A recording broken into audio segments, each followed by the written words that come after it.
up, everybody? This is Tech G, and I want to welcome you all to my CompTIA Security Plus SY0-701 course. And the information that I will be presenting in this course is going to give you everything that you need to know to successfully pass the CompTIA Security Plus 701 examination, assuming you properly study. So the CompTIA Security Plus 701, this represents the latest and greatest in cybersecurity, covering the most in-demand skills related to current threats, automation, zero trust, IoT, risk, and much more. And once certified, you will understand the core skills needed to succeed on the job, and employers will notice as well. So the Security Plus exam, this verifies you have the knowledge and skills that are required to assess the security posture of an enterprise environment and recommend and implement appropriate security solutions. And you will also be able to monitor and secure hybrid environments, including cloud, mobile, Internet of Things, and operational technology. You're also going to be able to operate with an awareness of applicable regulations and policies, including principles of governance, risk, and compliance. And you will be able to identify, analyze, and respond to security events and incidents. So let's talk about the skills that you are going to learn. So the CompTIA Security Plus 701 exam, it will focus on 5 primary areas of study, which are also known as domains. So the first domain is called General Security Concepts, and this is going to make up 12% of the exam. And this domain will focus on key cybersecurity terminology and concepts up front to provide a foundation for security controls discussed throughout the exam. Then we get to domain 2, and this is threats, vulnerabilities, and mitigations, and this is going to make up 22% of the exam. And this domain will focus on responding to common threats, cyber attacks, vulnerabilities, and security incidents, and appropriate mitigation techniques to monitor and secure hybrid environments. Then we have domain 3. This is the security architecture, and this is going to make up 18% of the exam. And this domain will focus on security implications of different architecture models, principles of securing enterprise infrastructure, and strategies to protect data. Then we have domain 4, which is security operations, and this is going to make up 28% of the exam. And this domain will focus on applying and enhancing security and vulnerability management techniques, as well as security implications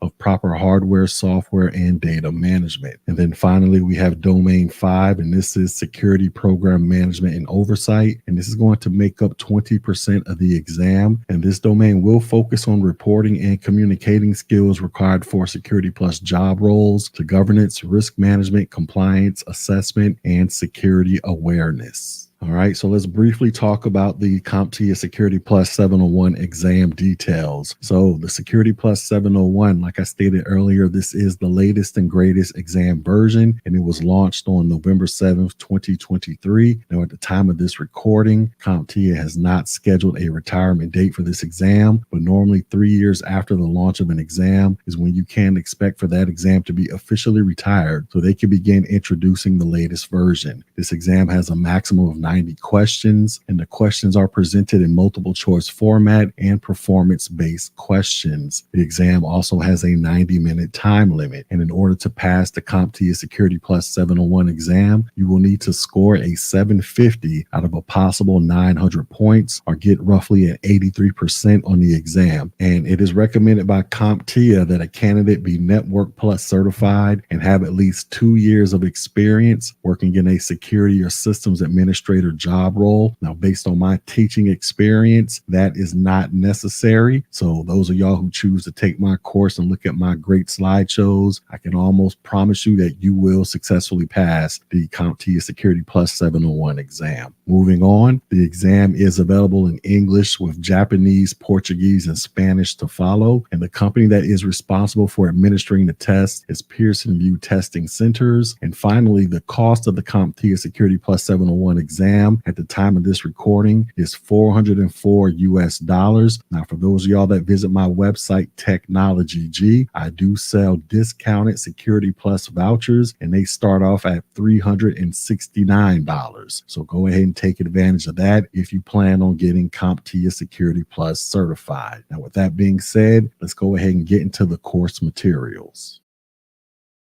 In this video, You're going to learn about control categories such as technical, managerial, operational, and physical controls, along with learning about preventative, deterrent, detective, corrective, compensating, and directive controls. All right, so let's talk about control categories. So controls, they can be classified into four main categories. You got technical, managerial, operational, and physical. And we're going to talk about all of this stuff in the following slides. But first, let's talk about technical controls. So technical controls, these are logical controls executed by a computer or technical system. And technical controls, they include authentication, access control, auditing, and cryptography. Now, you might encounter these technical controls in places like a security system or a logical access control, and the configurations and workings of firewalls, session locks, radius servers, and RAID 5 arrays, they fall into this category, as do concepts such as least privilege implementation. All right, next we have what are called managerial controls. And these are techniques and concerns addressed by an organization's management, such as the managers and executives. Generally, these controls focus on decisions and the management of risk. They also concentrate on procedures, legal and regulatory policies, the software development lifecycle, also known as the SDLC, the computer security lifecycle, information assurance, and vulnerability management and scanning. In short, these controls focus on how the security of data and systems is managed. Managerial or administrative controls, they include business and organizational processes and procedures, such as security policies and procedures, personnel background checks, security awareness training, and formal change management procedures. All right, the next control we're going to talk about is the operational control. So operational controls, these are controls executed by people that are designed to increase individual and group system security. They include user awareness and training, fault tolerance and disaster recovery plans, incident handling, computer support, baseline configuration development, and environmental security. The people who carry out these specific requirements of these controls, they must have technical expertise and understand how to implement what management desires of them. Operational controls include physical controls that form the outer line of defense against direct access to data, such as protecting backup media, securing output and mobile file storage devices, and paying attention to facility design details, including layout, doors, guards, locks, and surveillance systems. All right, the next type of control is the physical control. So physical controls, they can be considered the first line of defense in controlling systems, as a firewall is the first line of defense for a network. In implementing physical access security methods, this should be a top priority for any organization. Unfortunately, securing physical access to an organization's building sometimes slumps to the bottom of the list, or a system is employed, but it fails to mitigate risk properly. In some cases, the system is not maintained well, and proper building entrance access and secure access to physical equipment, they are vital, and anyone coming and going, they should be logged and surveilled.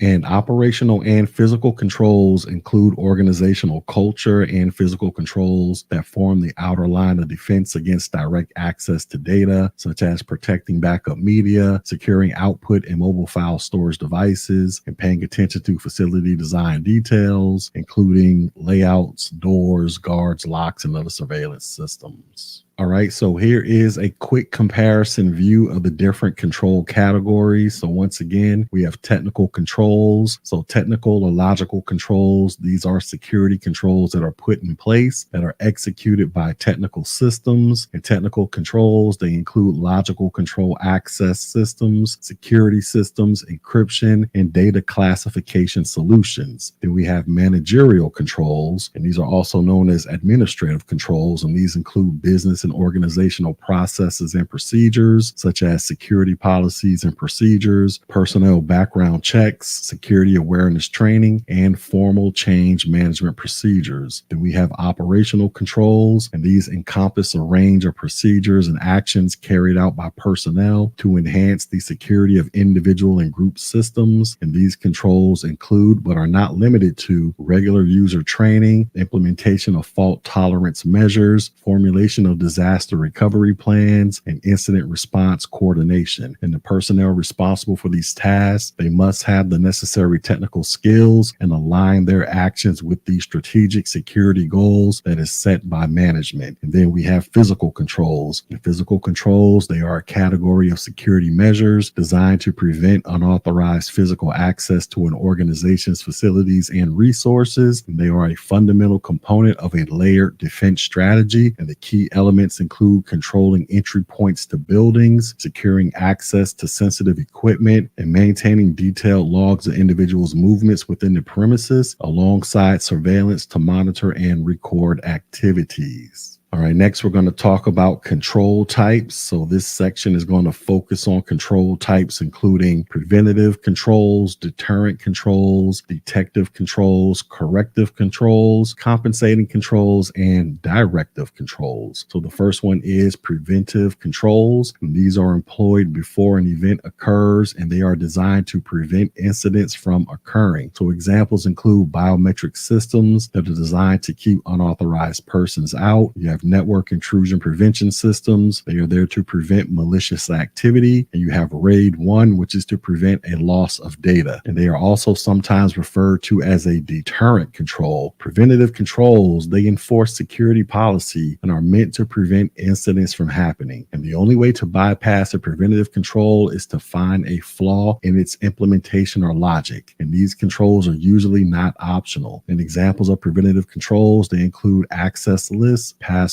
and fences. And preventative controls, they include security awareness, separation of duties, access control, security policies, and intrusion prevention systems. All right, the next type of control we have is called a deterrent control. So an organization, they use deterrent controls to try to deter threat actors from executing offensive assaults on its environment. And the idea is that if potential threat actors see that this type of control is in place, they may decide to move on. An example of this type of control is an alarm system on a home. If a robber sees that the home clearly has an alarm system, they may decide to move on to the next house. Similarly, if threat actors on the internet identify that an organization they are targeting is using a specific type of technology that will make it more difficult for them to carry out their attack, they may move on as well. And deterrent controls, they are similar to preventative controls in the sense that the primary objective is to prevent an incident from occurring. But the rationale behind the deterrent control is to discourage attackers from proceeding just because of the fact that the control is in place. So for example, a system banner warning that an unauthorized attempt to log in will be monitored and punished is a type of deterrent control. In fact, it will probably discourage casual users from attempting to access the system. Deterrent controls are intended to discourage individuals from intentionally violating information security policies or procedures. And examples of deterrent controls, they include warnings indicating that the system is being monitored. All right, next we have what is called a detective control. So detective controls, they aim at monitoring and detecting unauthorized behaviors or hazards. These types of controls are generally used to alert to failures and other types of controls, such as preventative, deterrent, and compensating controls. And detective controls are very powerful while an attack is taking place. They are usually in post-mortem analysis to understand what has happened. Audit logs, intrusion detection systems, motion detection,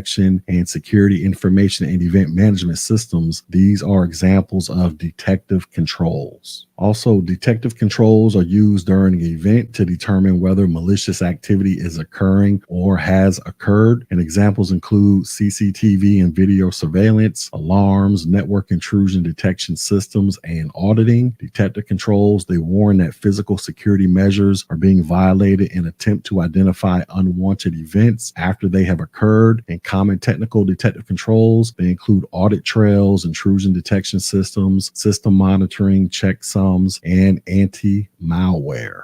All right, the next type of control is a corrective control, and these are used after an event has occurred. They limit the extent of damage and help the company recover from damage quickly. So you got tape backups, hot sites, and other fault tolerance and disaster recovery methods. They are also included in this category. And corrective controls, which are sometimes referred to as a compensating control, they include all the controls used during an incident to correct a problem. Quarantining an infected system, system, setting a guard to block an intruder, and terminating an employee for not having followed the security policy are all examples of corrective controls. And corrective controls are reactive and provide measures to lessen harmful effects or restore the system that has been impacted. And once again, examples of corrective controls, they include operating system upgrades, data backup restores, vulnerability mitigation, and anti-malware. All right, the next type of control we have is called a compensating control. And this is also known as an alternative control. So compensating controls, these are mechanisms that are put in place to satisfy security requirements that are either impractical or too difficult to implement. So for example, instead of using expensive hardware-based encryption modules, an organization might opt to use network access control, data loss prevention, and other security methods. Or on the personnel side, instead of implementing separation of duties, an organization might opt to do additional logging and auditing. So you should approach compensating controls with great caution because they do not give the same level of security as their replaced counterparts.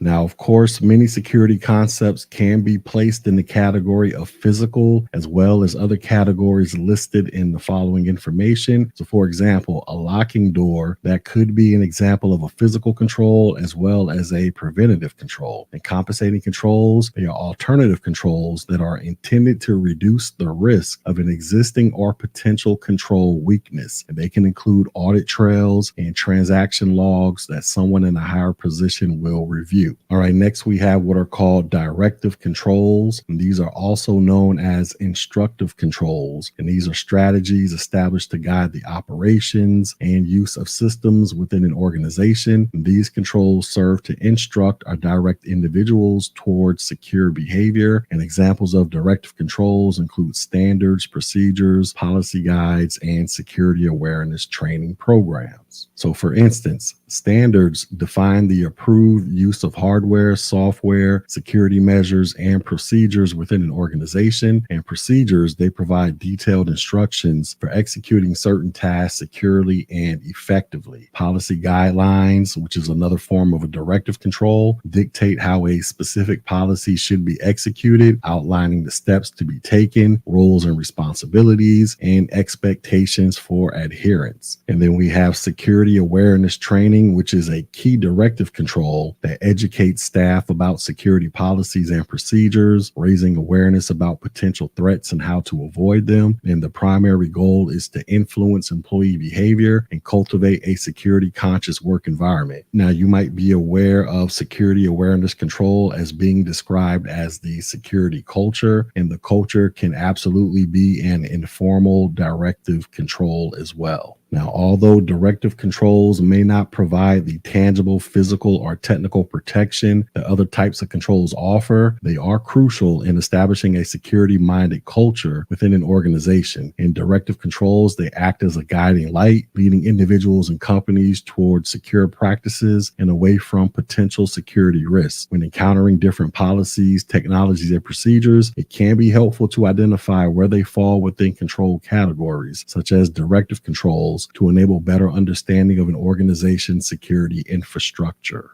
All right, so here is a summary of the control types that we just talked about. So when you see technologies, policies, and procedures in the future, attempt to place them within their proper control category. Semantics will vary from one organization to the next, but as long as you can categorize security features in a general fashion, such as by using the control types, you should be able to define and understand just about any organization's security controls. So we got preventative controls, and these include security awareness, separation of duties, access control, security policies, and intrusion prevention systems. We have deterrent controls. These are included to discourage individuals from intentionally violating information, security policies, or procedures. And examples of deterrent controls include warnings indicating that systems are being monitored. We have detective controls. These warn that physical security measures are being violated. Detective controls attempt to identify unwanted events after they have occurred. And common technical typical detective controls include audit trails, intrusion detection systems, system monitoring, checksums, and anti-malware. Then we have corrective controls, and these are reactive and provide measures to lessen harmful effects or restore the system that's being impacted. And examples of corrective controls include operating system upgrades, data backup restores, vulnerability mitigation, and anti-malware. Then we have compensating controls. These are also known as alternative controls. They are intended to reduce the risk of an existing or potential control weakness, and they include audit trails and transaction logs that someone in a higher position may review. And then we have directive controls, and these are security controls that provide guidance and set expectations to influence behavior within an organization. And these controls, which can take the form of policies, procedures, or guidelines, they dictate what actions should be taken to ensure security, and they establish rules for how specific situations should be handled.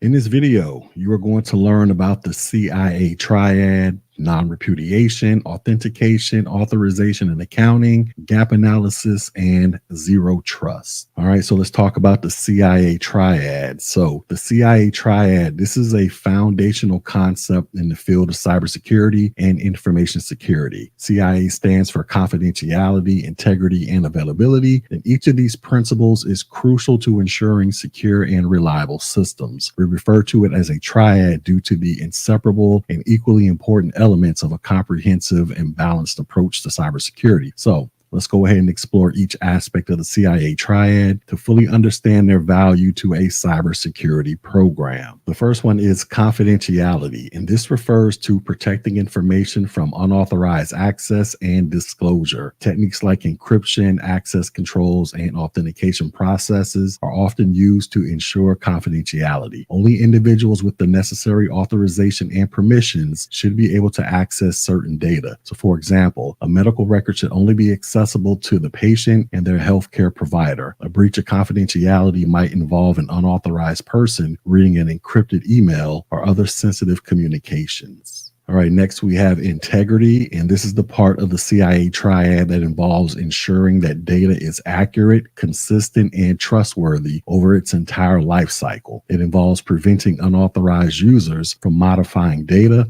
whether in transit or storage. And techniques to ensure integrity include checksums, hashing algorithms, and digital signatures. Integrity is about making sure data has not been tampered with and remains in its original state unless changed by authorized individuals. And as a study tip to help you remember the difference between confidentiality and integrity, confidentiality keeps the secret secret, and integrity keeps the secrets from being changed or altered. All right, next we have availability, and this is the part of the CIA triad that involves ensuring that systems and data are accessible and usable when needed by authorized users. This means ensuring that systems are running correctly and efficiently, that network infrastructure is robust and scalable, and that system failover mechanisms are in place to prevent downtime. And techniques to ensure availability, they include redundancy, failover, RAID, backups, and load balancing. So the application of the CIA triad in cybersecurity involves strategies and measures that ensure that these three principles are upheld. Organizations use various methods and technologies to maintain the confidentiality, integrity, and availability of their data and systems, including firewalls, intrusion detection systems, anti-malware software, encryption protocols, data backups, and more. It's a guiding principle for designing, implementing, and managing an organization's security architecture, and the CIA triad can be applied to measure and understand practically every aspect of cybersecurity throughout an organization. All right, next we're going to talk about non-repudiation. And this is the assurance that someone cannot deny the validity of something, such as a statement's author being unable to dispute the authorship of that statement. Non-repudiation is a legal concept that is widely used in information security to refer to a service that provides proof of the origin and integrity of the data. Non-repudiation makes it difficult to successfully deny who and where a message came from, and so it protects the authenticity and integrity of the message. Digital signatures can offer non-repudiation in online transactions, where it is crucial to ensure that a party to a contract or communication cannot deny the authenticity of the signature on a document or deny having sent the communication in the first place. In this context, non-repudiation refers to the ability to ensure that a party to a contract or a communication must accept accept the authenticity of their signature on a document or the sending of a message.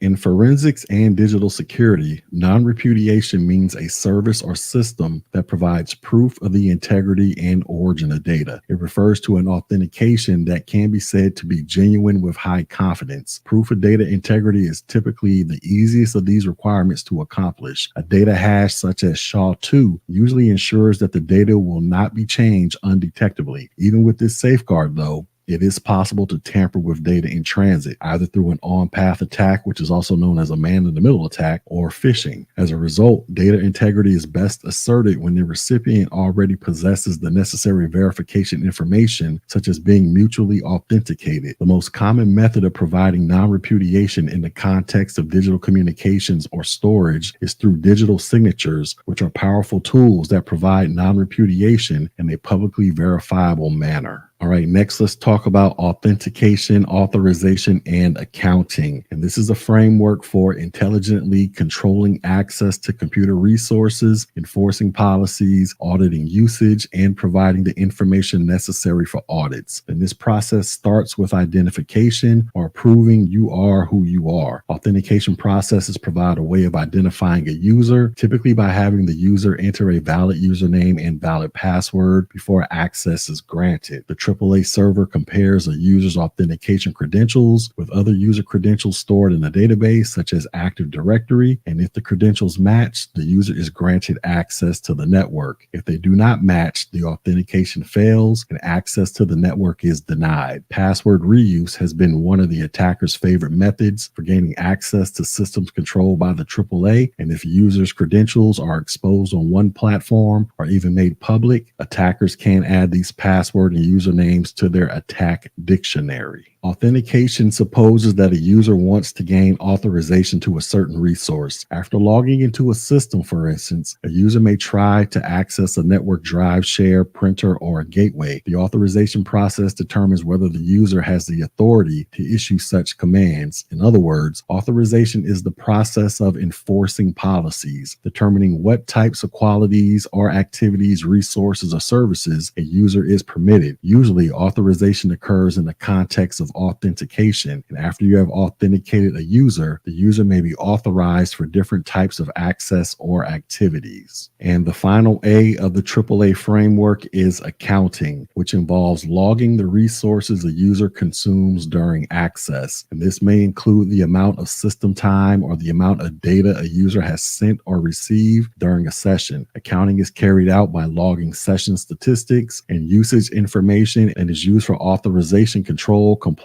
billing, trend analysis, resource utilization, and capacity planning activities. All right, so say that you're going to an airport and you have your passports and plane tickets in hand, and you are ready to travel to a far-off tropical paradise. When you arrive at the security gate, the security guard asks for two things: your ID or your passport and your plane ticket. While you are standing there, an airport security dog sniffs around your luggage. The security agent and the security dog, they are attempting to follow their authentication process to ensure that you are who you say you are, i.e. authenticating people, and you aren't trying to sneak in items that you should not have, i.e. authenticating systems, and you have authorization to be in the airport terminal, i.e. an authentication model. Authenticating people, this focuses on verifying the identity of a user who is trying to gain access to a network or system. You generally see this as a username and password or a passport and ID, which are then compared to stored user credentials in a database. Authenticating systems, they seek to verify the identity of devices or systems that try to connect to a network or gain access to a sensitive area, such as an airport terminal. Devices or systems can be a variety of devices, including a user's personal computer, servers, or the Internet of Things devices. The objective is to ensure that only trusted and authorized devices can access the network to reduce the risk of malicious activity. Authorization models, they define the strategies and protocols used to verify the identity of users or systems. In the airport example, the security agent uses a defined process of checking your passport and plane ticket, and the security dog checks for unauthorized substances. Authorization models are critical in determining how authentication is implemented and what factors are considered during the authentication process. The most common authentication models include single-factor authentication, two-factor two-factor authentication and multi-factor authentication, along with risk-based authentication. All right, next let's talk about gap analysis. And this is a strategic planning tool used to evaluate the difference between the current state and an ideal or desired state. In the realm of cybersecurity, a gap analysis often involves assessing the existing security infrastructure, protocols, and policies against a predetermined standard or set of best practices. This evaluation helps identify areas where the organization's cybersecurity measures may be lacking or quote-unquote gaps where improvements are needed to reach the desired level of security. These gaps could relate to various aspects of security, from technology and software to personnel training and policy enforcement. And once these gaps are identified, the organization can devise a strategic plan to address and close these gaps, thereby enhancing the overall security posture. And performing regular gap analysis, this is crucial to maintaining an up-to-date, effective security infrastructure that can adapt to evolving threats and vulnerabilities. All right, next let's talk about zero trust. So zero trust, this is a network security concept that has been around for many years. The overall principle is not to trust anything by default, but to allow access based on various known factors that build trust. The mechanisms for building trust evolve around authentication, authorization, and security posture validation. So before you allow any access, these factors must be addressed.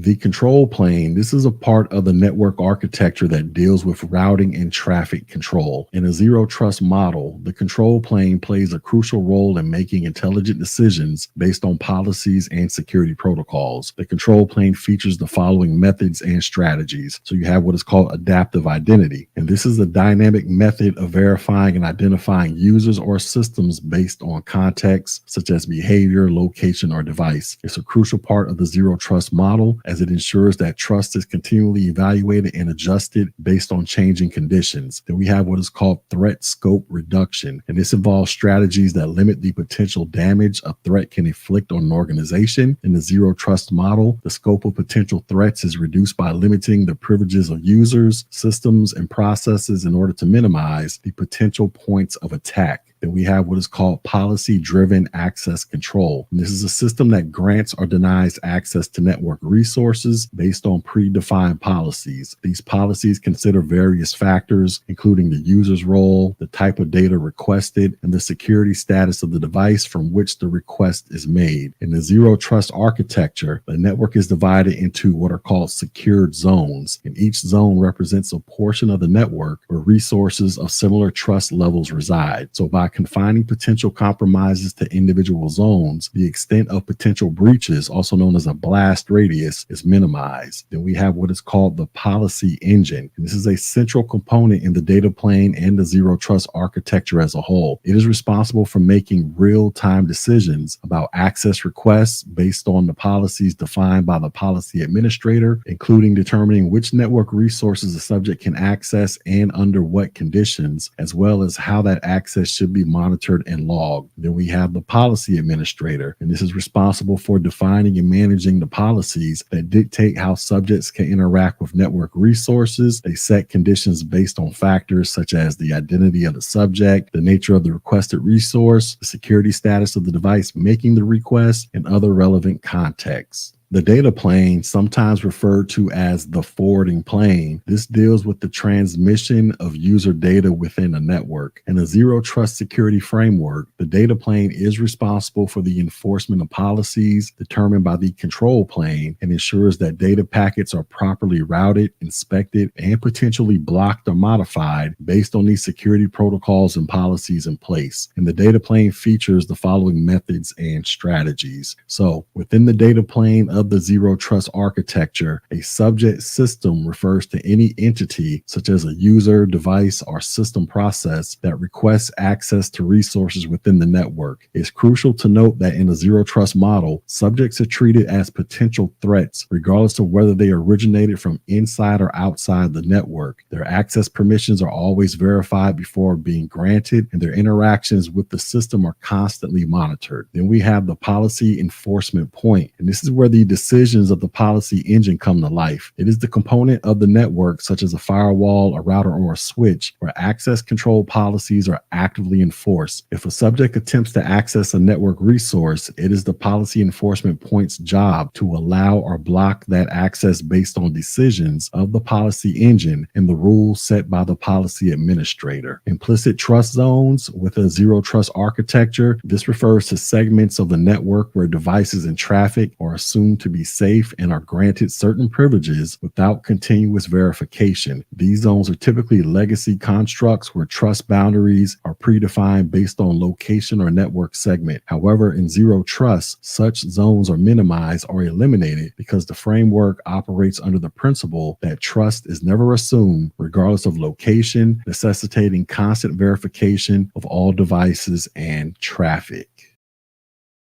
In this video, you are going to learn about various methods of physical security, such as bollards and barricades, access control vestibules, fencing, video surveillance, security guards, access badges, lighting, and sensors. You will also learn about deception and disruption technologies, such as honeypots, honey nets, honey files, and honey tokens. All right, so let's talk about physical security. So physical security, this is a crucial aspect of a comprehensive security strategy aiming to protect physical assets such as buildings, equipment, and personnel from harm or unauthorized access. While we often focus on cyber threats in the digital age, the significance of physical security measures cannot be understated. Physical security involves a combination of technical tools such as security cameras and motion detecting sensors, and physical barriers such as bollards and access vestibules. So let's go ahead and talk about bollards and barricades. So a bollard, this is a standalone post typically made of steel that is short, sturdy, and anchored in a hard surface such as concrete. This low profile post-shaped deterrent is built with the purpose of blocking vehicle movement from certain directions while allowing for full pedestrian movement. Bollards are designed to withstand high impact and deflect potential blows away from the object or area that they are placed in to protect. Now, various bollard types, they offer different levels of protection, and there is a rating system for the standards by which bollards and barriers are judged. The standards are based on perpendicular impact at a certain speed, represented by variable K, with the highest rating indicating the strongest protection, such as a vehicle ramming the bollard or barrier at a higher speed. And anti-ram bollards, these are security bollards that prevent vehicles from crashing through. And there are different levels of anti-ram bollards. You got K4, K8, and K12 ratings that offer various levels of protection against vehicles of different sizes. And safety bollards, they give a warehouse or distribution center a path or a road definition and divert traffic and intrusion. If traffic flow matters in your warehouse, the bollard type used will matter. So bollards, they are also used inside of warehouses to protect people, goods, and equipment. And then we have architectural and landscaping bollards, where they offer a similar function, though they may be more focused on aesthetics than any other type of bollards. All right, next we have barricades, and these are barriers that are similar to guardrails, and typically they are used as a material handling solution where they offer more linear protection than bollards. And barriers, they prevent movement of both people and vehicles across a large area, and they are typically constructed of steel or concrete and are designed with the goal of protection. And barriers, they are used to protect wide stretches of racking and walls in the facility. They are mounted to the floor with a small amount of space between barriers. They are protected assets for protection in the event of impact. They are also used at the end of racks and to protect utilities, around machines and conveyors, and anywhere it is important to designate and segregate a space. Guardrail barriers are typically painted with a highly visible color, such as yellow, and are used to define the working space areas in a facility. All right, next let's talk about what is called an access control vestibule. So an access control vestibule, this is an excellent security addition to a facility protection plan. These purpose-built entries, they have panels that are built from prefabricated composite or metal and are used to control the traffic flow in facilities, providing security with a clear view of those entering. An access control vestibule is configured to ensure that one of the doors to the entrance is always closed, which enhances security and also reduces reduces the amount of hot and cold air escaping from the building. And these vestibules are especially useful for companies or buildings with high traffic where doors are opened frequently. An access control vestibule provides a buffer zone to the entrance of a facility, as well as an additional layer of physical security and access control. It uses interlocking doors, and both sets of doors cannot be opened at a single time. Therefore, it thus creates what is called a trap. With the vestibule entry being monitored and controlled at all times, the security team can ensure that the person attempting to enter the building has the clearance to do so. And security vestibules, they can also incorporate additional security measures into the design, such as ping pads and badge scanners, depending on the facility's needs. All right, next let's talk about fencing. Physical access controls, they consist of systems and techniques used to restrict access to a security perimeter and provide boundary protection. Major defenses include fencing and fence monitoring systems. Fencing is usually the first line of defense at the perimeter of a property. Therefore, deploying the right fence for the right level of protection is important. Today's fences include a crash barrier bollard and control lines to ensure that a rushing vehicle cannot pass. Fence line trembler devices, they can alert the security desk to motion on the fence. And when this approach is combined with other visible methods, such as closed circuit television, the threat is visible immediately and the impact of the threat is reduced.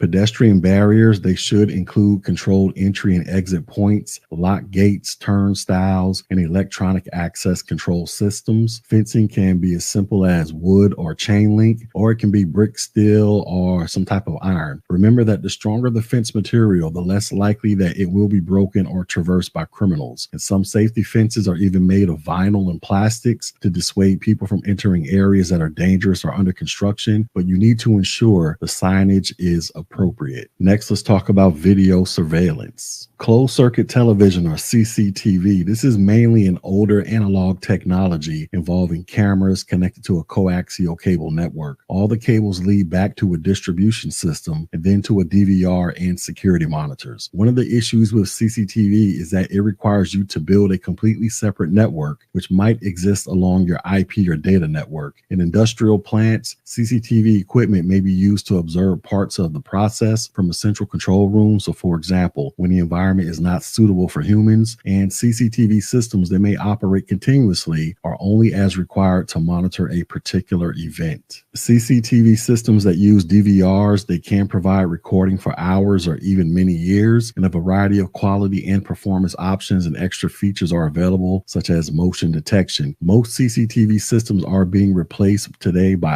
IP camera networks with cloud storage options, although they are still being called closed circuit television. And CCTV, this is essentially a surveillance tool. Cameras, whether they are real or they're fake, they tend to deter attackers who fear being recorded and later prosecuted. Placing cameras at egress and ingress spots around facilities, this ensures that security guards are able to attend to issues that may be missed by the cameras, and they provide backup and evidence in solving crimes. Next, let's talk about security guards. So a security guard, this is a professional entrusted with protecting physical assets and spaces within an organization. Security guards play a pivotal role in enhancing cybersecurity by discouraging potential threats through their presence and preventing unauthorized access by diligently verifying identities at entry and exit points and curtailing tailgating, which is a common security breach. They regulate the movement of company property, deterring unauthorized removal of potentially sensitive materials, and through regular patrolling, security guards can identify and respond to suspicious activities rather swiftly, ensuring that any unauthorized individuals, they are promptly apprehended or removed. And security guards, they are integral in emergency responses, often coordinating with law enforcement during incidents and fostering a culture of security awareness within an organization. While their role might seem traditional, security guards, they form an essential layer of defense against physical and cyber threats, protecting the gateway to an organization's digital assets. Thus, they contribute significantly to a comprehensive and robust cybersecurity strategy. All right, next let's talk about an access badge. So, an access badge, this is a credential used to gain entry to an area that has automated access control entry points. And entry points, they may be doors, turnstiles, parking gates, or other barriers. Various technologies are used to identify the holder of an access badge to an access control system. And the most common technologies are proximity readers, barcodes, smart cards, and various biometric devices. And magnetic strip cards, they are fading from use. An access badge contains a number that is read by a card reader, and this number is usually called the facility code, and it is sent to an access control system, which is a computer system that makes access control decisions based on information about the credential. If the credential is included in an access control list, the access control system unlocks the controlled access point. The transaction is stored in the system for later retrieval, and reports can be generated to show the dates and time cards that were used to enter the controlled access point. A reader radiates a 1 to 5 inch electrical field. When a card is presented to the reader's electrical field excites a coil in the card. The coil changes a capacitor and in turn powers an integral circuit. The integrated circuit outputs the card number to the coil, which transmits it to the reader. The transmission of the card number happens in the clear. It is not encrypted. So with a basic understanding of radio technology and of card formats, proximity cards, they can be hacked. And a smart card or an integrated circuit card, this is a physical electronic authorization device that is used to control access to a resource. It is typically a credit card sized plastic card with an embedded IC chip. A smart card may include a pattern or metal contacts to electrically connect to the internal chip. Others are contactless and some are both. Smart cards, they can provide personal identification, authentication, data storage, and application processing. In applications, they include identification, finance, mobile phones such as a SIM card, public transit, computer security, schools, and healthcare. And modern credit cards, they have this integrated circuit built in for stronger protection. And smart cards, they may provide strong security authentication for single sign-on within organizations. All right, next let's talk about lighting. All right, so lighting inside and outside a building, this can provide various levels of protection and safety for employees and the facility. Knowing there is lighting everywhere can also serve as a deterrent for potential attackers because it is possible for a camera to pick up any movement. Planning is required to design and deploy lighting appropriately to ensure that there are no dark spots and to provide safety for employees and the facility.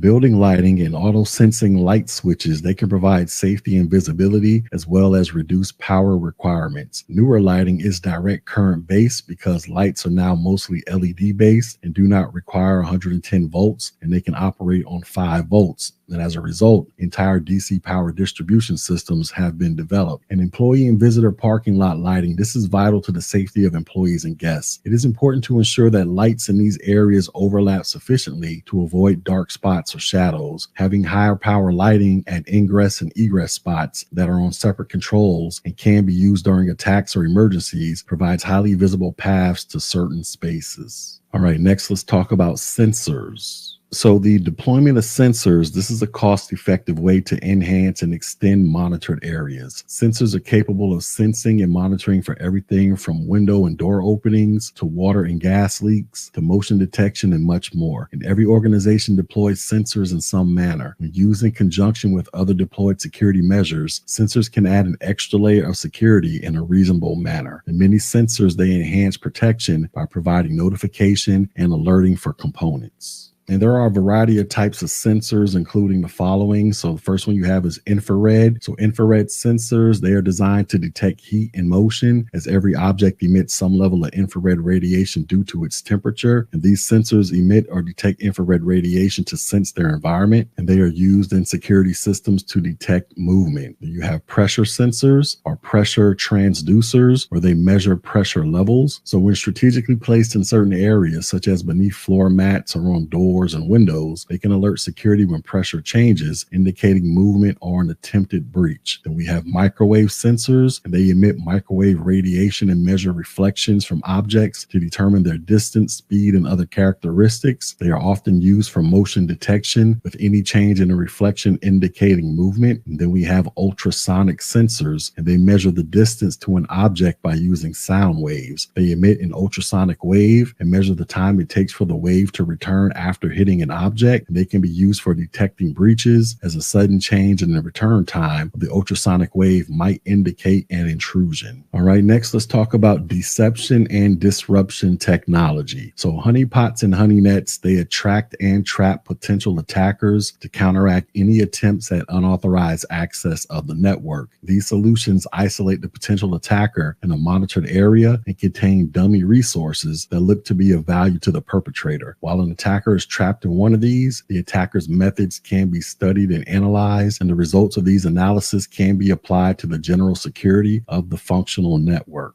A honeypot, this is generally a single computer, but can also be a file or a group of files or an area of unused IP address space, whereas a honeynet is one or more computers, servers, or an area of a network. A honeynet is used when a single honeypot is not sufficient. Either way, the individual computer or group of servers will usually not house any important information, and various analysis tools are implemented to study the attacker, and these tools, along with a centralized group of honeypots or a honeynet, these are known collectively as a honey farm. All right, one example of a honeypot in action is the spam honeypot. A spam honeypot can lure spammers in, enabling network administrators to study the spammers' techniques and habits, thus allowing the network admins to better protect their actual email servers, SMTP relays, SMTP proxies, and so on over the long term. And this solution might ultimately keep spammers away from the real email addresses because the spammers are occupied elsewhere. And some of the information gained by studying spammers is shared with other network admins or organizations' websites dedicated to reducing spam. A spam honeypot could be as simple as a single email address or as complex as an entire email domain with multiple SMTP servers. But of course, as with any other technology that studies attackers, honeypots also bear risks to the legitimate network. A honeypot or a honeynet should be carefully firewalled off from the legitimate network to ensure that attackers cannot break through. And honey files, they can also be used as bait files to lure adversaries to access and then send alarms to security analysts for detection. They can also be used to potentially learn the tactics and techniques used by attackers. So for instance, you could create a honey file named credentials. And honey files can be used to learn the attacker's tactics, techniques, and behavior without adversely affecting normal operations. And then we have what is called a honey token, and this is a type of decoy used to detect, deflect, or deter attempts at unauthorized use of information systems. It is essentially a piece of data, such as a dummy user account, that serves no legitimate purpose but is monitored for any access of usage. And any activity involving the honey token suggests malicious activity or a system breach, as there should be none under normal circumstances. So for example, a honey token, this could be a fictitious email account or user credentials planted within the database of a web service. These credentials would not be used by any legitimate user or administrator, but would instead be designed to appear valuable to an attacker scanning for information. If an unauthorized user attempts to log in using these credentials, an alert notifies the system admins of the unauthorized access attempt. And ultimately, the honey token, it acts as an early warning system, helping detect breaches that might otherwise go unnoticed.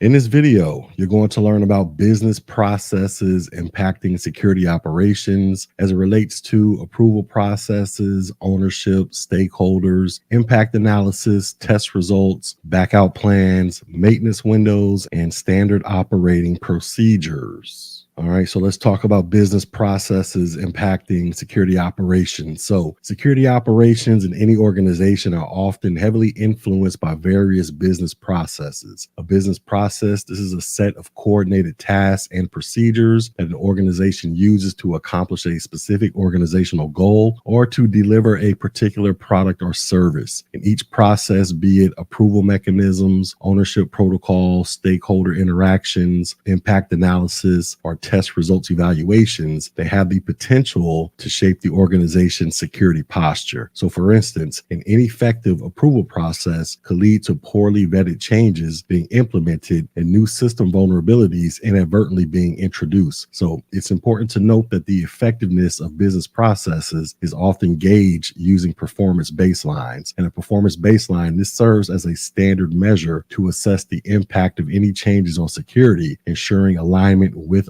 organizational security objectives. Now, on the other hand, a robust ownership protocol ensures that each asset, such as a data set or an application, has an assigned custodian and ensures that its security requirements are regularly reviewed and addressed. Understanding the interaction between these business processes and security operations is crucial for maintaining a strong security stance and safeguarding an organization's assets. All right, next let's talk about the approval process. And this is a crucial business procedure that dictates how changes impacting security are approved and who holds the authority to make such decisions. The approval process typically follows a step-by-step verification process to ensure all necessary precautions are considered and the planned change will not introduce new vulnerabilities. All right, next we have ownership. So in the context of security, ownership, this refers to the individual or team that is responsible for specific assets, such as databases or applications, that is accountable for their security. Owners are typically responsible for defining an asset's security requirements, managing its risk profile, and addressing any vulnerabilities in the system. And a crucial component of recognizing ownership is establishing accountability. Ownership ensures that each asset is consistently maintained, protected, and updated according to the security requirements of a specific system. All right, next we have stakeholders. And these are individuals or groups vested in an organization's security posture who can directly impact security procedures and policies. Stakeholders may include system users, IT staff, management, customers, investors, or any entity that will be affected by a security breach or whose actions could impact the security posture of an organization. Involving stakeholders in security decision-making processes, this could lead to more comprehensive security solutions as diverse perspectives help in identifying potential threats and vulnerabilities. So remember that stakeholders can be internal or external to specific internal business departments or external to the business. Next, we have what is called an impact analysis. And this is a process that involves assessing the potential effects of changes on the organization's security landscape. So you may encounter impact analysis in the form of a business impact analysis. And an impact analysis, this also helps in proactively identifying possible security risks or issues to a system. Security analysts, they should conduct an impact analysis to better understand how to effectively allocate resources such as staff, budget, and tools. All right, next we have test results. So a test result, this is an outcome of a specific test, such as a penetration test, vulnerability assessment, or a simulated attack. And the test results of newly implemented security measures, they play a crucial role in determining the effectiveness of those measures and any adjustments that are needed. Now, test results, they offer insights into the strengths and weaknesses of a system's security, informing decisions about necessary improvements or adjustments. Essentially, they serve as a report card for the organization's cybersecurity measures. So it's crucial to note that what type of test result you are reviewing and how the results are generated. A test result from a vulnerability scanner will show detailed technical insights specific to each system and will generally lack bias. A human-generated test result, such as a result in a cybersecurity risk assessment, this might have subjective content and require additional context to be understood. All right, next we have what is called a backout plan. So every change in an IT system or process, it needs a backout plan, which is a meticulously outlined procedure designed to revert any changes that negatively impact security or business operations. A backout plan is more than just a rollback strategy. It's a critical IT service management framework component. A backout plan adheres to a predefined action list. It should be created before any software or system upgrade, installation, integration, or transformation occurs. And this plan typically includes detailed steps and techniques for uninstalling a new system and reversing process changes to a pre-change working state. The objective is to ensure that automated system business operations continue smoothly, especially if post-implementation testing reveals that the new system fails to meet expectations. As a best practice, you should avoid changes during peak business hours and always have a comprehensive backout plan. All right, next let's talk about a maintenance window. So a maintenance window, this is a designated time frame for performing system updates or changes that is strategically chosen to minimize disruptions. Now, we used to say maintenance on a Friday is guaranteed work on a Saturday. So you want to choose your maintenance windows carefully to balance impacts on the business and plan for any unexpected operational impacts that result from your maintenance. Also, you might find that in a software as a service company, you need to do maintenance on the company's virtual private network or the VPN. Engineers may use the VPN for secure remote access and use it frequently throughout the day to connect to development systems, but the usage levels may drop drastically after 6 p.m. So you would therefore want to plan your maintenance window from 7 p.m. to minimize outages to any critical work happening at the company. And then finally, we have what is called the Standard Operating Procedure, or the SOP.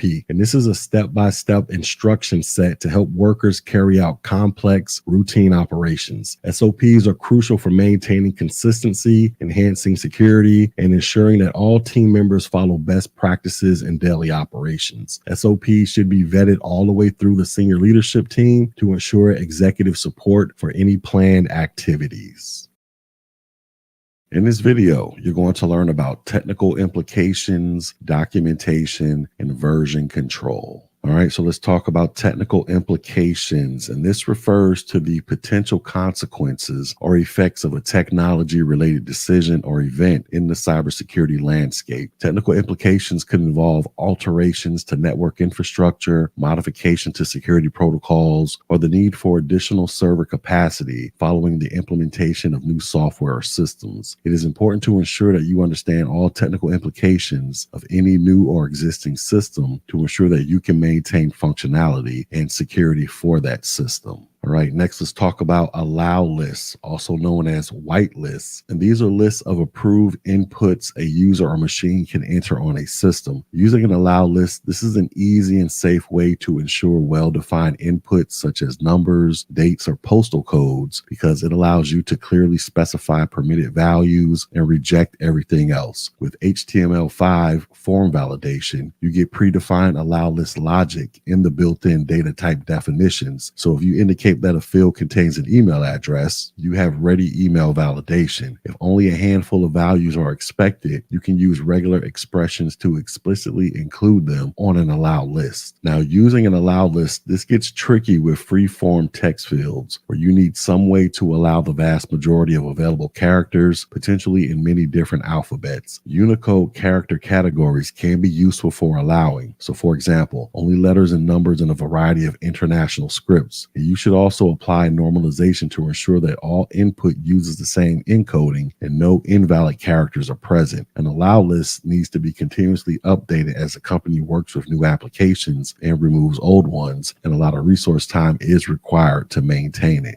All right, next let's talk about block lists and deny lists. So in the context of input validation, a deny list, this is a list of specific elements, characters, or patterns that are disallowed from being entered into a system. When approaching input validation from a security perspective, you might be tempted to implement it by simply disallowing elements that might be used in an injection attack. So for example, you might try to ban apostrophes and semicolons to prevent SQL injection, parentheses to stop malicious users from inserting a JavaScript function, or angle brackets to eliminate the risk of someone entering HTML tags. Now, limiting or blocking specific inputs is called block listing or deny listing, and it's usually a bad idea because the developer can't possibly know or anticipate all possible inputs and attack vectors. And block list-based validation is hard to implement and maintain. So let's say that you want to use deny lists despite their issues. These lists are an additional maintenance point. And you need to understand that these lists can potentially break things, and your upper layer programming should not depend on deny lists to stop attacks. All right, next let's talk about restricted activities. And these are specific actions or operations within a computer or network system that are limited or prohibited to maintain cybersecurity standards. And these limitations are often defined through allow lists and deny lists, which, as you've just seen, explicitly outline what is permitted and what is not. So for example, restrictive activities may include accessing specific system components or downloading unapproved software. Now, clearly defined restricted activities are crucial for upholding secure environments and effectively communicating IT systems' acceptable use to internal and external stakeholders. These restrictions are commonly introduced during the employee onboarding process through key documentation like acceptable use policies. In change management, access to critical areas like the production environment and change management software is typically restricted to authorized personnel only to ensure that only qualified individuals can can make or approve changes, reducing the risk of unauthorized or harmful modifications. All right, next let's talk about downtime. So downtime, this is time during which a system, network, or software application is unavailable to end users or it's completely offline. Downtime can be scheduled, such as during maintenance windows, as discussed earlier, or it can be unplanned, sometimes due to technical problems or even cyber attacks. Acceptable downtime might be for critical system patching or planned upgrades, and a common standard of availability is 99.999%, which is commonly referred to as the 5 nines of availability. Then we have the 2 nines, and this will be a system that guarantees 99% availability in a 1-year period, allowing up to 1% downtime or 3.65 days of unavailability. Now, you might find that if you leverage third-party services, you need to ensure that their systems match or exceed your published service level agreements or SLAs. You may need to implement a change if there is a misalignment between the SLA you have with your clients and what any third-party services provide to you. Unplanned downtime, this can disrupt business operations, negatively impact employee productivity, and potentially result in data loss. IT professionals are often focused on reducing downtime, which is crucial in cybersecurity and IT management. It's essential to have strategies to address issues when they happen and minimize the duration and impact of unplanned downtime. Now, planned downtime is needed to conduct IT maintenance activities, software installation or upgrades, and other activities on required non-active systems. You might need to upgrade a firewall on the network, which could require turning off the current system. And to prevent making the network and end users vulnerable, you would schedule downtime, typically during the off hours or non-peak time, to replace the network devices.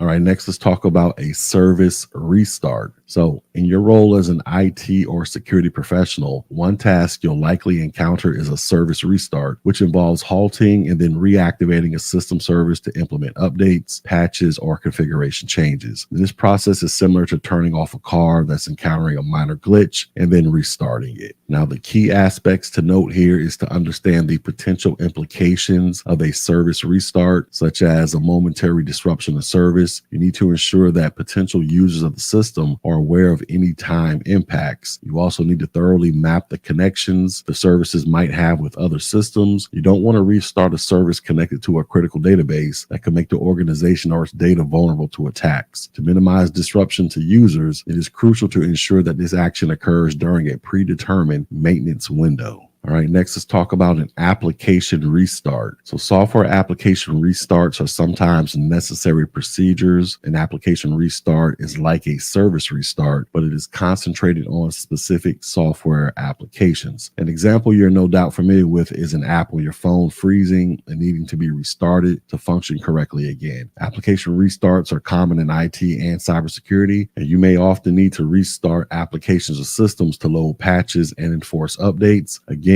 communication and coordination with the stakeholders of the application is critical. All right, next let's talk about legacy applications. So in the course of your career, you will likely encounter older systems still running on the network for a variety of reasons. Handling legacy applications, which are older software programs still serving a critical function in an organization, this is a typical duty that you more than likely will encounter. And legacy applications, they allow you to leverage uncommon technology, and that can be fun, especially if the original engineers are still working on the system. However, dealing with legacy applications often requires understanding older technologies and the specific nuances associated with them, which can be especially challenging if the older engineers have moved on. So it is important to understand any connection the legacy application requires to function. You might find limitations in the types of operating systems the organization must maintain if the legacy application requires a certain OS to run properly. All right, next let's talk about dependencies. So when working with software components, grasping dependencies is crucial. Dependencies refer to the relationships where one software component or service relies on another to function correctly. So think of the roof on a house. The roof may be supported by large beams of wood or stone columns. If you were to remove any of the beams or columns, you would jeopardize the integrity of the roof. Understanding dependencies is critical for troubleshooting issues, managing updates, and implementing changes in the IT environment. And services, newer applications, and legacy applications are all likely to have critical dependencies that you need to understand before you do any maintenance on them.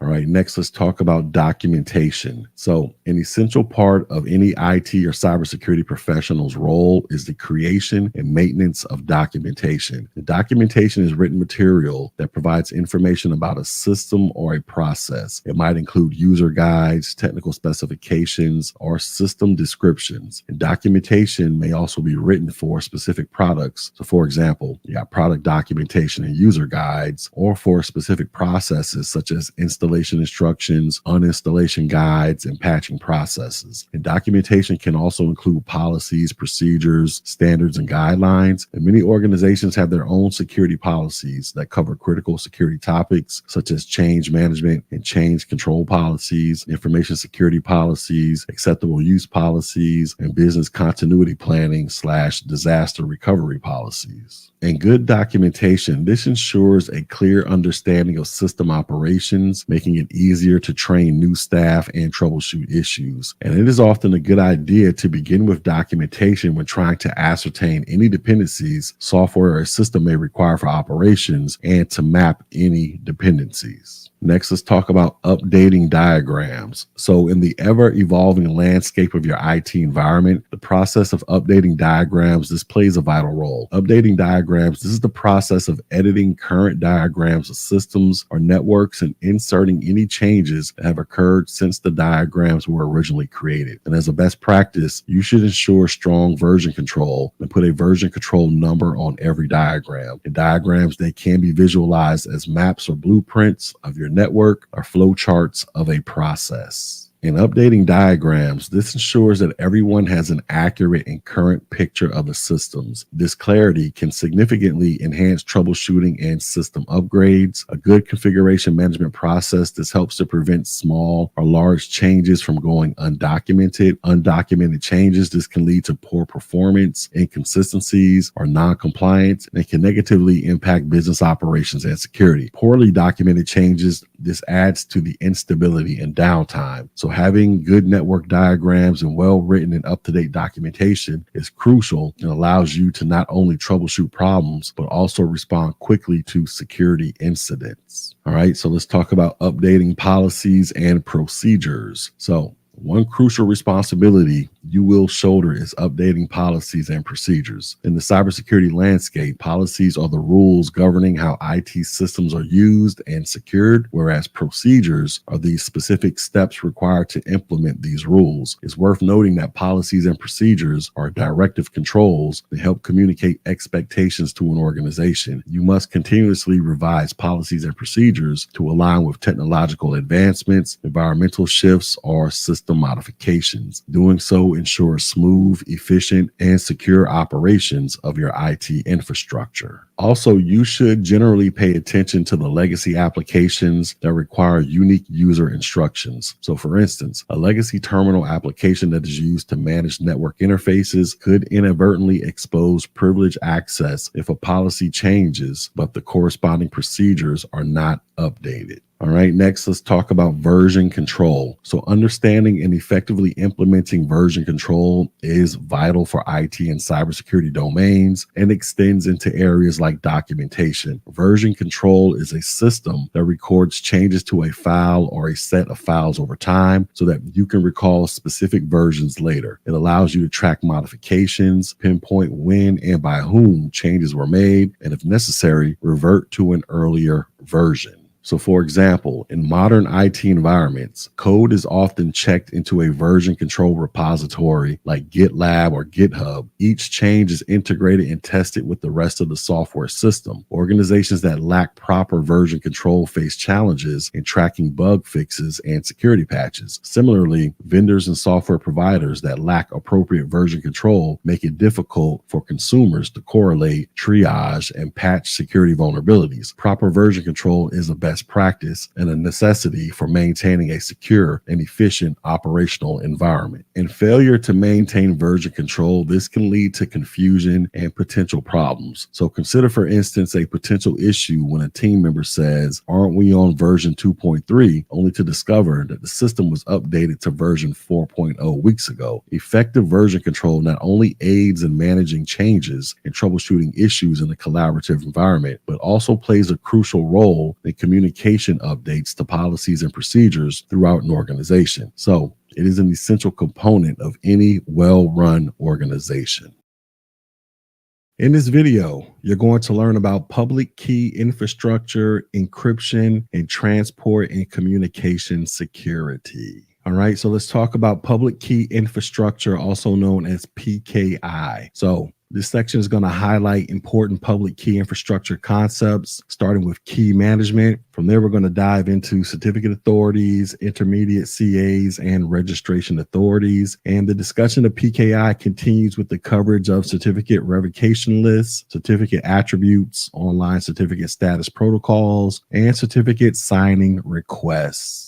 All right, so let's go ahead and talk about a public key. So a key management system is used for managing cryptographic keys throughout their life cycle. And public key infrastructure is a key management system of hardware and software, policies and procedures, and people. It is used to create, distribute, manage, store, and revoke digital certificates. If you have connected to a secure website in the past, you have used PKI. However, PKI can be used for other things as well, such as secure email transmission and secure connections to remote computers and remote networks. And PKI basically is all encompassing. It includes users, client computers, servers, services, and most of all, encryption. However, do not confuse PKI with public key encryption. Though they are related, PKI is a way of accomplishing public key encryption, but not all public key encryption schemes are PKI. All right, next let's talk about private and public keys. So PKI creates asymmetric key pairs, each with a public key and a private key. The private key is kept secret, whereas the public key can be distributed. In some PKI implementations, a trusted third party, which is also known as an escrow agent, securely stores private keys in what is called a key escrow. And this is done to ensure that under specific circumstances, such as when a private key is lost or a legal requirement applies, the key can be retrieved and used by authorized entities. While key escrow serves as a safety net, it also raises concerns about the potential misuse or unauthorized access to sensitive keys. If the key pair is generated at a server, it is considered to be centralized and the public key is distributed as needed. If the key pair is generated at a local computer, it is considered to be decentralized and the keys are not distributed. Instead, they are used by that local system. And an example of public key usage would be a certificate obtained by a web browser during an encrypted session with an e-commerce website. An example of a private key usage would be a user needing to encrypt the digital signature of a private email. The difference is the level of confidentiality. The public key certificate obtained by the web browser is public and might be obtained by thousands of individuals, and the private key used to encrypt the email is not to be shared with anyone. So in a nutshell, public key infrastructures are set up in such a way as to bind public keys with user identities. This is usually done with certificates distributed by a certificate authority. Less commonly, it is done by means of what is called a root of trust. All right, next let's talk about encryption. So encryption is the process of converting information into a coded format that is unreadable by unauthorized users. Encryption plays a crucial role in information security, serving as a critical defense against unauthorized data access. And several kinds and levels of encryption are designed to protect different types of data and meet various security needs. And this section is going to cover the wide-ranging topic of encryption, discussing its levels, its multiple uses, and various encryption techniques. All right, so let's talk about levels of encryption. So you are likely to hear discussions of levels of encryption. In the context of disk encryption, levels refers to the extent or scope at which data is transformed into a secure format. Disk encryption protects information by converting it into unreadable code that cannot be deciphered easily by unauthorized people. And disk encryption involves using disk encryption software or hardware to encrypt every bit of data that goes on a disk or volume.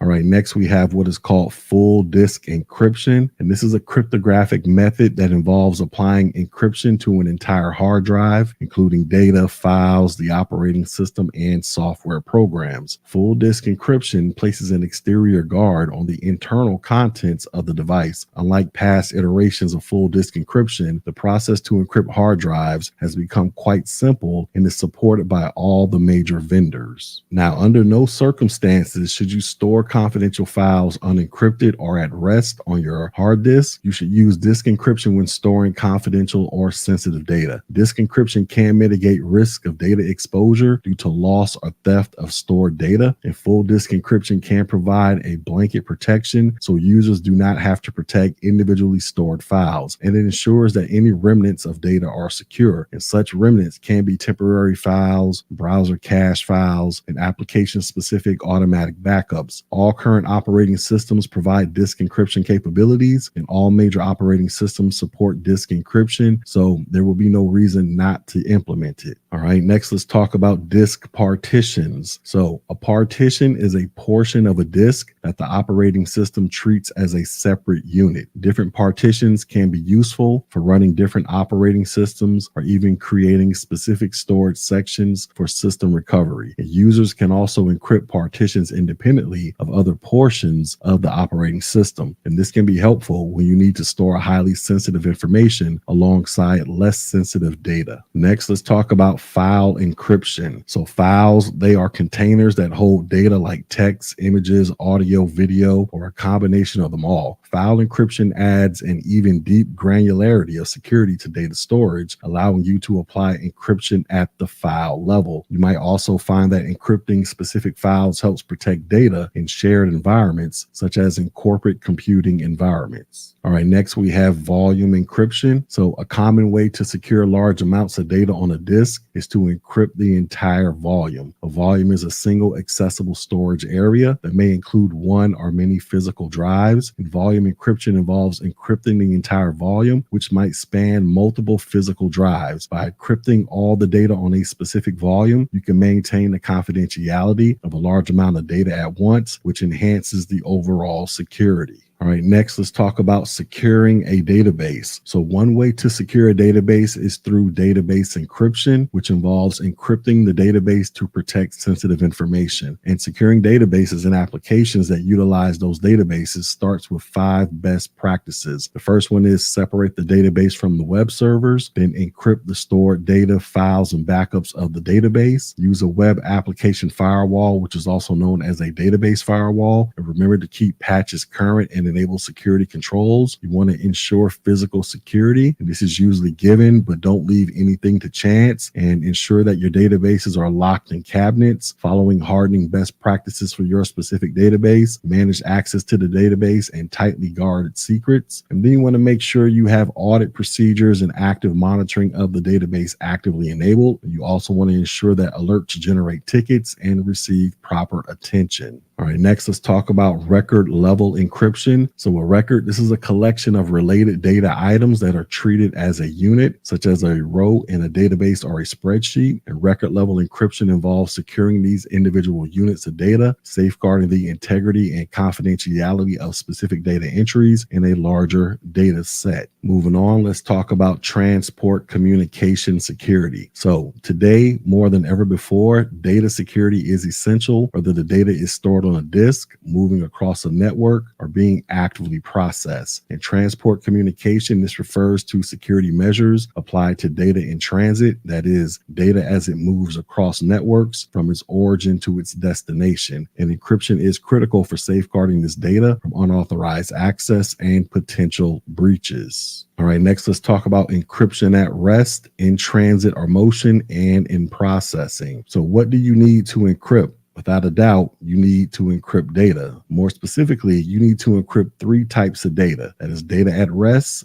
data in transit or motion, and data in use or data that's being processed. Now, understanding the unique requirements for securing these data states is essential for a robust cybersecurity strategy. And this picture right here, this provides a visual representation to help you grasp these concepts more effectively. Now, data at rest is inactive data that is archived, which means it's backed up or stored with a cloud storage device. Data in transit, which is also known as data in motion. This is data that crosses a network or data that currently resides in computer memory. And data that's in use or is being processed, this can be described as actively used data undergoing constant change, such as data that's stored in databases or spreadsheets.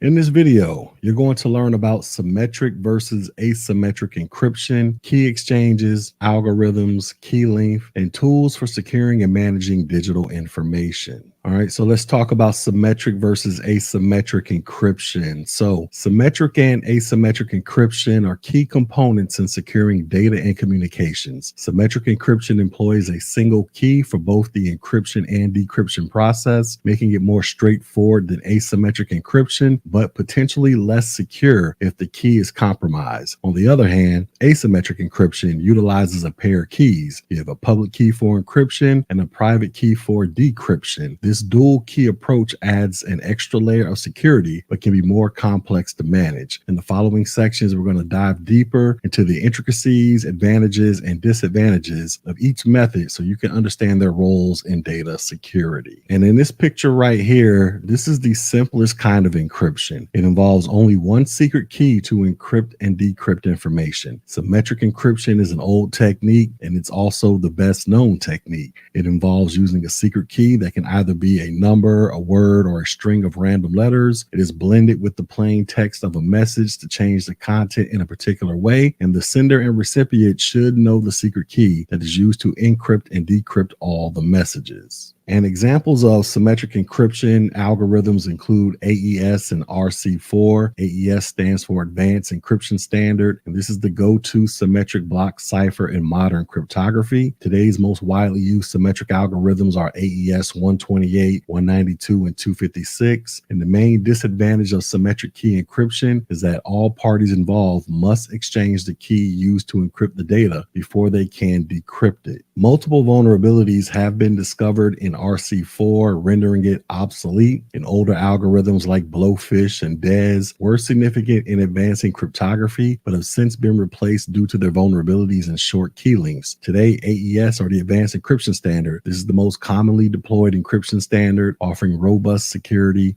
and efficiency. Whereas symmetric encryption uses the same key for encryption and decryption, asymmetric encryption uses two keys to encrypt plain text. Secret keys are exchanged over the network, and this type of encryption ensures that malicious persons do not misuse the keys. It is important to note that anyone who has a secret key can decrypt the message, and asymmetric encryption uses two related keys to boost security. A public key is made freely available to anyone who might want to send a message.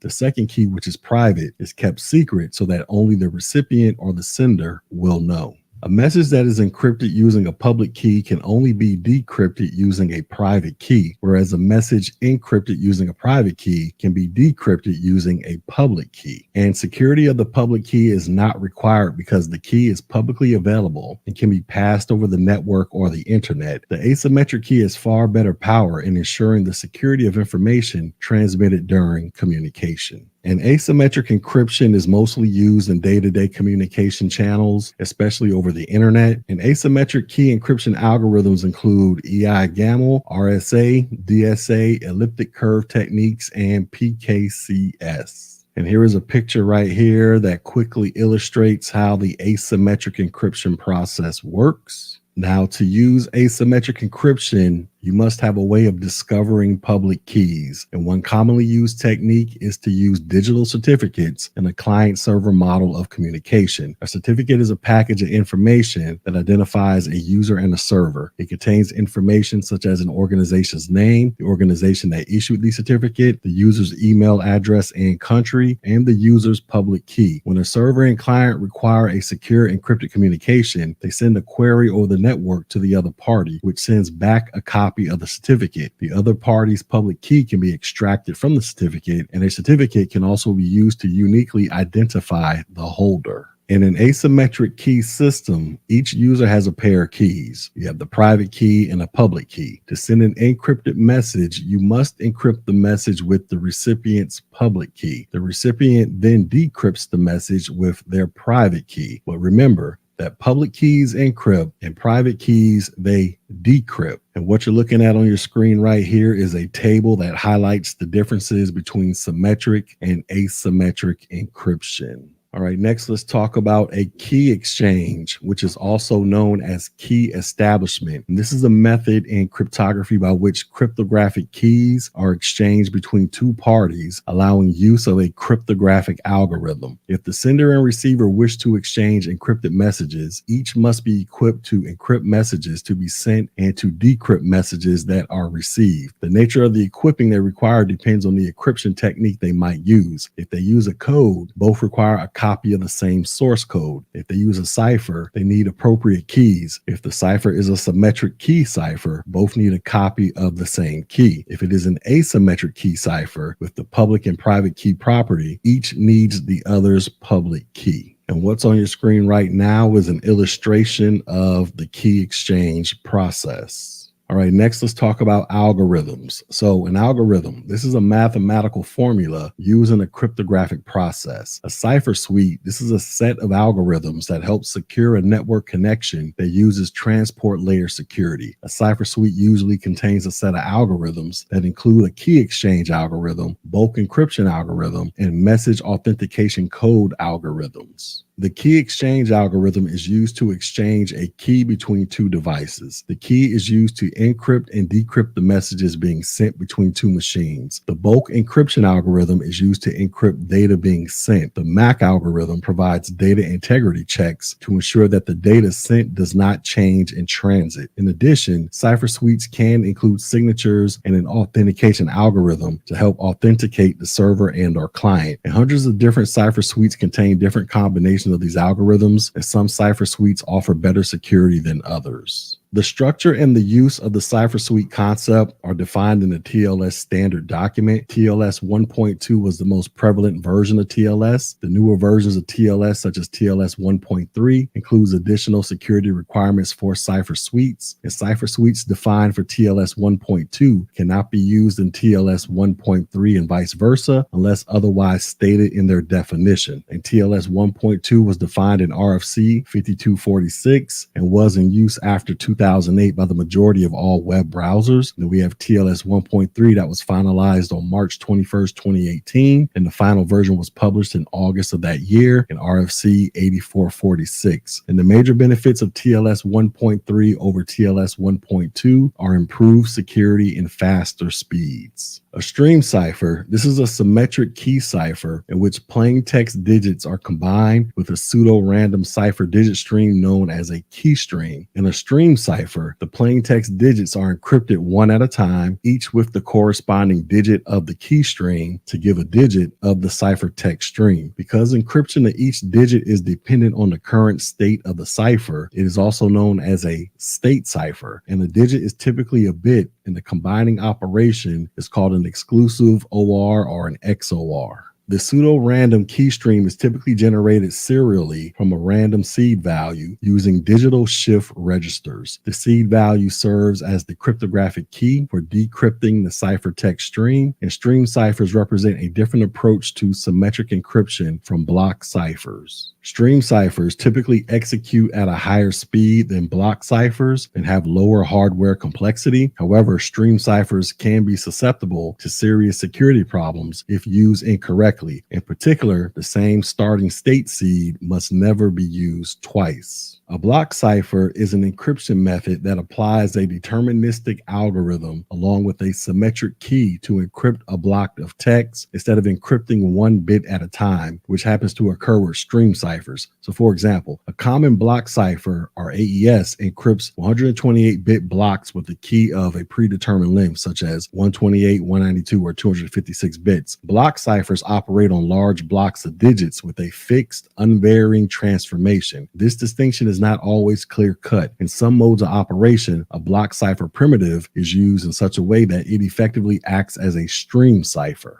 All right, next let's go ahead and talk about key length. So key length, this is the number of bits in an encryption algorithm key. A short key length means poor security. However, a long key length does not necessarily mean good security. The key length determines the maximum number of combinations required to break an encryption algorithm. And the strength of encryption, this is related to the difficulty of discovering the key, which in turn depends on both the cipher used and the length of the key. Encryption strength is often described in terms of the size of the keys used to perform the encryption. Longer keys may provide stronger encryption. Key length is measured in bits, and the 128-bit keys for use with the RC4 symmetric key cipher supported by SSL provide significantly better cryptographic protection than 40-bit keys for use with the same cipher. So a 128-bit RC4 encryption is 3 to the 10 to the 26 times stronger than a 40-bit RC4 encryption algorithm. And different ciphers require different key lengths to achieve the same level of encryption strength. The RSA cipher used for public key encryption, for example, can use only a subset of all possible values for a key of a given length due to the nature of the mathematical problem on which it is based. Other ciphers, such as those used for symmetric key encryption, can use all possible values for a key of a given length rather than a subset of those values. Thus, a 128-bit key for use with a symmetric key encryption cipher would provide stronger encryption than a 128-bit key for use with the RSA public key encryption cipher. The difference explains why the RSA public key encryption cipher must have a 512-bit key or longer to be considered cryptographically strong, whereas symmetric key ciphers can achieve approximately the same level of strength with a 64-bit key. And as a side note, many cryptographic implementations are broken before the encryption itself is broken. All right, next let's talk about tools for securing and managing digital information. An array of tools, which are specialized technologies and protocols, are designed to secure and manage digital information. These tools include trusted platform module chips, which safeguard information on computer systems. You have hardware security modules, which secure digital keys that perform encryption and decryption. You have key management systems, which handle the administration of cryptographic keys throughout their life cycle. And you have secure enclaves, which are protected spaces within processors to keep sensitive data safe. And each of these tools play a critical role in the encryption and safeguarding of digital communications and data, ensuring that they remain secure at rest, in transit, and during processing. And understanding how to effectively use these tools is essential to enforcing robust security protocols in any digital environment.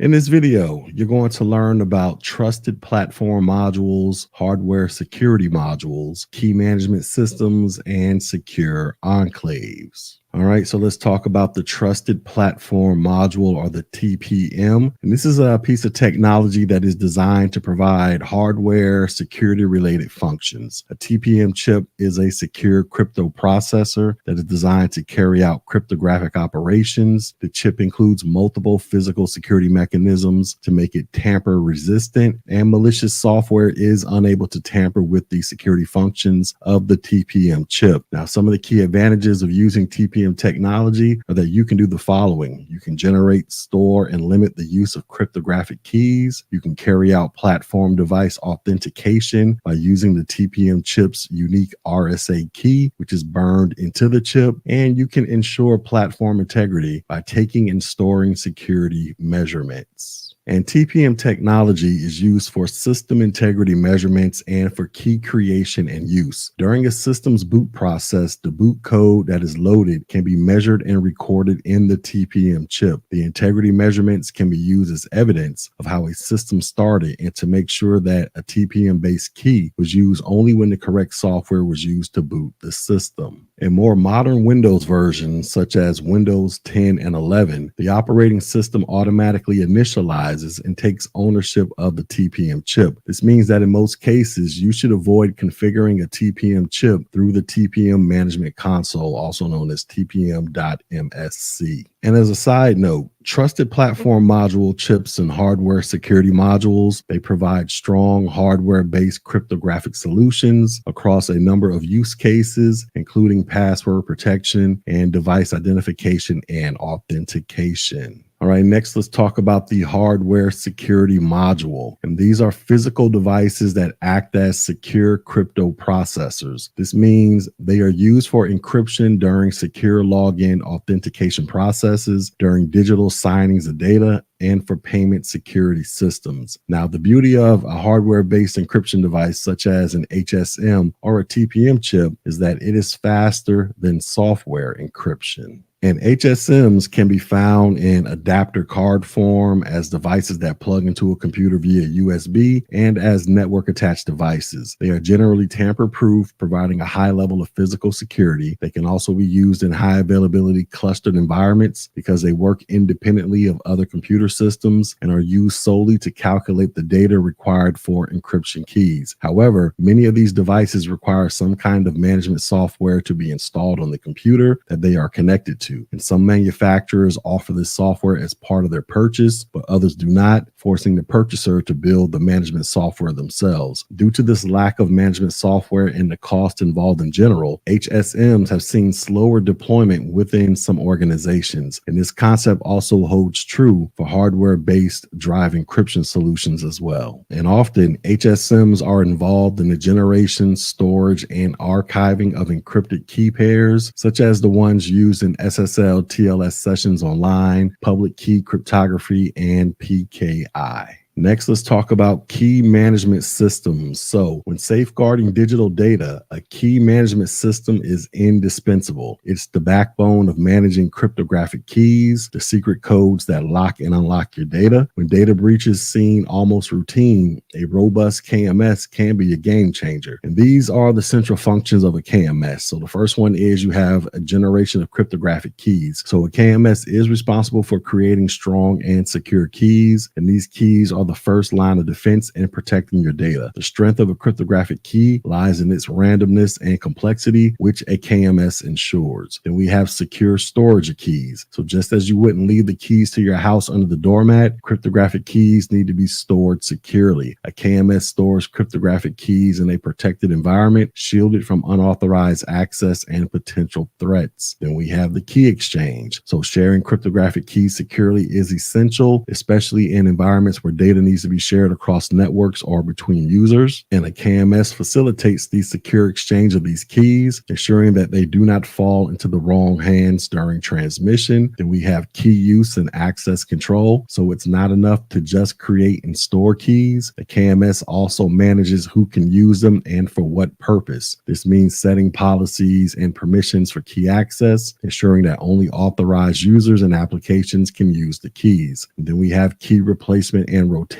So over time, cryptographic keys can become vulnerable or their integrity can be compromised. A KMS manages the life cycle of keys, replacing and rotating them as needed. And this is a critical aspect of maintaining long-term data security. Now, a KMS is clearly a vital component in your security toolbox, serving as a secure vault of cryptographic keys. It reduces data breach risks by ensuring only authorized access to sensitive information, and a KMS upholds data integrity and meets regulatory compliance requirements while also streamlining operations by automating key management. All right, next let's talk about a secure enclave. So the secure enclave, this is a crucial element of advanced security systems, providing additional protection for sensitive data on a device. The secure enclave is a hardware-based feature in certain devices, such as iPhones, that securely handles encryption and decryption tasks. And this microprocessor within a larger chip uses its boot process and runs a distinct operating system from the primary device, effectively segregating it. It's designed to resist tampering and prevent its data from being accessed by any means other than using its strict protocol. And unlocking specific data requires keys such as biometric information like fingerprints or facial recognition data, ensuring that this sensitive data remains secure even if the primary device is compromised. And the entire secure enclave is designed to resist software and hardware attacks. Its unique hardware and firmware are inextricably tied together, so making a breach in one does not lead to a vulnerability in the other. And its ability to ensure data integrity in the face of threats, including sophisticated physical attacks, makes the secure enclave a key tool in secure data management and transmission.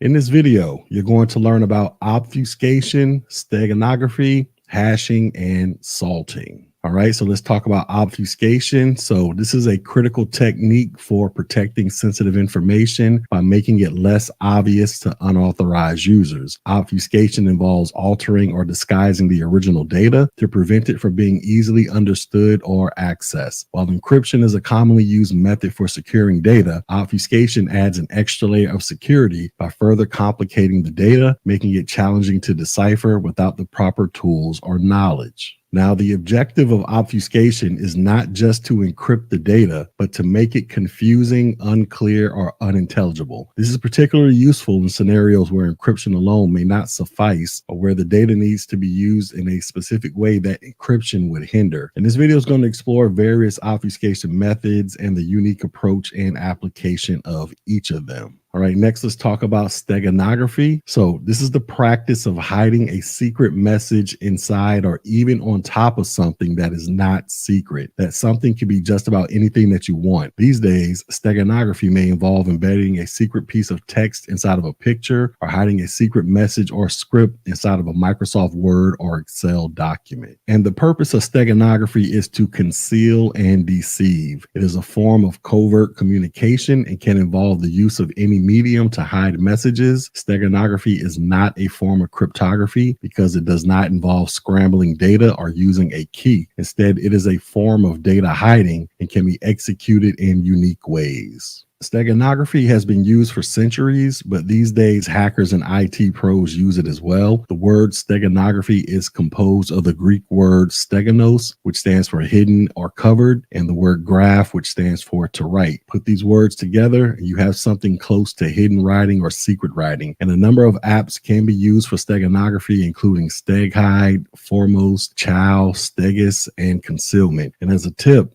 the Kali Linux distribution, this includes a number of steganography tools that can be useful in not only hiding data, but detecting and uncovering steganography data. All right, next let's talk about audio steganography. So you not only can hide secret information in images and documents, but you can also hide data in files in audio files. Audio steganography, this is a technique used to transmit hidden information by modifying an audio signal in an impersonable manner, and it is the science of hiding some secret text or audio information in a host message. So the host message before steganography and the steganography message after steganography have the same characteristics. Tools like Deep Sound allow you to hide and extract secret data or files directly from audio files. And newer tools, they also support encrypting secret files using AES 256 to improve data protection. Embedding secret messages in a digital sound is a more difficult process. Various techniques for embedding information in digital audio have been established. Audio steganography consists of a carrier or audio file, a message, and a password. The carrier, which is also known as a cover file, conceals the secret information. With steganography, the sender wants the secret message they send to remain secret, and the secret message can be any source, such as a file, text, image, or another audio file. The file is encoded with the secret key, which is provided to the receiver, who can decode the message and the corresponding file. And the cover file combined with the secret information, this is also known as a stego file. All right, next we have what is called video steganography, and this is a technique used to hide any kind of file in a cover video file. The use of video-based steganography can be more secure than steganography with other multimedia files because of the size and complexity. A video is essentially a collection of frames, and each frame is an image. So if you pull out all the frames from a video, you can use this method to store the data using the least significant bit steganography and stitch those frames back into a video with the secret message. And you can use tools like OpenCV to extract frames from a video, and to extract the audio, you can use FFmpeg, which is free and open source. And after you have mixed in the steg, you can use FFmpeg to stitch it all together with the hidden message to form a video. Now think about this. How many videos have you watched streamed over the internet? Now imagine that at least 5% of them have included some hidden data inside of the video. All right, next let's talk about image steganography, and this is a technique used to hide any kind of file in an image file. There are currently 3 effective tools for applying image steganography. The first one is called least significant bit substitution, and this method works by iterating through the pixels of an image and extracting the alpha, red, green, and blue hexadecimal values. It then separates the color channels and gets the least significant bit. Meanwhile, it also iterates through the characters of the message, setting the bit to its corresponding binary value. Then we have what is called blocking. This method works by breaking up an image into blocks and using discrete cosine transforms. And each block is broken into 64 DCT coefficients that approximate luminance and color, which are the values of which are modified for hiding the messages. And then we have what is called palette modification. And this method replaces the unused colors in an image's color palette with colors that represent the hidden message. All right, next we have what is called tokenization. And this is used mostly when protecting data at rest. It is the process of randomly generating a token value for plain text data and storing the mapping in a database. Tokenization is difficult to scale securely due to the performance and size of the underlying database, and tokenized data is difficult to exchange because it requires direct access to the database or the token vault. In encryption, this provides a better way to scale and exchange sensitive data in a sensitive manner.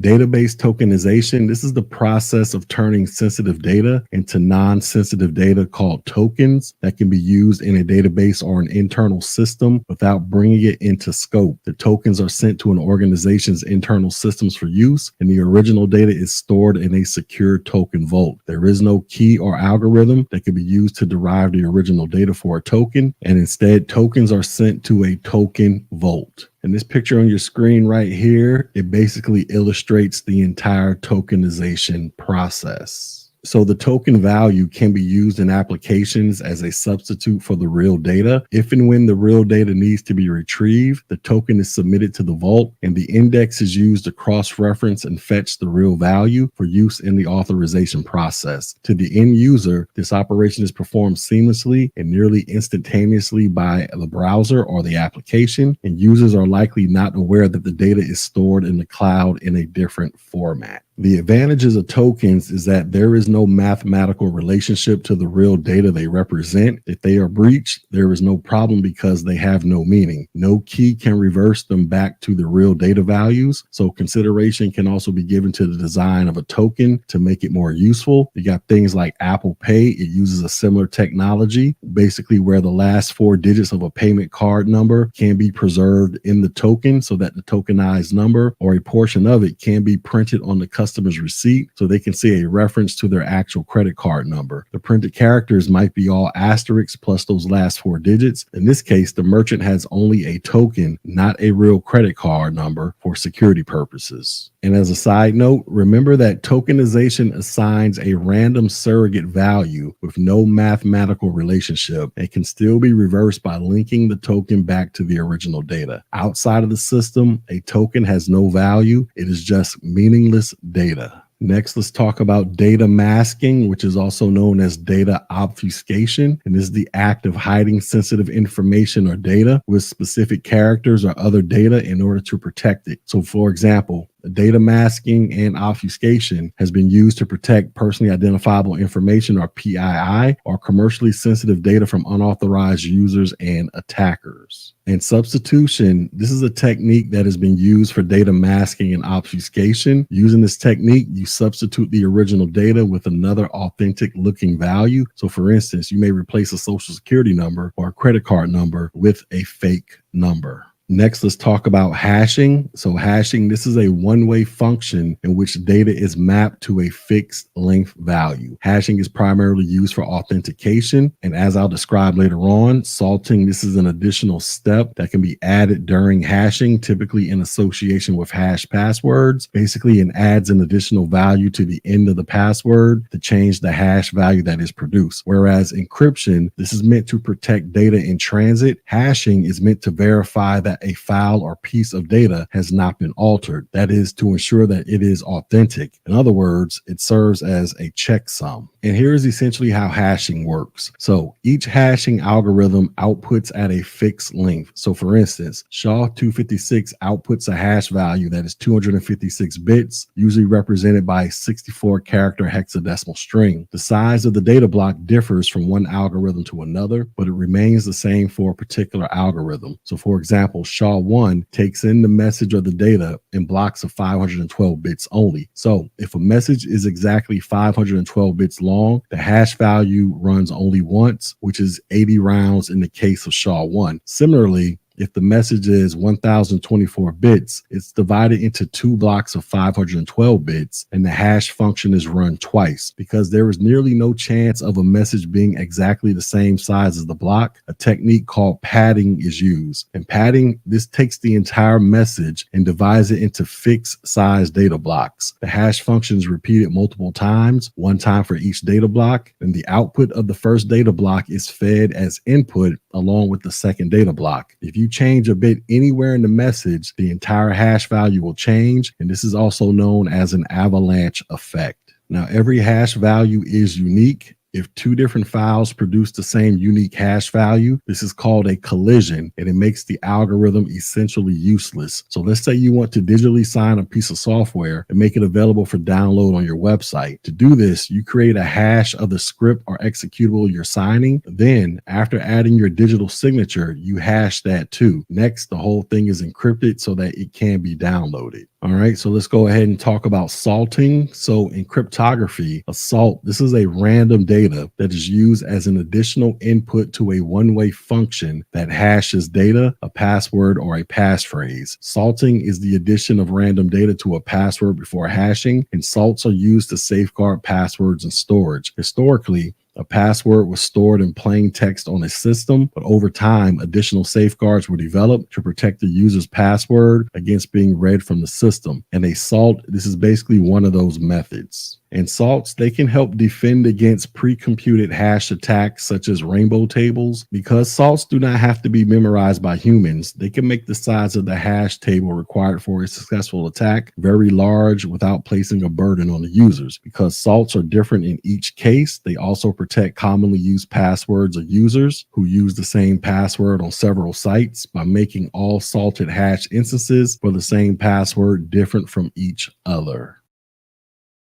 In this video, you're going to learn about digital signatures, key stretching, blockchain, and open public ledgers. All right, so let's talk about digital signatures. So a digital signature, this is a mathematical scheme for verifying the authenticity of a digital message or document. A valid digital signature where the prerequisites are satisfied gives a recipient very strong reason to believe that the message was created by a known sender, also known as authentication, and that the message was not altered in transit, also known as integrity. And digital signatures are a standard element of most cryptographic protocol suites and are commonly used for software distribution and financial transactions with contract management software, and in other cases where it is important to detect forgery or tampering. And digital signatures are often used to implement electronic signatures, including any electronic data that carries the intent of a signature. Digital signatures employ asymmetric cryptography. In many instances, they provide a layer of validation and security to messages sent through a non-secure channel. Properly implemented, a digital signature gives the receiver reason to believe the message was sent by the claimed sender. Properly implemented digital signatures are difficult to forge, and digital signature schemes, in the sense used here, are cryptographically based and must be implemented properly to be effective. And digital signatures can also provide non-repudiation, meaning that the signer cannot successfully claim they did not sign a message while also claiming that their private key remains secret. In some non-repudiation schemes, they offer a timestamp for the digital signature so that even if the private key is exposed, the signature is still valid. A digital signature scheme typically consists of three algorithms. You have a key generation algorithm that selects a private key uniformly at random from a set of possible private keys, and the algorithm outputs the private key and a corresponding public key. Then you have a signing algorithm that given a message and a private key, this produces a signature. Then you have a signature verifying algorithm. Given the message, public key, and signature, either accepts or rejects the message's claim to authenticity. And there are two main properties that are required for a digital signature. The authenticity of a signature generated from a fixed message and fixed private key can be verified by using the corresponding public key, and generating a valid signature for a party without knowing that party's private key should be computationally infeasible. A digital signature is an authentication mechanism that enables the creator of the message to attach a code that acts as a signature. The digital signature algorithm, or DSA, developed by the National Institute of Standards and Technology, or NIST, is one of the many examples of a signing algorithm. And as a side note, as organizations move away from paper products with ink signatures, digital signatures can provide added assurance of the provenance, identity, and status of an electronic document. It can also be used to acknowledge informed consent and approval by the signatory. All right, next let's talk about key stretching. So key stretching techniques are used to make a possibly weak key, typically a password or a passphrase, more secure against a brute force attack by increasing the resources such as time and possibly space needed to test each possible key. Key stretching is a cryptographic process that involves converting a password to a longer and more random key for cryptographic purposes. And the process of converting a password into a key is accomplished by using a type of algorithm known as a key derivation function, which may include a salt and also a pepper with the password to make the key more difficult to guess. And a salt, this is basically a randomly generated data that is used as an additional input to a one-way function that hashes data. And a pepper, this is a randomly generated value that is added to a password hash and should be kept secret. This is also referred to as a secret salt. And key stretching can also be applied to the top level key rather than to a password. So if a password is extremely long, key stretching can result in a shorter and less secure key. All right, next let's talk about blockchain. So a blockchain records information in a way that makes it difficult or impossible to change, hack, or cheat the system. A blockchain is a specific type of database. It differs from a typical database in the way it stores information. A blockchain stores data in blocks that are then chained together. As new data comes in, it is entered into a fresh block. When a block is filled with data, it is chained onto the previous block, and so the data is chained together in chronological order. Different types of information can be stored on a blockchain, but the most common use so far has been as a ledger for transactions. A blockchain is essentially a digital ledger of transactions that is duplicated and distributed across the entire network of computer systems on the blockchain. Each block in the chain contains a number of transactions, and every time a new transaction occurs on the blockchain, a record of that transaction is added to every participant's ledger. The decentralized database managed by multiple participants, this is also known as a distributed ledger technology, or DLT. All right, next we have what is called the open public ledger. So the open public ledger, this organizes blocks of information into a long chain. When a buyer and a seller engage in a transaction, the blockchain verifies the authenticity of their accounts. This is done by using the public ledger and by checking whether the funds are available to proceed with the transactions. However, if the funds are not available in the buyer's account, or if they are promised to another party, the sale is prevented, effectively making double buying impossible. The public ledger is not maintained and monitored by a central authority, as of which occurs with banks and governments. Rather, the public ledger is stored on the personal computers or electronic devices of the individuals and businesses who use the blockchain. And to use a blockchain, you must donate to the collective. In this way, the need for a central authority is eliminated because every member of the blockchain has access to the ledger. Further, the ledger itself cannot be falsified. If one individual tampers with the ledger, the blockchain verifies that ledger against the other ledgers owned by the rest of the community and rejects it quickly.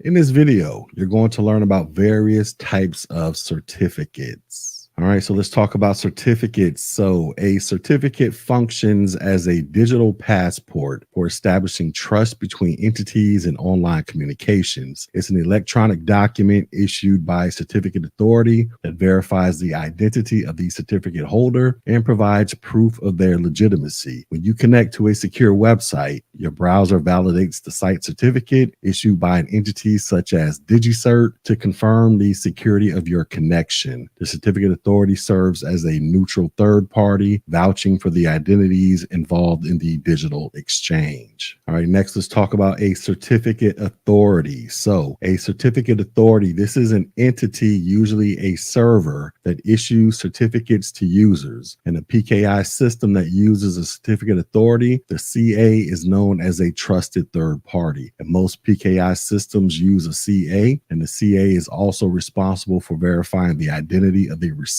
of the certificate. An example of a technology that uses certificates is a secure website. If you open your browser and connect to a secure site, the browser first checks the certificate that comes from DigiCert or another similar company. In this way, it validates the certificate, and you, i.e. the user, and the website are the two parties attempting to communicate. The CA is a third party that negotiates the security of the connection between you and the website. So for a user to obtain a digital identity certificate from a CA, the user's computer must initiate a certificate signing request and present two items of information: proof of the user's identity and a public key. This public key is then compared to the CA's private key, and if the match is successful, the certificate is granted to the user. And as a basic example, say that you want to connect to PayPal.com. When you connect to this website, it automatically redirects you to https://www.paypal.com, which is secured by way of a DigiCert issued certificate. And you know you have been redirected to a secure site because the browser provides various indicators. So for instance, the web browser will probably show you a padlock in the lock position, as you can see on your picture on the left. And if you were to click on the padlock icon area of the address field, you would get various certificate details pertaining to that secure website that you are visiting. The certificate shows when the certificate was originally issued and when it will expire, amongst other information. And you can also see that the certificate has been fingerprinted with a SY0-256, which is a variant of SHA-2, which enables you or your website or the issuer to verify the integrity of the certificate. Now, if for some reason the certificate cannot be verified by any of the parties and the issuer confirms this, the issuer needs to revoke it and place it in the certificate revocation list, as we'll talk about later on. Recipients can use one or more certificates. Certificate mapping defines how many certificates are associated with a particular recipient. If an individual certificate is mapped to a recipient, it is known as a one-to-one mapping. If multiple certificates are mapped to a recipient, it is known as many-to-one mapping. And multiple certificates might be used if the recipient requires multiple secure and separate communication channels. In some cases, a registration authority is used to verify requests for certificates. If a request is deemed valid, the RA informs the CA to issue the certificate. An RA might also be used if the organization deals with several CAs. In this case, the RA is at the top of the hierarchical structure and verifies the identity of the user. An RA isn't necessary in PKI, but if you are centrally storing certificates, a CA is necessary. And certificate authorities aren't just for the rich and famous. You can have a CA too. If you are running a Windows server, you can install your own CA. So for example, one that utilizes L2TP or possibly SSL/TLS. Of course,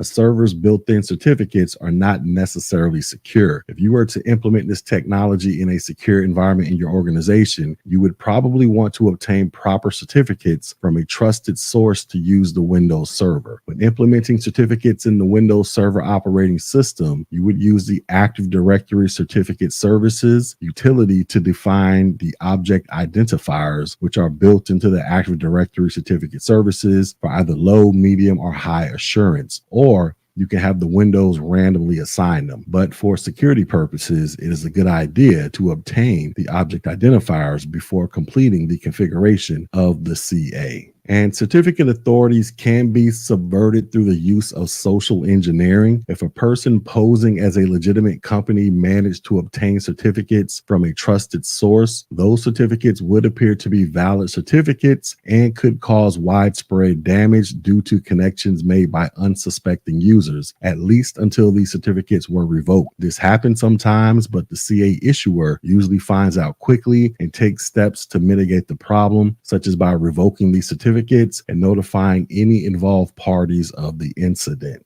All right, next let's talk about certificate revocation lists. So a CRL, this is a list of certificates that are no longer valid or that have been revoked by the issuer. There are two possible states of revocation. You have revoke, which means a certificate has been irreversibly revoked and cannot be used again. And then you have hold, which means a certificate is temporarily invalid. And reasons for revoking a certificate include the compromise or theft of a certificate or an entire CA, unspecified certificates, superseded certificates, held certificates, and key or encryption compromise. The CRL is published periodically, usually every 24 hours, and this list enables users of an issuer certificates to find out whether a certificate is valid. Also, CRLs, like these certificates themselves, they carry digital signatures to prevent denial of service and spoofing attacks, and a CRL is digitally signed by the CA. All right, next let's talk about online certificate status protocol. So an alternative to using a CRL is to use online certificate status protocol. It contains less information than a CRL does, and the client side of the communication is less complex. However,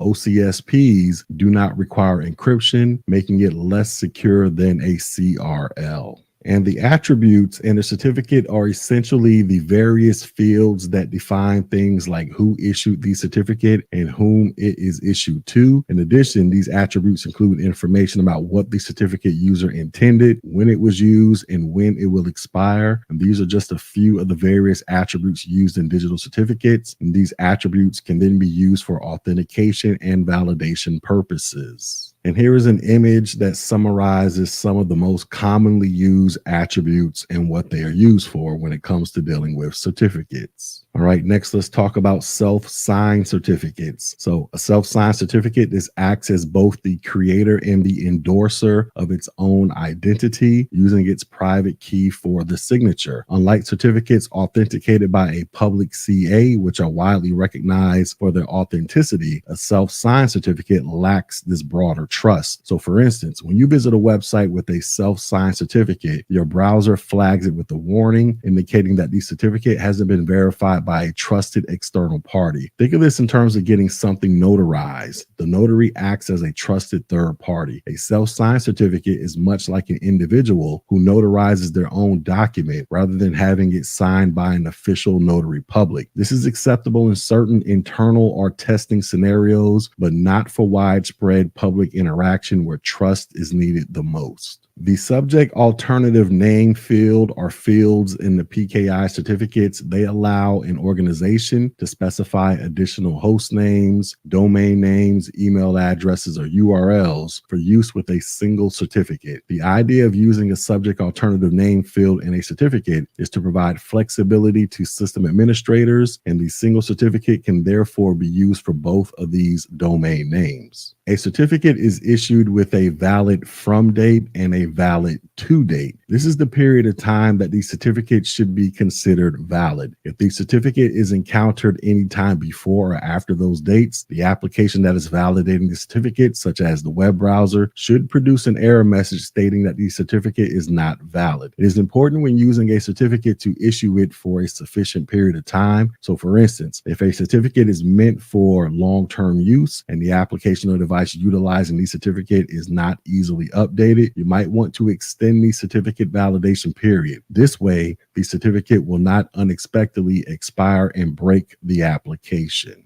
And once again, a certificate is a digitally signed electronic document that binds a public key with a user identity. The identity information might include a person's name and organization, or it might include other details relevant to the user to whom the certificate is to be issued. And most certificates are based on the X.509 standard, which is a common PKI standard developed by the ITU-T that often incorporates the single sign-on authentication method. This way, a recipient of a single X.509 certificate has access to multiple resources, possibly in multiple locations. Although it is difficult to compromise X.509 certificates that use MD5 and SHA-1 hashes, it can be done. A more powerful hashing algorithm such as SHA-2 should be implemented with a certificate. And X.509, this is the core of the Public Key Infrastructure Exchange, which is the IETF's Public Key Infrastructure Working Group. And components of an X.509 certificate should include the following. So you should know the owner information or the user information, including the public key, and the certificate authority information, including the name, digital signature, serial number, issue and expiration dates, along with the version. And certificates can be used for connections to websites, for email, and for many other things in the internet world, as well as for encryption done locally. So for example, a user working in a Windows environment might want to use the encrypting file system to encrypt data locally. The Windows domain can be configured to allow for user certificates governing and enhancing this encryption process. So certificates can be used internally or externally, but most people are most familiar with certificates used to make secure HTTP connections, usually with SSL TLS based certificates. And we're going to mostly focus on that type of certificate as we move forward. Now, it is a good idea to classify certificates the way companies that sell them do, where you have the domain, the organization, and the extended validation certificates. In domain validation certificates, the certificate authority checks the rights of the applicant to use a specific domain name. With organizational validation certificates, the CA goes beyond this and also conducts some vetting of the organization involved and displays the results to the customers. With extended validation certificates, the CA goes even further, conducting a thorough vetting of the organization. And the process of issuing these certificates is strictly defined.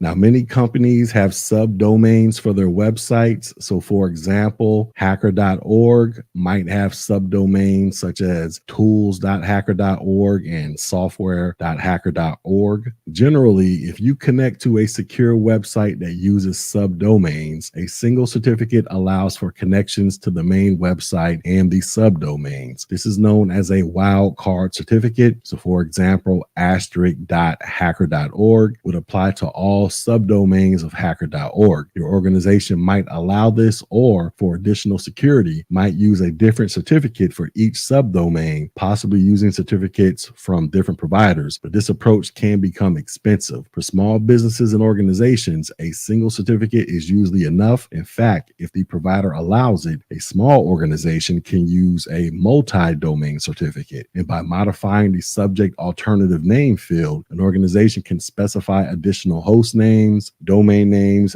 IP addresses, and so on. And this image on your screen right here provides a summary of the various certificate types along with how they are used. All right, so let's talk about a certificate chain. So a certificate chain, this is a list of certificates that utilize the chain of trust concept. Each component of the system is validated from the bottom up in a certificate chain, which is also known as a certification path. The anchor for this trust is the root certificate authority. At the bottom of the chain is the end entity certificate for a machine or computer certificate. That's the certificate that you see if you look at the details of a secure HTTPS session in your web browser. It then handshakes with an intermediate certificate belonging to an intermediate CA. This certificate signs the end entity certificate. It then handshakes with the root certificate, which represents the root certificate authority. It signs the intermediate certificate and is self-signing, which means that it not only creates the certificate, but also signs it with its own private key. The root CA employs code signing, digitally signing and timestamping the certificate to provide integrity and authenticity. However, even this can be defeated. So as a security administrator, you always have to be on the lookout for common vulnerabilities and exposures, or your CVEs, detailing revoked certificates, and even entire issuing certificate companies that may have been compromised. Now, you should know several certificate formats for the Security Plus 701 exam, and they can be identified in part by their file extension or the encoding type used. So first, let's look at the ITU-T X.690 encoding formats. And the first one is called your basic encoding rules. And this is the original rule set governing the encoding of the ASN.1 data structure. So any data created is encoded with a type identifier, a length description, and the contents value. And the basic encoding rules can use one of several encoding methods. Next, we have the canonical encoding rules. And this is a restricted version of the basic encoding rules that allows the use of only one encoding type, and all others are restricted. And then we have the distinguished encoding rules. And this is another restricted variant of the basic encoding rules. And this allows for only one type of encoding and has restrictive rules for length, character strings, and how elements are sorted. And it is widely used with the X.509 certificates. So for example, certificate enrollment in Windows servers, they use the distinguished encoding rules exclusively. Now let's briefly examine these certificate formats and extensions that you might encounter. PEM is a common format that uses base64 encoded ASCII files. PEM stands for Privacy Enhanced Mail and can be identified with the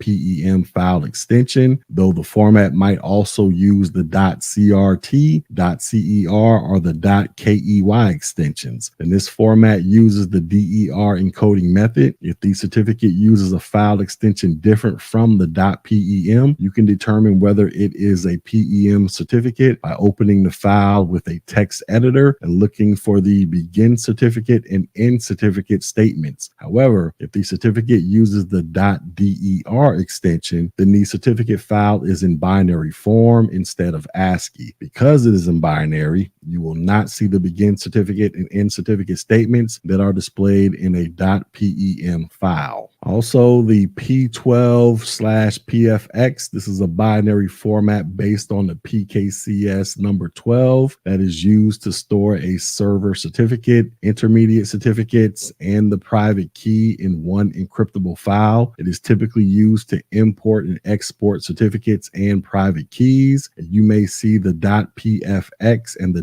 .P12 extensions associated with the PKCS 12 base files, and the .PFX, this stands for Personal Information Exchange, and Microsoft uses this format for release signing, and the certificate and its private and public keys are stored in the .PFX file, and a .PFX file can also be developed by combining a private key with a PKCS7 or a .P7B file, as might be done in Windows Internet Information Systems. The .P7B format certificates can be used by themselves in the Windows Internet Information Services as the basis for the secure multi-purpose internet mail extensions and single sign-on. Now, as a side note, some of these extensions are also used for different types of data, such as private keys, and not only for certificates. And it is also possible to convert from one format to another by using tools such as OpenSSL. All right, let's talk about a web of trust. And this is a decentralized trust model that addresses issues associated with the public authentication of public keys common to CA-based PKIs. It is considered peer-to-peer in that there is no root CA. Instead, self-signed certificates that have been attested to by the creator are created and used, and users can decide what certificates they want to trust and can share those trusted certificates with others, causing the web of trust to grow. Of course, one of the most common reasons that a certificate issue is not recognized by a web browser is due to unknown self-signed certificates. And this model can also interoperate with standard CA architectures inherent to PKI. And the more people who show trust in a certificate, the higher the chance that it is legitimate. And this model is used by PGP, which enables users to start their own web of trust, self-publishing their own public key information. And one way to add security to the certificate validation process is to use certificate pinning, also known as SSL pinning or public key pinning. It can help detect and block many types of on-path attacks by adding an extra step beyond normal X.509 certificate validation. Essentially, a client obtains a certificate from a CA in the normal way, but also checks the public key in the server certificate against a hashed public key used for the server name. This functionality must be incorporated into the client side, so it is important to use a secure and up-to-date web browser on each client in order to take advantage of certificate pinning. And an alternative to OCSP is OCSP stapling, previously known as TLS certificate status request. And this allows the presenter of the certificate to bear the cost involved when providing OCSP responses. Next, we have what are called key escrows. So certificate keys can also be held in escrow. In key escrow, a secure copy of a user's private key is held in case the key is lost. This may be necessary so that third parties such as government or other organizations can ultimately gain access to communications and data encrypted with that key. If data loss is unacceptable, you should implement key escrow in your PKI. And when installing a certificate authority to a Windows server, you can set up a recovery agent for lost or corrupted keys. And to do this, you would need to use the Windows Server operating system and need to set up an enterprise level CA. In this configuration, the certificates or the private keys are archived at the CA. And if a recovery agent has been configured, lost, or corrupted, keys can be restored. It's important to use some type of software that can archive and restore keys in case of an incident or a disaster. Another way to avoid single points of failure, such as a single CA, is to organize certificate authorities in a hierarchical manner. At the top of the tree is a root CA. Underneath are subordinates or intermediates, and CAs that offer redundancy can sign certificates on behalf of the root CA. Though CA exclusivity is common, it is not the only type of architecture used to bind public keys to users, and in some cases, a centralized model for certificates is not required, nor is it desired. Also, if a root CA is compromised, all of its certificates are then also compromised, which could affect an entire organization and beyond. The entire certificate chain of trust could be affected, and one way to add a layer of security to prevent root CA compromise is to set up an offline root CA. Because it is offline, it will not be able to communicate over the network with the subordinate CAs or any other computers for that matter. And certificates are transported to the subordinate CAs physically using USB flash drives or other removable media. Of course, you would need to have secure policies regarding the use and transport of media and would need to incorporate data loss prevention amongst other things, but the offline root CA has some obvious security advantages compared to an online root CA, and you should consider the offline mindset when dealing with critical data and encryption methods. Now, as a side note, one thing to take away from this discussion of certificates is that there have been many certificate exploits in the past and lots of vulnerabilities still exist. So be very careful when planning for the use of certificates. All right, so let's quickly talk about a third-party certificate authority. So a third-party CA, this is entrusted with the responsibility of verifying the identity of entities and issuing them digital certificates. A third-party certificate serves as digital ID cards, underlying the entity's authenticity to all other parties on the internet.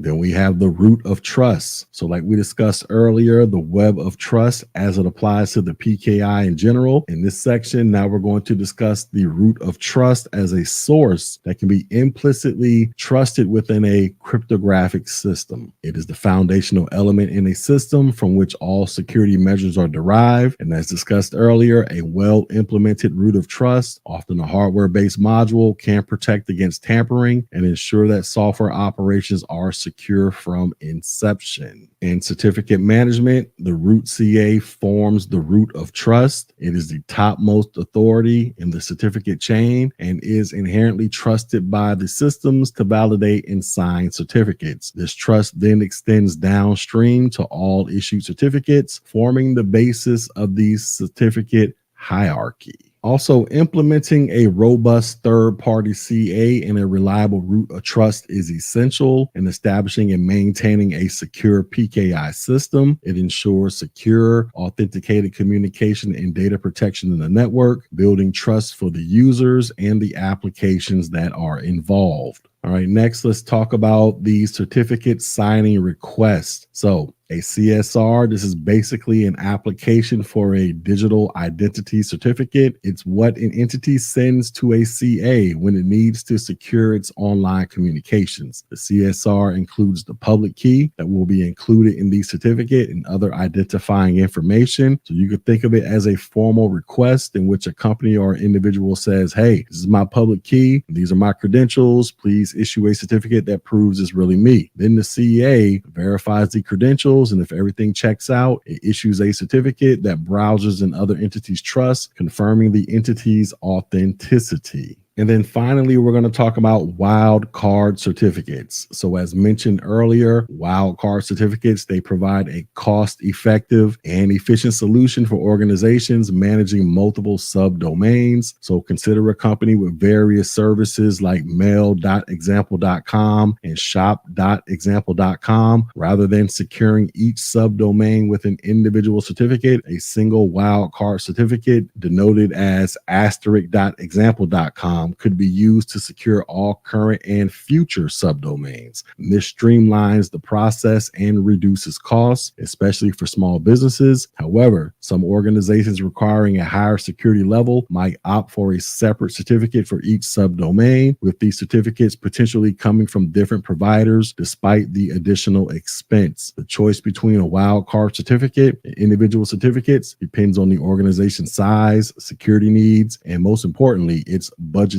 considerations. In this video, you're going to learn about threat actors, attributes of actors, motivations, and cyber warfare. All right, so let's talk about threat actors. So it is important to understand the types of attackers that you might encounter and their characteristics and personality traits. Now, keep in mind that these actors can find ways to access systems and networks just by searching the internet. And some attacks can be perpetrated by people with little knowledge of computers and technology. And threat actors, they typically have the intent to compromise the confidentiality, integrity, or availability of a system, often for personal, financial, or political gain. However, other actors have increased knowledge, and with knowledge comes power, and the type of power you want to be ready to handle. However, all levels of attackers can be dangerous, so we're going to go ahead and explore several of the actors right now. All right, so let's talk about the unskilled attacker. So an unskilled attacker has little or no technology skills and uses code that was written by others and is freely available on the internet. So for example, an unskilled attacker might copy a malicious PHP script directly from one site to another. Only the knowledge of how to copy and paste is required. Unskilled individuals are often referred to as script kiddies, and this derogatory term is often associated with juveniles. Though the processes they use are simple, unskilled attackers can knowingly and even unwittingly inflict incredible amounts of damage on insecure systems. And these people almost never have internal knowledge of a system and typically have a limited amount of resources, so the amount, sophistication, and extent of their attacks are constrained. They are often thrill seekers and are motivated by a need to increase their reputation in the hacking world. Next, we have what is called a hacktivist, and they get their name from a combination of the terms hack and activist. As with the term hacker, the name hacktivist is often applied to different kinds of activities, from hacking for social change to hacking to promote political agendas to full-blown cyber terrorism. And due to the ambiguity of the term, a hacktivist could be inside a company or could attack from the outside. And hacktivists have varying amounts of resources and funding. However, a hacktivist is usually far more competent than an unskilled attacker. Next, let's talk about cyber criminals and organized crime. So cyber criminals, they might work on their own, or they might be a part of a criminal syndicate. And organized crime, which is a centralized enterprise run by people motivated mainly by money. And individuals who are part of an organized crime group are often well funded and may have a high level of sophistication. Next, let's talk about APTs, or advanced persistent threats. So individuals might also carry out cyber attacks for governments and nation states. In such cases, the government is known as an advanced persistent threat, or an APT, and a set of computer attacking processes can also be a part of an APT. Often an APT entity has the highest level of resources, including open source intelligence, or OSINT, and covert sources of intelligence. This, coupled with extreme motivation, makes an APT one of the most dangerous foes. In many cases, APTs are tied to nation-state actors. It is no longer taboo for governments to use cyber techniques as a method of warfare, and nation-state actors are often government-supported and can use adversarial techniques to steal intellectual property, cause disruption, and potentially compromise critical infrastructure. Next, let's talk about the insider and competitor threats. So companies should be prepared for insiders and competitors as well. In fact, insiders and competitors might be one and the same. An insider threat refers to an individual within an organization who has authorized access to the organization's resources and information systems, which might enable them to exploit vulnerabilities or misuse data for malicious purposes. An insider threat can be one of the deadliest threats to servers and networks, especially if the person making the threat is a system administrator or has a security clearance at the organization. However, not all insiders are malicious. Next, let's talk about shadow IT. So think about the risks that shadow IT may introduce into a company. In shadow IT,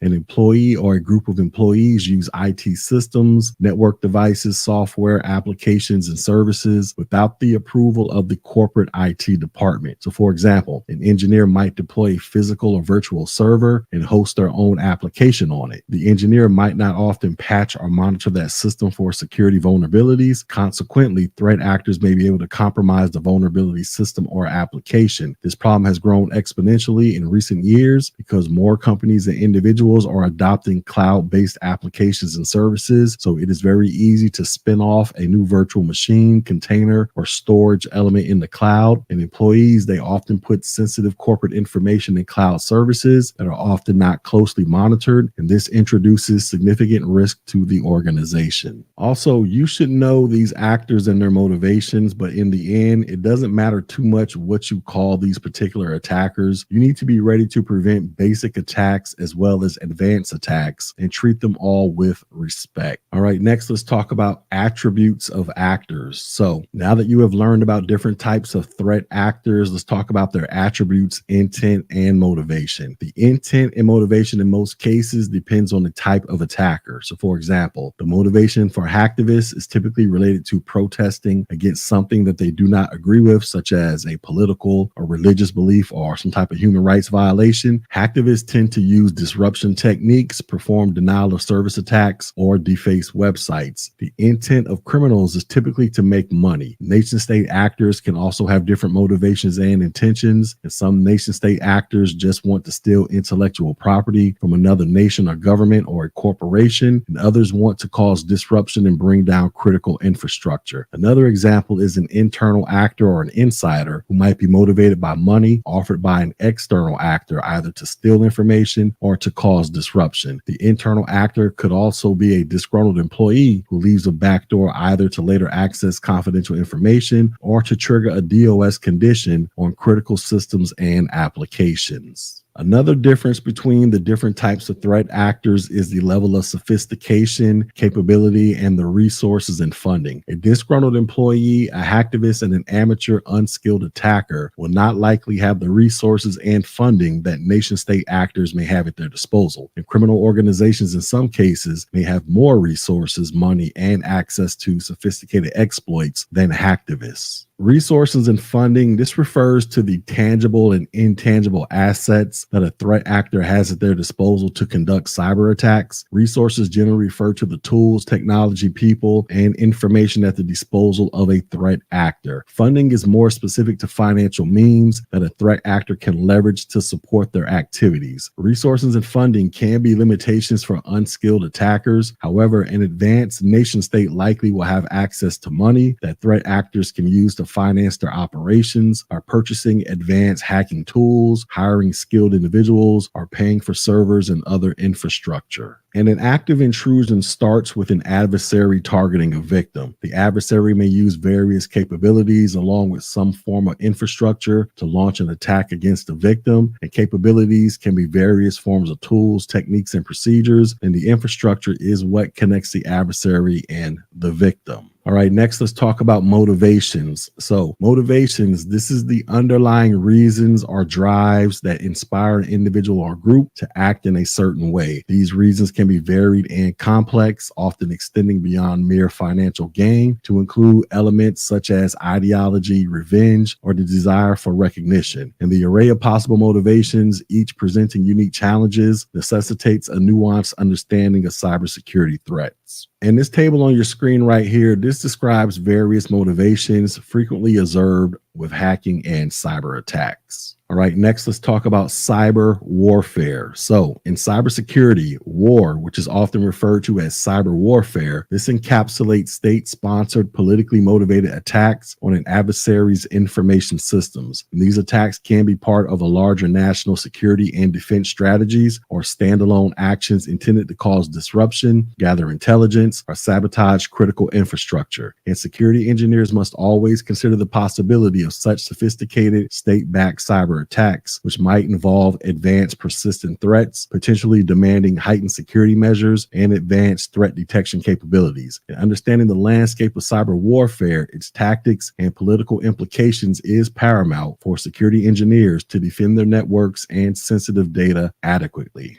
Also, cyber attacks during war times, like the ones witnessed in Ukraine, are an example of how the digital landscape can be used as a battlefield. In such cases, cyber warfare takes on a literal meaning, with attacks happening alongside or in lieu of traditional physical combat. And such cyber attacks can target critical infrastructure like power grids, communication networks, and government systems to cause disruption, create chaos, and impair the ability of a nation to defend itself or carry out its normal functions. And the Ukraine example shows the disruptive power of cyber warfare. So in 2015, a cyber attack on Ukraine's power grid left hundreds of thousands without electricity. And this is considered one of the first successful cyber attacks on a power grid. Security engineers studying such incidents understand that they must prepare for data breaches and attacks that aim to control, sabotage, or disrupt critical infrastructure.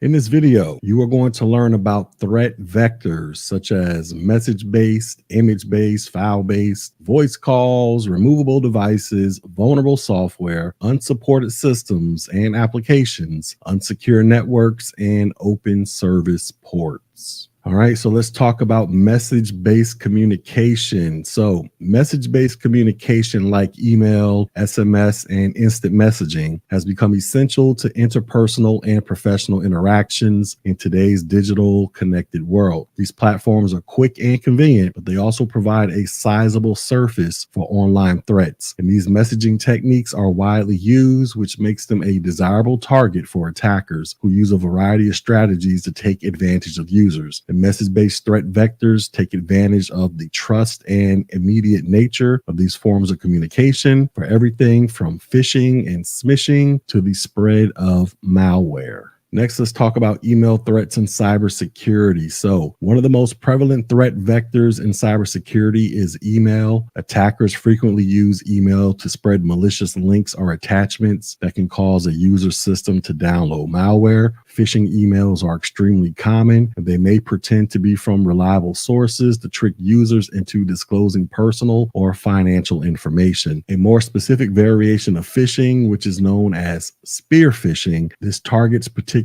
people or organizations and is frequently conducted using information pertinent to the target. Now, combining technological safeguards like spam filters and secure email gateways with ongoing user training to spot and avoid suspicious emails, this is necessary to protect against these email threats. Next, let's talk about short message service, or SMS. So this is also known as text messaging, in case you didn't know, but SMS, this is a threat vector that cyber criminals frequently use. SMS, this is a method used to provide one-time passwords to different types of one-time password services, and attackers, they may use SMS messages to trick recipients into downloading malicious software or divulging personal identification by including links to phony websites. And this is called smishing, which is a combination of SMS and phishing. And smishing attacks frequently pretend to be from a bank and say that the recipient's account has been compromised to convey a sense of urgency. And we will talk about smishing in greater detail later on. And users, they may be more likely to fall for these scams than other types of attacks because SMS messages are considered more private and less vulnerable to security risks. However, it is crucial to inform users about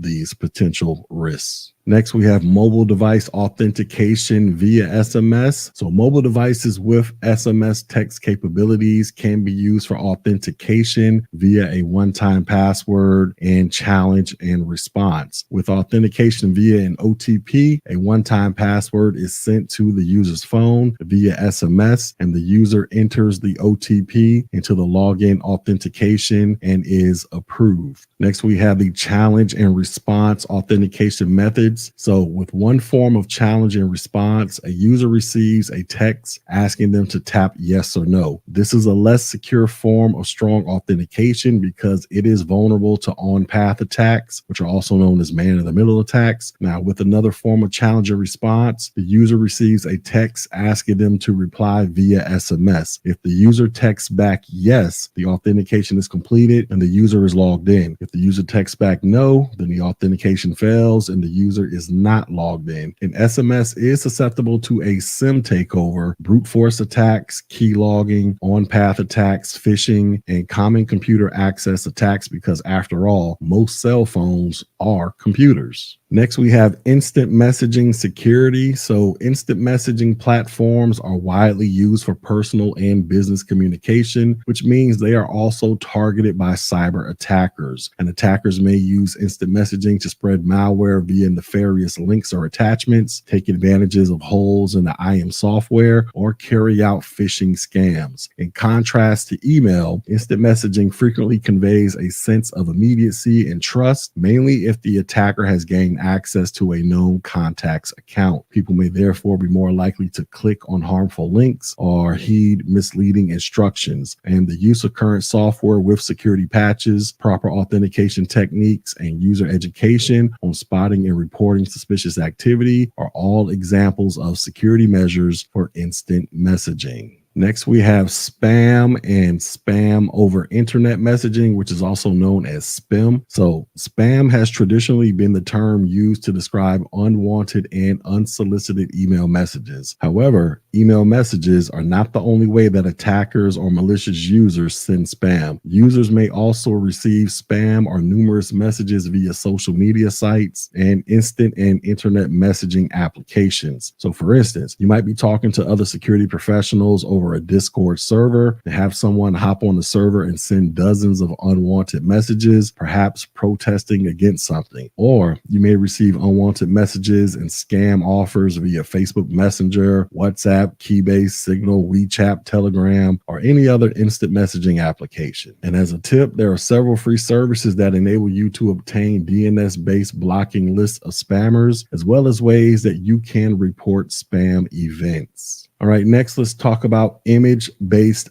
threats. So digital images are an essential part of today's online content, but can also be used as a vector for threats. Image-based threats refer to the malicious manipulation or exploitation of digital images to hide or deliver malware, engage in phishing activities, or execute other harmful actions. And attackers, they can embed destructive code within an image or manipulate its metadata to spread malware through email, social media, or other online platforms. And the hidden code may be executed when the image is open, leading to a system compromise. Now, safeguards such as updated antivirus and anti-malware software and cautious downloading from untrusted sources can help mitigate this risk.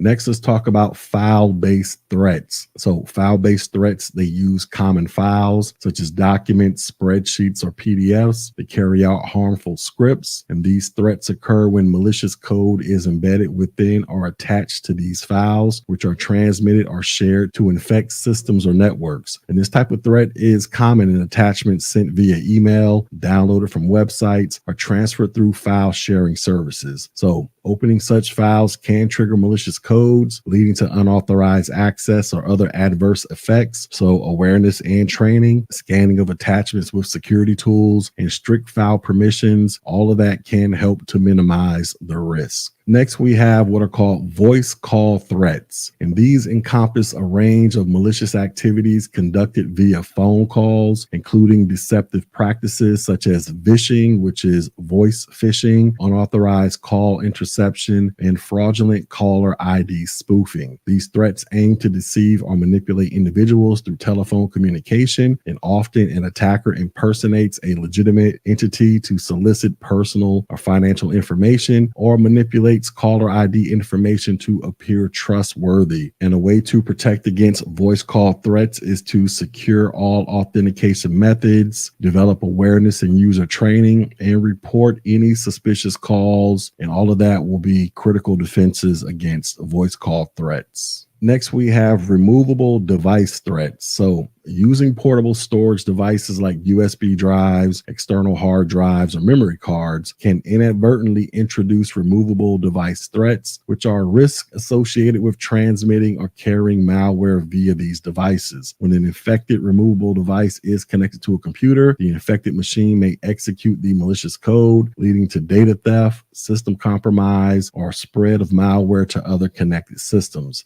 Implementing policies restricting the use of removable devices, scanning them with up-to-date antivirus, anti-malware software, and once again, educating users about safe handling practices. This also can help to mitigate these risks. Next, let's talk about vulnerable software. And this is software that has flaws or weaknesses in its code or design. Attackers can exploit vulnerable software to gain unauthorized access, disrupt operations, or cause other malicious activities. Now, to avoid vulnerable software, it is essential to understand the concepts of client-based and agentless security solutions. So the first one we have is client-based security, and this requires the installation of software or an agent on a client device itself, whether it's a computer, mobile device, or network appliance, and the agent actively monitors and protects against malicious activities, such as exploiting software vulnerabilities. And it can provide more granular control and customization, but it may be more resource intensive. And then we have what is called agentless security, and this doesn't require the installation on individual client devices. Instead, it involves centrally monitoring and enforcing security policies, often through network devices or virtual appliances. And an agentless approach, this can offer a lighter footprint and easier management, especially in diverse environments with various devices and operating systems. Now, both approaches, they aim to protect against the risks associated with vulnerable software, but they do so in different ways. Client-based solutions may provide deeper insight and control at the device level, whereas agentless options might offer more extensive coverage with a reduced maintenance burden. So choosing the right method depends on organizational needs, the complexity of the environment, and specific security requirements. Next, let's talk about unsupported systems and applications. So unsupported systems and applications are software tools or platforms that do not receive regular updates, security patches, or technical support from the developer or vendor. And this situation often arises when a software version reaches its official end of life, or the company that developed the software goes out of business or discontinues support for particular products. And the security risks associated with unsupported systems and applications can be high, particularly when known vulnerabilities remain unaddressed. Without updates, systems become prime targets of cyber criminals who may exploit unpatched flaws to gain unauthorized access, manipulate data, or launch broader attacks in an organization.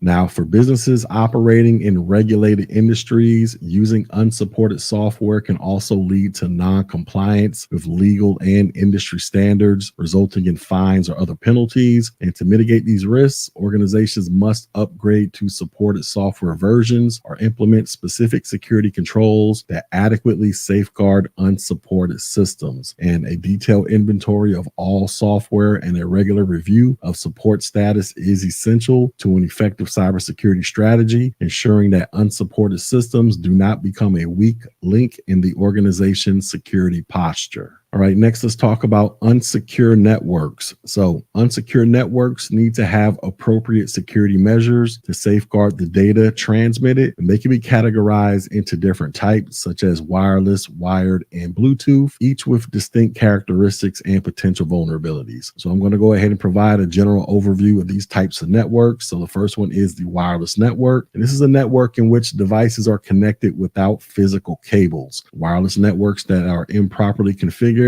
or they lack robust encryption protocols, they can be susceptible to unauthorized access and eavesdropping. And attackers, they might exploit weak Wi-Fi passwords or outdated security standards like WEP to intercept data or create rogue access points to mislead users. Then we have wired networks. So wired networks, these are where devices are interconnected using physical cables and are generally considered more secure than their wireless counterparts. Wired networks, they can still be vulnerable if proper segmentation and access controls are not implemented, and attackers with physical access to the network cabling or ports might intercept data or introduce malicious devices such as network traps. And then we have Bluetooth networks, and these allow short-range communication between devices. However, they can be exploited if devices are set to discoverable mode or if known Bluetooth protocol vulnerabilities are not patched. And attackers, they may launch attacks such as Blueborn to spread malware or gain control of devices. Now, an unsecured network exposes an organization or individual to potential cyber threats like data theft, on-path attacks, or unauthorized control over network devices. Proper security measures such as robust encryption like WPA3 for Wi-Fi, network segmentation, firewalls, and continuous monitoring, this all can mitigate these risks. Also, educating users about the dangers of connecting to untrusted or open networks and enforcing policies to guide safe network usage are essential strategies for enhancing network security. Next, we have what are called open service ports. And open service ports are network communication endpoints that are left accessible and unguarded on a computer system. Applications use these ports to communicate with other devices over a network. And open service ports, they can present a significant security risk when not adequately secured. An open service port can be compared to an unlocked door in a building. Just as an unlocked door allows anyone to enter, an open service port can allow unauthorized access to an application or even the underlying operating system. And attackers, they can exploit open ports to conduct activities such as information gathering, service disruption, or remote control of the system. So here's a tip for scanning your computer ports. So if you want to identify open ports on your computer, you can run a simple test using the Windows command prompt. So just open the command prompt and enter the following command, netstat-ANO. Then this command will display all currently existing network connections via open ports and open listening ports that are not immediately establishing connections. Now, the risk associated with open service ports can be mitigated through proper security measures such as the following. So you have port scanning. So regular port scanning, this is an essential practice for maintaining a secure network environment. Among the most widely used tools for this purpose is Nmap, which is also known as Network Mapper. And Nmap, this is a versatile and powerful open source tool that is capable of discovering hosts and services on a computer network. And another tool is called Maskin, which is known for its speed and serves a similar purpose to Nmap. The Netcat is more straightforward than Nmap and offers excellent functionality, including port scanning, file transfer, and the setup of backdoors. By regularly employing port scanning tools like Nmap, you can identify which ports are open and take appropriate action to close or secure unnecessary ports. Then we have firewall configuration. So by using a firewall to control the traffic allowed to enter or exit through specific ports, you can block unnecessary ports, thus limiting your exposure. Then we have monitoring and logging. So it is a good idea to implement continuous monitoring and logging to detect suspicious activities on open ports and take corrective actions if needed. Then we have patching and upkeep. So one way to secure a network is to ensure that these services running on open ports are up to date with the latest security patches and configurations. So ultimately, by understanding the necessity of each port and applying appropriate security controls, organizations can significantly reduce the risk associated with open service ports and enhance the overall security posture of their systems.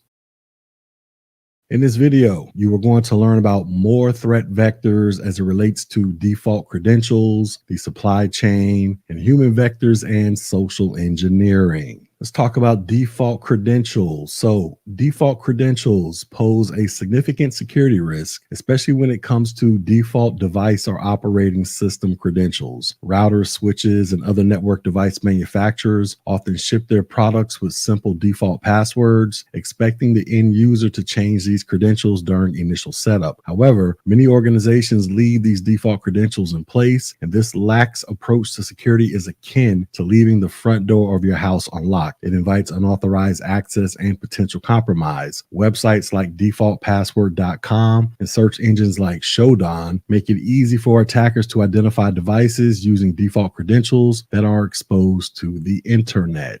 This issue extends beyond hardware. Software developers and administrators sometimes leave hard-coded or default credentials in place, exposing individual devices and entire cloud environments to various forms of attack. The security adage, why do you need hackers if you have default passwords? This rings true here. Changing default credentials and restricting network access to critical systems is crucial, and some manufacturers now require users to change default passwords during the initial setup, but compliance is inconsistent. The common practice of credential harvesting exacerbates the problem of default credentials. Attackers dump harvested username and passwords on platforms like Pastebin or GitHub, making it easier to compromise systems where users have reused their credentials. It's not just about changing the defaults, it's also about ensuring that credentials are unique, complex, and confidential to reduce the risk of unauthorized access. Next, let's talk about the supply chain. So the term supply chain, this refers to the interconnected network of organizations, resources, and processes involved in creating, producing, and delivering a product or service. And the supply chain presents unique challenges and risks, particularly to managed service providers or MSPs, vendors, and suppliers. Managed service providers or MSPs, these are organizations that manage IT services for other companies. While they offer efficiency and expertise, they can also introduce risk if not properly secured. An insecure MSP can provide a pathway for attackers to access their clients' networks. Ensuring that MSPs follow stringent security protocols and regularly undergo security assessments is crucial in mitigating this type of risk.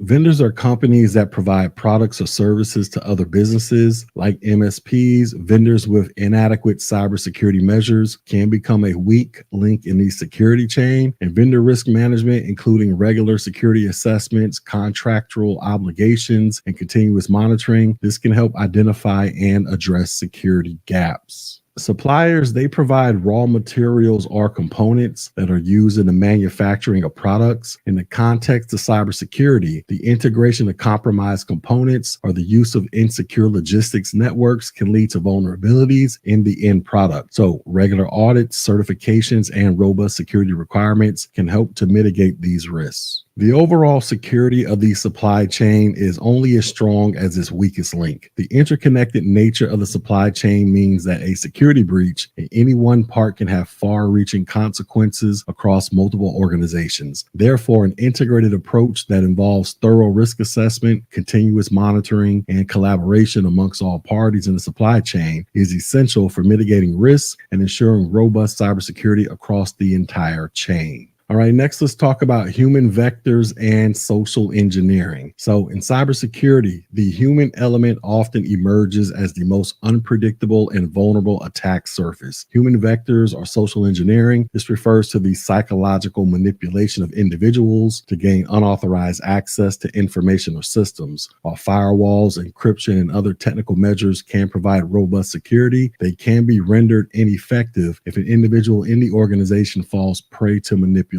especially if that individual has elevated privileges. So human vectors or social engineering attacks, they exploit the innate human tendencies of trust and curiosity to bypass even the most fortified security systems. Social engineering is not just a single tactic, but a broad category of manipulative techniques aimed at human psyche. From phishing emails that mimic trusted sources to pretexting scenarios that involve elaborate false narratives, social engineering attacks are as diverse as they are deceptive. And these attacks don't just target uninformed or naive users, they are often sophisticated enough to deceive even the most security-conscious individuals. The key to defending against social engineering lies in technical safeguards and a holistic approach that combines technology, regular training, and a culture of security awareness. And the following information is going to explore the various forms of social engineering, including phishing, vishing, smishing, and more, to equip you with the knowledge to recognize and counter these insidious attempts to manipulate human behavior in order to gain unauthorized access. All right, so the first one we're going to talk about is phishing, and this is the attempt to fraudulently obtain private information. A phisher usually masquerades as someone else, perhaps another entity. For example, an attacker could impersonate an employee of a company or a business partner to attempt to steal sensitive data from the victim, and phishing is usually done by electronic communication rather than in person. For a phishing attack to succeed, little information about the target is necessary. A phisher might target thousands of individuals without much concern as to their background. An example of phishing would be an email that requests verification of private information. The email might have links to a malicious website designed to lure people into a false sense of security in order to fraudulently obtain information. And the website is likely to look like a legitimate website. A common phishing technique is to pose as a vendor, such as an online retailer or domain registrar, and send email confirmations of orders that targets supposedly placed. Now, this right here is a triple whammy. So first, the orders are obviously fake. A person might say, hey, wait, I didn't place these orders, and then may click on the link or links in the email and land on the false web page. Second, if a person thinks it's a legitimate order, perhaps the person places many orders and the fraudulent one looks like another one, the person might click a link to track the order, again landing on a bogus web page. Third, once at the web page, the person is asked to enter credentials for an account, which then leads to credit card fraud and identity theft. In addition, the page might include Trojans and other malicious scripts that are delivered to the unsuspecting person on exit. And this is basically one hell of a form of cyberbullying. Generally, an attacker needs no information about the targets to conduct a phishing attack. However, some phishers actually target specific groups of people or even specific individuals. And this is known as spear phishing. And when an attacker targets key stakeholders and senior executives like CEOs and CFOs, it is known as whaling. And whaling attacks are much more detailed and require that the attacker know a good deal of information about the attack. And whaling attacks are much more detailed and require that the attacker know a good deal of information about the target, much of which is freely available on the internet. Many different types of social engineering are often lumped into the phishing category, but actual phishing for private information is normally limited to email and websites. Several open source tools can help automate or accelerate social engineering attacks, including sending phishing and spear phishing emails. An example of these tools, and one of the most popular, is a tool called the Social Engineering Toolkit.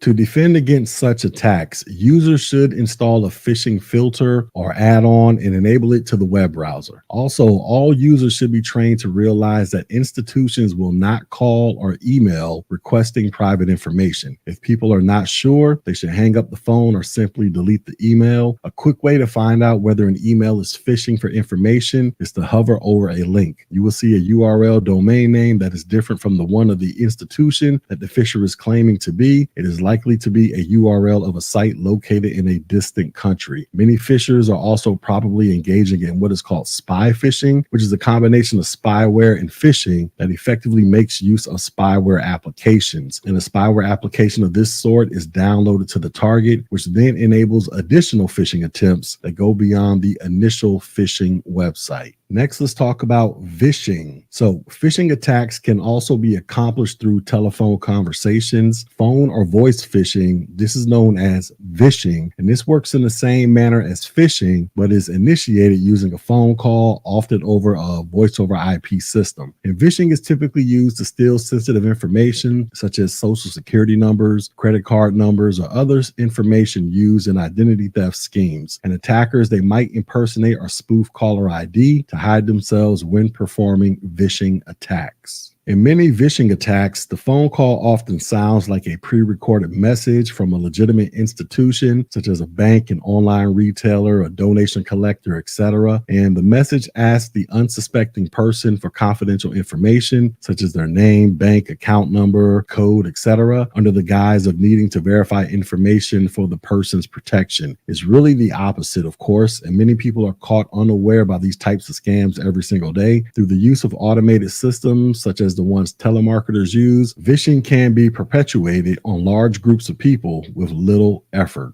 As a side note, a similar technique using automated systems is known as war dialing. This type of attack occurs when a device, such as a modem or some other system, is used to scan a list of telephone numbers and dial them in search of computer systems and fax machines. The technique sifts out the phone numbers associated with voice lines and the numbers associated with computers, and the result is a list that can later be used by other attackers for various purposes. Next, we have what is called smishing. So because phishing has become an effective tactic for threat actors, they have found ways other than using email to fool their victims into following malicious links or activating malware from emails. A number of phishing campaigns have used SMS to send malware or malicious links to mobile devices, and this social engineering technique is also known as smishing, which is short for SMS phishing. And one example of smishing is the Bitcoin-related SMS scams that have surfaced in recent years. Numerous victims have received messages instructing them to click links to confirm their accounts and claim Bitcoin. A user who clicks such a link might be fooled into entering sensitive information on an attacker's website. Next, let's talk about misinformation and disinformation. So misinformation is false or misleading information that is spread without malicious intent, whereas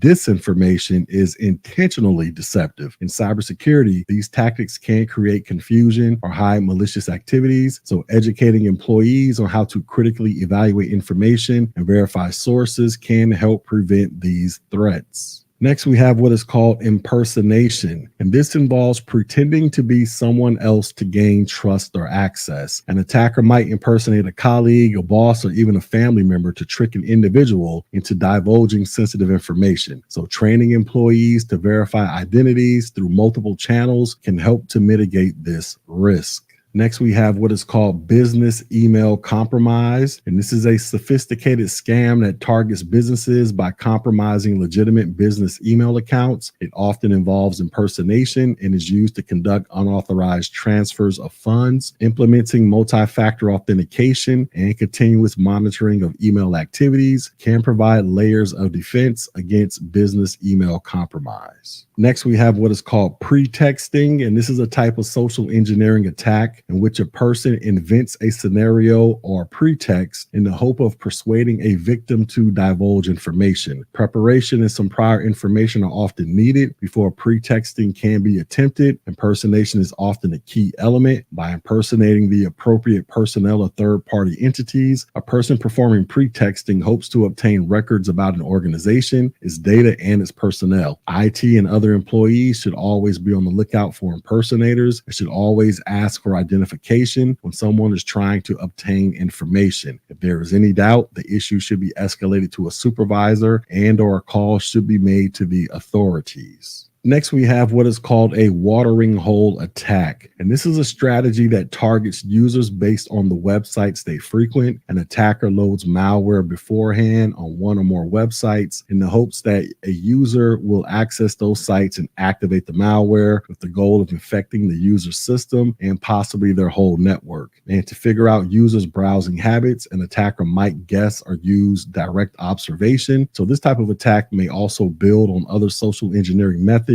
such as eavesdropping, pretexting, and phishing. And popular websites such as Google and Microsoft would be difficult to infect with malware. Attackers, they typically go after smaller websites. So for example, let's consider a company that manufactures widgets. Chances are that the company will need to purchase plastic and other resources to build their widgets. Users will connect to the supplier's website, often via the internet or possibly an intranet. And the supplier's websites are known for lacking security, and they make excellent targets. If many users in the company go to these same websites often, it's just a matter of time before someone clicks on the wrong website element or gets tricked into another manner. Then malware gets installed on the client computer and possibly spreads throughout the company. And an attacker might also redirect users to other websites where more hardcore malware, such as ransomware and other scams, are located. Now, the problem is that you, as a security administrator, you cannot actively prevent the malware on the targeted websites. You can suggest prevention methods to those companies, such as software patches and secure coding, but you can't force them into action. So you should focus on localized prevention methods, including training users, reducing web browser functionality, blocking known malicious websites based on threat intelligence, and monitoring in the form of anti-malware software and IDS and IPS systems. Next, let's talk about brand impersonation. And this is a tactic in which attackers pretend to represent a trusted brand, such as a well-known bank or technology company. And this impersonation can be used in phishing emails or fake websites to deceive victims into providing personal or financial information. So regular education, awareness training, and technical controls like email filtering can help individuals recognize and avoid these impersonation attempts. Next, we have what is called typo squatting. And this is a technique that takes advantage of human error. Knowing that users often type in URLs incorrectly, a typo squatter registers a domain that is a common typo of a legitimate site to impersonate the real website and host malware or perform other malicious techniques to compromise user systems. So for an example, an attacker might register the domain google.com, spelled GOGLE.com,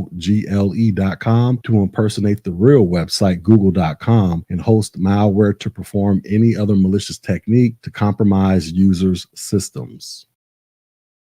In this video, you are going to learn about various vulnerabilities such as application vulnerabilities, operating system-based vulnerabilities, web-based vulnerabilities, hardware vulnerabilities, and virtualization vulnerabilities. All right, so let's talk about application layer vulnerabilities. So the application layer is often a prime target for attackers because it is a gateway to user interactions and data. Vulnerabilities at this level can be especially detrimental, providing multiple avenues for malicious intrusion. In this video, we're going to delve into specific application vulnerabilities, including memory injection, buffer overflow, race conditions, and malicious updates. Understanding these vulnerabilities is essential for both software developers and security professionals, as it guides the development of secure code, robust defenses, and the implementation of proper risk management. These vulnerabilities, whether arising from coding errors, design flaws, or other factors, can be mitigated through careful design, thorough testing, and continuous monitoring and updating of the application environment. All right, so let's talk about memory injection. And this is a technique in which an attacker introduces or injects malicious code into a system's memory. Rather than executing malicious code directly on a host system, the attacker exploits a vulnerability in a legitimate process running on the system, allowing the injected code to run within the security context of the legitimate process. And this can make detection more challenging, as the malicious code appears to be a part of a trusted encryption. Memory injection attacks can be particularly disastrous because they exploit legitimate processes to execute malicious code, making them difficult to detect. However, several mitigation strategies can be employed to protect against such an attack. And one practical approach is to use endpoint detection and response solutions, which monitor for unusual behavior in system processes. And these solutions can flag anomalies, such as a process suddenly allocating a large amount of memory, which could indicate an injection attempt. Another strategy is application whitelisting, which involves allowing only pre-approved applications to run on the system. And this can prevent malicious code from being executed, even if the code is injected into a legitimate process. So regularly patching and updating software is a way to fix known vulnerabilities that might be exploited for memory injection. Data execution prevention. This is another helpful feature that can be enabled on Windows systems. DEP, this prevents code from being run from data pages, which can block many types of memory injection attacks. Similarly, address space layout randomization, or ASLR, can make it more difficult for an attacker to predict the location where the injected code will execute, adding another layer of defense. And finally, user education and awareness training can play a crucial role in protecting against memory injection attack. Users should be trained to recognize phishing attempts and other social engineering tactics that attackers might use to initially compromise a system and then conduct a memory injection attack.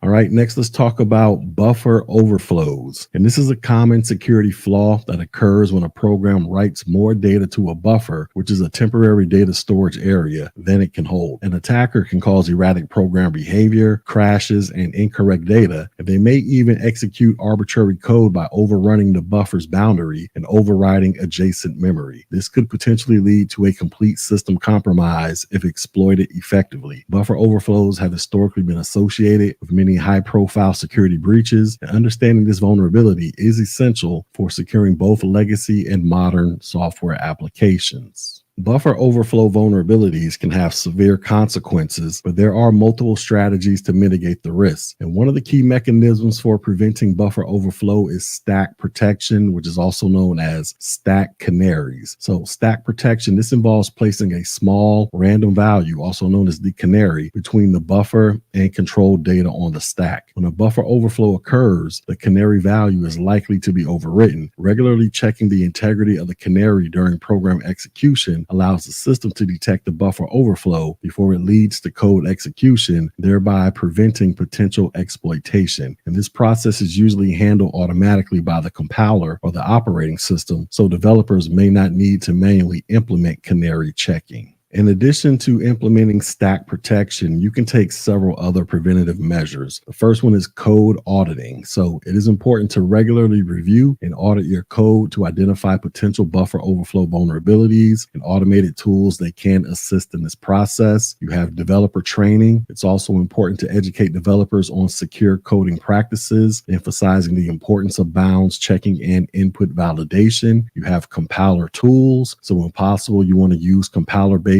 protections like DEP and ASLR to make exploitation more difficult. You have safe functions. So it is a good idea to replace unsafe standard library functions that do not perform bounds checking with safer alternatives. You have patching. It is important to keep web and application servers up to date with the latest security patches to fix known vulnerabilities. And then you have application scanning. It's also a good idea to use application security testing tools to scan for vulnerabilities and custom-built and third-party applications. All right, next let's talk about race conditions. So a race condition, this is a situation in which the behavior of the software system depends on the relative timing of events, such as the order in which threads are scheduled to run. When multiple processes across shared resources concurrently and at least one of them modifies the resource, a race condition can lead to unpredictable results. So here are some specific examples of race conditions. The first one you have is called a time of check, and this refers to the moment when the system system checks the state of condition of an object or resource. A change in state between the TOC and the time the resource is used can lead to incorrect behavior or security vulnerabilities. Then we have time of use, or TOU, and this refers to the time a resource is accessed or used. A change in state between the checking of the resource and its use is referred to as a TOC-TOU, or time of check to time of use race condition. And attackers, they can exploit such a condition to gain unauthorized access or escalate privileges. Now, understanding race conditions, especially in a multi-threading environment, is crucial in software development and cybersecurity. It requires careful synchronization and control to ensure that operations are carried out in the correct order and that shared resources are accessed safely.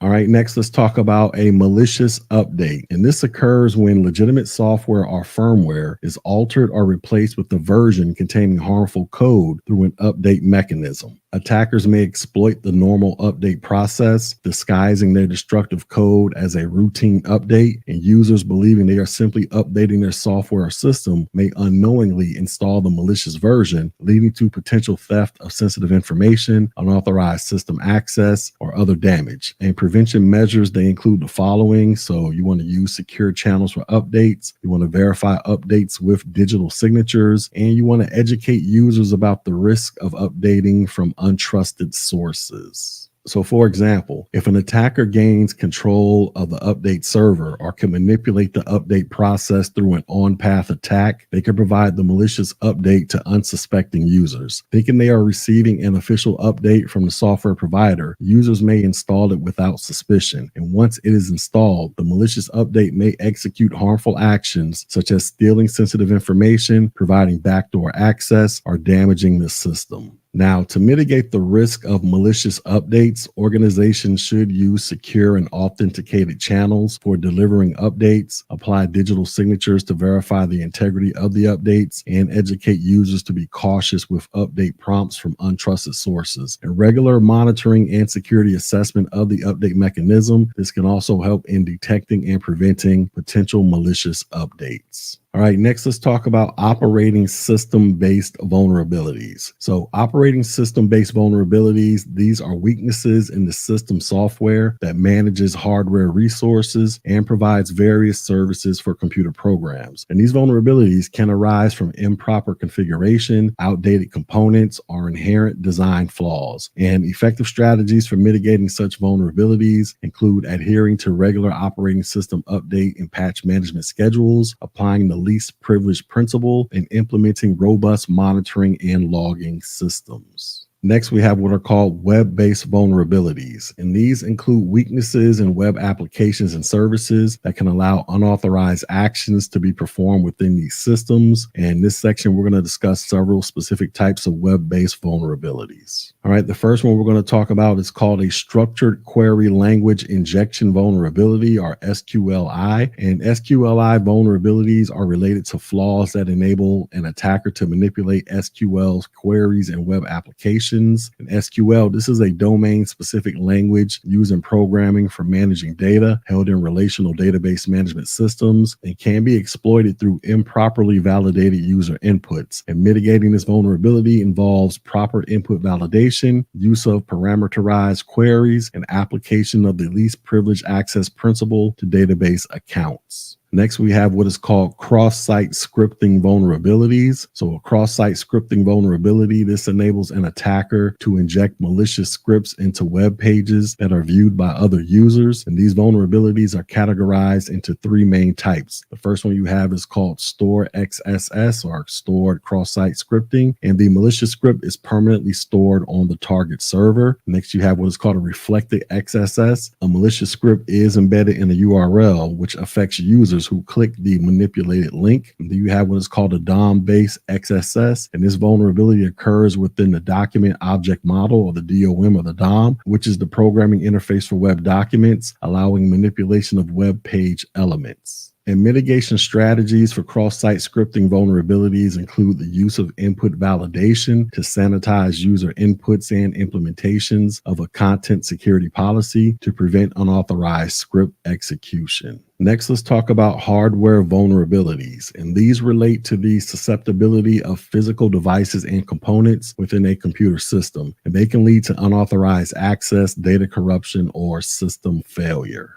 The first type of hardware vulnerability is called a firmware vulnerability, and this pertains to weaknesses in the specific class of computer software that provides low-level control over a device's hardware functions. An attacker exploiting these vulnerabilities might alter or replace the firmware, thereby gaining control over the entire system or device. And security measures for addressing firmware vulnerabilities often include regular updates to the latest versions, validation of firmware signatures to ensure authenticity, and use of hardware-based security features, which may provide additional protection against unauthorized alterations. Next, we have what is called end of life, or EOL. And EOL hardware is hardware that has reached the stage in its life cycle when the manufacturer no longer supports it. And this lack of support often means that the hardware does not receive essential security updates or patches. And so it is especially susceptible to exploitation. And the most effective way to mitigate EOL hardware vulnerabilities is through a proactive replacement or upgrading process to ensure that hardware components remain current and supported.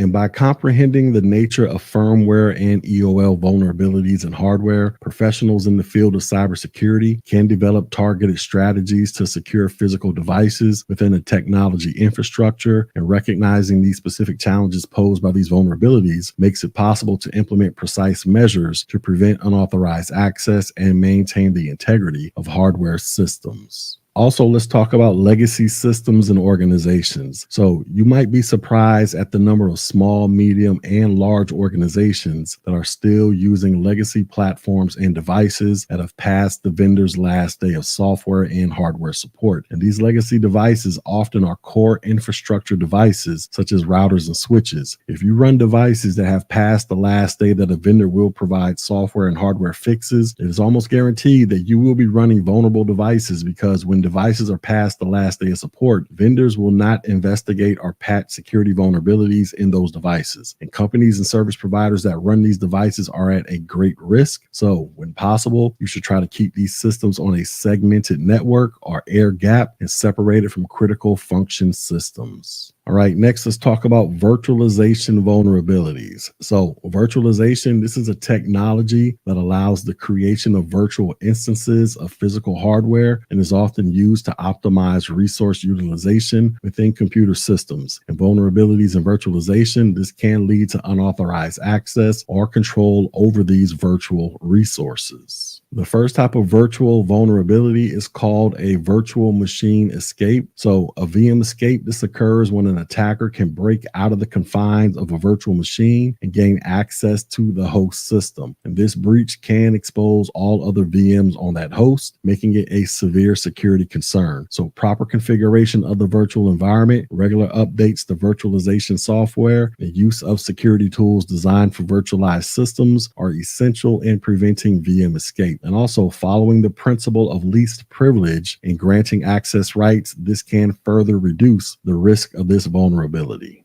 And then finally, we have what is called resource reuse. So in virtualization, resource reuse, this involves sharing physical resources such as memory and processing power among multiple virtual instances. A vulnerability in this area might allow one virtual machine to access data remnants from another, leading to potential data leakage between different virtual environments. And implementing secure data clearing techniques and ensuring proper isolation of resources is fundamental to mitigating this risk. And careful monitoring for suspicious behavior within the virtual environments and adherence to best practices in virtual resource management. This can further enhance security against resource reuse vulnerabilities.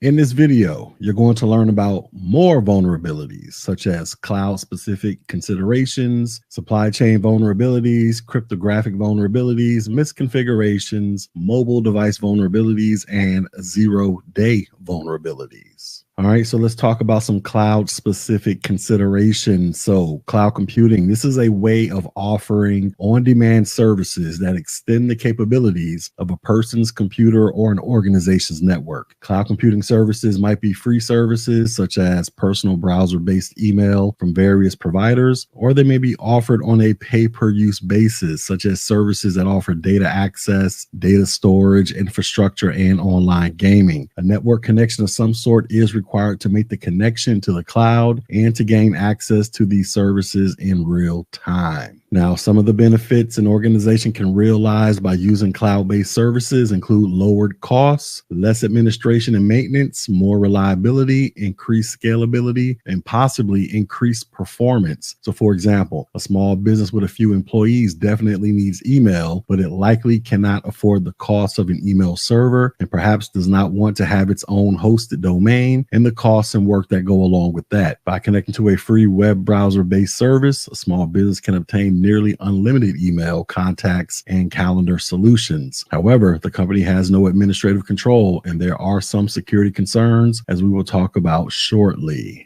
Cloud computing services are generally broken down into several categories of services. The first one you have is called software as a service, and this is the most commonly used and recognized of the service categories. With software as a service, a complete packaged software solution is rented to the user, and the service is usually provided through some type of front end or web portal. While the end user is free to use the service from anywhere, the company pays a per use fee, and some examples of software as a service offerings are Office 365, Gmail, WebEx, Zoom, Dropbox, and Google Drive.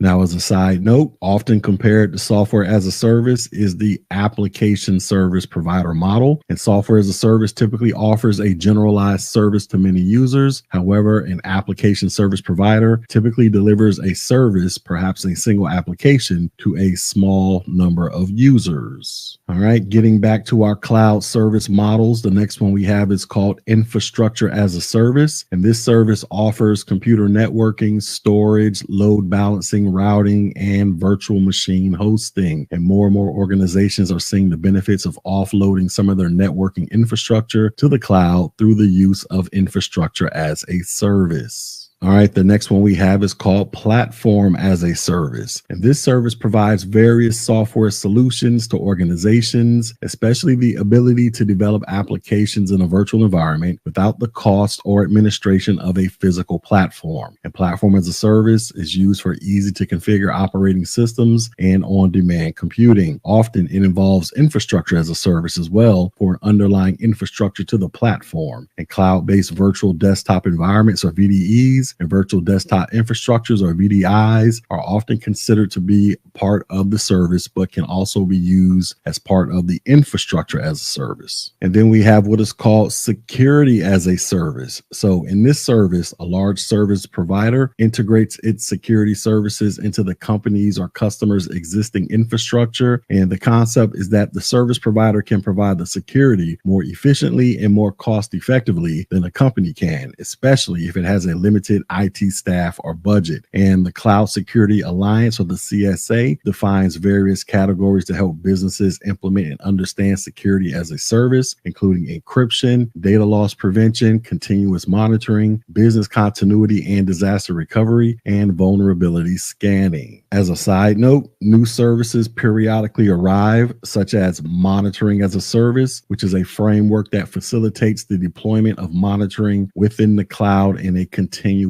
fashion. And there are many types of cloud-based services. If they don't fall into the preceding list, then they often fall up under the category that is known as anything as a service. Also, a cloud service provider might offer one or more of these services, and the National Institute of Standards and Technology, also known as NIST, provides a great resource that explains the different cloud service models. And the NIST definition of cloud computing cloud service models can be summarized here. So you have what is called the public cloud. In this type, a service provider offers applications and storage space to the general public over the internet, and examples include free web-based email services and pay-as-you-go business class services. And the main benefits of this type of cloud include low or zero cost and scalability. And providers of public cloud space space include Google Cloud Platform, Microsoft Azure, and Amazon Web Services. And then we have what is called the private cloud. And this type is designed with a particular organization in mind. With a private cloud, a security administrator has more control over the data and infrastructure, and a limited number of people have access to the cloud. They are usually located behind a firewall of some sort, and resources might be provided by a third party or could come from the server room or data center.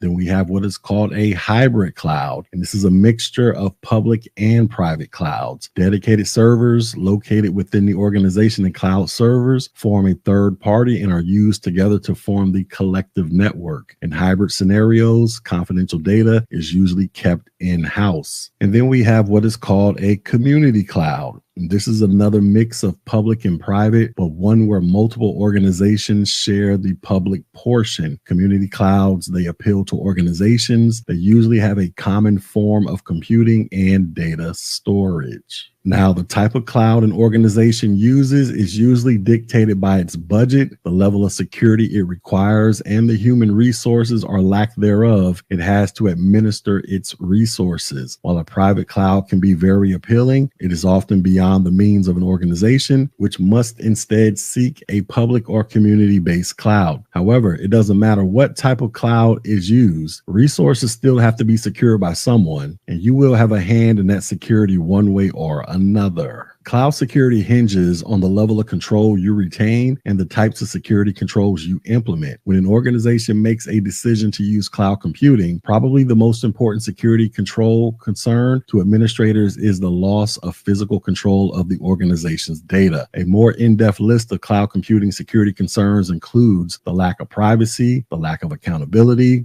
improper authentication, the lack of administrative control, data sensitivity and integrity problems, data segregation issues, location of data and data recovery problems, malicious insider attacks, bug exploitation, the lack of investigative support when there is a problem, and finally, questionable long-term viability. So basically everything you worry about for your local network and computers. Now, keep in mind that cloud service providers can be abused as well. Attackers often attempt to use providers' infrastructures to launch powerful attacks, so keep that in mind. Now, some solutions to these security issues, they do include the following, such as complex passwords. So strong passwords are beyond important. They are extremely critical. And as of this recording, accepted password schemes include the following. So for general security, a minimum of 10 characters, including at least one capital letter, one number, and one special character are required. And for confidential data, a minimum of 15 characters, including a minimum of 2 capital letters, 2 numbers, and 2 special characters are required.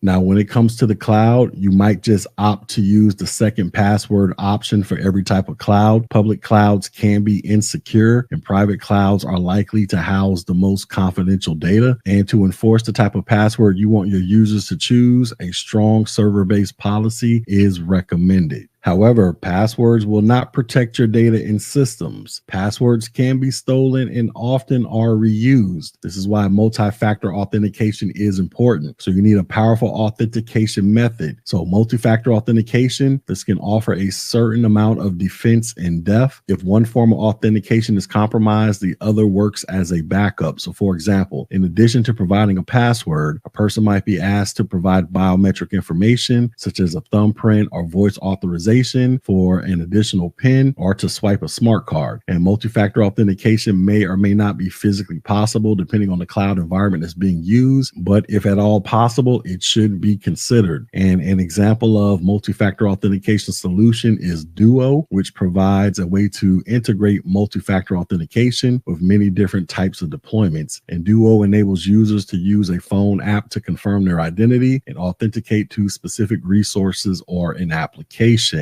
Also, when it comes to strong cloud data access policies, so we're talking about the who, what's, and the when. So when it comes to public clouds, especially, you should specifically define which users have access, exactly which resources they have access to, and when they are allowed to access those resources. So configure strong passwords and consider two-factor authentication, and configure policies from servers that govern the users. So for example, you want to use connected devices and apps, and and you want to consider storing different types of data or different types of services. And some services do better than others with media files, for example. But remember that the cloud storage is not a backup. You want to approach the backing up of data as a separate procedure. The next thing you want to think about is encryption. So encryption of individual data files, whole disk encryption, digitally signed virtual machine files, etc. Because many users will access data through a web browser. So perhaps the most important factor is a robust public key infrastructure. Something else to think about is the standardizations of programming. So the way applications are planned, designed, programmed, and run on the cloud should all be standardized from one platform to the next and from one programmer to the next. Most important is standardized testing in the form of input validation, fuzzing, and known environments. Unknown environments are partially known environment testing. Another thing you need to think about is protecting all of the data. And this includes storage area networks, general cloud storage, and the handling of big data. Now, when data is stored in multiple locations, it is easy for some of it to slip through the cracks. So detailed documentation of what is stored where and how it is secured should be kept and updated periodically. And as a top-notch security administrator, you don't want your data to be tampered with. Therefore, implementing some cloud-based security controls can be very helpful. So for example, you want to consider deterrent controls to prevent tampering with data, preventive controls to reduce the effect of any data tampering that has occurred, and detective controls to detect attacks in real time and have a defense plan that can be immediately carried out. So as a security administrator, you're concerned with protecting the identity and privacy of your users, especially the executives, because they are high profile targets. And you need to secure the privacy of credit card numbers and other super confidential information. You want to secure physical servers that are a part of the server room or data center because they might be a part of your private cloud. You want to protect the applications with testing and acceptance procedures. Now keep in mind that these things all need to be done within contractual obligations with any third-party cloud providers. And finally, you're interested in promoting the availability of your data. All of your security controls and methods have been implemented, and you might find that you have locked out more people than first intended. So your design plan should contain details that will allow for available data, but in a secure manner.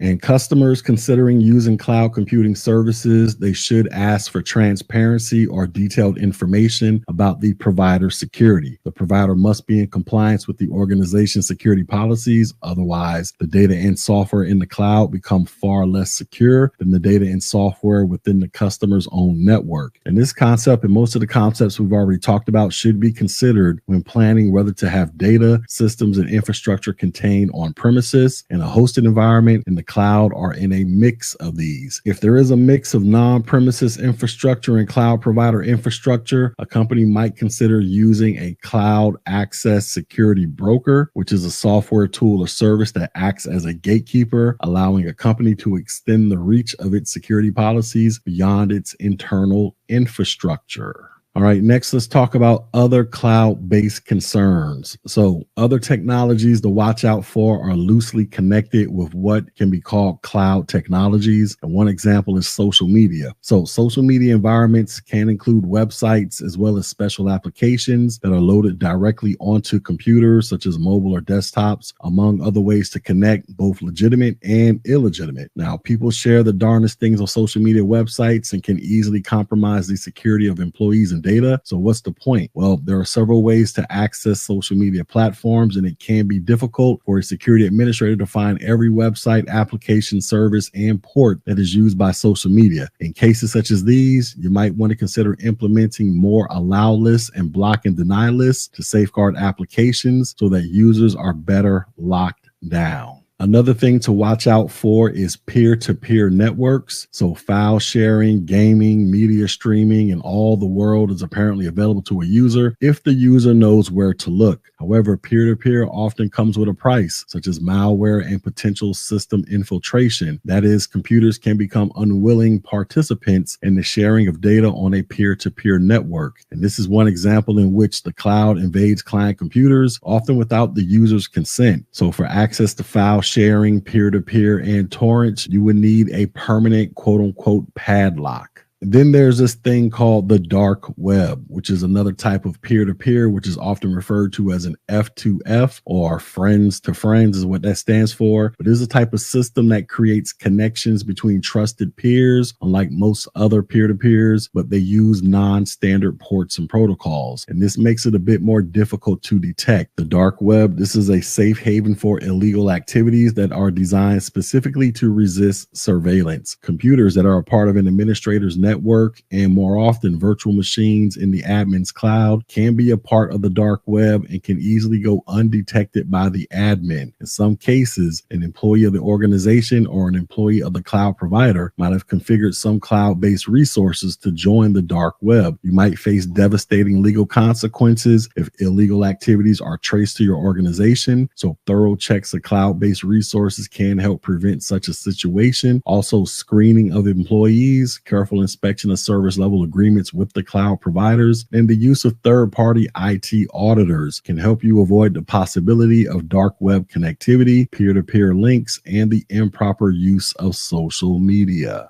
All right, next we're going to talk about the supply chain. So supply chain vulnerabilities include weaknesses in the interconnected networks that deliver products or services from the initial creation to the final delivery. Let's talk about service provider security. So service providers, these are third-party vendors that deliver specific services. A breach or weakness with a service provider can impact the overall security posture of an organization. So regular assessments of service providers can highlight potential risks, and having clearly defined roles and responsibilities in contracts ensures alignment with required security practices.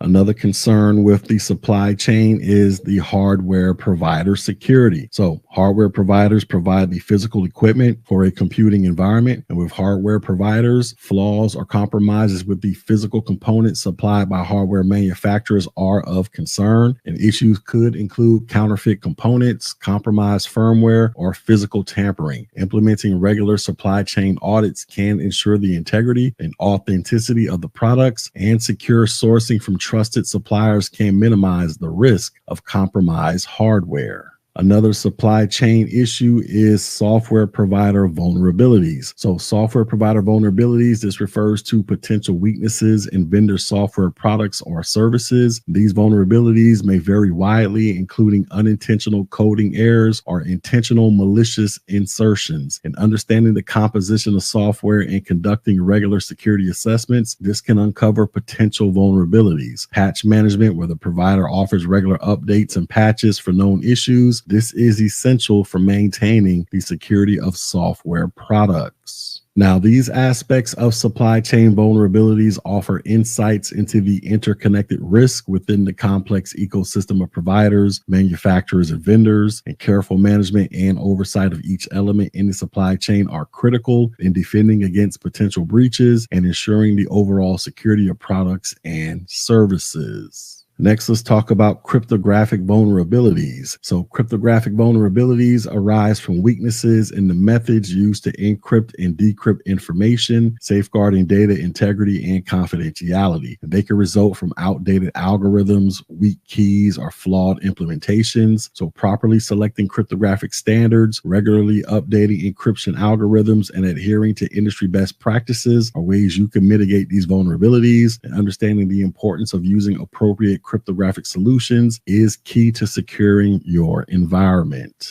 Next vulnerability is misconfiguration. So misconfiguration, which is often due to incorrect setup or configuration of software, hardware, or networks. This can lead to unauthorized access or exposure to sensitive information. So regularly conducting system audits, following documented configuration standards, and employing automated configuration management tools. This can help in identifying and correcting misconfigurations. Next vulnerability is that of mobile device vulnerabilities, and these encompass security weaknesses within smartphones, tablets, and other portable devices. They may include insecure data storage, weak authentication mechanisms, or outdated operating systems. So employing strong access controls, regular software updates, and mobile device management solutions, this can help protect against this type of vulnerability. So here is a type of mobile device vulnerability, which is known as side loading. And this refers to installing applications on a mobile device from sources outside the official app store. And this practice can introduce vulnerabilities, as side loaded applications may contain malicious code or may bypass these security controls. So restricting side loading through device policies and educating users about the risks associated with unofficial app sources, this can help to mitigate this threat.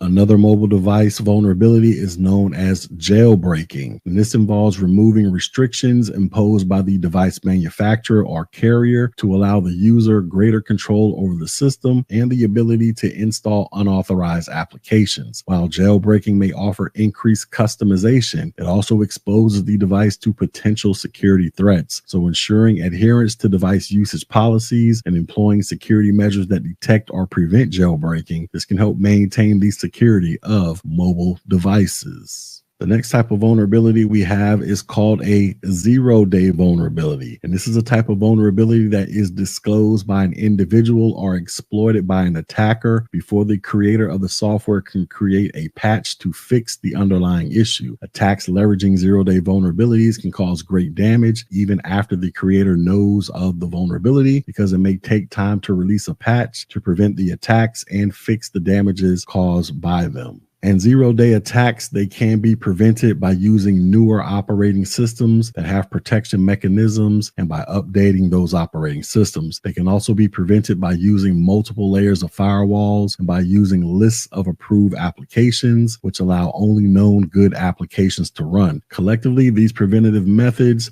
are referred to as zero-day protection. And finally, the CompTIA Security Plus 701 exam. This is a comprehensive test that evaluates your understanding of various facets of cybersecurity, not just programming and applications. While having a foundational grasp of programming languages like Visual Basic, C++, C#, PowerShell, Java, Python, HTML, JavaScript, PHP, and SQL are essential, the exam also covers a wide array of vulnerabilities that you need to be familiar with. And once again, these include hardware-related vulnerabilities such as firmware issues, end-of-life hardware, and legacy systems. You should know about risks like virtual machine escape and resource reuse in virtualization. Cloud-specific vulnerabilities are also part of the exam objectives, as are supply chain risk involving service, hardware, and software providers. Cryptographic vulnerabilities, misconfigurations, and mobile device risks like side loading and jailbreaking are also covered. And last but not least, you'll need to understand zero-day vulnerabilities. This broad knowledge base will equip you for the exam, as well as for real-world scenarios where you might need to interact with different departments from programming to operations. In this video, you are going to learn about various malware attacks such as ransomware, Trojan horses, worms, spyware, bloatware, viruses, keyloggers, logic bombs, and rootkits. All right, so let's talk about malware attacks. So malicious software or malware. This is software designed to infiltrate a computer system and possibly damage it without the user's knowledge or consent. And malware, this is a broad term used by computer professionals to include viruses, worms, Trojan horses, spyware, rootkits, adware, and other types of undesirable software. Now, of course, as a security professional, you do not want malware to infect your systems, but to defend against it, you first need to define and categorize it. Then you can put preventative measures in place, and it is also important to locate and remove or quarantine malware from a computer system in the case that it does manifest itself. For the Security Plus 701 exam, you need to know about several types of malware attacks. So malware, this is malicious software designed to infiltrate, damage, or gather information from a system without the user's consent. And over the past several years, an emphasis shift from viruses to other types of malware, such as spyware and ransomware, has occurred. And most people know about viruses and have some kind of antivirus software running. However, many people are still confused about the various types of malware, how they occur, and how to protect against them. So as a result, computer professionals, they spend a lot of time fixing malware issues that are not virus related and training users on how to protect against them in the future. All right, next let's talk about ransomware.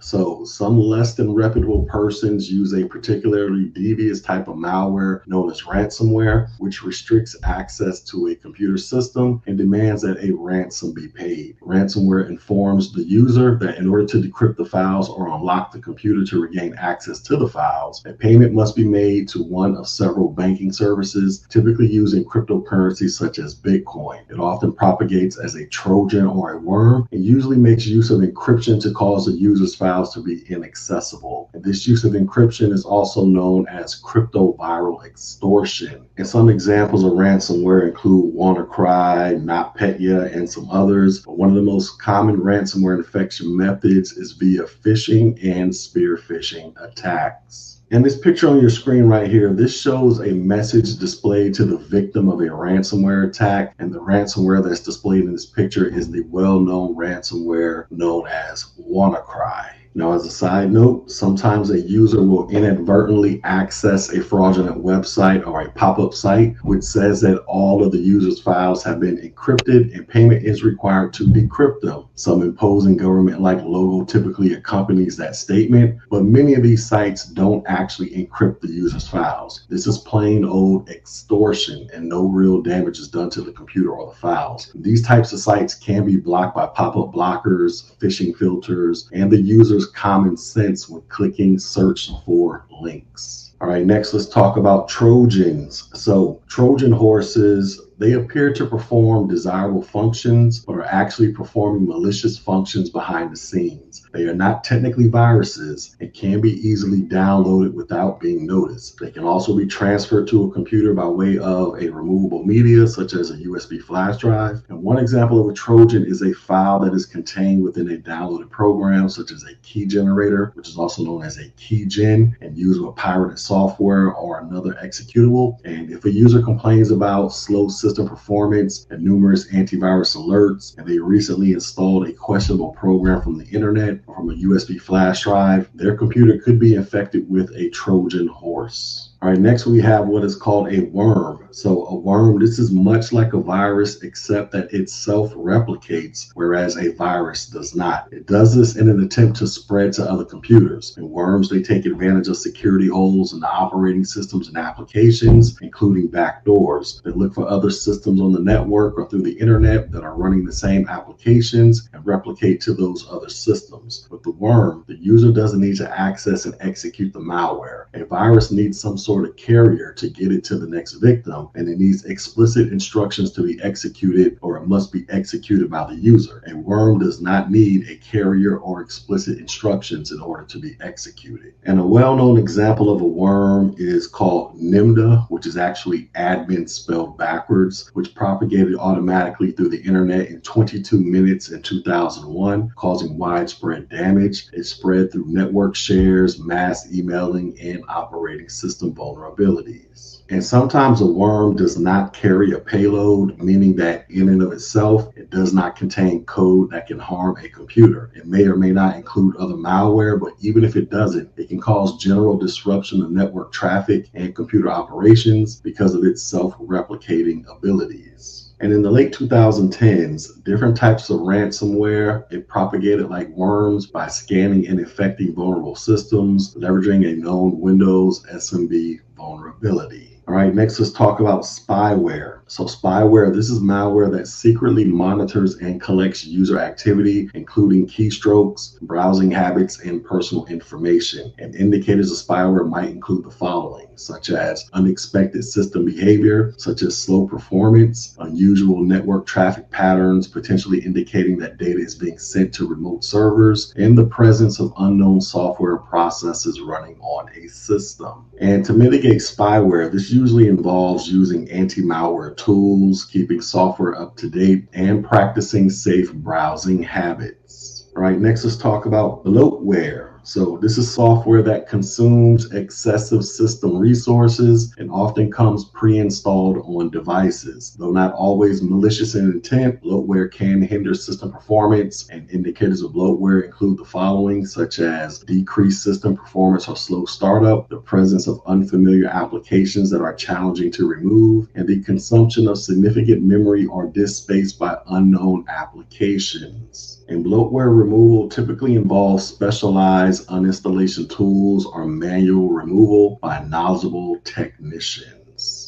All right, next let's talk about a computer virus. So a computer virus, this is code that runs on a computer without the user's knowledge. It infects the computer when the code is accessed and executed. So for viruses to do their dirty work, they first need to be executed by the user in some way. A virus also has reproductive capability and can spread copies of itself throughout the computer after it is first executed by the user or otherwise. And by infecting files accessed by other computers, a virus can spread to those other systems as well. The problem here is that computers cannot call in sick on Mondays, and they need to be up and running as much as possible. And a virus may replicate itself by modifying other computer programs and inserting its code. And indicators of a virus include the following, such as unusual system crashes or errors, the creation of unknown files or modification of existing ones, and antivirus and anti-malware software alerts. And combating viruses requires antivirus and anti-malware solutions, regular system scanning, and adherence to safe downloading and email practices.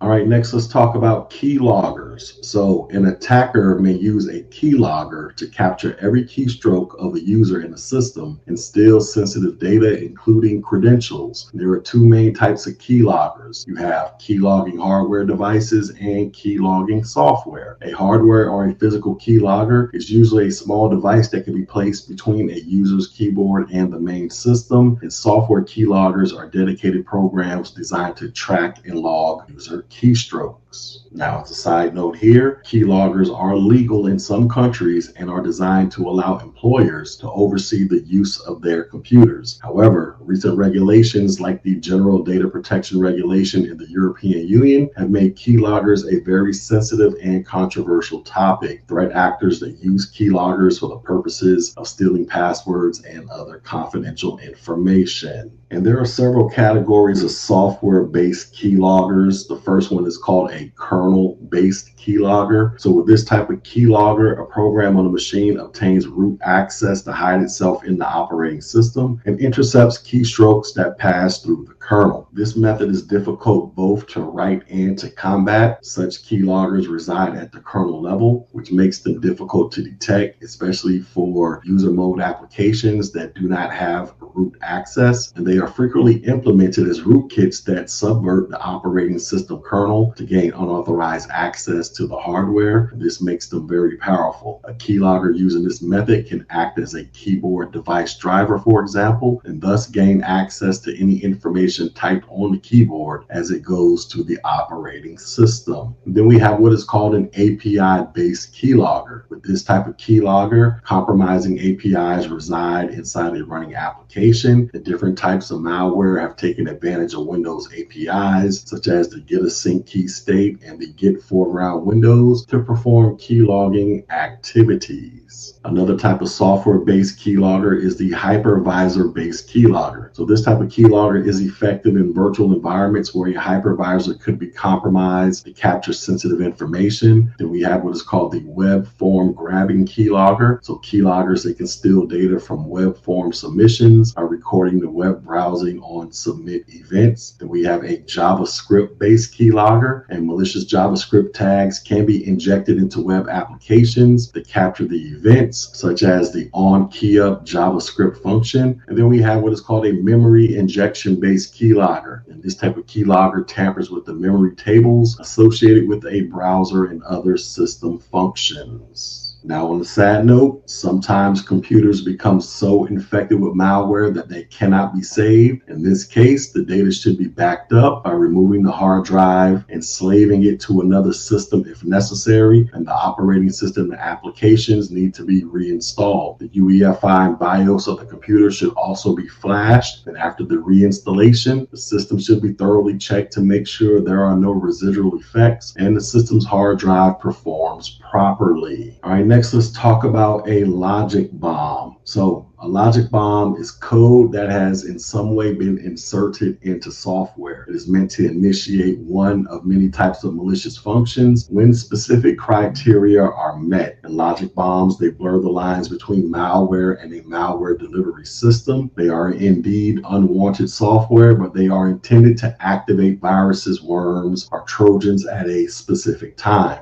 And Trojans set off on a certain date. These are also referred to as time bombs. The logic bomb ticks away until the correct time, date, and other parameters have been met. And some of the worst bombs do not incorporate any explosion whatsoever. A logic bomb can be contained within a virus or loaded separately. And logic bombs are more common in movies than they are in real life. They are sometimes used and with grave consequences, but more often than not, they are detected before they are set off. So if you as a security administrator suspect that you have found a logic bomb or a portion of the code of a logic bomb, you need to notify your supervisor immediately and check your organization's policies to see if you should take any other action. An action could include placing the network disaster recovery processes on standby, notifying the software vendor, and closely managing usage of the software, including perhaps withdrawing it from service until the threat is mitigated. In a logic bomb, this is also known as the evil cousin of an Easter egg. And let's talk about Easter eggs real quick. So Easter eggs historically have been platonic extras added to an operating system or application as a sort of joke. Often they were missed by the quality control and subsequently released by the manufacturer of the software. Easter eggs are not normally documented as they are tossed in at the last minute by humorous programmers. They are meant to be harmless, but today they are not allowed by responsible software companies and are thoroughly scanned for, because an Easter egg and who knows what else can possibly slip past quality control. Because of the growing concerns about malware in general, many companies have adopted the idea of trustworthy computing, which is a newer concept that sets standards for how software is designed, coded, and checked for quality control. And sadly, as far as the software goes, the Easter eggs day has long since passed. All right, next let's talk about a rootkit. So a rootkit, this is a type of software designed to gain administrator level control over a computer system without being detected. The term is a combination of the words root, meaning referring to the root user in a Unix, Linux system or administrator in a Windows system, and kit, which refers to a software kit. And the purpose of a rootkit is usually to perform malicious operations on a target computer at a later date without the knowledge of the administrators or users of that computer. In a rootkit, this is a variation of a virus that attempts to dig into the lower levels of the operating system, components of the OS that start up before any anti-malware services come into play. And rootkits, they can target the UEFI BIOS, the bootloader, the kernel, and much more. And an example of a bootloader rootkit is called the Evil Maid attack, which can extract the encryption keys of a full disk encryption system. Another more current example is the Alorian rootkit, which affects the master boot record and low-level system drivers. And this particular rootkit was distributed by botnet and affected more than 200,000 known computers running Microsoft operating systems. Now, the thing about rootkits are they are difficult to detect because they are activated before the operating system has fully booted, and a rootkit might install hidden files, hidden processes, and hidden user accounts. Because rootkits can be installed in hardware or software, they can intercept data from network connections, keyboards, and so on. A successfully installed rootkit enables unauthorized users to gain access to a system and act as the root or administrator user user, and a rootkit is copied to a computer as a binary file. This binary file can be detected by signature-based and heuristic-based antivirus programs. However, after the rootkit is executed, it can be difficult to detect because most rootkits are collections of programs working together that can make many modifications to the system. And when subversion of the operating system takes place, the operating system cannot be trusted, and it is difficult to tell whether an antivirus program is running properly or whether any other efforts to combat malware are having any effect. Although security software manufacturers attempt to detect rootkits, they are unlikely to be successful. So the best way to identify a rootkit is to use removable media such as a USB flash drive or special rescue disk to boot the computer. This way, the operating system is not running and therefore the rootkit is not running, making it much easier to detect using the external media. Now, some rootkits will hide in the master boot record, and often operating system manufacturers recommend scrubbing the MBR, such as rewriting it within the system recovery options or another recovery environment, and then scanning with antivirus software. The solution depends on the type of rootkit, and the use of GPT in lieu of MBR helps to discourage rootkits. However, I suggest using the GPT whenever possible. And unfortunately, because of the difficulty involved in removing a rootkit, the best way to combat rootkits is to reinstall all software or reimage the system. Generally, an IT technician, upon the detection of a rootkit, will do just that because reinstalling usually takes less time than attempting to fix all the rootkit issues. Plus, it is a way to verify that the rootkit has been removed completely.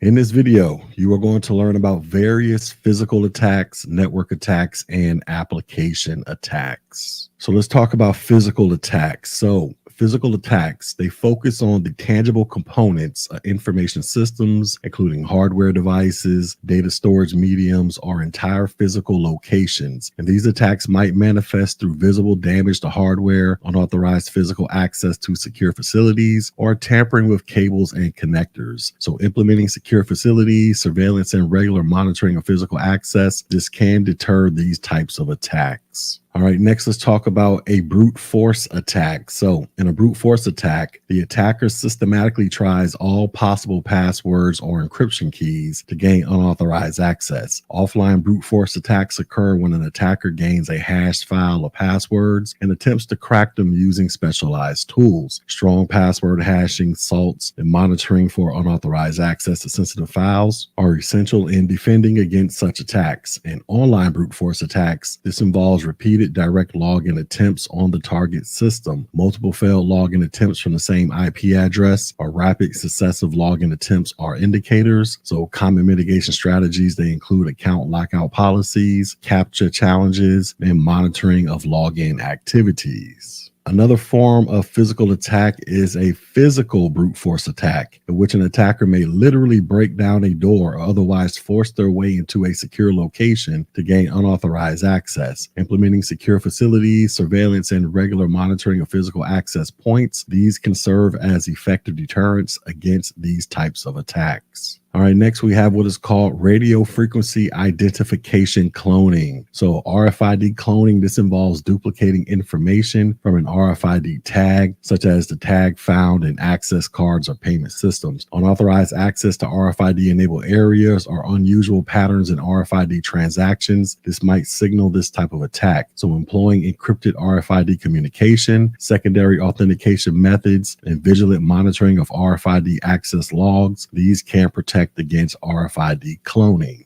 All right, next we have environmental threats. So environmental threats, these are natural or human-caused disruptions affecting the physical environment where systems operate, such as floods, fires, or power surges. And indicators of these threats include abnormal temperature or humidity levels or alarms from environmental monitoring systems. So having disaster recovery plans in place, using environmental controls, and regularly inspecting physical infrastructure are essential practices to mitigate environmental threats. All right, next let's talk about network attacks. So network attacks, they target network services and data availability, integrity, and confidentiality. And these attacks use various tactics, including distributed denial of service attacks, domain name system attacks, wireless attacks, on-path attacks, credential replay, and malicious code. The first one we're going to talk about is a DDoS attack. So a DDoS overwhelms a target system with traffic, rendering it unresponsive. There are two specialized types of DDoS attacks. The first one is an amplified DDoS attack. So an amplified DDoS attack uses network protocols that respond with more data than they receive, and the attacker can flood the victim's system with substantial traffic by spoofing the victim's IP address and sending email requests to servers that reply with larger responses. Then we have what is called a reflected DDoS attack. In a reflected DDoS attack, an attacker sends requests to various servers, forging the victim's IP address as the source, and the servers then send the response to the victim, leading to an influx of unwanted traffic. And mitigating DDoS attacks often involves traffic filtering, rate limiting, and coordination with upstream internet service providers. Next, we have what is called a DNS attack. So a DNS attack targets the system that translates human-readable domain names into IP addresses. By disrupting this service, an attacker can redirect users to malicious sites or make legitimate sites unavailable. And techniques to prevent DNS attacks include implementing DNS security or domain name system security extensions and regularly monitoring DNS requests and responses.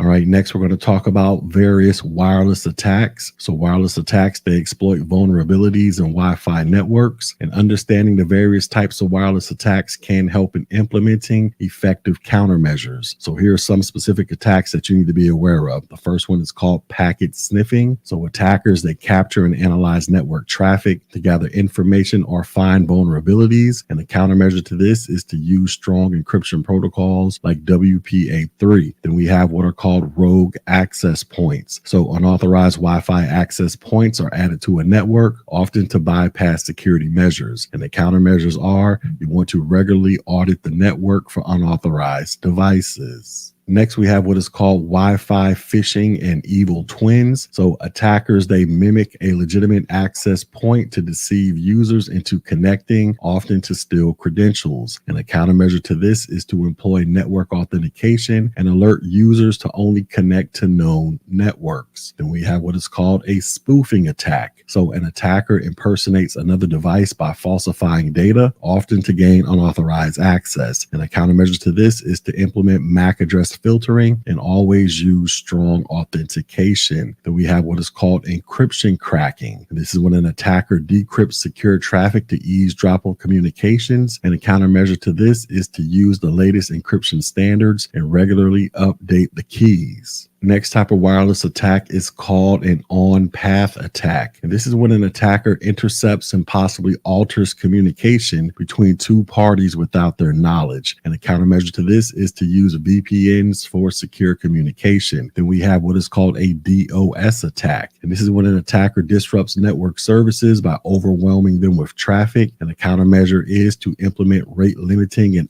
IP filtering. And then we have what is called Wi-Fi jamming. And this is when an attacker floods a network with excessive traffic to disrupt services. And a countermeasure to this is to use intrusion detection systems to identify and block jamming attacks. So employing robust encryption, secure authentication protocols, and network monitoring, all of these can counteract these various Wi-Fi threats. All right, next we have what is called an on-path attack. So an on-path attack, this occurs when an attacker intercepts and possibly alters communication between two parties without their knowledge, and implementing end-to-end encryption, employing secure communication protocols, and validating certificates are common defenses against an on-path attack. Next, we have what is called credential replay. So credential replay, this involves capturing valid user credentials and reusing them to gain unauthorized access. Strong authentication mechanisms such as multi-factor authentication and time-based one-time passwords can prevent credential replay. Next, we have what is called malicious code, and this refers to software that performs unauthorized actions on a network, such as viruses, worms, or Trojan horses. And detection and prevention strategies include deploying anti-malware tools, regularly updating software, and employing network intrusion detection systems. All right, next we're going to talk about application attacks. So an application attack exploits software application weaknesses, potentially leading to unauthorized access, data theft, or system disruption. And understanding the nuances of different types of application attacks is vital for prevention and response. All right, so the first type of application attack we're going to talk about is an injection attack. And this occurs when malicious data is inserted into a query or command, which the application then mistakenly executes, and this can lead to unauthorized access to data, modification of data, or remote command execution. And prevention techniques include using prepared statements, using proper input validation, and employing security controls like web application firewalls.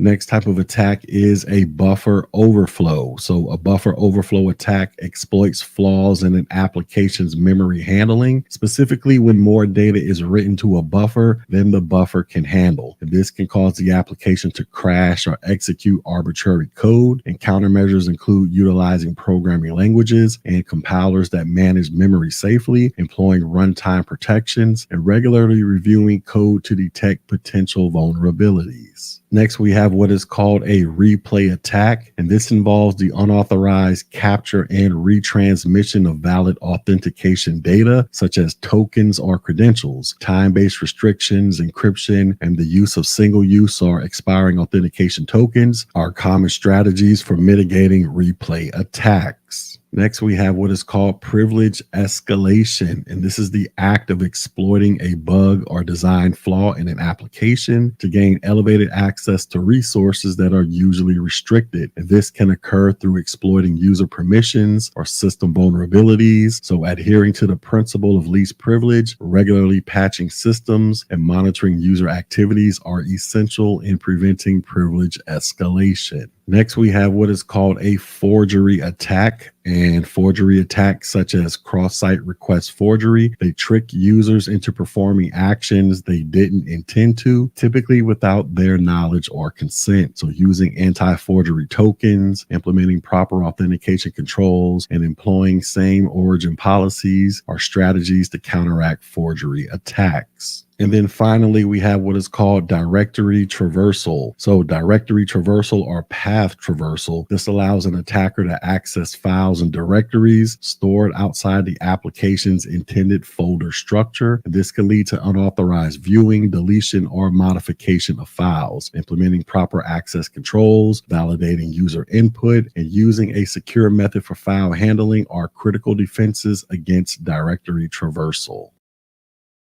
In this video, you are going to learn about various cryptographic attacks, password attacks, and indicators of malicious activities. All right, so let's talk about cryptographic attacks. So attackers, they can launch different cryptographic attacks, which are attacks against weak cryptography implementations. In the following, we're going to describe 3 common crypto attacks, such as downgrades, collisions, and birthday attacks. All right, so let's talk about the first one, a downgrade attack. And this is a type of cryptographic attack that forces the rollback of a strong algorithm in favor of an older, lower quality algorithm or mode of operation. And attackers, they leverage systems that have legacy crypto algorithms typically enabled for backward compatibility with older systems. And attackers, they may perform a downgrade attack in combination with an on-path attack. And downgrade attacks, they can take many forms. They can even target the crypto algorithm itself, such as downgrading from AES to DES or RC4, or the version of an algorithm such as downgrading from TLS 1.3 to 1.0. Next, let's talk about collisions. So a collision occurs when 2 different files end up using the same hash. Message Digest Algorithm 5 or MD5. This is a legacy hashing algorithm that is used to attempt to provide data integrity by checking the hash produced by the downloaded file against the original hash. You can verify the file's integrity with a level of certainty. However, MD5 hashes are susceptible to collisions. Due to their low collision resistance, MD5 is considered to be harmful today. MD5 is also vulnerable to threats such as rainbow tables and pre-image attacks. So the best way to protect against these attacks is to use a stronger type of hashing function such as SHA-2 or higher. And the secure hash algorithm, or SHA, is one of a number of hash functions designed by the U.S. National Security Agency and published by NIST. These functions are used widely in the U.S. government because MD5 and SHA-1 have vulnerabilities. Government agencies and the private sector, they started using SHA-2 in newer implementations.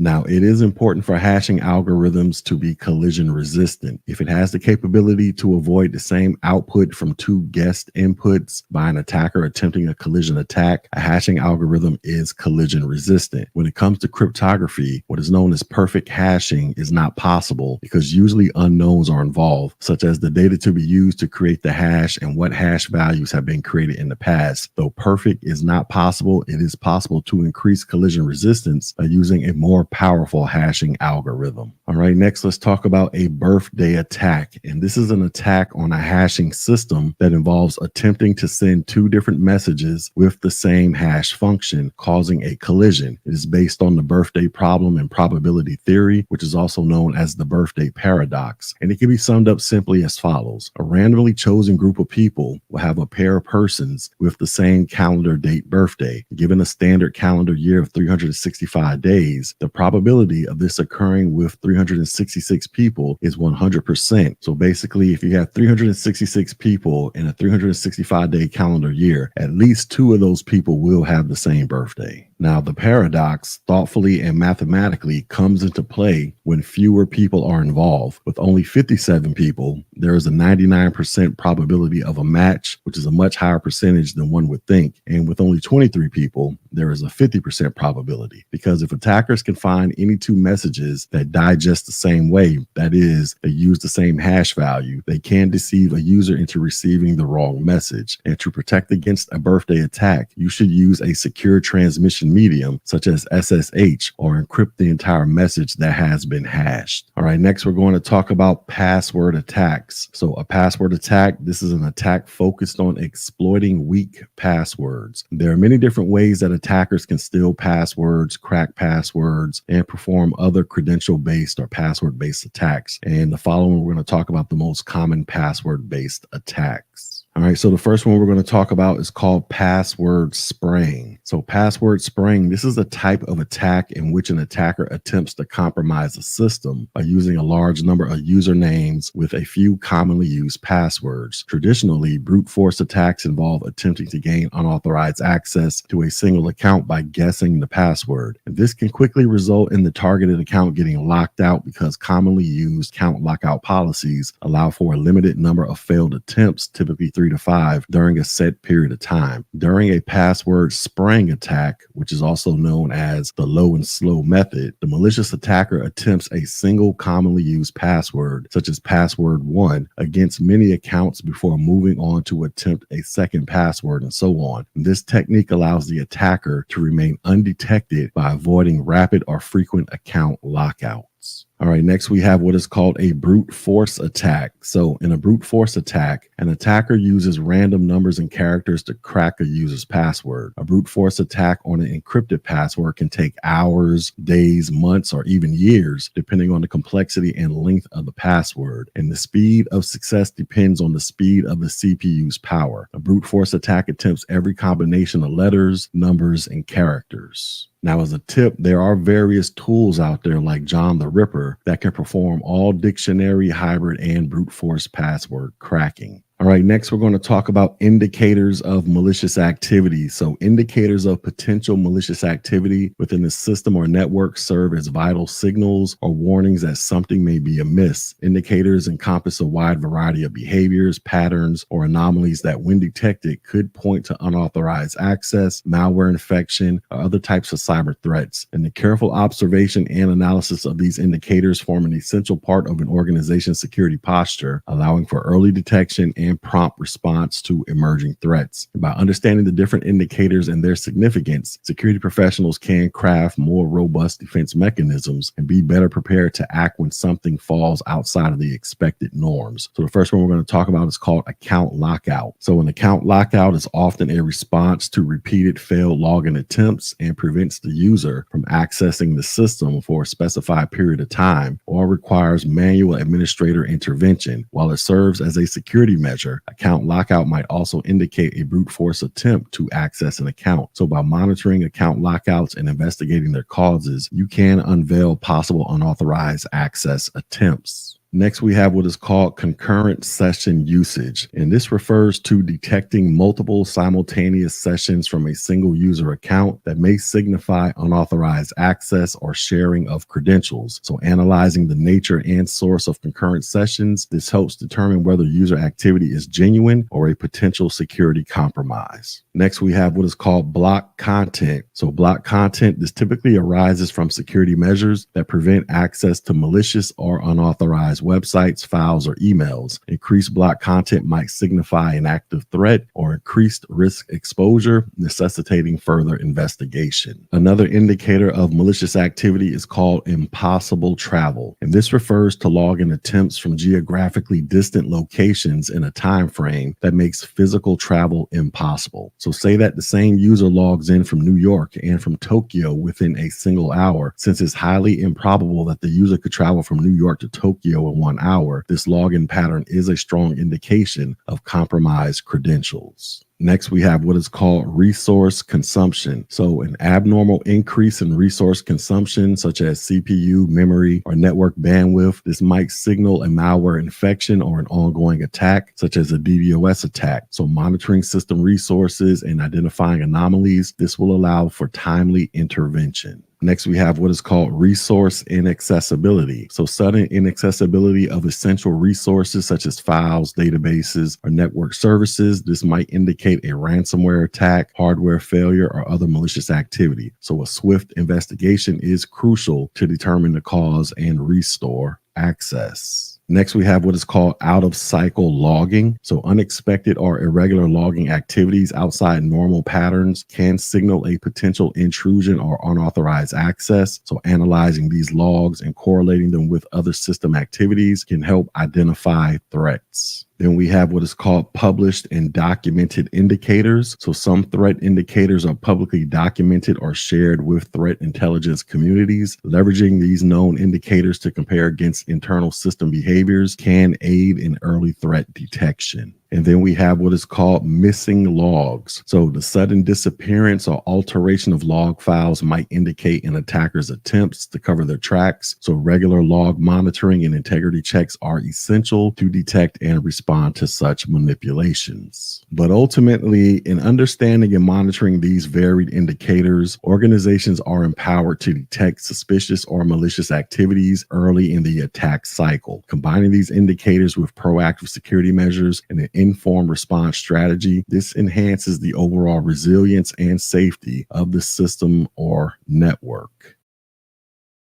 In this video, you are going to learn about various mitigation techniques such as network segmentation, access controls, and isolation. All right, so let's talk about network segmentation. So segmentation, this is the process of dividing a computer network into subnetworks, each of which is a network segment or layer. This helps improve performance and enhance security by isolating groups of hosts together, limiting access to sensitive information. So when a network is divided into segments, the potential impact of a breach can be confined, preventing a compromised system from accessing the entire network. Implementing network segmentation appropriately requires understanding of data flows and business needs and adherence to proper policies and protocols to ensure that the divisions serve functional and security purposes. All right, next we're going to talk about access control. So access control, this is the selective restriction of access to a place or resource. It is an essential aspect of security management that ensures only authorized users have access to specific resources, and it's achieved through various means. And we're going to talk about some of those means coming up right quick. So the first type of access control is an access control list. So ACLs, they are vital tools in network security that allow administrators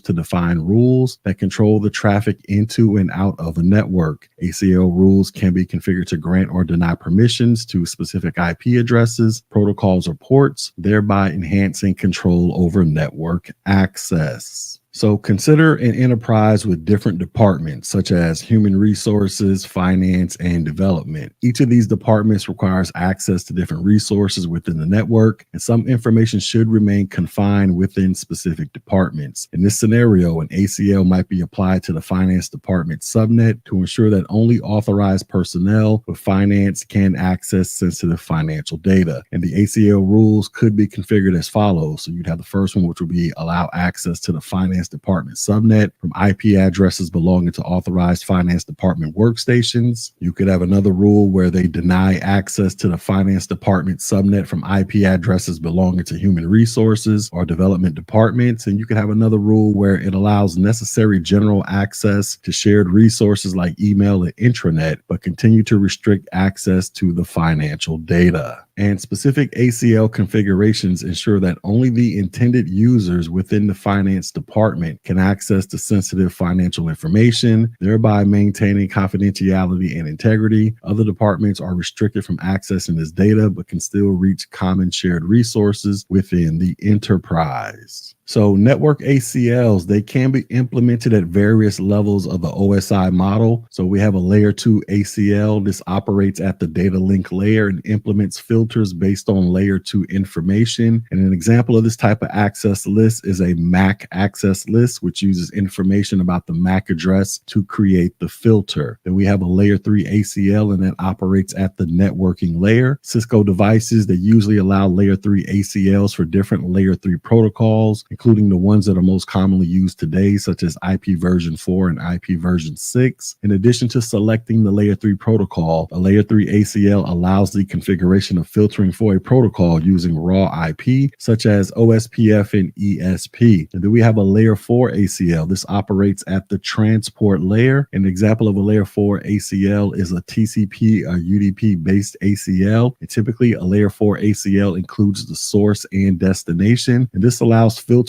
of specific upper layer packets. All right, another type of access control is permissions, and permissions are defined rights to perform actions on a system. They are typically associated with files, directories, or processes and determine who or what can read, write, or execute them. Implementing permissions, this helps to ensure that users and systems interact with only the resources necessary for their roles, thus limiting potential abuse or mistakes that could lead to security incidents. Within those permissions, we have Windows permissions. So in Windows, permissions are an integral part of the access control model, which includes permissions, ownership of objects, inheritance of permissions, user rights, and object auditing. The operating system uses security identifiers to represent users and groups, which are also known as security principals. And these SIDs are assigned rights and permissions that dictate their actions on various objects, such as files, folders, printers, and registry keys.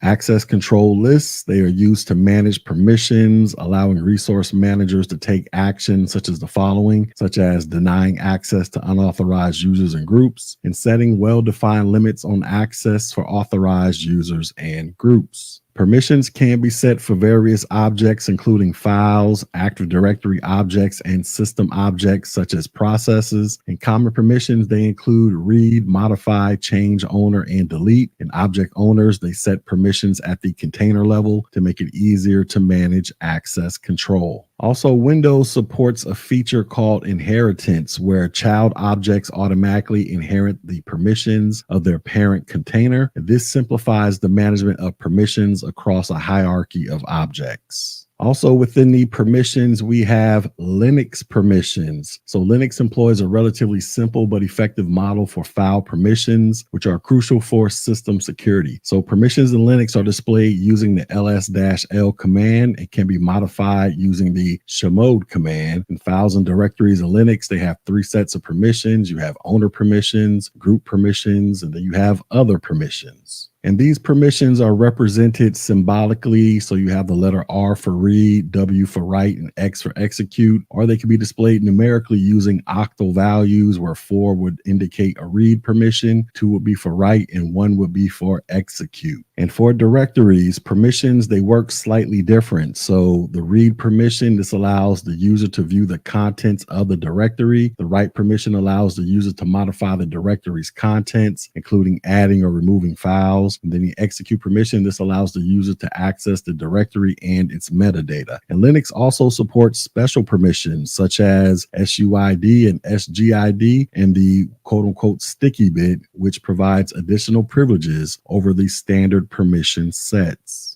And here are some best practices with permissions. So in Windows, granting permissions to security groups rather than to individual users is safer and generally results in easier management and better system performance. In Linux, using the chown and the chgrp command, these can help you change a file's user and group ownership, providing an extra layer of control. All right, so let's talk about an application allow list. So antivirus and anti-malware, firewalls, and endpoint security management systems, they generally have application allow lists, which are also referred to as application whitelists. If you are currently using a block list, you might consider also implementing a centrally managed application allow list, which gives you more granular control. With an application allow list, you spend time upfront building an allow list of approved applications on your network. Then using your central management or endpoint security solution, you roll out the allow list enterprise-wide. After an incident, you should spend the time building or updating an application allow list and then enable and enforce it. This way, you can keep users from installing unauthorized applications that could lead to breaches. So let's consider a large financial organization as an example. Say that this organization handles sensitive financial data of thousands of clients, and the IT department is tasked with ensuring the confidentiality, integrity, and availability of the data. One of the major concerns is that unauthorized applications might contain malware or lead to security vulnerabilities. To tackle this challenge, the organization implements an application allow list that is centrally managed within the organization's existing antivirus, anti-malware, firewall, and endpoint security management systems. So let's look at how the organization can approach figuring out what to place on the application allow list. So the first one is to identify the approved applications. First, the IT security team identifies all legitimate and necessary applications required for various functions in the organization, including banking software, client management systems, office productivity tools, and specialized financial analysis applications. Next, you're going to build the allow list. So the team spends substantial time building a comprehensive allow list of approved applications. And this list is meticulously curated to ensure that only verified and trusted applications are included. And also note that it is important to regularly audit that list to ensure that all applications on the list should still have access and to ensure that unauthorized applications have not made it onto the list. So after you've done all that, you want to deploy and centrally manage the solution. So the allow list is integrated into the organization's central management or endpoint security solution, allowing for unified control and consistent application across all devices and departments within the enterprise. The next thing is to create a response to an incident and update the list. So if a security incident occurs, such as an unauthorized application being discovered or a breach, the allow list needs to be promptly reviewed and updated. And this iterative process ensures that the list remains up to date with the organization's evolving needs and threat landscape. And then finally, you want to assess the user impact. So with the allow list enforced throughout the enterprise, users are prevented from installing unauthorized applications that could lead to breaches. And the centralized control, this ensures consistent policy enforcement without hindering legitimate business operations. So ultimately, the use of an application allow list by the financial institution illustrates how a sophisticated approach to managing authorized applications can bolster security in an environment where the stakes are high and the data is of critical value. And that is an example of a proactive security management that aligns with the business. All right, so moving on, let's talk about isolation. So once an endpoint has been compromised because of malware, a virus, or a Trojan, or when it is a part of a wider attack, it needs to be automatically quarantined and isolated or manually isolated. And isolation, this is the process of separating a suspected infected device from the rest of the computing environment. And with a compromised endpoint, you should consider three things. One, is there something on the host, whether it's private or personal data or critical evidence that cannot be obtained through some other source? Next, can you safely re-image the device? So in other words, can you trust underlying systems such as the BIOS, UEFI, drivers, firmware, and other operating systems after the re-image? And then also, can you wait until the investigation is completed before attempting any action? Now, the answers to those questions and corporate policy will help you determine the right course of action. Isolated hosts are good sources of evidence either on the disk media or in memory, so investigators often want them intact. And investigators, they can build a list of what was done and how, and that list can then be used to help protect these systems in the future. There are ways to isolate a host from the rest of the systems and network so that it can only operate in a sandbox to be observed by analysts and investigators during an incident, and this approach allows for greater evidence collection.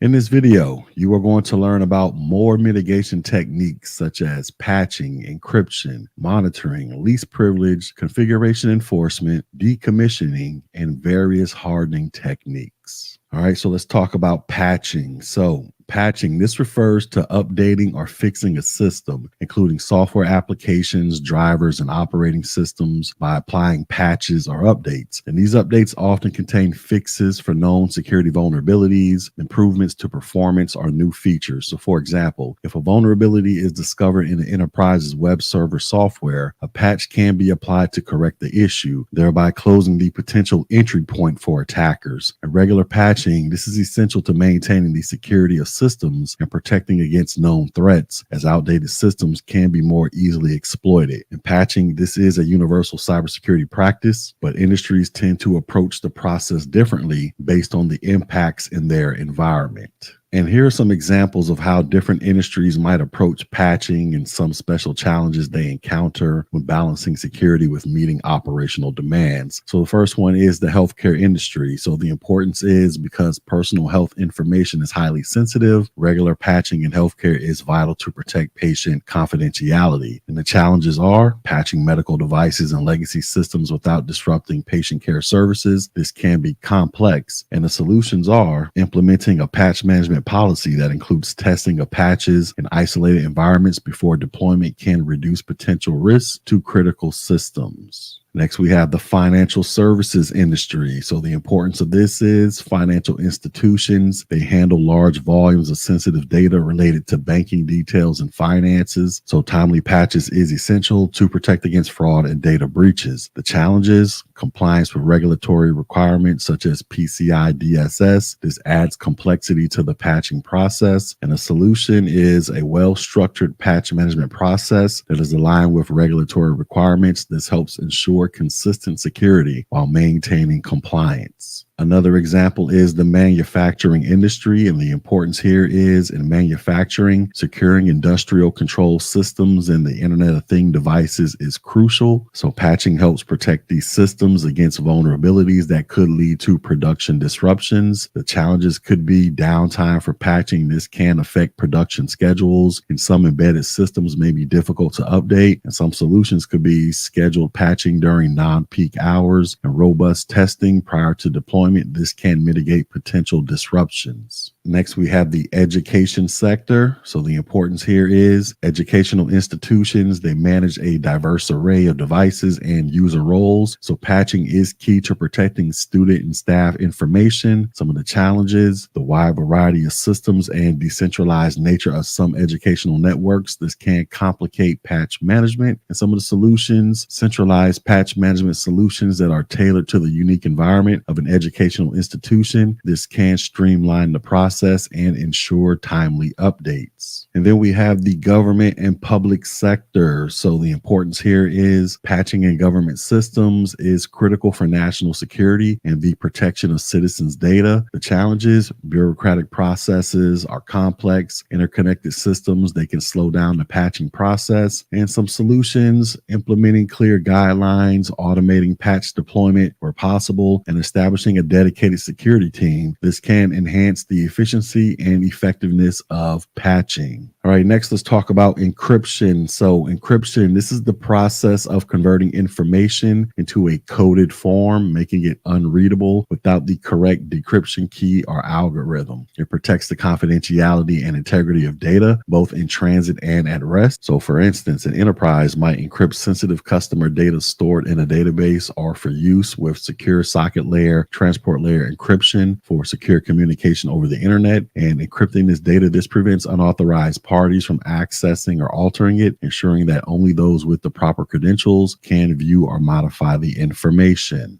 Next, we have what is called monitoring. So this involves continuous observation and analysis of system activities and behaviors to detect and respond to potential security incidents. It can include monitoring network traffic, user activities, system performance, and logs. So for example, the enterprise's security information and event management system might alert administrators if suspicious login patterns are detected, such as numerous failed login attempts from a foreign IP address. So monitoring this provides real-time insights into what's happening within the systems and networks, enabling prompt detection of suspicious or anomalous activity and facilitating swift response to mitigate potential threats. All right, next we have what is called least privilege. So the principle of least privilege, this dictates that individuals or systems should have only the minimum levels of access or permissions needed to accomplish their tasks. And this minimizes the potential damage from accidental mishaps or intentional malicious activities. So for example, in a hospital setting, nurses might have access to patient medical records, but not to the financial information of the hospital. Similarly, an IT technician might have the right to update system software, but not to have access to confidential HR records. So implementing the least privilege principle effectively limits the risk of unauthorized access and minimizes the potential impact of compromised credentials. All right, next let's talk about configuration enforcement. And this involves the standardized and consistent application of system settings, policies, and controls across an organization's networks and devices. It ensures that all elements of the IT environment adhere to defined security policies and best practices, thereby reducing vulnerabilities. So for example, an enterprise might enforce strong password policies across all user accounts, requiring a mix of characters and regular password changes. This configuration enforcement can be implemented through group policy or other centralized management tools. And by standardizing and enforcing these security configurations, the organization ensures that all users comply with the best practices, reducing the risk of weak passwords that attackers could exploit. All right, next let's talk about decommissioning. And this refers to the planned process of taking hardware, software, or subsystems out of active service. And it is often essential to the lifecycle management as systems in their usable life or become obsolete. So for example, consider a server hosting an application that is no longer needed. Simply unplugging the server without proper decommissioning may leave residual data, configurations, or connections that could be exploited later. An appropriate decommissioning process includes carefully reviewing the system, removing sensitive data, uninstalling software, and ensuring that network connections are terminated. And in some cases, physical destruction of the hardware may be required. And by following a structured decommissioning process, an organization mitigates potential security risk associated with obsolete or unused systems, and the system is safely retired without leaving lingering vulnerabilities that malicious actors might exploit. All right, next let's talk about hardening techniques. So one essential strategy to safeguard enterprise systems and data is the hardening process. Hardening techniques, they consist of systematic measures taken to minimize the attack surface of systems and reduce vulnerabilities. By eliminating unnecessary functions, an organization can make it considerably more challenging for potential intruders to exploit weaknesses. And these practices are not limited to any particular type of hardware or software. They can be applied to servers, workstations,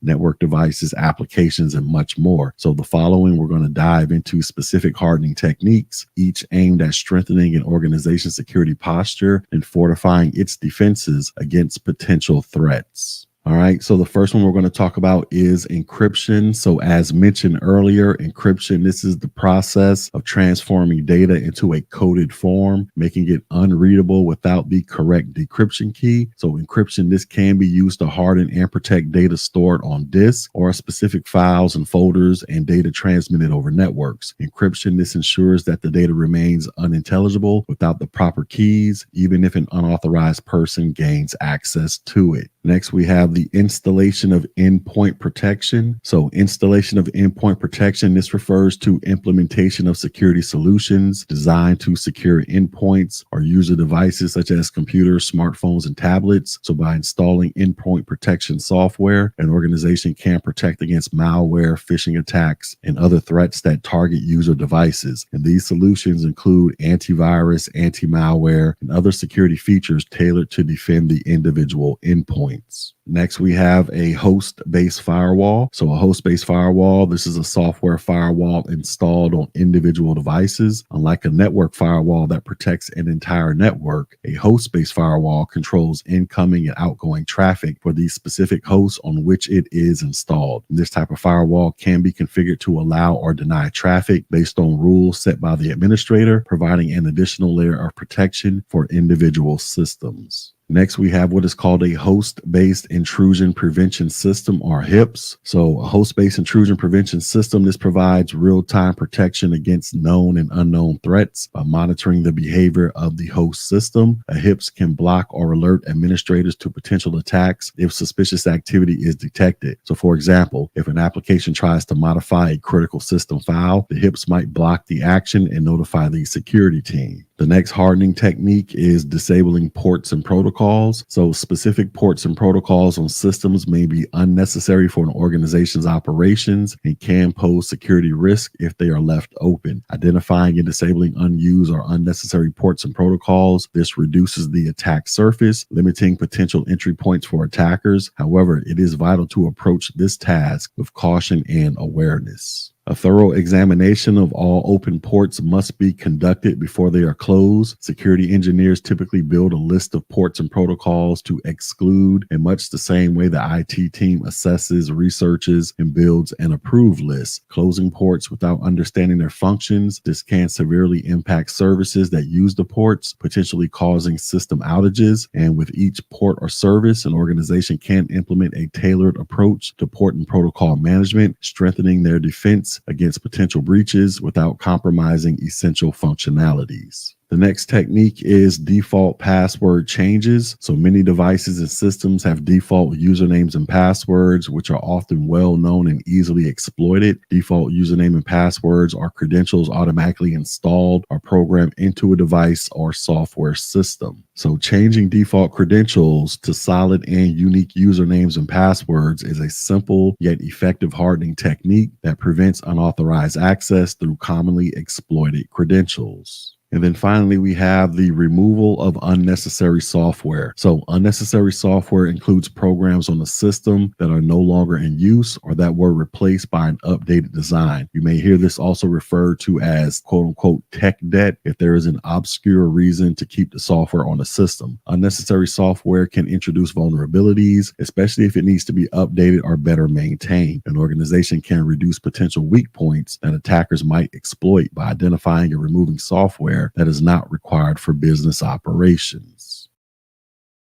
In this video, you're going to learn about various architecture and infrastructure concepts such as cloud computing, infrastructure as code, serverless architecture, and microservices. All right, so let's talk about cloud computing. So cloud computing, this is a way of offering on-demand services that extends the capabilities of a computer or a network. These might be free services such as personal browser-based email from various providers, or they could be offered on a pay-per-use basis such as services that offer data access, data storage, infrastructure, or online gaming. A network connection of some sort is required to make the connection to the cloud and gain access to these services in real time.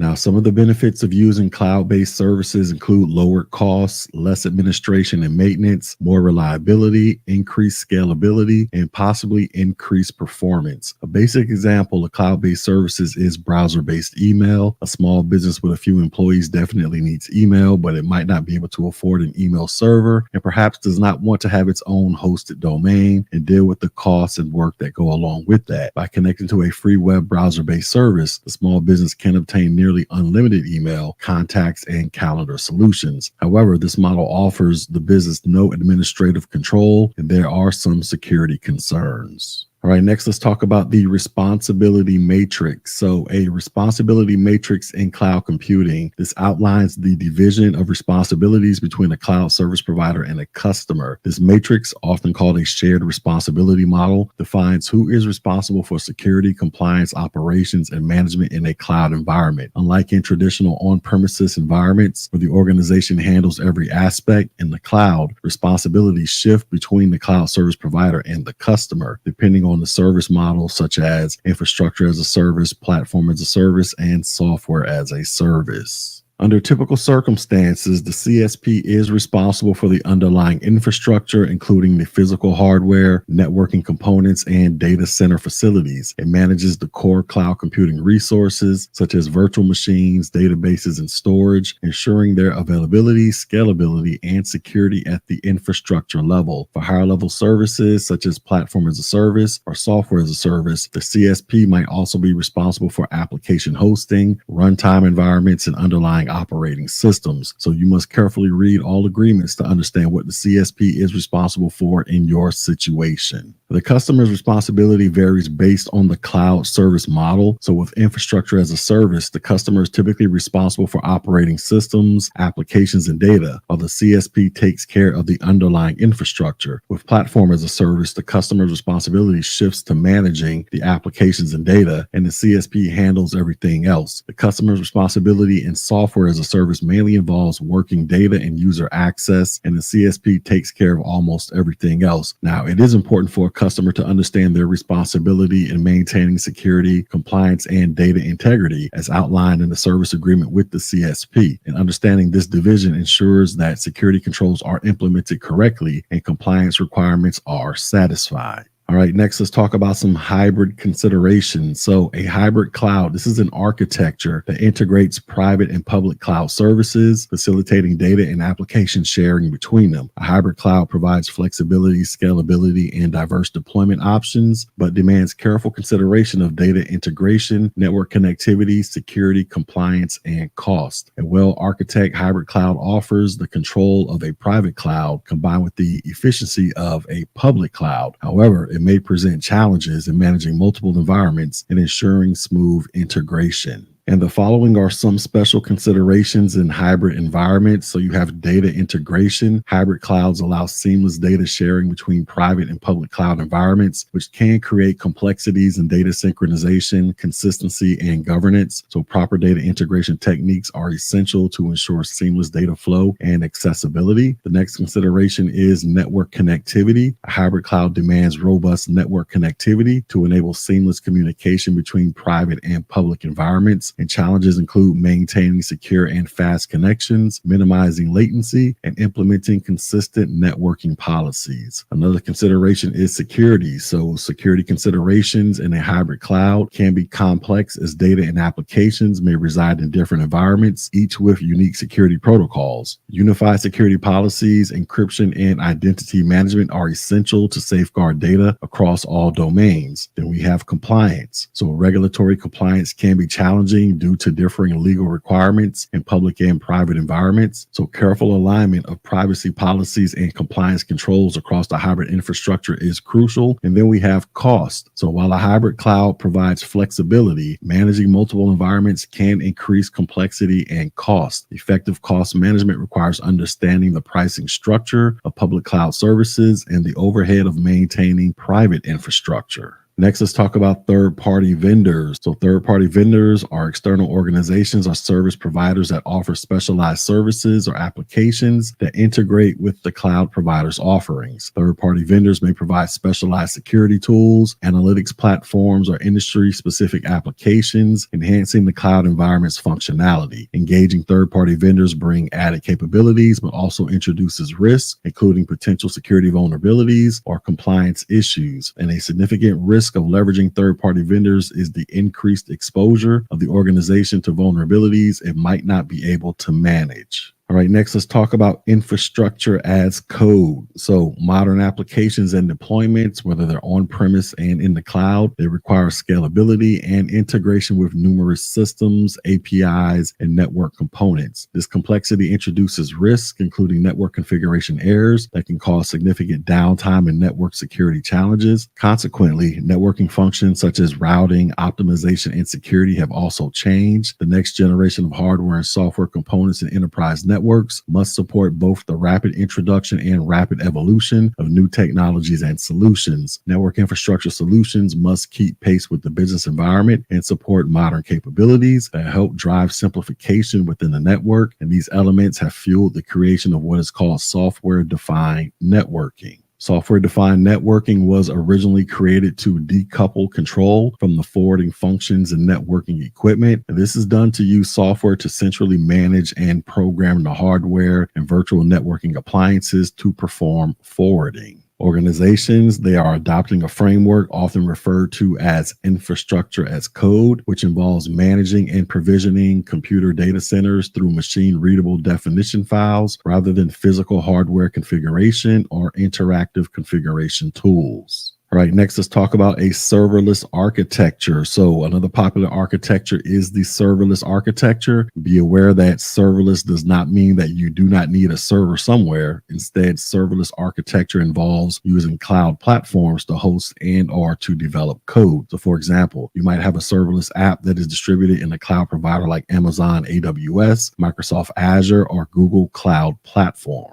And serverless, this is a cloud computing execution model in which the cloud providers such as AWS, Azure, Google Cloud, and so on, they dynamically manage the allocation and provisioning of servers. Serverless applications, they run in stateless containers that are ephemeral and event triggered, which means they're fully managed by the cloud provider. And AWS Lambda, this is one of the most popular serverless architectures in the industry. In AWS Lambda, you run code without provisioning or managing servers, and you pay only for the compute time that you consume. When you upload your code, Lambda takes care of everything required to run and scale your application, offering high availability and redundancy. All right, next let's talk about microservices. So the term microservices, this describes how an application can be deployed as a collection of services that are highly maintainable and testable and independently deployable. Microservices are organized around business capabilities and enable the rapid, frequent, and reliable delivery of large, complex applications. And most microservices developed and deployed by organizations are based on containers. Application programming interfaces or APIs, such as RESTful APIs. They are the frameworks through which developers can interact with an application. Microservices use APIs to communicate with each other, and APIs can also be used to expose data and application functionality to third-party systems. Microservices and APIs, they need to be secured, and traditional segmentation strategies do not work well in these virtual and containerized environments. The ability to enforce network segmentation in container and virtual machine environments is called microsegmentation. Microsegmentation occurs at the VM level or between containers in either a VLAN or a subnet, and microsegmentation solutions need to be application aware, which means the segmentation process starts and ends with the application itself. And then most microsegmentation environments apply a zero trust model, which dictates that users cannot talk to applications and applications cannot talk to other applications unless a defined set of policies permits them to do so. In this video, you are going to learn about various architecture and infrastructure concepts such as network infrastructure, on-premises computing architecture, and centralized versus decentralized systems. All right, so let's talk about network infrastructure, and this refers to hardware and software resources that facilitate network connectivity, communications, operations, and management of an enterprise network. It provides a communication path and services between users, processes, applications, and external networks, enabling various devices and components to connect and communicate within an internal and external environment. All right, next let's talk about physical isolation. And this is the separation of different network parts through distinct physical components, such as cables, switches, or dedicated hardware firewalls. Creating barriers that restrict physical access to specific areas of the network enhances security and minimizes potential risks. An organization might physically isolate its sensitive data servers by placing them in a secured room with restricted access, connected through separate network switches, and protected by a hardware firewall. And you might hear this type of sensitive isolation referred to as an enclave, and this strategy helps in preventing unauthorized access and potential interference with critical systems. All right, next let's talk about air gap systems. So air gapping, this is the practice of ensuring that there is a gap of air or a lack of connection between a computer and a network. An air gap computer system has no physical connection to other computers, networks, or unsecured systems. If a computer isn't directly connected to a network, it can't be attacked through the network. So to compromise this type of computer, hackers have to cross the air gap, which means they need to be physically sitting down in front of the computer. As a security administrator, you should consider disabling ports and enforcing a policy of not using USB thumb drives to reduce the likelihood of viruses and data theft. All right, next we have what is called logical segmentation. So in contrast to physical isolation, logical segmentation is achieved through software and configuration rather than physical components. Logical segmentation involves dividing a network into separate segments or subnets based on factors like functionality, security requirements, or departmental boundaries. An enterprise might divide its internal network into different VLANs from multiple departments like HR, finance, and R&D, and each VLAN operates as a separate logical network, restricting communication and enhancing security. Even though data and resources share the same physical infrastructure, logical segmentation ensures that data and resources are isolated based on specific criteria, adding a layer of control and protection. All right, next we have software-defined networking. So software-defined networking, this is an innovative approach to network management that separates the control plane from the data plane within network devices. This decoupling allows the network's control logic, which is the control plane, to be centralized and directly programmable, independent of the underlying hardware that forwards the packets, and this is also known as the data plane. In traditional networking, 3 different planes or elements allow network devices to operate. You have the management, control, and data planes. The control plane has always been separated from the data plane, and there was no central brain or controller that controlled the configuration and forwarding. Routers, switches, and firewalls were managed by using the command line interface, the graphical user interfaces, and custom TCL scripts. Now, as a side note, TCL, this is a high-level general purpose interpreted dynamic programming language. It was designed with the goal of being very simple but powerful, and TCL casts everything into the mold of a command, even programming constructs like variable assignments and procedure definition. Originally, firewall management was conducted through individual web portals, while router configurations were handled using command line interface methods, and the advent of software-defined networking brought about the concept of a centralized control mechanism. The centralized SDN controller, it offers a comprehensive overview of the entire network using a uniform protocol to manage and configure various network infrastructure components. And as you can see in this picture right here of a network layout, you have an SDN controller inside of a data center that is responsible for overseeing the network infrastructure. The SDN controller is proficient at calculating network paths and reachability across numerous devices within the network. It then transmits flow instructions to network switches, which uses the instructions for data routing. This innovation marks a significant shift from the previous distributed control model to a more centralized and intelligent network management system. So you might see some documentation referring to this shift from a semi-intelligent approach to a central and intelligent one. And as a tip, there are projects like Open vSwitch that stand out in open source SDN controllers. OVS leverages the OVS database management protocol and the Open Flow protocol for network management. Similarly, the Cisco Application Policy Infrastructure Controller is a central component in the Cisco Application-Centric Infrastructure Framework. Another notable open source project is Open Daylight, which aims to advance SDN controllers for interoperability across various vendors. In Open Daylight, this also collaborates with the OpenStack Neutron project, addressing network inefficiencies through a northbound interface while managing several southbound interfaces, including the OVSDB and OpenFlow. SDN has brought about transformative changes, especially in software-based network devices, control, and data planes, including virtual switches and hypervisors. Projects like Open vSwitch have been instrumental in driving these industry-wide changes, and the impact of SDN extends to both the physical and virtual switches within the management plane, gaining widespread adoption in data center environments. A more recent development in this field is software-defined visibility. Although similar to SDN,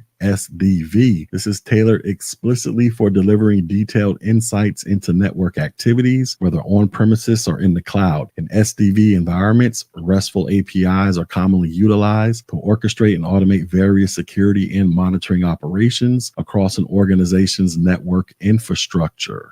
All right, so let's talk about on-premises computing architecture. So given the availability of cloud-based systems, a relatively uncommon setup is an on-premises build. An on-premises computing architecture has hardware, software, servers, and network resources housed and managed within the organization's physical location. Unlike cloud-based solutions where third-party providers host resources, an on-premise solution gives an organization complete control of and responsibility for its IT infrastructure, including the management, maintenance, and security of the systems, often abbreviated as on-prem. This approach allows for more direct oversight of the technology and data, potentially offering higher levels of customization and compliance within specific regulatory requirements. However, it may also come with increased costs and complexity, requiring dedicated personnel and equipment to manage and maintain the environment effectively. All right, let's talk about centralized versus decentralized access control. So in general, access control can be centralized or decentralized. Centralized access control means that one entity is responsible for administering access to resources. Decentralized access control means that more than one entity is responsible, and those entities are closer to the actual resources than the entity would be in a centralized access control scenario. So centralized and decentralized systems, they refer to two contrasting approaches to data management and processing in an organizational network or architecture. All right, so let's talk about centralized systems. So a centralized system is characterized by consolidating control, data storage, and processing in a single location or server. With a centralized system, only the IT department can add a user to a system, and HR is solely responsible for onboarding new employees. This approach provides uniformity and consistency in decision-making and offers a single point for monitoring and control. In enterprise architectures, centralized systems simplify management. So remember, though, that they can pose challenges such as a single point of failure, scalability issues, and potentially longer data access times for remote users. And finally, we have what is called a decentralized system. So decentralized systems distribute data and control across multiple locations, servers, or nodes. A decentralized approach offers higher resilience and flexibility, allowing for independent operations, greater autonomy, and faster access times. However, decentralized systems may bring complexity in management, potential inconsistency, and the need for more robust coordination mechanisms. The choice between centralized and decentralized systems must consider factors like organizational size, geographical spread, scalability, and specific performance requirements.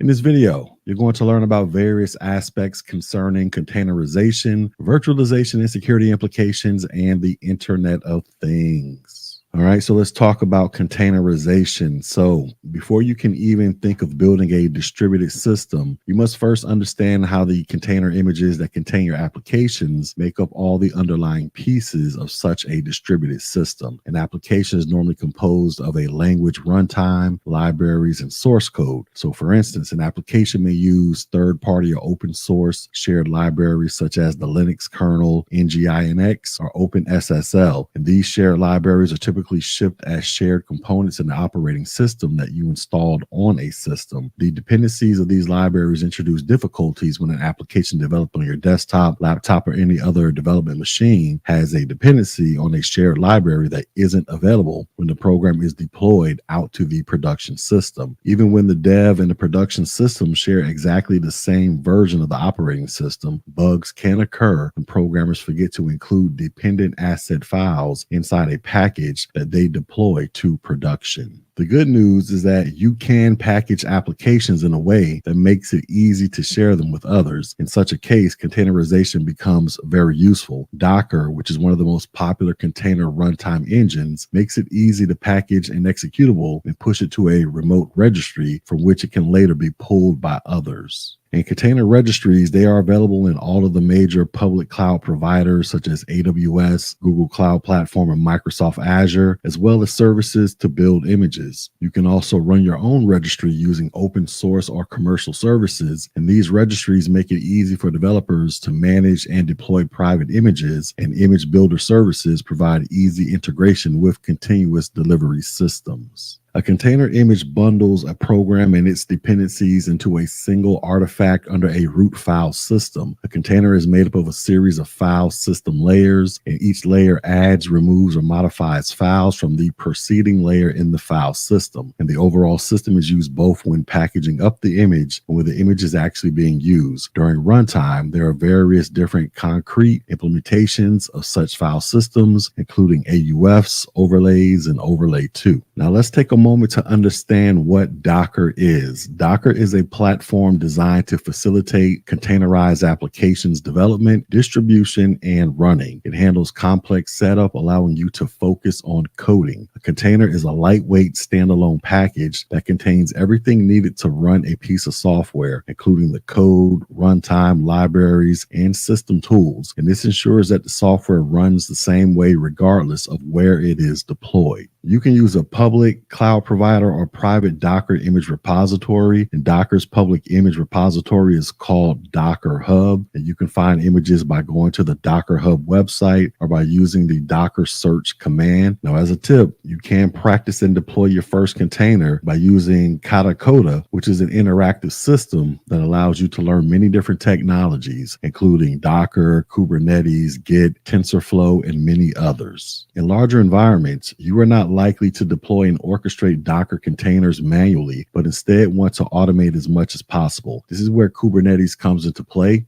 Kubernetes, this automates the distribution, scheduling, and orchestration of application containers across a cluster. In Kubernetes, it consists of the following components. You have the control plane. This component coordinates all the activities in a cluster, such as scheduling, scaling, and deploying applications. Then you have the node. This virtual machine or physical server acts as a worker machine in a Kubernetes cluster. And then you have the pod. This group of one or more containers provides shared storage and networking, including a specification for how to run the containers. And each pod has an IP address, and it is expected to be able to reach out to all other pods within the environment. Now, multiple technologies and solutions are available to manage, deploy, and orchestrate containers, and the following are some of the most popular examples. So once again, you have Kubernetes. This is one of the most popular container orchestration and management frameworks, originally developed by Google. Kubernetes is a platform for creating, deploying, and managing distributed applications. Then you have what is called Nomad, and this container management and orchestration platform is from HashiCorp. You have what is called Apache Mesos, and this distributed Linux kernel provides native support for launching containers with Docker and apt-c images. Then you have what is called Docker Swarm. This container cluster management and orchestration system is integrated with the Docker engine. All right, so let's talk about virtualization and security implications. So virtualization technology has fundamentally changed the way organizations manage and allocate hardware resources. Virtualization technology creates multiple simulated environments or dedicated resources from a single physical hardware system. While there are many benefits to virtualization, including cost reduction, resource optimization, and scalability, it is crucial to understand that these advantages do not come without security trade-offs. So let's take a look into the specific security implications of deploying virtualization environments. Understanding these challenges is key to ensuring a robust security posture, a concept that aligns closely with the Security Plus certification. All right, so let's talk about security implications. So the security of a virtualized environment is complex and the risks are multifaceted. Each aspect requires careful consideration, from the potential for isolation failure to the challenges posed by VM sprawl. And here are some of the most pressing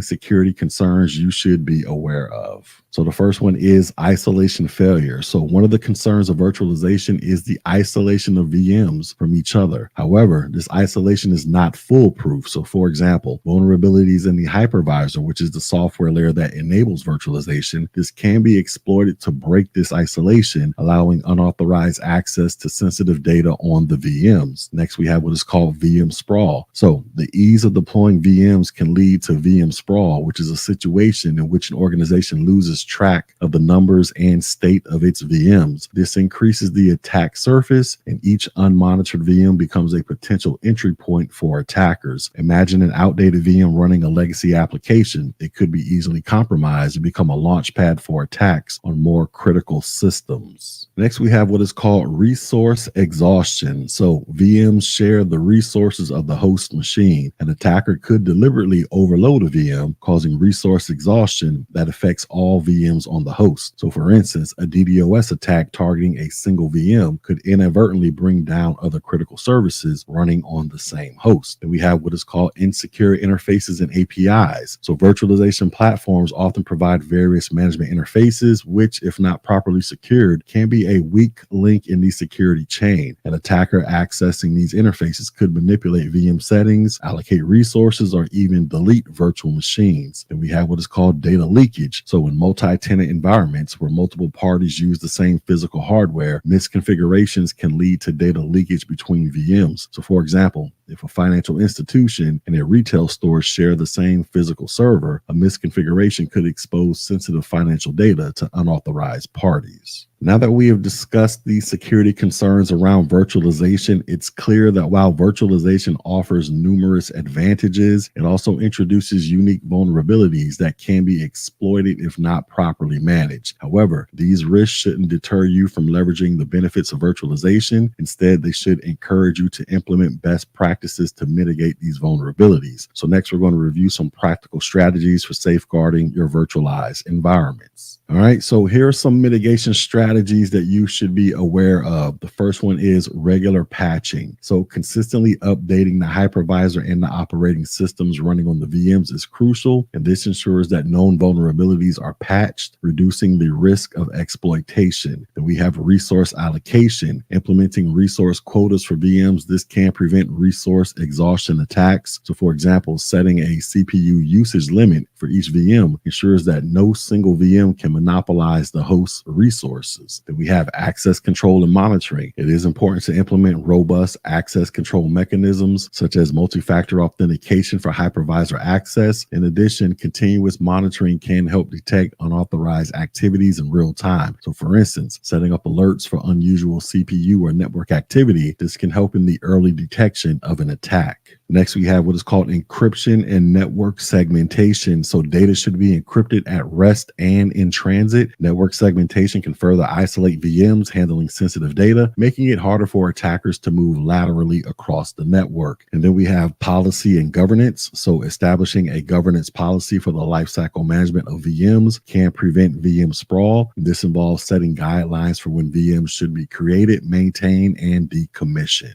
All right, next let's talk about the Internet of Things. So the Internet of Things is the interconnected network of physical devices that communicate and exchange data with each other through the internet or other networking technologies. And these devices can range from everyday household items such as smart refrigerators and thermostats to industrial machinery, medical equipment, and vehicles. IoT devices, they have embedded sensors, software, and other technologies that allow them to collect and transmit data, receive instructions, and even operate autonomously in some cases. By connecting these devices to centralized systems, the IoT enables more efficient data sharing and automation of tasks, providing enhanced control, monitoring, and insights. The benefits of the Internet of Things are undeniable. However, high-profile attacks combined with uncertainty about security best practices and their associated costs are keeping many businesses from adopting the technology. In addition, end users are wary of the consequences of IoT security breaches, and recent research indicates that 90% of consumers lack confidence in IoT device security. Now, as a side note, IoT manufacturers should do thorough security risk assessments that examine vulnerabilities in devices and network systems, as well as end user and customer back-end systems. Risk must be mitigated for the entire IoT lifecycle of a deployment, especially as it scales. And as a tip, you should change your default manufacturer username and passwords. Cybersecurity must be designed into IoT devices from the ground up and at all points in the ecosystem to prevent vulnerabilities, in one part from jeopardizing the security of the entire system. Today's IoT ecosystems are complex. Devices are virtually in every industry, from cellular networks to cloud applications to backends, and this can be connected and configured to send data. Hackers are constantly looking for ways to exploit IoT system vulnerabilities. Because IoT devices are so diverse, there is no one-size-fits-all cybersecurity solution that can prevent an IoT deployment. And the following components are associated with the Internet of Things. So you have sensors. So sensor cybersecurity implications go well beyond the voice-controlled devices you talk to at home, such as your lights and TV. Sensors are part of the critical infrastructure used to monitor and manage power plants, refineries, ships, and air traffic. Because sensors are small and versatile, functionality is crucial, but security is usually secondary and largely dependent on outside security systems. To protect sensors from attacks, you should use a layered or air-gapped approach when designing and deploying supporting networks. Next, we have smart devices, and these things are everywhere, from wired and wireless networks that control lighting to AC, garage doors, security systems, and even your curtains. They are embedded in TVs, toasters, and even barbecue grills. To protect your smart devices, you should disable features that you are not using and enable them only when required, using strong encryption methods and employing complex passwords. And you should turn privacy settings to their highest levels and select to not share data, and where possible, change the default manufacturer username and passwords. Next, we have wearables, and wearables include smartwatches, pedometers, glasses, 3D headsets, smart clothing, health and fitness devices, heart and chemical and gas sensors, and even much more than that. Security for these devices has been improving thanks to high-performing processors, but it is still lacking in many aspects. We have seen breaches of smartwatches that disclose running patterns. So to protect wearables, you should change all default settings, disable features and functions you're not using, set privacy settings to the highest level, and turn off location tracking where possible. Next, we have facility automation. So an unprotected building automation system can quickly become a high risk with potential life-threatening damage to its occupants and the building itself. Therefore, securing these systems is a necessity. Even the most severe data breach in a traditional organization is unlikely to have a direct physical impact on the life of occupants of the building. However, a malicious attack on a building automation system can very easily pose a significant threat to the health and safety of the occupants. So protecting these systems typically starts with a network that is separate and isolated from the corporate network, specifically firewalls and monitoring, and a strict zero trust approach to any connections made to this network. And then we have weak defaults. So from the implementation of weak protocols to default username and passwords, many of today's IoT devices are shipped with weak defaults. And there are countless IoT devices and applications in your home and business using weak or default passwords. This places devices at a greater risk of exposing personal information or being used as a pivot device to gain a strong foothold inside. Pending legislation would require IoT device manufacturers to use strong encryption methods and require complex passwords during setup. However, until that happens, you must change default passwords and utilize the strongest encryption method a device supports. If you are unable to get past this, you should consider changing the device to something that has stronger capabilities. Do not use admin as a username because it is the most common username used in attacks. Also, be sure to change the default passwords to complex non-dictionary types. In addition, you should run regular audits and scans on all IoT devices, possibly using one of the several open source IoT scanners that are available. You also want to check for new and or unknown devices on your network and check the logs of those devices for password lockouts and strange activity. Another option is to check Shodan, which is a repository of internet accessible devices, which is where attackers go to find insecure devices to attack. Ideally, your devices are not listed there, but if they are, you want to plug them in behind a firewall, turn off the unused features, and use secure complex passwords. In this video, you are going to learn about industrial control systems, supervisory control and data acquisition, real-time operating systems, embedded systems, and high availability. All right, so let's talk about ICS and SCADA. So SCADA systems and ICSs are made up of a combination of specialized software and hardware elements that allow organizations to do the following. They can monitor equipment processes and performance. They can perform data monitoring and collection, facilitate data analysis and storage of analyzed data, perform remote control of equipment, devices, components, and processes. They can trigger alerts and alarms when performance or deviation aberrations are detected, and they can report generators for schedule and automated variance reporting and comparison, as well as production efficiency and status code statistics. SCADA systems are crucial for industrial organizations because they help to maintain efficiency, process data for smarter decisions, and communicate system issues to help mitigate downtime. The basic SCADA architecture starts with a series of configurable devices called programmable logic controllers or remote terminal units. PLCs and RTUs are microcomputers that communicate with an array of objects such as turbines, machines, gauges, sensors, and end devices, and then route the information from those devices to computers with SCADA software. The SCADA software processes, distributes, and displays the data, helping operators and other employees analyze the data and make important decisions. So, for example, a SCADA system may quickly notify an operator that a batch of products shows a high incidence of errors. The operator can pause the operation and view the SCADA system data via a human-machine interface to determine the cause of the issue. The operator can then review the data to determine whether a specific machine in the process was malfunctioning, and the SCADA system's capability to notify the operator of an issue helps that person resolve it and prevent further loss.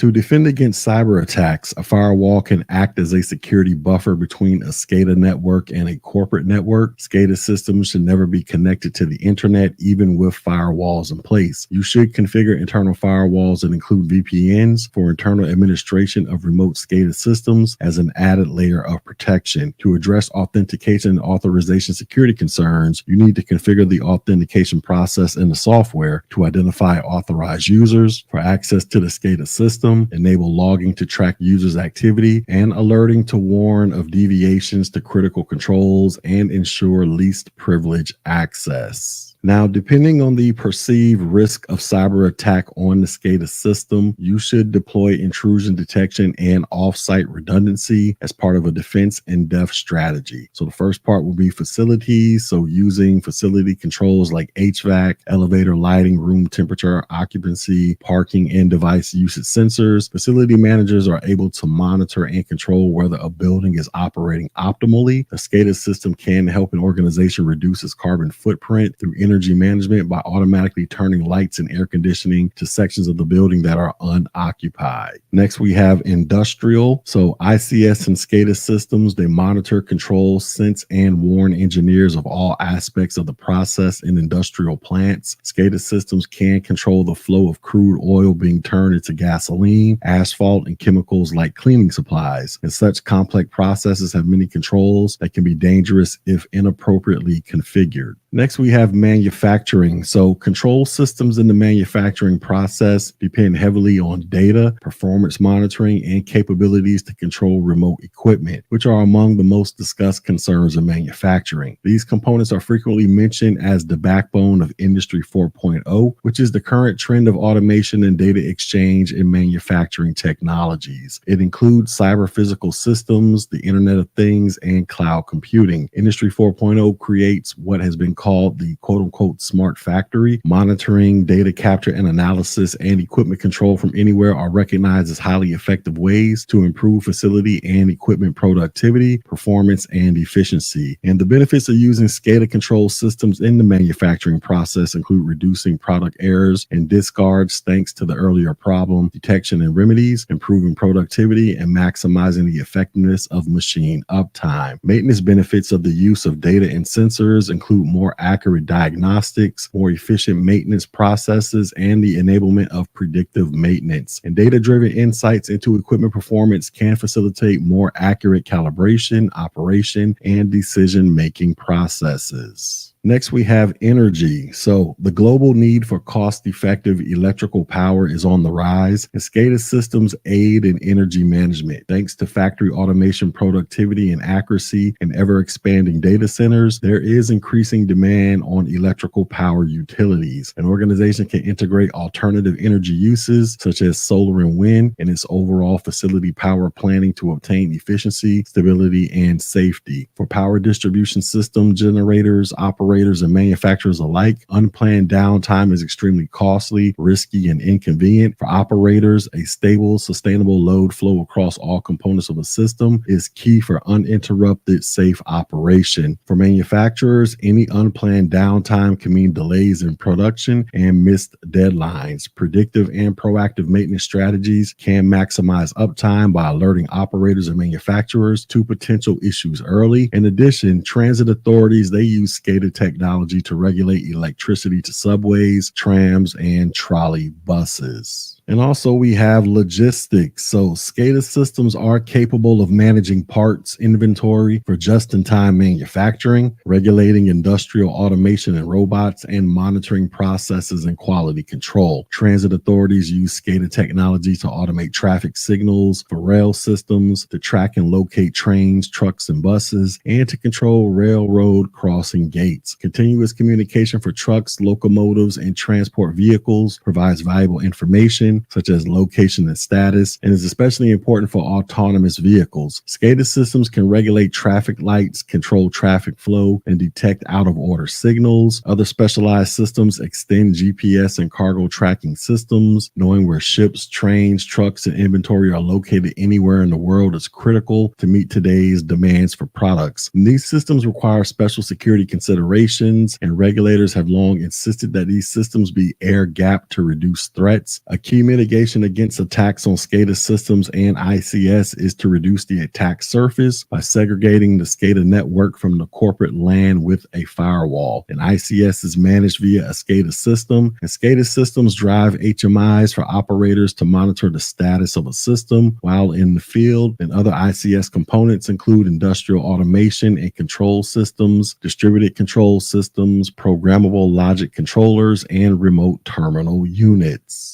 All right, moving on, let's talk about real-time operating systems, or RTOS. So in RTOS, this is a software component that rapidly switches between tasks, giving the impression that multiple programs are being executed at the same time on a single processing core. In fact, the processing core can execute only one program at any one time, and the RTS is actually rapidly switching between individual programming threads or tasks to give the impression that multiple programs are executing simultaneously. And RTOS differs from a typical operating system in that it normally provides hard real-time responses with fast, highly deterministic reactions to external events. When switching between tasks, an RTOS has to choose the most appropriate task to load next. And several scheduling algorithms are available, including round-robin, cooperative, and hybrid scheduling. However, to provide a responsive system, most RTOs use a preemptive scheduling algorithm such as VxWorks. And securing an RTOS starts with minimizing the attack surface by turning off features, services, and access that are not necessary. You should assume that external systems are insecure. Do not make assumptions about what other devices a system is connected to. It is safest to assume that external devices are insecure and approach securing them from this perspective. All right, next let's talk about embedded systems. So embedded systems are specialized computer systems designed to perform dedicated functions or tasks within a larger system. Many embedded systems have sustainable design constraints compared to desktop computing applications, and the combination of cost pressure, long life cycle, real-time requirements, reliability requirements, and lack of design culture standards can make it difficult to successfully apply traditional computer design methodologies and tools to embedded applications. Embedded systems in many cases must be optimized for life cycle and business-driven factors rather than for security and maximum computing throughput. And knowing the strengths and weaknesses of current approaches can help set expectations appropriately, identify risk areas, and suggest ways to build and meet industrial needs. All right, next let's talk about high availability. So, high availability is a characteristic of a system that aims to ensure an agreed upon level of operational performance, usually uptime, for a higher than normal period. Modernization has resulted in increased reliance on these systems, which need to be available at all times. Availability refers to the ability of users to obtain a service or good or access to a system, whether to submit new work, update or alter existing work, or collect the results of previous work.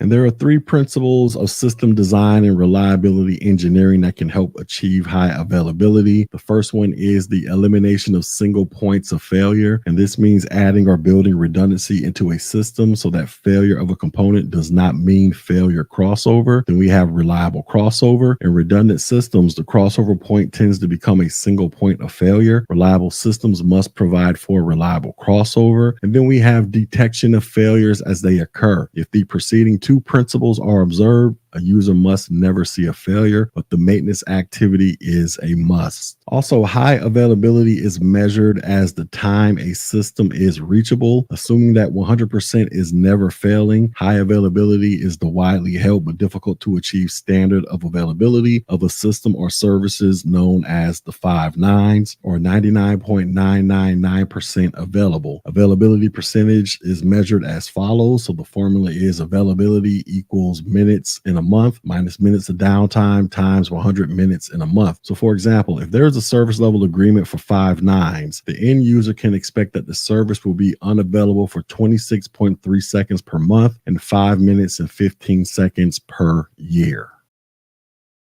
In this video, you are going to learn about comparing and contrasting the security implications of different architecture models, focusing on a range of considerations that influence architectural decisions such as availability, resilience, cost, responsiveness, scalability, ease of deployment, risk transference, ease of recovery, patch availability, the inability to patch, power, and compute. All right, so let's start by quickly defining architecture models. So in IT security, an architecture model is essentially a blueprint or design structure of how systems and their components interconnect and work together. Common models include on-premises, cloud, hybrid, distributed, and microserver architectures. And each of these models comes with its own set of considerations, especially when it comes to security. So in the next few minutes, we're going to explore key factors that can make or break your architecture model in terms of security. All right, so let's talk about availability. So availability, this is all about ensuring that systems and data are accessible whenever needed. A system with high availability is designed to be operational 24/7 with minimal downtime. In terms of security, availability is critical because cyber attacks like distributed denial of service attacks can render systems unavailable. So for example, cloud-based architectures generally offer better availability through redundancy and load balancing, while on-premises systems may have a single point of failure unless designed for high availability with backup systems. All right, next we have resilience. So this is the ability of an architecture to recover from failures or disruptions. So think of resilience as a system's toughness or the ability to bounce back quickly after being hit. In security terms, a resilient system can detect issues, contain them, and recover rapidly. In different models, they can handle resilience differently. Cloud-based architectures, for example, often come with built-in disaster recovery options. However, in on-premises models, you need to design resilience into your systems through backups, failover clusters, or off-site storage. All right, next we have cost. So one of the key factors in choosing an architecture is cost, and this includes initial setup costs, maintenance, licensing fees, and unexpected security costs. Cloud-based models generally have lower initial costs, but could have higher recurring costs depending on usage. In contrast, on-premises systems require substantial upfront investment in hardware and software, but offer more control over long-term costs. And from a security perspective, it's crucial to budget for protective measures such as firewalls, encryption, and intrusion detection. A cost-benefit analysis helps determine which model best meets your financial and security needs. Next, we have what is called responsiveness, and this refers to how quickly your system can adapt to changes or demands, which could be scaling up resources or responding to a cyber threat. So, for example, cloud-based architectures allow for rapid scaling in response to demand, making it easier to address security threats that require increased compute resources. In on-premises systems, responsiveness might be slower since hardware and software updates take more time and involve manual interventions. Next, we have what is called scalability, and this is the capacity of an architecture to grow as the business expands. Cloud architectures are typically highly scalable and can handle increases in workload effortlessly. This scalability also benefits security, as additional resources can be allocated to counteract DDoS attacks or support complex encryption algorithms. Now, on the flip side, scaling up an on-premises infrastructure requires additional hardware, which is both costly and time-consuming, potentially leaving your system vulnerable to emerging threats while you catch up. Next, let's talk about ease of deployment, which is a major consideration. So cloud models, they shine here, enabling rapid provisioning of resources with just a few clicks. And this ease also extends to security features such as automated patching and pre-configured security tools. For on-premises systems, deployment is slower and more complex, and each new server or service may require manual setup and security configurations, which can lead to delays and potential misconfigurations. Next, we have what is called risk transference, and this is when an organization shifts certain risks to a third party. So, for instance, using cloud services transfers some security risks to the cloud provider. They handle the security of the physical infrastructure, regular maintenance, and some aspects of data protection. With on-premises setups, your organization owns all of the risks, meaning you are responsible for the entire stack, from physical security to software vulnerabilities. Next, we have what is called ease of recovery, and this focuses on how quickly a system can bounce back after an incident, such as a data breach or hardware failure. Cloud services typically provide easier recovery through features like automated backups and disaster recovery as a service. For on-premises systems, recovery processes can be labor-intensive, involving restoring data from tapes or off-site storage, reconfiguring systems, and potentially extended downtime. All right, next we have what is called patch availability and the inability to patch. So patch availability is crucial for addressing vulnerabilities. Cloud providers usually handle patching for the underlying infrastructure, but customers are responsible for patching their applications. In contrast, on-premises systems rely entirely on in-house teams for timely updates, and failure to patch can leave systems vulnerable. In some legacy systems or critical infrastructures, patches might not be available or feasible to apply, creating significant security challenges. Next, we have power considerations, and these can directly impact system availability and reliability. Cloud providers typically have power redundancy to ensure uninterrupted service. On-premises architectures, on the other hand, they require backup power sources like UPS or uninterruptible power supply systems and generators, which must be maintained and tested regularly. Next, we have what are called compute resources. So compute, this refers to the processing power required to run applications and services. Cloud providers offer scalable compute resources on demand, which is advantageous for handling unexpected spikes in workload and for supporting compute-heavy security processes like encryption. On-premises systems, they are limited by the hardware capacity available on site, and this can pose challenges for supporting high compute demands without significant hardware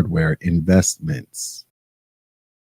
In this video, you are going to learn about key principles and best practices for securing an enterprise network environment, covering topics like device placement, security zones, attack surface, failure modes, network appliances, port security, and firewall types. By the end of this video, you will have a detailed understanding of how to apply these security principles to real-world scenarios. All right, first, let's discuss device placement. So placing devices strategically within your network is a key element of ensuring security and functionality. So for example, firewalls should be placed at the edge of the network to act as a primary defense against external threats. Intrusion detection systems and intrusion prevention systems should be positioned either behind the firewall or within key segments of the network to monitor traffic and identify potential malicious activities. Load balancers, on the other hand, are usually positioned between users and application servers to manage traffic distribution efficiently. Now, it's crucial to understand that placing these devices improperly can leave vulnerabilities open for attackers, so correct placement always plays a role in enhancing performance and availability. All right, next let's talk about security zones. So a security zone is essentially a segment on the network that has a distinct security policy applied to it. And this could be a DMZ or a demilitarized zone, a guest network, or an internal network. The DMZ, this is a critical zone where services like web servers, mail servers, or any public-facing application servers reside. It acts as a buffer between the untrusted external network and the internal trusted network, allowing certain services to be accessible to the public while keeping your internal resources secure. Internal zones are usually more secure. They may host sensitive data, applications, or internal services. Separating your network into these zones allows you to apply different security policies based on the sensitivity of the resources and control the flow of traffic between zones. Now let's address reducing the attack surface. The attack surface refers to various entry points through which an attacker could possibly access the system. And this could be physical devices, software vulnerabilities, open ports, services running, or even human factors like phishing. So to reduce the attack surface, you want to disable any unused ports, close unnecessary open ports, update software regularly, and remove unneeded applications. Also, segment your network to limit access and exposure of critical resources, and always aim to minimize exposure points to reduce the chances of unauthorized access. Next, let's talk about connectivity consideration. So connectivity is also crucial in securing enterprise infrastructure. Understanding how devices connect and interact is essential for maintaining security. So use secure communication protocols such as HTTPS, SSH, or VPNs for remote access. Enforce network segmentation by using VLANs and subnets to limit connectivity between different zones. And when enabling remote access, use multi-factor authentication and secure tunneling protocols. Remember, controlling and limiting connectivity not only prevents unauthorized access, but also helps in isolating incidents when a security breach occurs. All right, next let's talk about failure modes. So understanding failure modes is another critical aspect. A fail open mechanism. This ensures that when a security device fails, network traffic continues to flow. This maintains availability, but may compromise security because traffic is allowed without checks. On the contrary, fail closed mechanisms, they stop traffic when a failure occurs, preserving security, but potentially causing a denial of service. And the choice between fail open and fail closed depends on the business needs. So for example, a fail open may be preferable for critical web servers to maintain availability, whereas a fail closed is more appropriate for sensitive systems that must prioritize security over availability.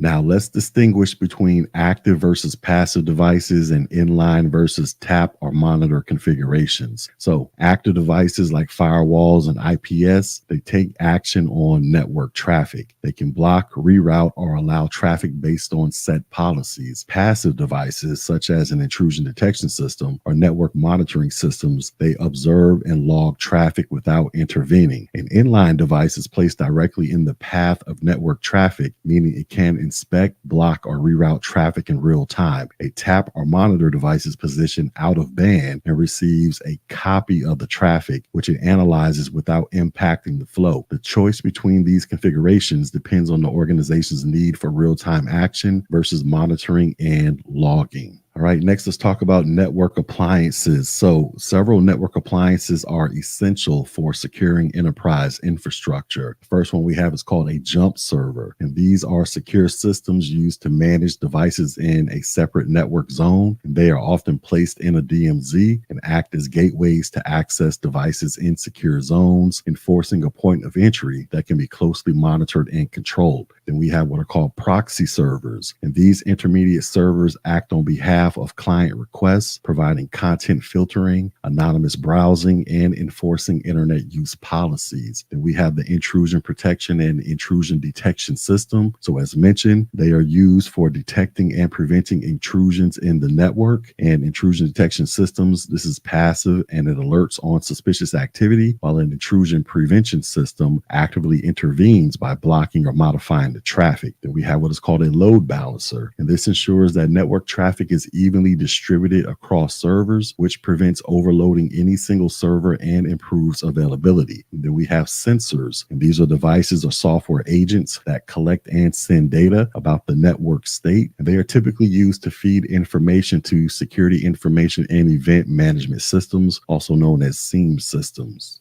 All right, next let's talk about port security and protocols. So port security is critical in controlling access at the network layer. And there are two important technologies. The first one is 802.1x, and this is a network access control protocol that authenticates devices trying to connect to a LAN or a wireless LAN. It prevents unauthorized devices from connecting to the network by requiring them to pass authentication checks. And then you have what is called extensible authentication protocol, and this is a framework used in wireless networks and point-to-point connections. It works closely with 802.1x to provide secure authentication mechanisms. Port security ensures only authorized devices can connect to network ports, significantly reducing the risk of rogue devices gaining access to your network. All right, next we're going to talk about firewall types. So firewalls are essentially security devices, and different types offer different protection levels. The first one we have is called a web application firewall. So a web application firewall, this protects web applications by filtering and monitoring HTTP requests. It is effective against attacks like SQL injection and cross-site scripting. Then you have what is called unified threat management. A UTM, this consolidates multiple security functions like firewalls, antivirus, and content filtering into one appliance for easier management and comprehensive protection. Then we have what is called a next generation firewall. So next generation firewalls, they combine traditional firewall capabilities with features like application control, intrusion prevention, and SSL inspection, allowing for deeper inspections of traffic. And then we have layer 4 and layer 7 firewalls. So layer 4 firewalls, they filter traffic based on TCP, UDP protocols and ports, while layer 7 firewalls inspect traffic at the application layer, allowing for more detailed traffic control. So choosing the right firewall type depends on the organization's specific security needs and the kind of traffic that they are managing. All right, so to sum it all up, applying security principles to secure enterprise infrastructures requires a strategic approach to device placement, implementing security zones, reducing the attack surface, understanding failure modes, and correctly deploying network appliances. And proper port security and selecting the right type of firewall, this will help ensure comprehensive protection for your enterprise network.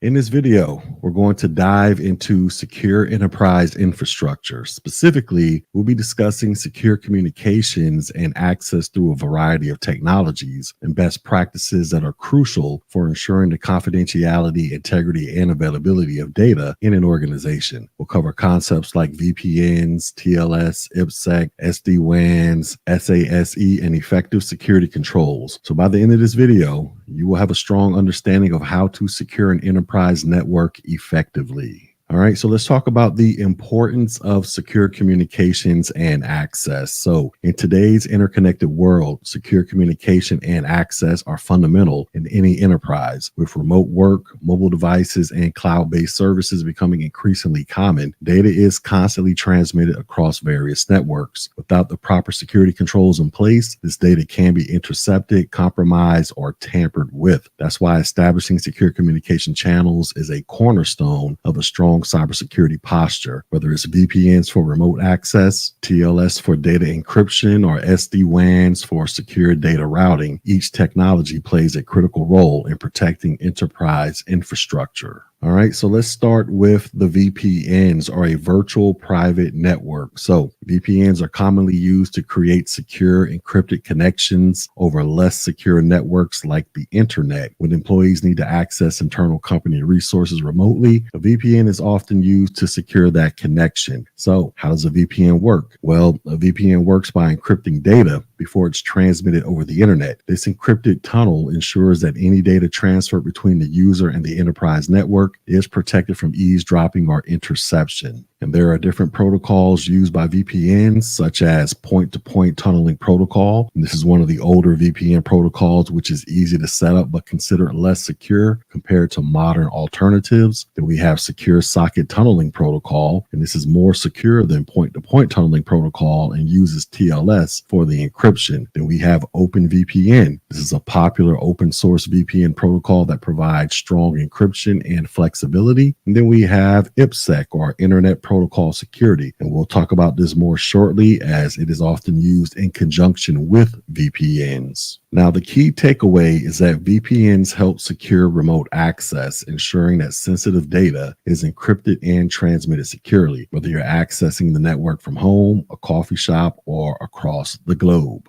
All right, now let's talk about tunneling technologies like transport layer security and internet protocol security, or IPsec. So transport layer security, this is the successor to the secure sockets layer, or SSL protocol, and is widely used to encrypt communications over a network. It's what you're using when you see HTTPS in a web browser, and TLS ensures that the data exchange between a user and a web server is encrypted, protecting it from eavesdropping or tampering. TLS provides authentication, confidentiality, and data integrity, making it a go-to choice for secure web communications, email encryption, and even some VPNs. Internet Protocol Security, or IPsec, this is a suite of protocols designed to secure IP communications by authenticating and encrypting each IP packet in a communication session. It operates at the layer 3 of the OSI model, which means it can secure all traffic that passes through it, regardless of the application in use. And there are two primary modes of IPsec. You have tunnel mode. This encrypts both the payload and the header of each packet, offering robust security for VPNs. And then we have transport mode. So only the payload is encrypted with the header left intact, often used for end-to-end communications within a private network. Also, IPsec can work with a variety of cryptographic algorithms for encryption and hashing, allowing for flexibility based on the security needs of an enterprise. All right, so the next concept is software-defined wide area network, or SD-WAN. So SD-WANs, this is a transformational technology that allows for dynamic and efficient routing of traffic across a wide area network. It uses software-based controllers to intelligently route traffic based on real-time conditions, ensuring optimized performance and improved security. So why is SD-WAN used for security? Unlike traditional WANs that often rely on static leased lines, SD-WAN can utilize multiple connection types such as MPLS, broadband, and LTE. SD-WAN solutions typically include security features like encryption, next-generation firewalls, and traffic segmentation, making it easier to implement secure access policies across all locations. Moreover, SD-WAN supports zero trust principles, which means network access is based on user identity, device health, and location. And the goal is to provide least privilege access and constantly verify users and devices, thereby enhancing security and reducing the risk of data breaches. All right, moving on to Secure Access Service Edge. So Secure Access Service Edge, this is an emerging cybersecurity framework that combines network security functions with wide area network capabilities to support the dynamic and secure access needs of an enterprise. Essentially, Secure Access Service Edge, it merges networking and security into a single cloud-based service. So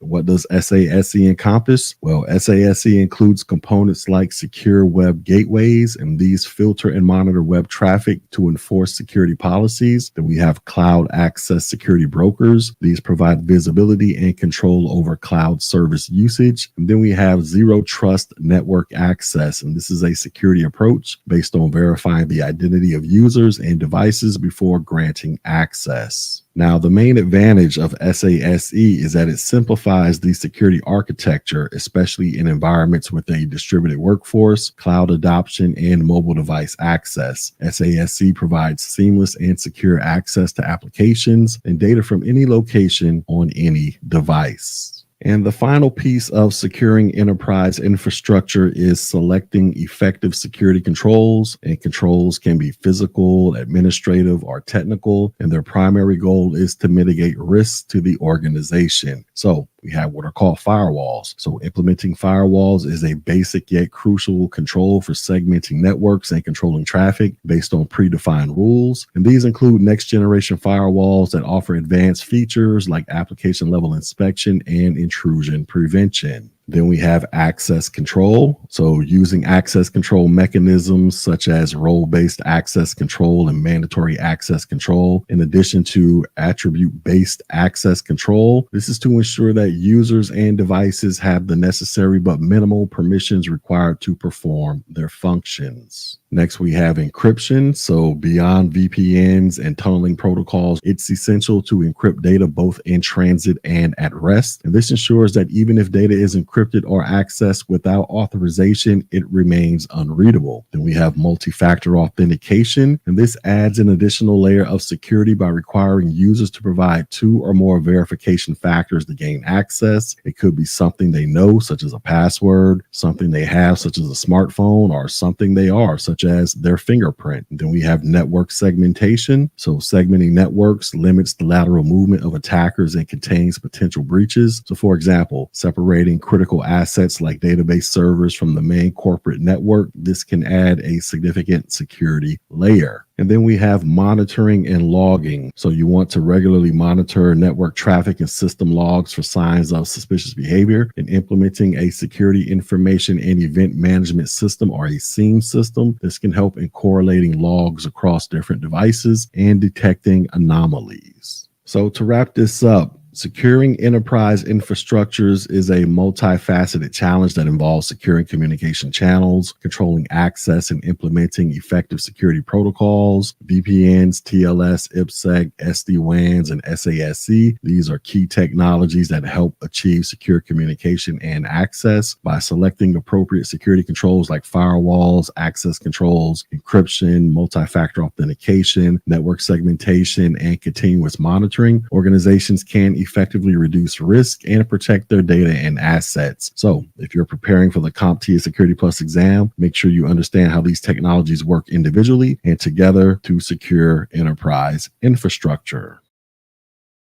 In this video, we're going to dive into one of the most critical topics in cybersecurity, and that is protecting data. So data is often referred to as the lifeblood of an organization. It fuels decision-making, drives innovation, and if not secured, it can spell disaster. So let's break down the concepts, classifications, and strategies that you need to know to safeguard this invaluable asset. All right, so let's start with the types of data that you will encounter. So each type has unique characteristics and requirements for their protection. So the first one is called regulated data. And this is data that is governed by laws and standards like HIPAA for healthcare or GDPR for privacy. Organizations handling data, they must comply with strict rules or face hefty penalties. An example of this would be patient healthcare records or credit card information. Then we have what are called trade secrets. So think of trade secrets as the secret of a company. It could be a formula, a process, or a strategy that gives them a competitive edge. And exposure could lead to significant financial loss. An example of this would be Coca-Cola's formula or a proprietary algorithm. Then we have what is called intellectual property. And this includes patents, trademarks, copyrights, and other creations of the mind. So protecting IP, this ensures innovation remains profitable. And an example of this would be a software program or a movie script. Next, we have what is called legal information. So legal documents, this pertains to contracts, court documents, or anything tied to legal obligations. And breaches here, this can lead to lawsuits or compliance issues. So an example would be employee contracts or litigation records. Then we have financial information. This includes financial transactions, tax records, and budgets. If this information is compromised, it could lead to identity theft or financial fraud. And examples of this would be bank account details or tax filings. And then we have human and non-human readable data. So human readable data, this includes text files, emails, or reports that are easily understood by humans. And then we have non-human readable data, and this includes encrypted files, binary code, or machine readable logs. So in essence, protecting both types is critical. As attackers, they often target non-human readable data for exploitation.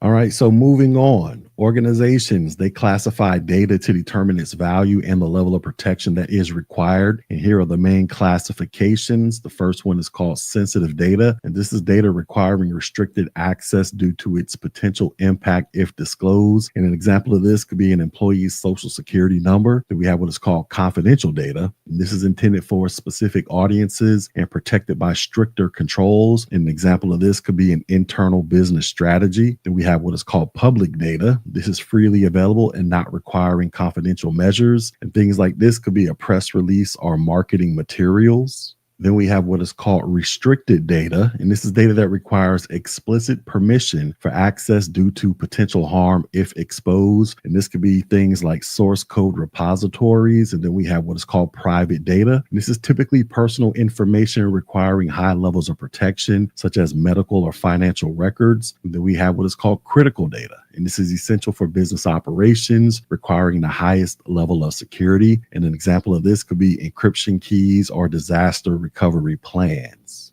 Now, beyond classifications, understanding the states and location of data is vital. So we have various data states, and the first one is called data at rest. And this is stored data, such as files on a disk or a database, and you use encryption and access controls to secure it. Then we have what is called data in transit. This is data that's being transmitted over a network, and you want to protect it with protocols like TLS or VPNs. And then we have data in use, and this is data that is actively processed by applications, and techniques like memory encryption, they can safeguard it. And next we have what is called data sovereignty, and this refers to laws governing data based on its physical location. So for instance, GDPR, this applies to data that is stored in the European Union. And understanding these rules is crucial for compliance. And then we have what is called geolocation. So knowing where data resides and flows, this helps determine which regulations and risk apply. Now let's explore the techniques that are used to secure data effectively. And the first technique is called geographic restrictions, and this limits access to data based on geographic location. So for example, blocking IPs from high-risk countries, this can reduce exposure. And then we have what is called encryption, and this transforms data into unreadable formats without a decryption key. And this encrypts data at rest, in transit, or even in use. And examples of this will be AES, or Advanced Encryption Standards, for file encryption, and HTTPS for secure web traffic. Next technique we have is called hashing, and this is used to generate fixed length outputs from data that ensures integrity. And hashes are commonly used to verify passwords and files. An example of a hash would be the SHA-256 hash for password storage. And then we have what is called masking, and this is used to hide parts of data to minimize exposure. And this is common in testing environments. An example of this will be showing only the last 4 digits of a social security number. And then we have what is called tokenization, and this replaces sensitive data with unique tokens stored securely. And this is useful for payment systems. So an example would be credit card numbers that are being processed by a payment processor. And then we have what is called obfuscation, and this makes data less understandable, but it is not encrypted. And this is used in source code to deter reverse engineering. An example of this would be obfuscated JavaScript. Another method is called segmentation, and this divides data into segments and applies tailored security controls. An example of this would be separating customer data by region. And then we have what are called permission restrictions, and this limits access based on roles and responsibilities. And the principle of least privilege, this ensures users only access what they need. So an example of this would be an HR employee that can only access the payroll data, but not access the system configurations. All right, so there you have it. This was a comprehensive look at protecting data through classifications, considerations, and methods. Now, whether you're securing trade secrets or personal information, these strategies form the backbone of modern cybersecurity practices. So make sure you understand how to apply these techniques in various scenarios, as they are fundamental for your Security Plus certification and, more importantly, for protecting your organization. Now, with all of that being said, let's do some of this check on learning. So the first question is, which of the following is an example of regulated data that requires compliance with specific laws or standards? Would it be marketing plans for a new product launch? Would it be social security numbers that are stored in a database? Would it be a company's internal process documentation? Or would it be a trade secret recipe for a product?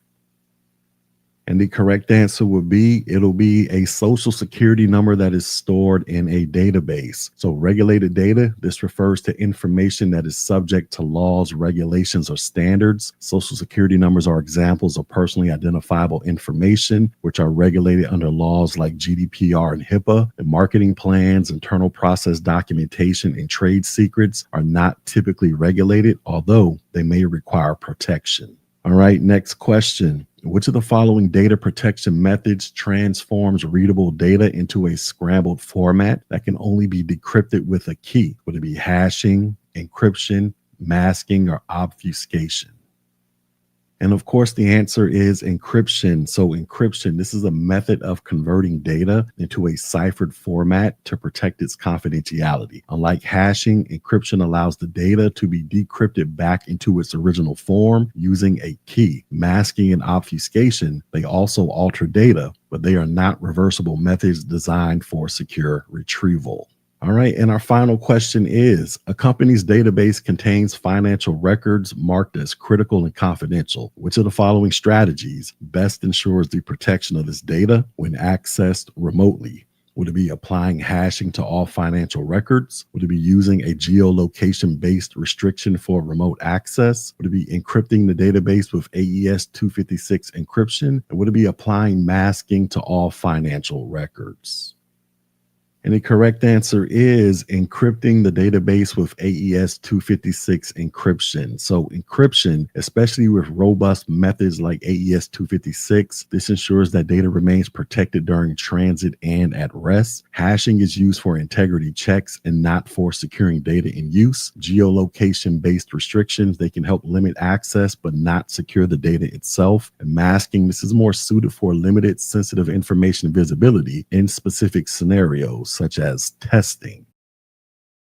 In this video, we're diving into an incredibly critical topic in cybersecurity. We're going to be talking about resilience and recovery in security architecture. So picture this. You're managing an enterprise IT environment and suddenly an unexpected power outage, cyber attack, or system failure hits. What happens next? Well, your organization's ability to recover or remain operational depends on the architecture and process you've built around resilience and recovery. So let's unpack this together. By the end of this video, you'll understand high availability, site considerations, platform diversity, capacity planning, testing, backups, recovery, and power systems. And these concepts, they align with the CompTIA Security Plus 701 exam objectives. So listen closely because this could make a difference on your test and in your career. All right, so first up, let's talk about high availability. So high availability, this ensures that your systems remain operational with minimal downtime. And this is crucial for critical applications and services that your organization relies on. So the first aspect that we're going to talk about is load balancing versus clustering. So load balancing. So imagine a website receiving thousands of requests per second. Without load balancing, a single server might crash. A load balancer, this distributes traffic across multiple servers, ensuring no single server gets overwhelmed. And this enhances both availability and performance. And then we have what is called clustering. So in a cluster, multiple servers work together as a single system. If one server in the cluster fails, another takes over instantly. Unlike balancing, clustering, this focuses more on failover and redundancy rather than distributing the load. All right, now let's consider what is called site resilience. So organizations, they must plan for disasters by having secondary locations. And the first type of secondary location is called a hot site. So this is a fully operational duplicate of your primary site, and it's ready to take over in real time. But the downside to a hot site is it comes with very high costs. So you have what is called a warm site. And this is a partially configured site that requires some setup to become operational, and it balances cost and readiness. Then we have what is called a cold site. This is an empty facility with basic infrastructure. It's the cheapest option, but requires the most time to get running. And then we have what is called geographic dispersion. So to mitigate the risks of natural disasters, you want to ensure your backup sites are geographically distant from your primary site. So for example, if your primary site is in California, a backup site in Nevada might not be far enough to avoid an earthquake's impact. All right, next let's talk about platform diversity. So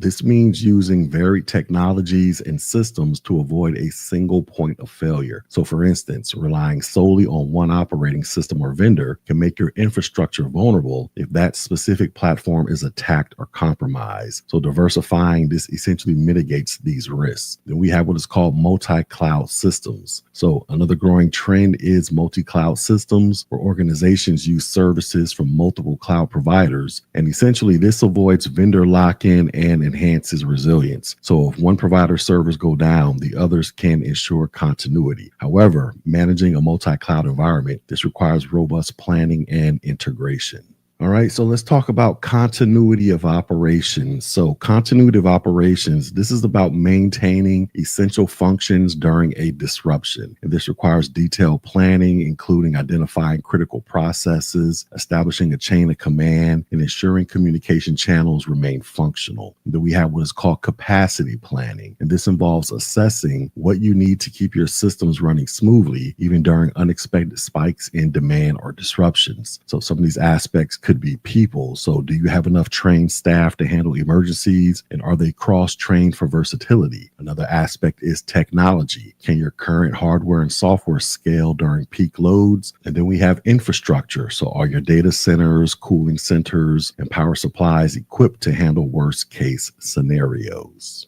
Next, we have what is called testing, and this is crucial to ensure your resilience plans work when needed. We have what are called tabletop exercises, and these are where teams discuss and role play their response to hypothetical scenarios. We have what is called failover testing. This simulates failures to test whether systems correctly switch to backup resources. We have simulations. This tests plans in a controlled environment to mimic real-world scenarios. Then we have what is called parallel processing. So this runs backup systems alongside primary ones to test their readiness. And speaking of backups, they are the cornerstone of resilience. They ensure that data is not lost during a failure. So we have on-site versus off-site backups. On-site backups, they are quick to access, but off-site backups, they protect against local disasters. Then we have what is called backup frequency. So you want to back up data based on its criticality. Critical systems might need hourly backups, while less essential data can be backed up daily. Then we have encryption. So you always want to encrypt backups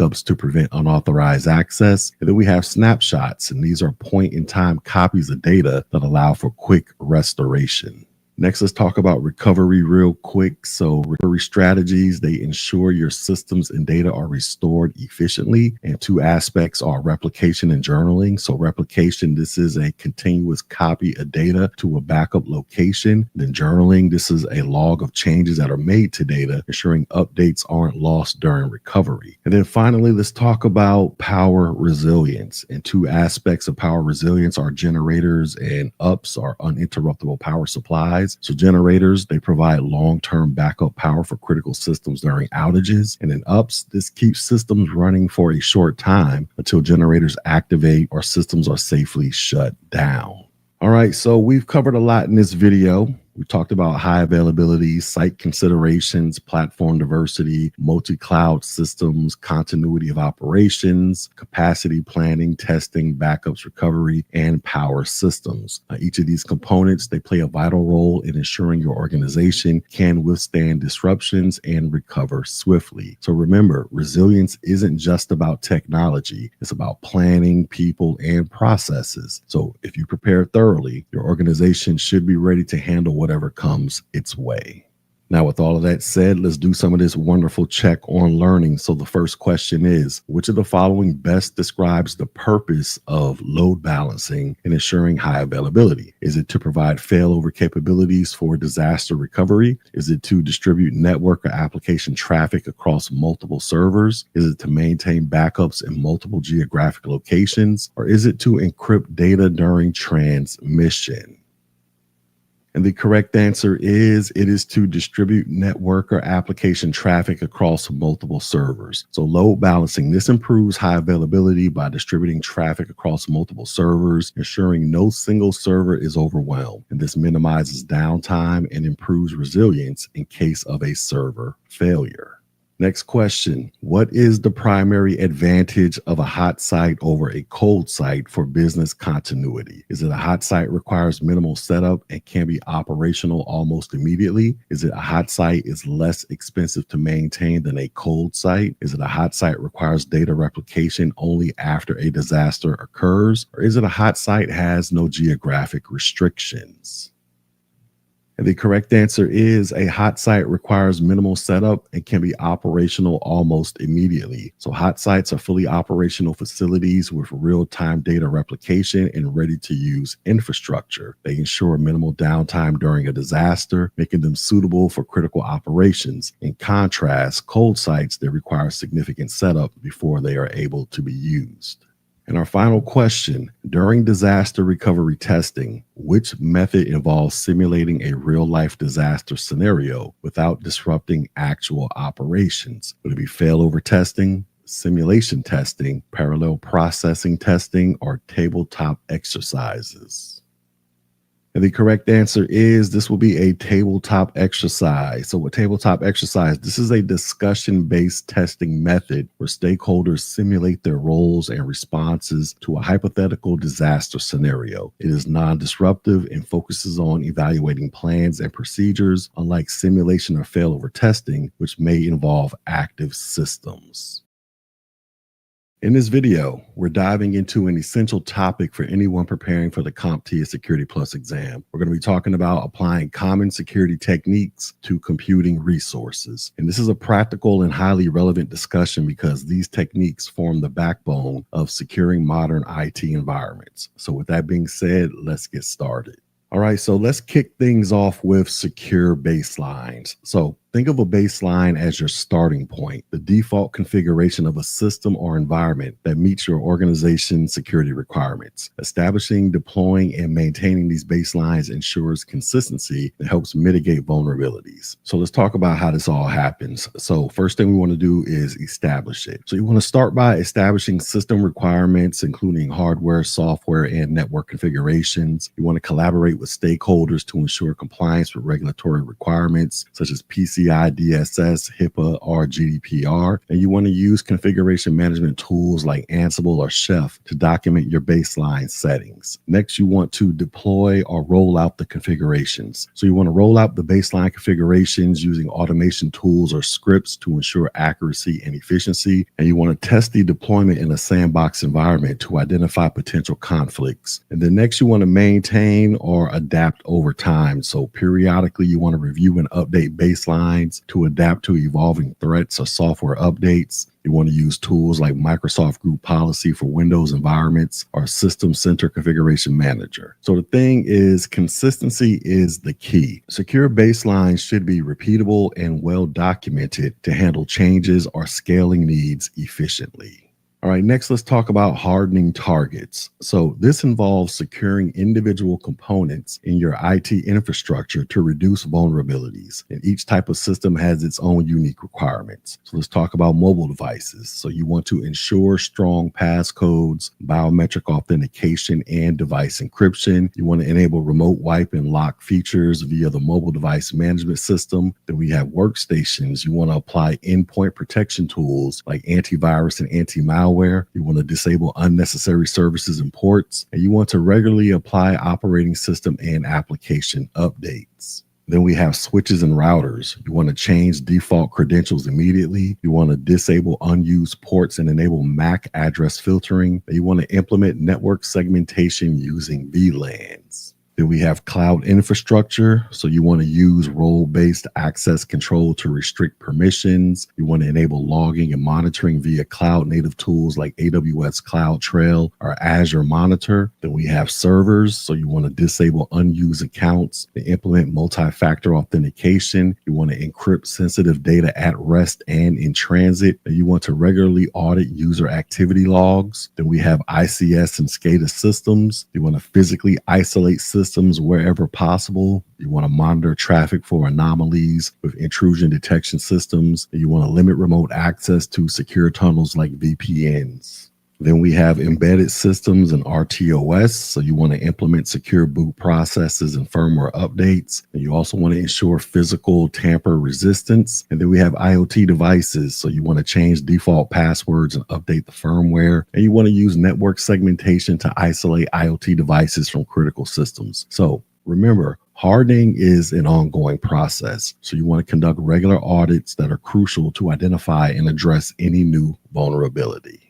All right, next let's talk about wireless devices. So wireless networks are integral but inherently more vulnerable, and proper installation and configuration are essential. So here are some installation considerations. The first one is site surveys. So you want to use tools like NetSpot to map out coverage areas and identify potential interference sources. You want to use heat maps. These visualize the signal strength and adjust access point placement to minimize dead zones. Then we have security settings. You want to enable Wi-Fi protected access 3 for strong encryption. You want to use AAA radius for centralized authentication and access control. You want to implement cryptographic protocols like AES for robust data protection. And you want to use authentication protocols like ETLS for secure connections. Next, let's talk about mobile solutions. So managing mobile devices securely is a multifaceted challenge. So let's explore some of the key aspects. And the first one is mobile device management, or MDM. And this centralizes control over mobile devices to enforce policies, deploy updates, and monitor compliance. And then we have various deployment models. And the first one is called BYOD, or bring your own device. And this allows personal devices but enforces strict security policies. Another deployment model is called COPE, or corporate owned, personally enabled. This offers employees company devices with personal use allowed under strict monitoring. And then we have CYOD, or choose your own device, and employees, they can select from a pre-approved list of devices. Then we have what are called connection methods. So you want to ensure cellular connections use encrypted tunnels like VPNs. You want secure Wi-Fi networks with strong protocols, and you want to limit Bluetooth connections to trusted devices and disable them when they are not in use.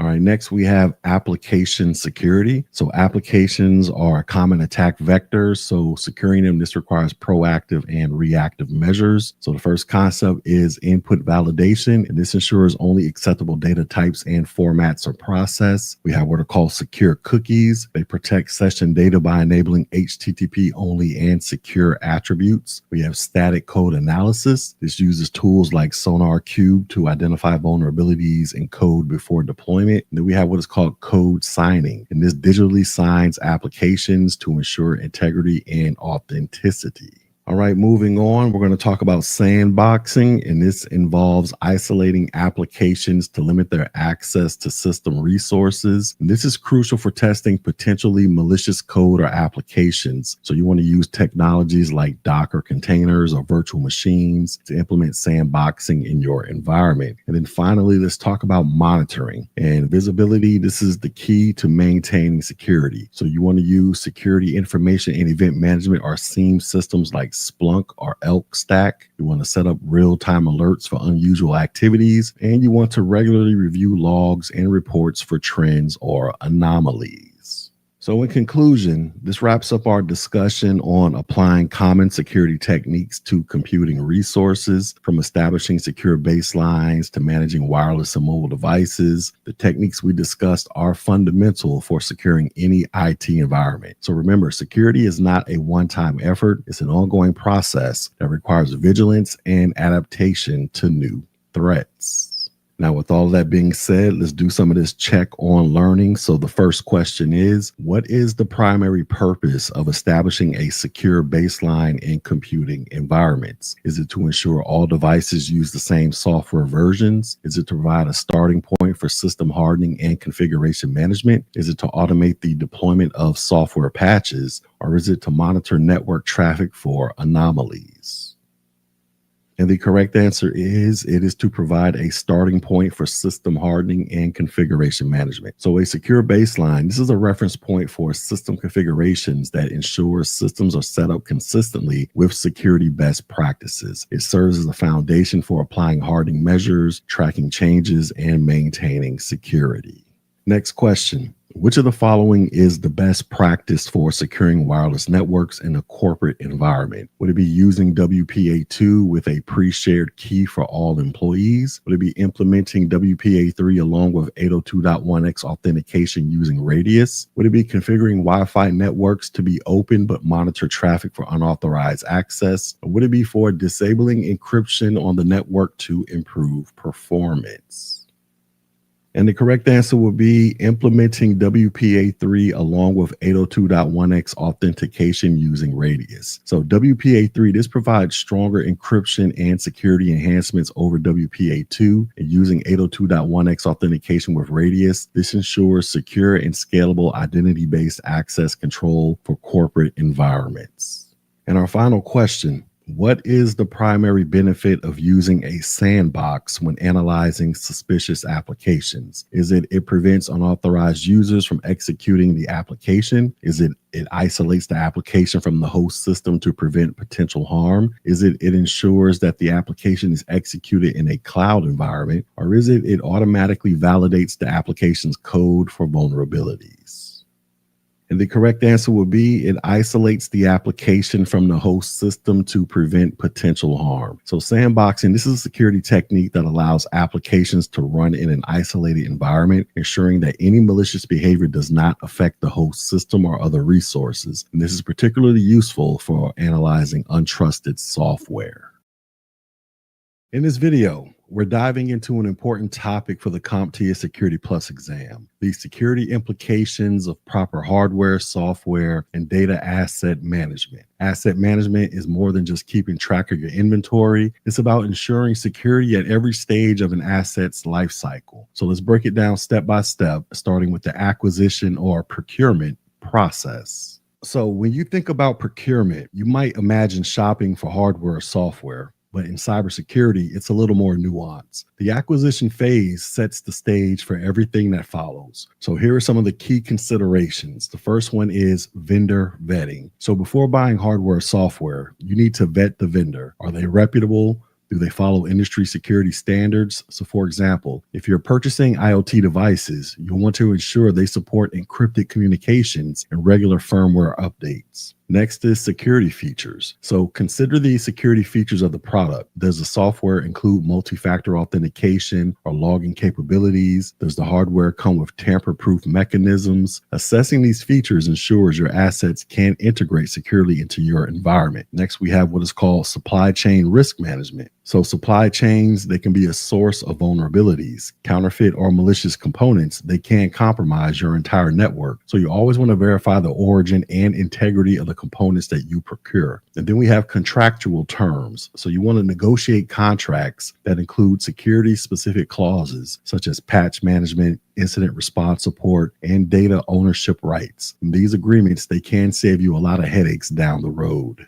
All right, so next up is assignment and accounting. So once you've acquired your assets, you need a strategy for assigning ownership and tracking accountability. So let's break it down into two parts. We have ownership and classification. So ownership, this is all about defining responsibility. Every asset, whether it's a server, a database, or an application, should have a clear owner. This is the person or team responsible for maintaining and securing the asset. And here's why this matters. So without ownership, security tasks, they can fall through the cracks. Asset owners can enforce access controls and monitor usage. And owners, they are accountable for ensuring compliance with policies. So for example, let's say a laptop is assigned to a specific employee. That employee must ensure it's updated, secured, and used in line with company policies. All right, next we have what is called classification, which is equally important. So not all assets are created equal, and their sensitivity determines the level of security they require. And common classifications include the following. We have what is called a public classification. This is data that can be freely shared, like marketing materials. We have private classifications. This is internal information like company emails. We have sensitive classifications. This is data requiring extra protection like trade secrets or intellectual property. And then we have critical classifications. These are assets vital to operations such as financial databases or network infrastructure. So by classifying assets, you can allocate security resources more effectively. Critical assets, for instance, they might require 24/7 monitoring and advanced encryption. All right, now that assets are assigned and classified, let's talk about monitoring and asset tracking. So keeping tabs on your assets isn't just about knowing what you have, it's about protecting what you have. So let's talk about inventory. So inventory management, this starts with maintaining an up-to-date list of all hardware, software, and data assets. This isn't a one and done task. It requires regular updates. And the reason why is because an untracked asset is a potential security risk. So for example, unmonitored software, they might miss critical updates, and forgotten hardware, they could become a backdoor for attackers. So you want to use tools like configuration management databases or asset management software to automate inventory updates and reduce human error.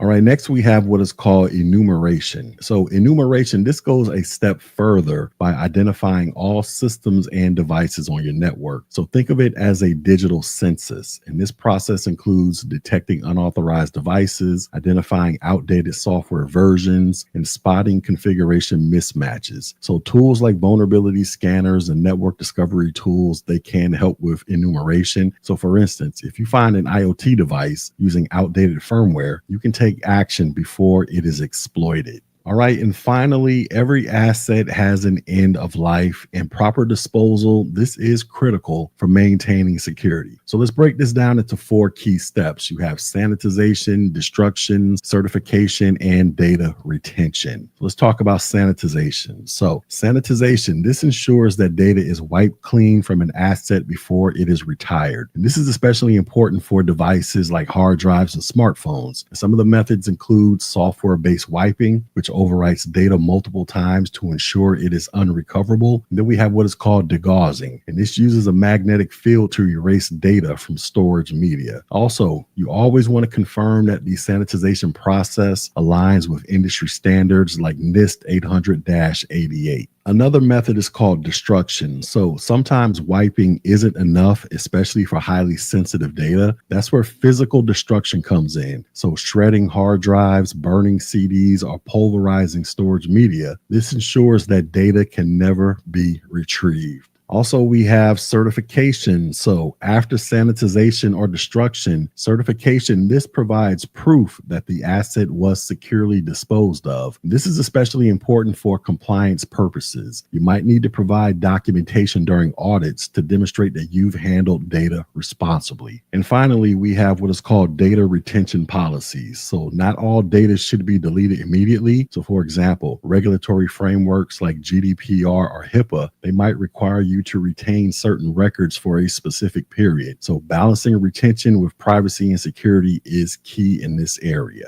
All right, so there you have it. We've walked through the entire life cycle of an asset from procurement to disposal and highlighted these security considerations at every step. Asset management isn't just a box to check. It's a foundational part of your organization's security strategy. So as you prepare for the Security Plus exam, remember to focus on the why behind these processes. Why do we classify assets? Why do we track inventory? Why do we certify asset disposal? Understanding these principles will not only help you pass the exam, but also make you a more effective security professional. All right, now with all of that being said, let's do some of this check on learning. So the first question is, what is the primary security risk during the acquisition procurement process of hardware or software? Is it incorrect inventory tracking? Is it data retention violations? Is it introduction of vulnerabilities or backdoors? Or is it insufficient sanitization of old hardware?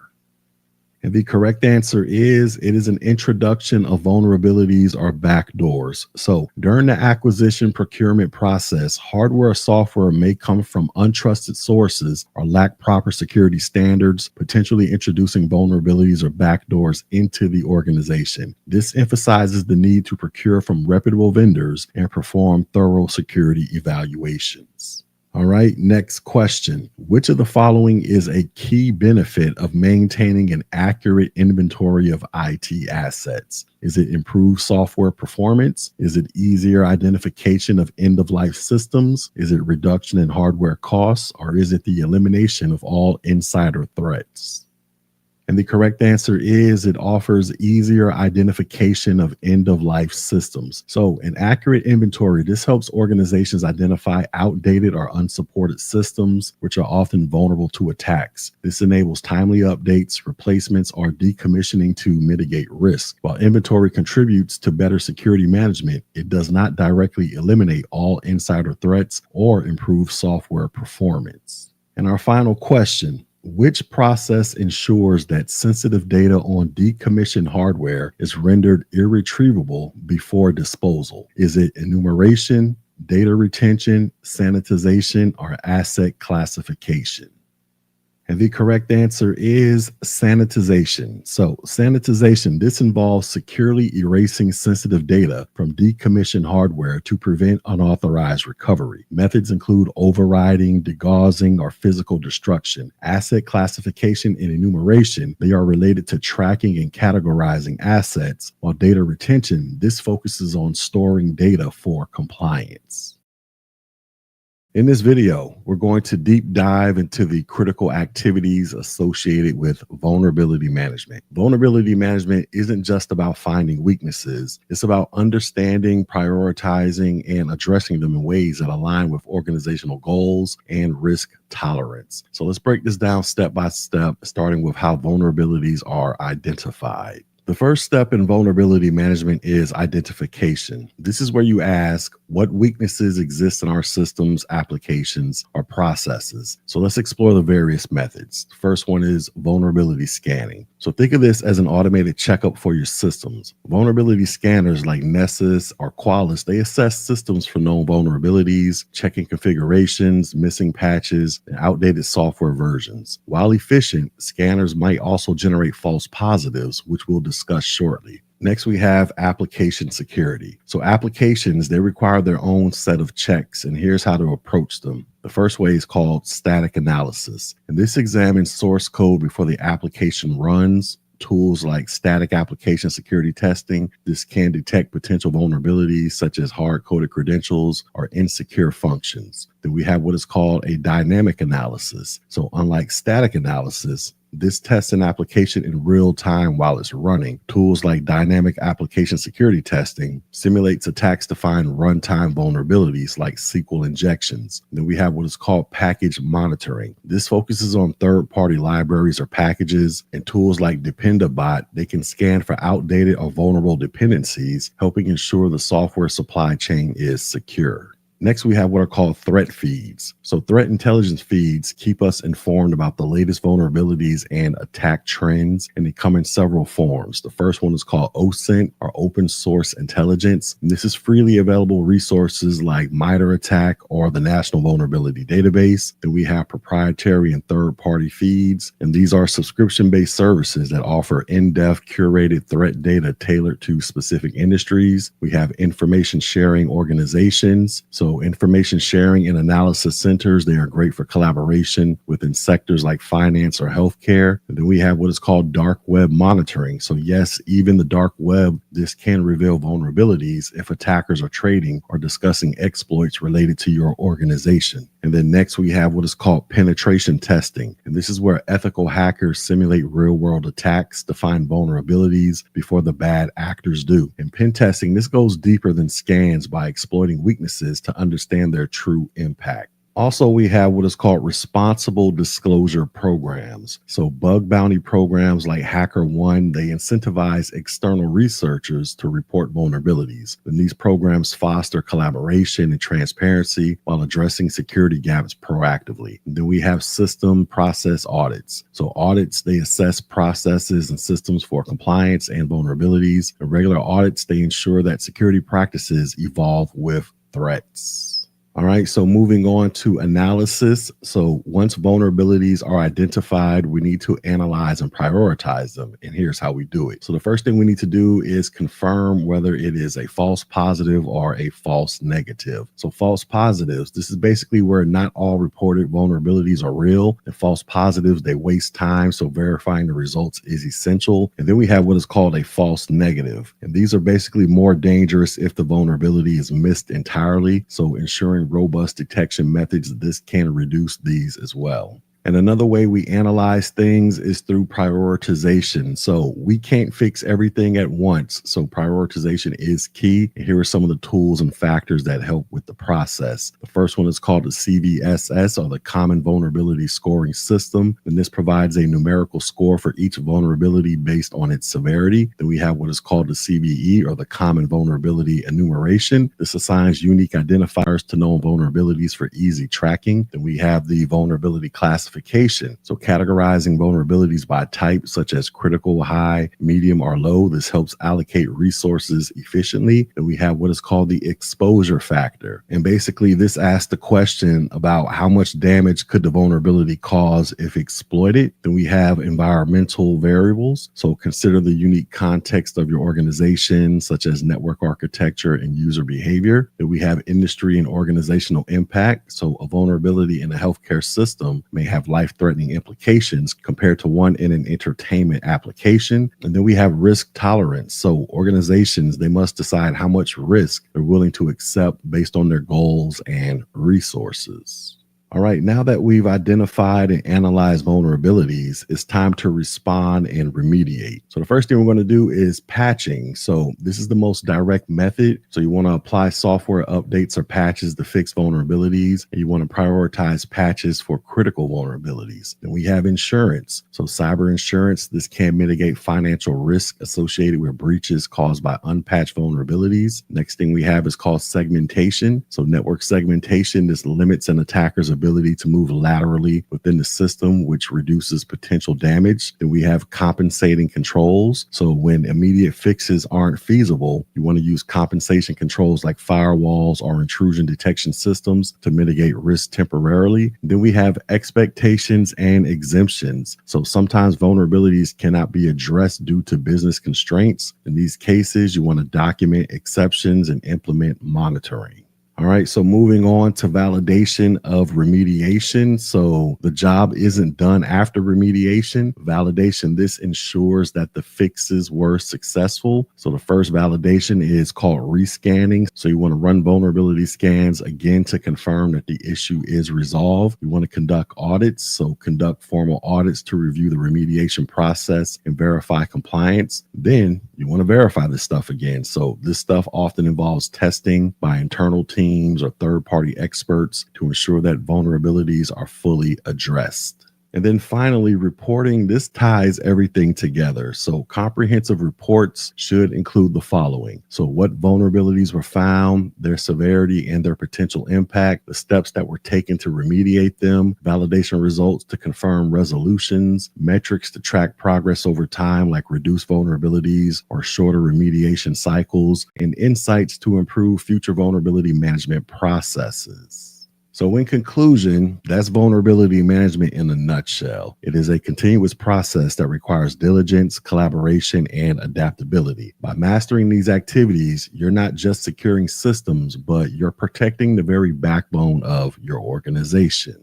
Now, with all of that being said, let's do some of this check on learning. So the first question is, which of the following is an example of an identification method used in vulnerability management? Is it rescanning, dynamic analysis, compensating controls, or industry organizational impact?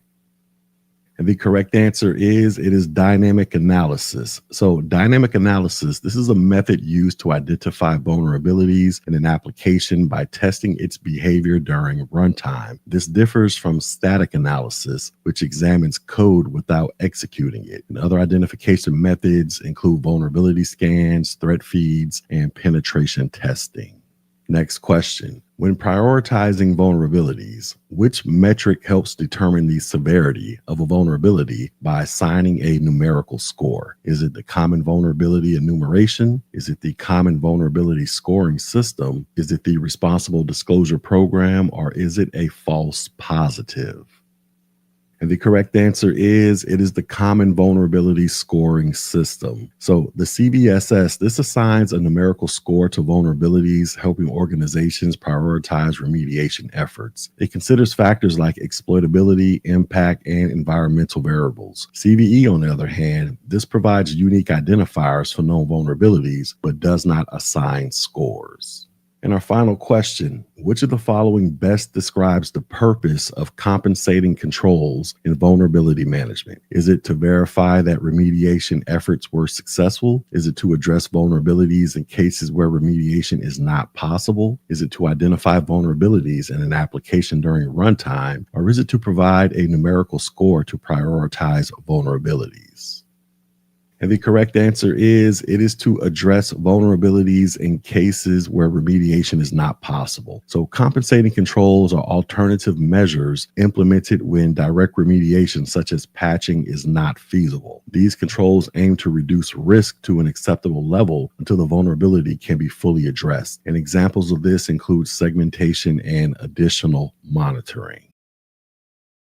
In this video, we're going to explore the essentials of monitoring computing resources, the activities involved, alert responses and remediation, and the tools you'll use to maintain a secure environment. So let's get started. Monitoring is at the heart of effective security management. It involves observing your computing environment, which includes your systems, applications, and infrastructure to detect and respond to potential security issues. So let's break these concepts down. The first one is systems. So monitoring systems, this ensures that critical servers, workstations, and devices operate as expected. You'll look for unusual behaviors like high CPU usage, unauthorized software installations, or failed login attempts. Then we have applications. So applications, they often house sensitive data and provide key services. So monitoring application logs, they can reveal issues such as injection attacks, unauthorized API calls, or abnormal resource consumption. And then we have infrastructure, and this includes your networks, firewalls, switches, and routers. So using tools like NetFlow or SNMP traps, they can identify bandwidth spikes, rogue devices, or anomalies in traffic patterns that may indicate threats.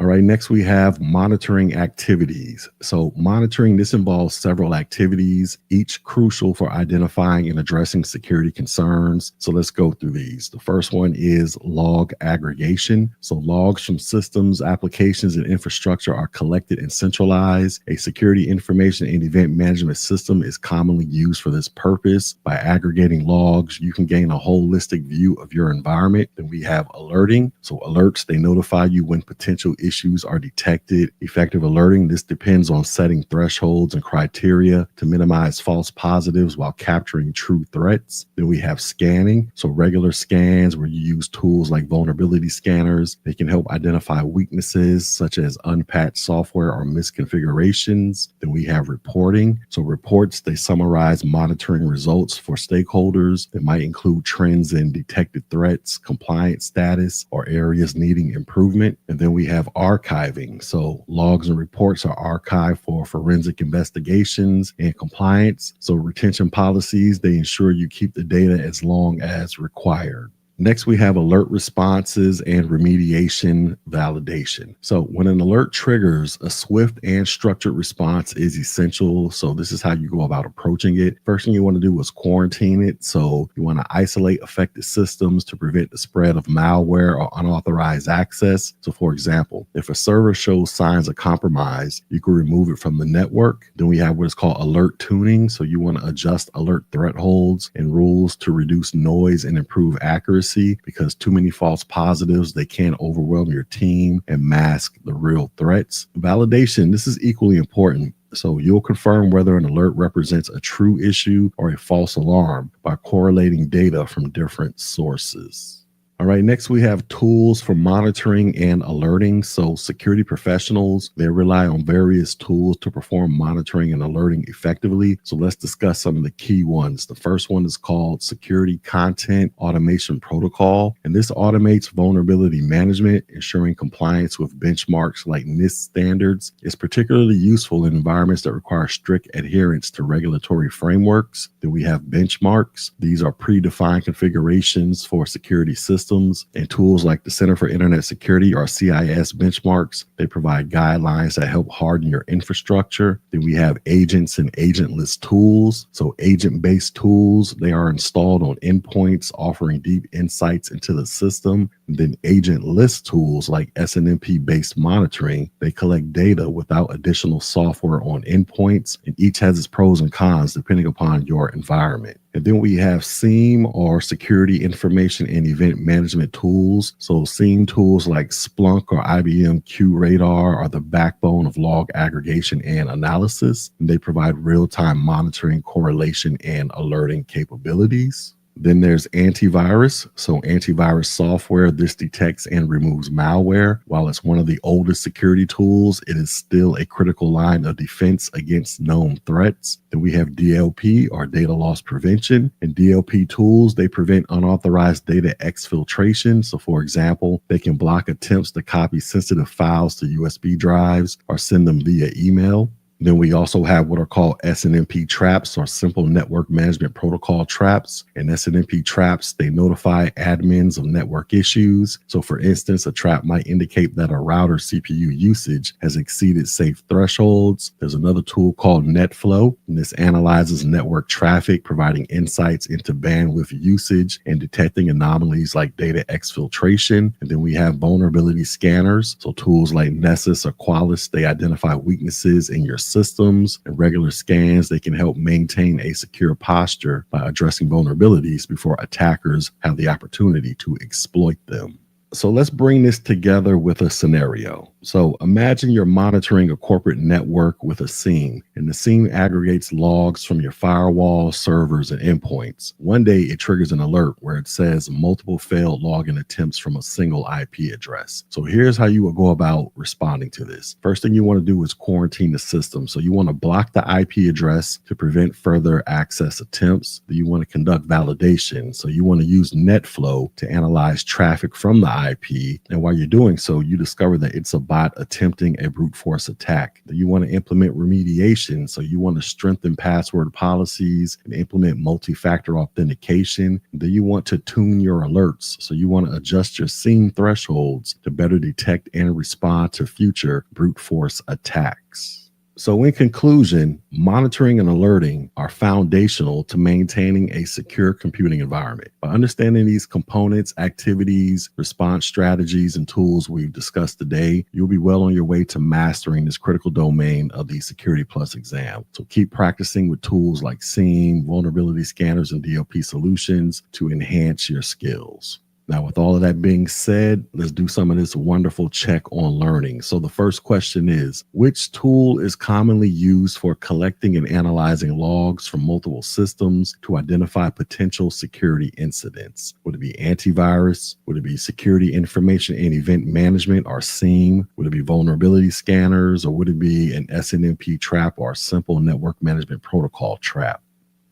And the correct answer is it will be a security information and event management system. So SIEM tools, they are designed to collect and analyze logs from various systems and devices in an organization. They provide real-time monitoring, alerting, and reporting of security events, making them critical for identifying potential security incidents. Antivirus tools, they focus on malware detection. SNMP traps, they are for network management alerts. And vulnerability scanners, they assess systems for weaknesses.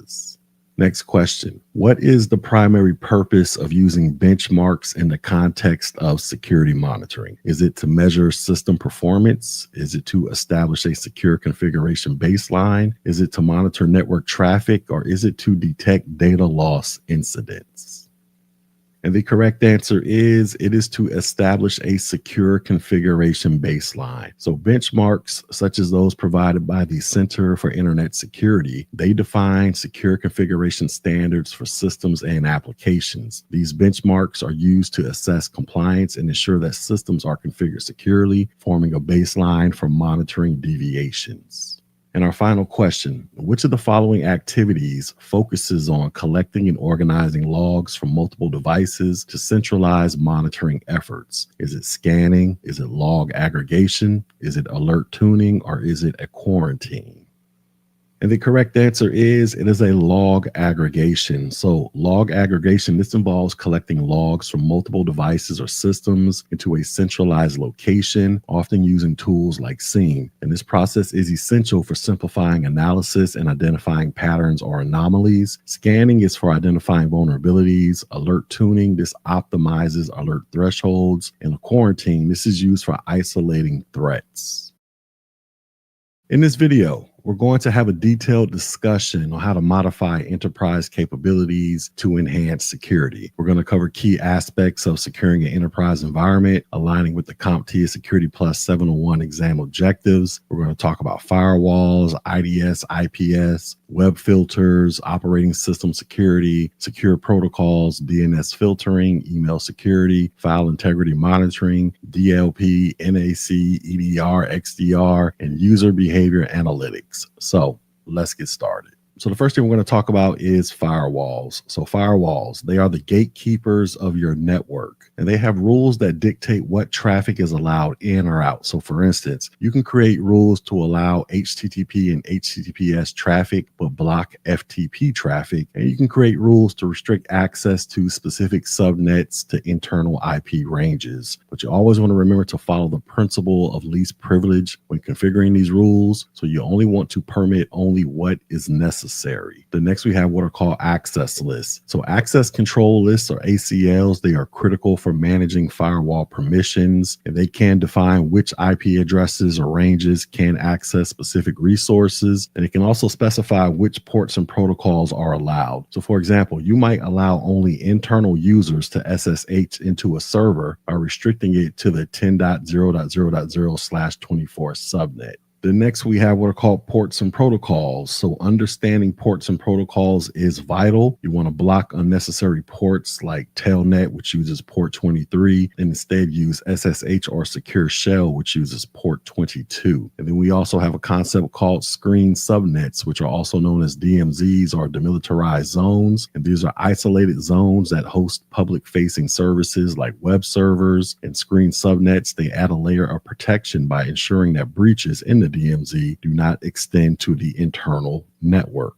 All right, next let's talk about intrusion detection and prevention systems. So modern IDS, IPS solutions, they are adapting to emerging threats with behavioral analytics and AI-driven threat detection. Also in regards to IDS, IPS are signatures. So signature-based detection, this compares traffic patterns to known threat signatures. So you want to regularly update these signatures to stay ahead of new attack vectors. Next, let's talk about web filters. So within web filters, let's talk about agent-based and centralized proxies. So an agent-based solution, this resides on individual devices, providing localized control, and centralized proxies, they act as an intermediary for all web traffic, offering global control and monitoring. And then we have what is called URL scanning and content categorization. And these feature things like blocking known malicious URLs and categorizing content into predefined groups, such as gambling or social media. Then we have block rules and reputation. So web filters, they can block based on specific URLs or domains. And it can also block on the reputation of the site as determined by threat intelligence feeds.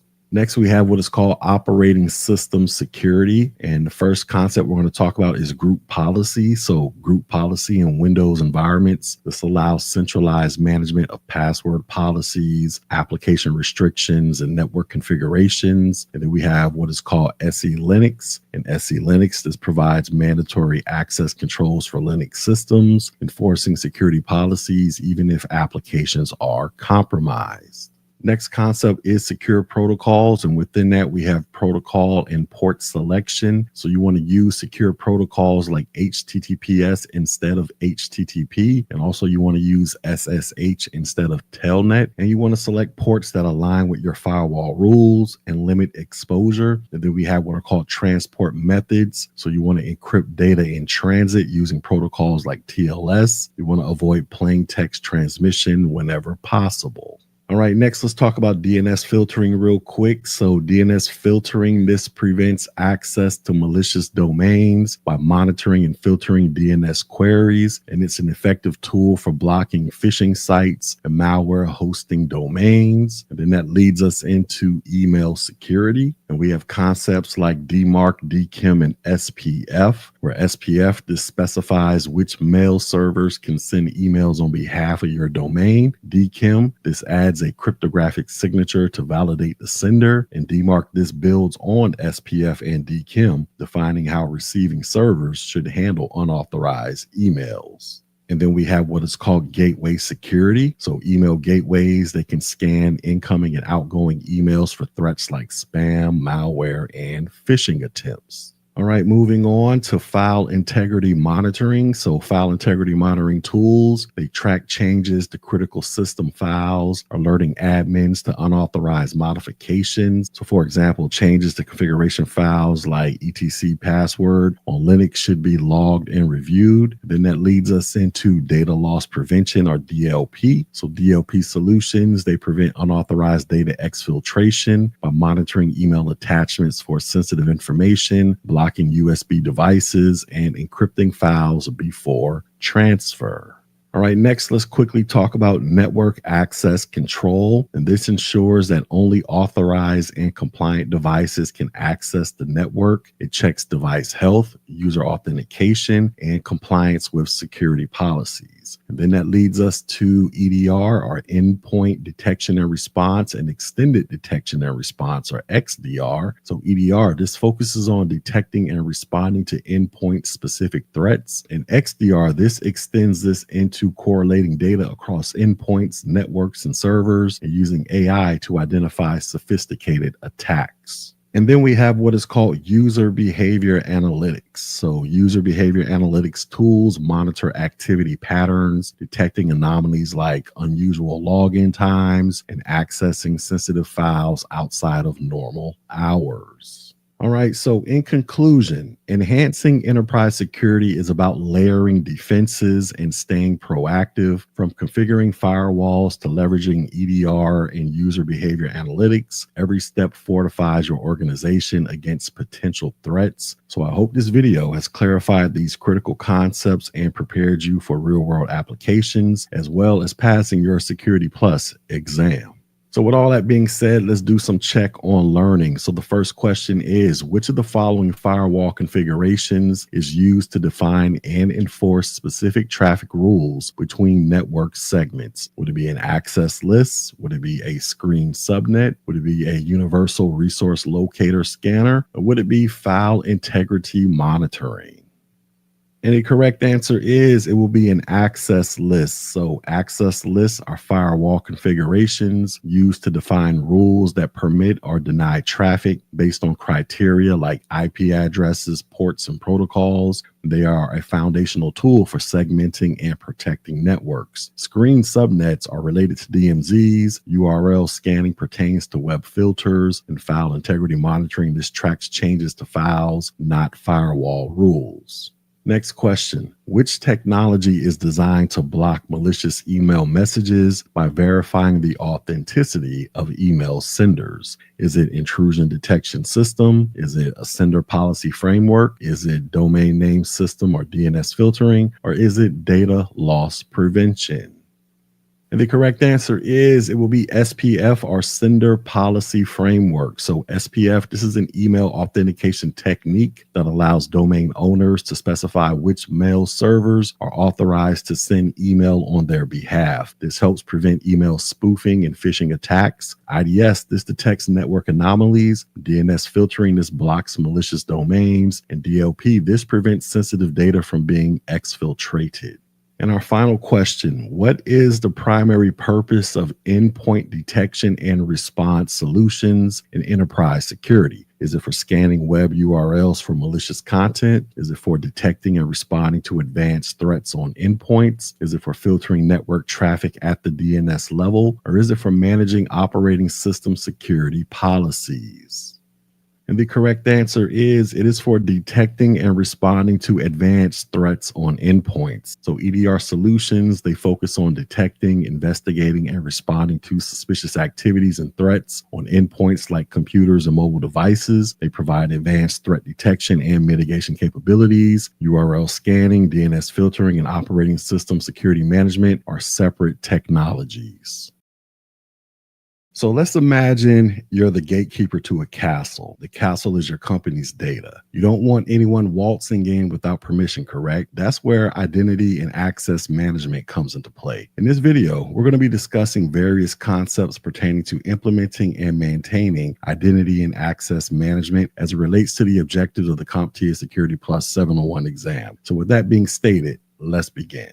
All right, so first up is provisioning and deprovisioning user accounts. So provisioning, this means creating user accounts with the necessary permissions when employees join your organization. Deprovisioning, on the other hand, this ensures those accounts are disabled or removed when they leave. So think of this as issuing and reclaiming keys to a castle. So let's quickly talk about some of the concepts pertaining to provisioning and deprovisioning. So we have provisioning best practices. So you want to assign accounts based on job roles, and you want to enforce least privilege, where you only want to give the necessary access for a person to do their job. And then we have deprovisioning tips. So you want to disable accounts immediately upon termination, and you want to ensure that shared accounts, if used, are resecured. So what would happen if you don't deprovision correctly? Well, former employees, they might retain access, which could lead to data breaches. So you want to keep this process tight and automated where possible.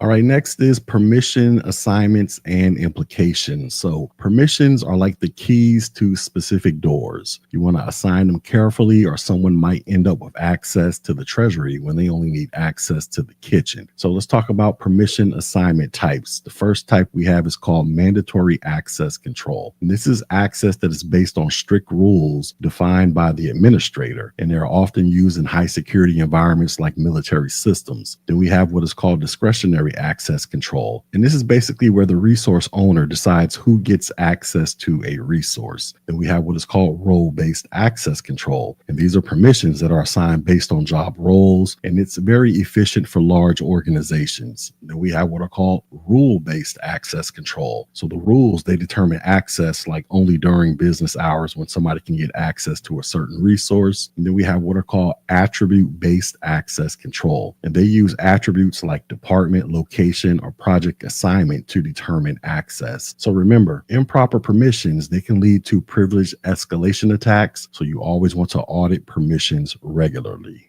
All right, next let's talk about identifying proofing and federation. How do you ensure someone is who they say they are? This is where identity proofing comes in. It's about verifying the authenticity of a user's identity. So for example, requiring a government issued ID for account creation. And then we have a concept called federation. This allows users to log into multiple systems using a single identity. And an example of this could include Google or Facebook login for third-party applications. So federation, this boosts user convenience and security, but requires a robust implementation of various protocols like SAML or OpenID Connect.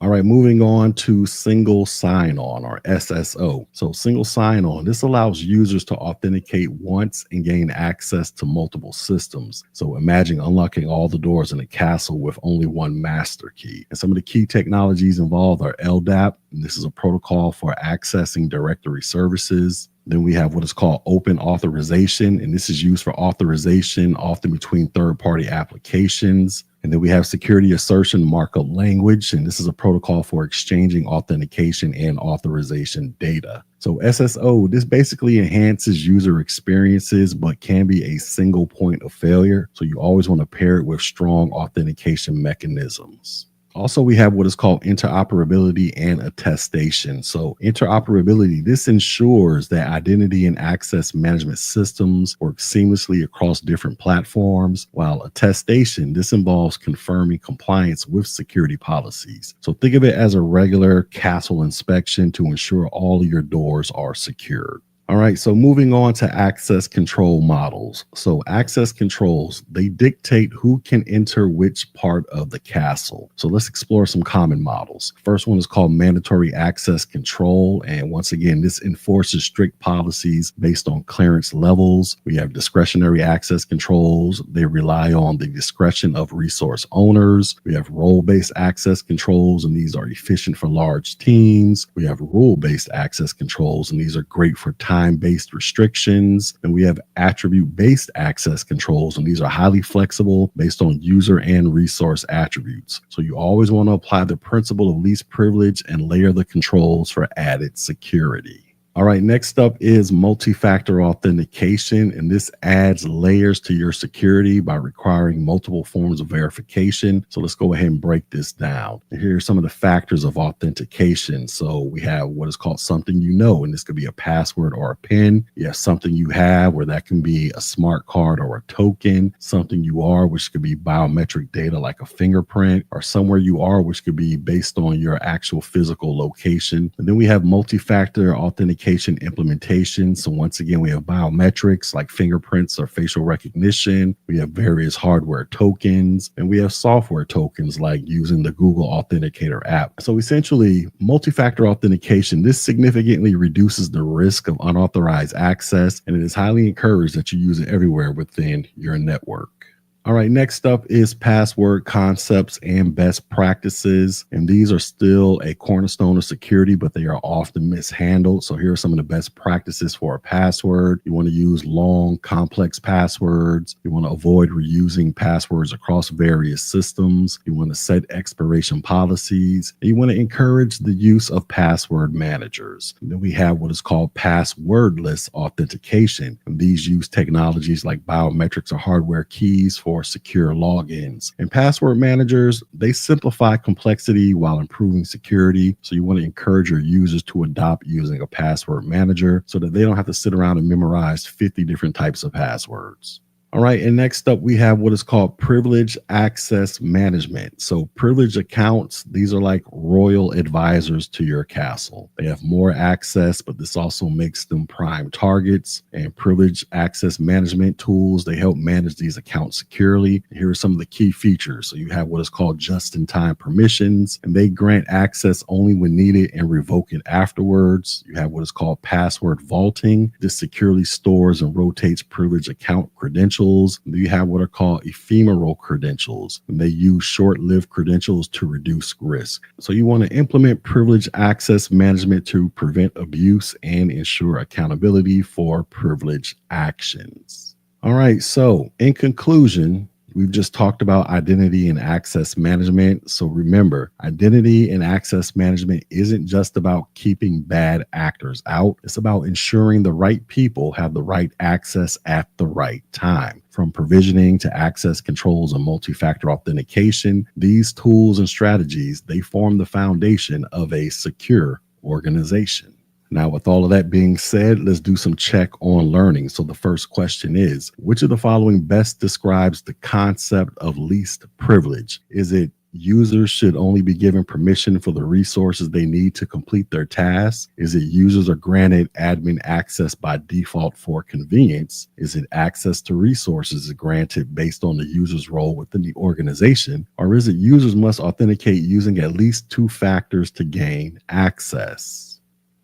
And the correct answer is users should only be given permission for the resources they need to complete their tasks. So the principle of least privilege, this ensures users are only granted the minimum permissions necessary to perform their tasks, reducing the risk of unauthorized access or damage. It is a key component of access control, and it enhances organizational security. Next question. A company implements a system where employees can use their organization-issued ID badge to authenticate at a workstation. This authentication method is an example of what? Is it something you know, something you have, something you are, or somewhere you are? And of course, this is something you have. So the use of a physical ID badge represents something you have, which is a factor of authentication. Multi-factor authentication systems often combine this with other factors, such as something you know, like a password, or something you are, such as your biometrics, like your fingerprint. And our final question, which protocol enables single sign-on by allowing secure exchanges of authentication and authorization data between systems? Is it the lightweight directory access protocol? Is it the security assertions markup language? Is it the transport layer security? Or is it the simple mail transfer protocol? And the correct answer is it is the security assertions markup language. So security assertions markup language, this is a standard protocol used for single sign-on. It facilitates the exchange of authentication and authorization information between an identity provider and a service provider, enabling users to log in once and access multiple systems securely. In this video, we're going to be talking about automation and orchestration as they relate to secure operations. Now, automation and orchestration have revolutionized how IT and security teams operate. With growing threats and increasing complexity in IT environments, manually managing security is not just inefficient, it's impossible. So let's explore how these technologies fit into secure operations, their use cases, benefits, and considerations. All right, so let's start by discussing where automation and scripting are applied in secure operations. These use cases address critical tasks that, when automated, significantly reduce workload and human error. So let's talk about user provisioning. So imagine a new employee joins your company. Automation, it can handle the provisioning process by creating accounts, assigning roles, and applying appropriate security settings. It ensures consistency, prevents delays, and it minimizes the risk of overprivileged accounts.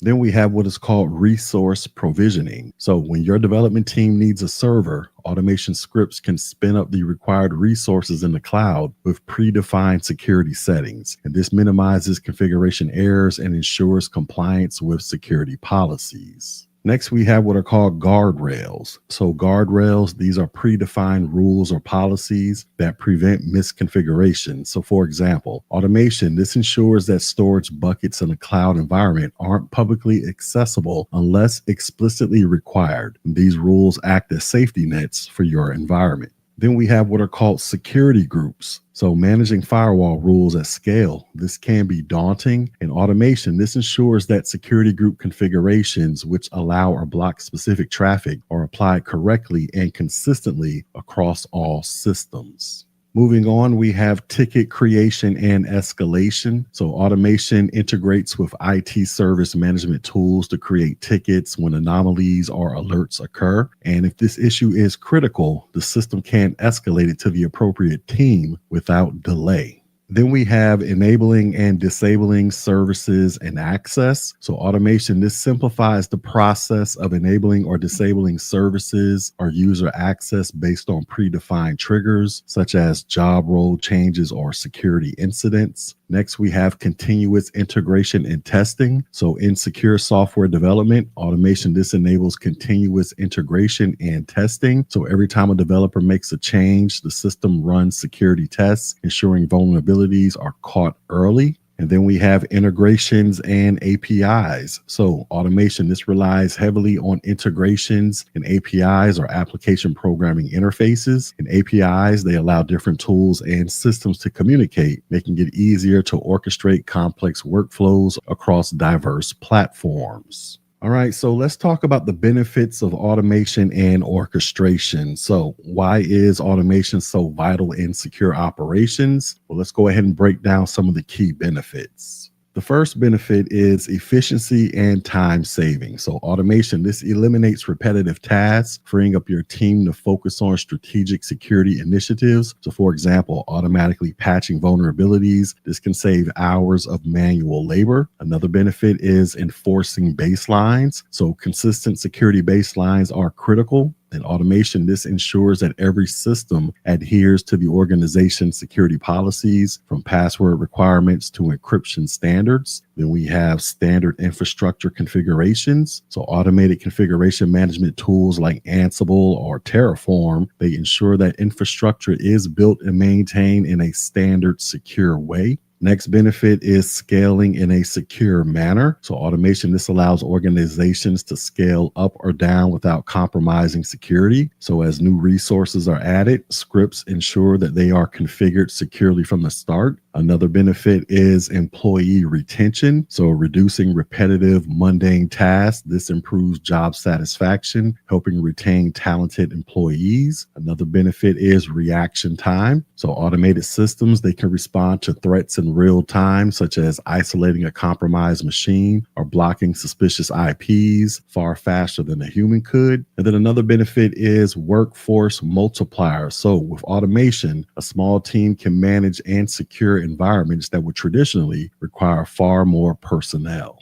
Now, while automation offers significant advantages, it's essential to consider potential challenges. And some of the challenges are as follows. The first one is complexity. So implementing automation, this can be complex. Scripts and tools that need to be carefully designed, tested, and maintained to avoid unintended consequences. Another challenge is cost. So upfront costs for automation tools and training can be high. However, these expenses are often offset by long-term efficiency gains. Another challenge is a single point of failure. So if an automation system fails, it can disrupt operations, and redundancy and robust monitoring are essential to mitigate this risk. Another challenge is technical debt. So outdated scripts or poorly documented automation workflows can become liabilities, creating technical debt that hampers future development. And then we have ongoing supportability. So automation isn't a set it and forget it solution. Regular updates, audits, and maintenance are necessary to keep scripts and workflows effective and secure. So to wrap up, automation and orchestration are cornerstones of modern secure operations. They enable organizations to operate efficiently, enforce security baselines, and scale securely while freeing up valuable human resources for higher level tasks. However, successful implementation requires careful planning, considerations of costs, and a commitment to ongoing support. So, as you prepare for your CompTIA Security Plus exam, remember these concepts and think about how automation fits into the broader context of secure operations. It's not just about using the tools, it's about leveraging them strategically to build a resilient, efficient, and secure IT environment. Now, with all of that being said, let's do some of this wonderful check on learning. So the first question is, what is a primary benefit of using automation for user provisioning in secure operations? Is it increased costs due to complexity? Is it reduced time required to create user accounts? Is it eliminating the need for employee training? Or is it decreased importance of application security? And the correct answer is it is reduced time required to create user accounts. So automation for user provisioning reduces the time required to set up user accounts by eliminating manual processes. This increases efficiency and minimizes errors, allowing for consistent and secure user creation. Options A, C, and D, they do not align with the primary benefits of automation. Next question. Which of the following best describes a use case for scripting in secure operations? Would it be enabling the integration of APIs to improve resource provisioning? Would it be preventing hardware failures by replacing legacy devices? Would it be implementing single sign-on for seamless access management? Or would it be detecting malware in real time across all endpoints? And the correct answer is enabling the integration of APIs to improve resource provisioning. So scripting, this facilitates the automation of tasks like resource provisioning and integration with APIs, enabling seamless and efficient allocation of resources. While options B, C, and D involve security measures, they are not specific use cases for scripting in the context of automation and orchestration. And our final question. What is a potential drawback of implementing complex automation systems in secure operations? Is it increased efficiency, reduced security baselines, creation of a single point of failure, or the elimination of technical debt? And the correct answer is the creation of a single point of failure. So one of the challenges of automation is the potential for creating single points of failure. If a key automated system fails, it can disrupt operations. Options A, B, and D, they do not accurately reflect the risk associated with complex automation systems. In this video, we're going to break down the critical steps of incident response, how to train and test your team, and the importance of tools like digital forensics and understanding the root causes of incidents. So let's begin. All right, so incident response. This is a structured methodology for addressing and managing security breaches or cyber attacks. And this process is often described in 7 steps. The first step is preparation. So this involves creating and maintaining an incident response plan to address potential security incidents. And the key activities involved are the following. You want to develop policies and procedures. You want to ensure team training and readiness. And you want pre-staged tools like forensic software, communication devices, and incident response kits. And here's a real world tip. You want to keep your documentation clear and accessible so your team can execute the plan under pressure. All right, next is detection, and this is the discovery of a potential security event. And the key actions involved here are you want to monitor logs, alerts, and notifications from intrusion detection systems and firewalls. And you want to use security information and event management tools to correlate data. So as an example, suppose your team detects unusual login attempts at odd hours. This could be an indication of brute force or credential stuffing attacks. Next is analysis, and this involves determining the scope, impact, and potential source of the incident. And the steps here are you want to gather relevant data from affected systems. You want to determine which assets and data are impacted. And you want to prioritize actions based on the severity. And as a tip, you can use tools like Splunk or Wireshark, which can help you analyze network traffic. Next, this leads us to containment, and this limits the impact of an incident while maintaining evidence integrity. And the types of containment are you have what are called short-term containment. So you want to disconnect affected systems, and you have long-term. You want to apply patches or reconfigure security settings. So as an example, during a ransomware attack, you want to isolate the infected devices to prevent lateral movement. Next is eradication. So eradication, this removes malicious artifacts from the environment. The actions you want to take, you want to identify and eliminate malware or compromised accounts. You want to apply updates and patches to prevent reinfection. And as an important reminder, you want to document every step or forensic analysis and auditing purpose.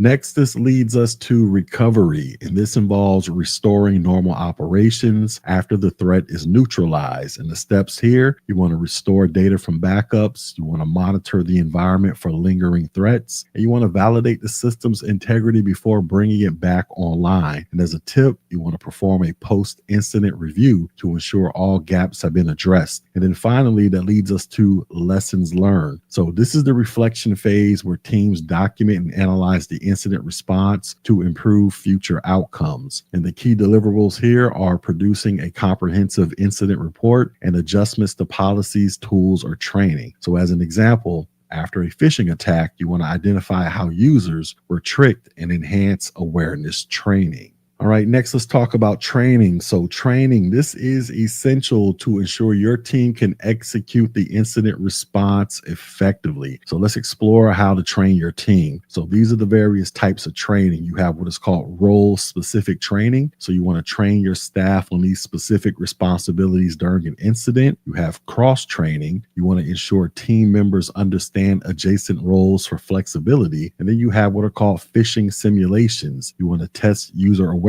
and reinforce good practices.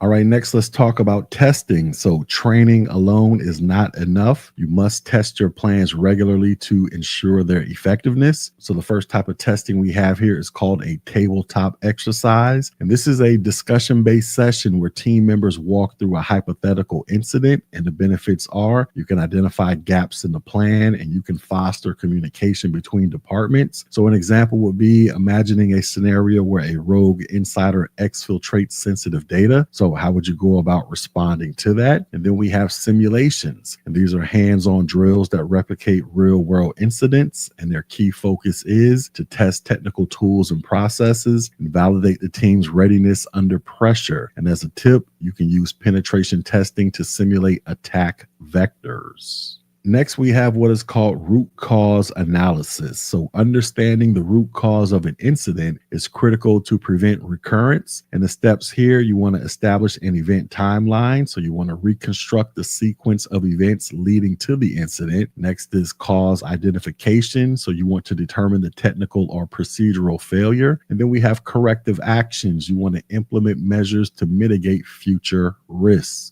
Next, we have what is called threat hunting. So proactively seeking threats is just as important as responding to detected incidents. And some of the techniques involved here are hypothesis driven. So you want to use intelligence to guide searches, like looking up new malware variants. You have what is called indicator based. So you want to search for known indicators of compromise. And then we have what is called an analytics based approach, where you want to leverage machine learning to detect anomalies. And here are some of the outcomes of effective threat hunting. So this can enhance overall security posture. It can prevent attacks before they escalate, and they can provide actionable insights to improve your system's defenses.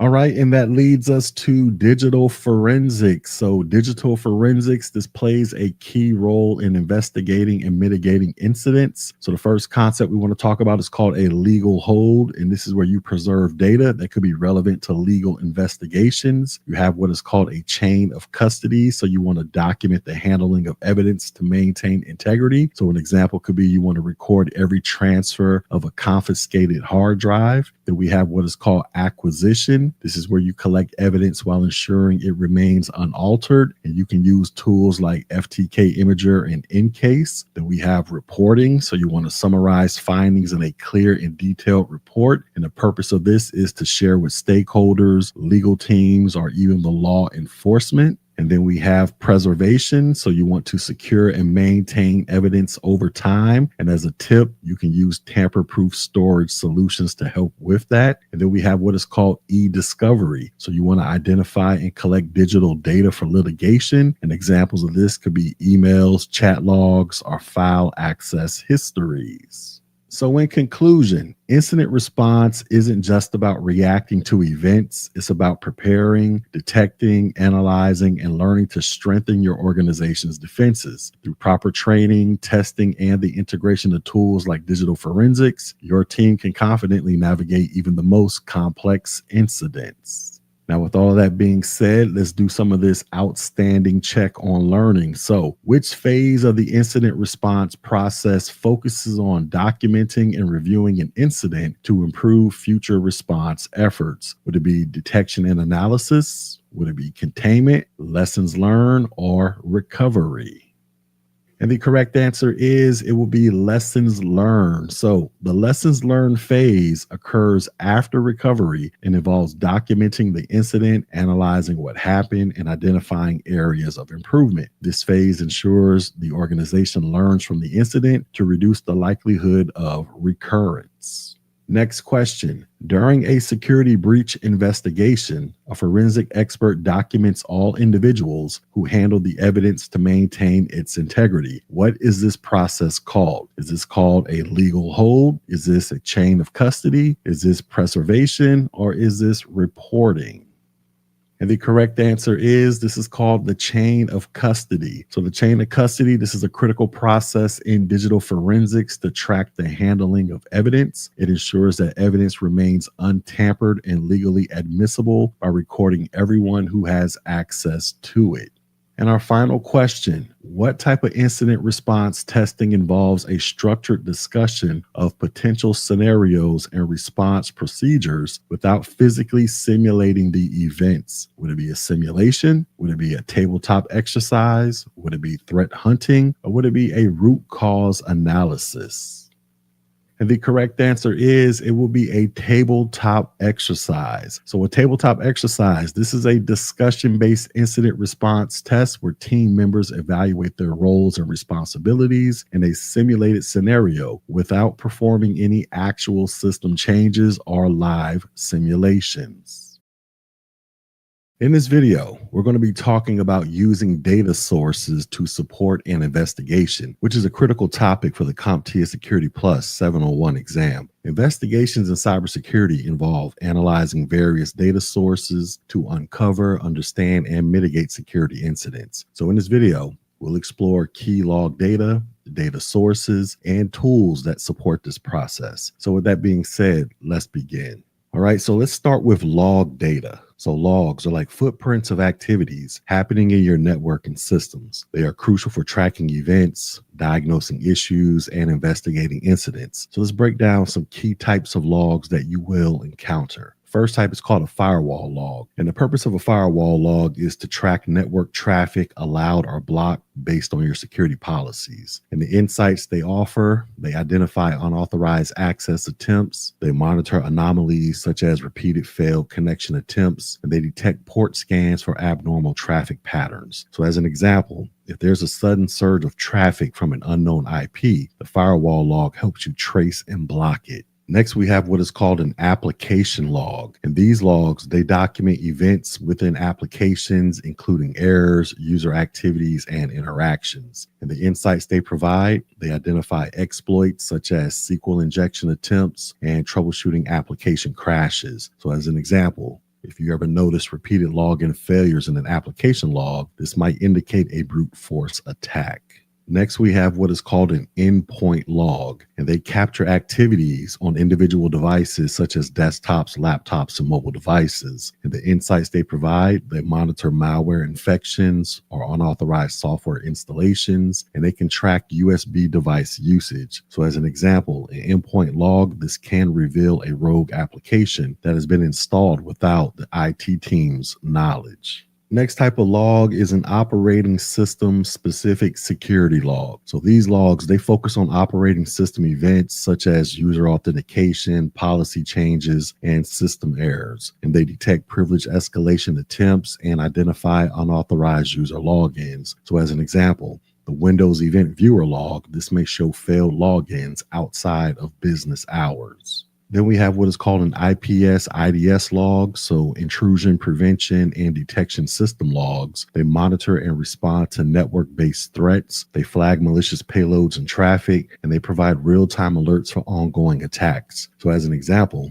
an IDS log, it might report an attempted buffer overflow attack. Then we have what is called a network log. And these logs, they focus on the overall network infrastructure, such as routers and switches, and they track data flows between devices, and they identify packet loss or bandwidth issues. So an example, a network log, they can help trace lateral movement during an attack. And then we have what is called metadata. So metadata, this provides contextual details about data, such as timestamps, source destination IPs, and various protocols that are used. And they are good for pinpointing the origin and path of malicious traffic, and they can correlate events across multiple sources. So as an example, packet metadata, this might reveal an attacker's IP address and the targeted system.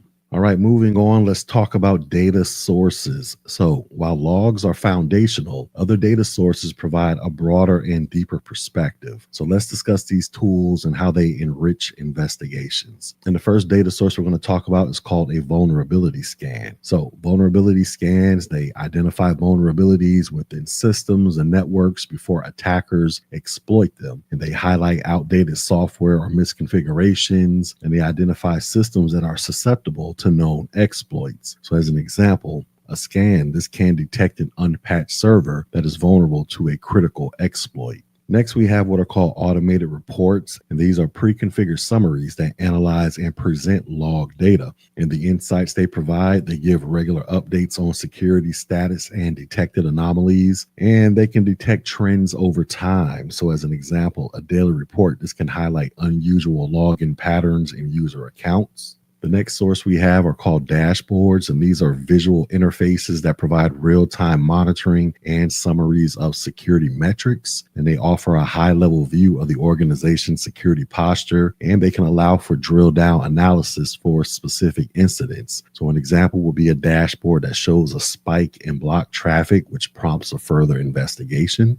And then we have what are called packet captures, and they record and analyze raw network traffic at a granular level. And they identify payload contents that are in data packets, and they can analyze malicious traffic patterns. So an example would be packet captures that can reveal sensitive data being exfiltrated to an external server. So the power of data sources lies in correlation. By combining insights from multiple sources, you can build a comprehensive picture of an incident. So here's an example. So you get a spike in firewall logs that show blocked traffic from a foreign IP. You would then analyze logs and confirm unauthorized software installations. You would also analyze packet captures to reveal suspicious data exfiltration attempts. And then as a response, you will block the IP in the firewall. You will quarantine the compromised endpoint. And then you will patch the vulnerability that has been identified during the vulnerability scan.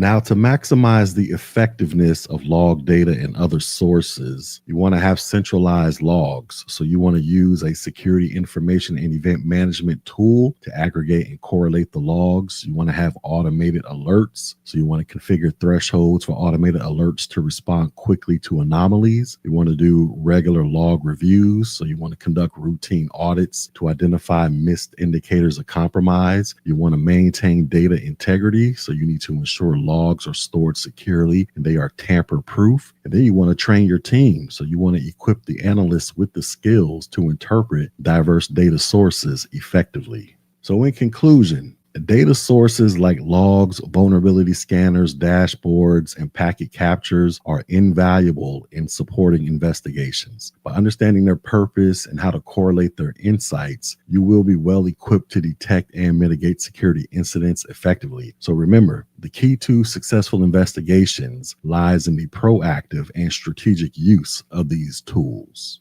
Now, with all of that being said, let's do some check on learning. So the first question is, which type of log is most useful for identifying unauthorized access attempts on a system? Would this be an application log, a firewall log, metadata, or endpoint logs?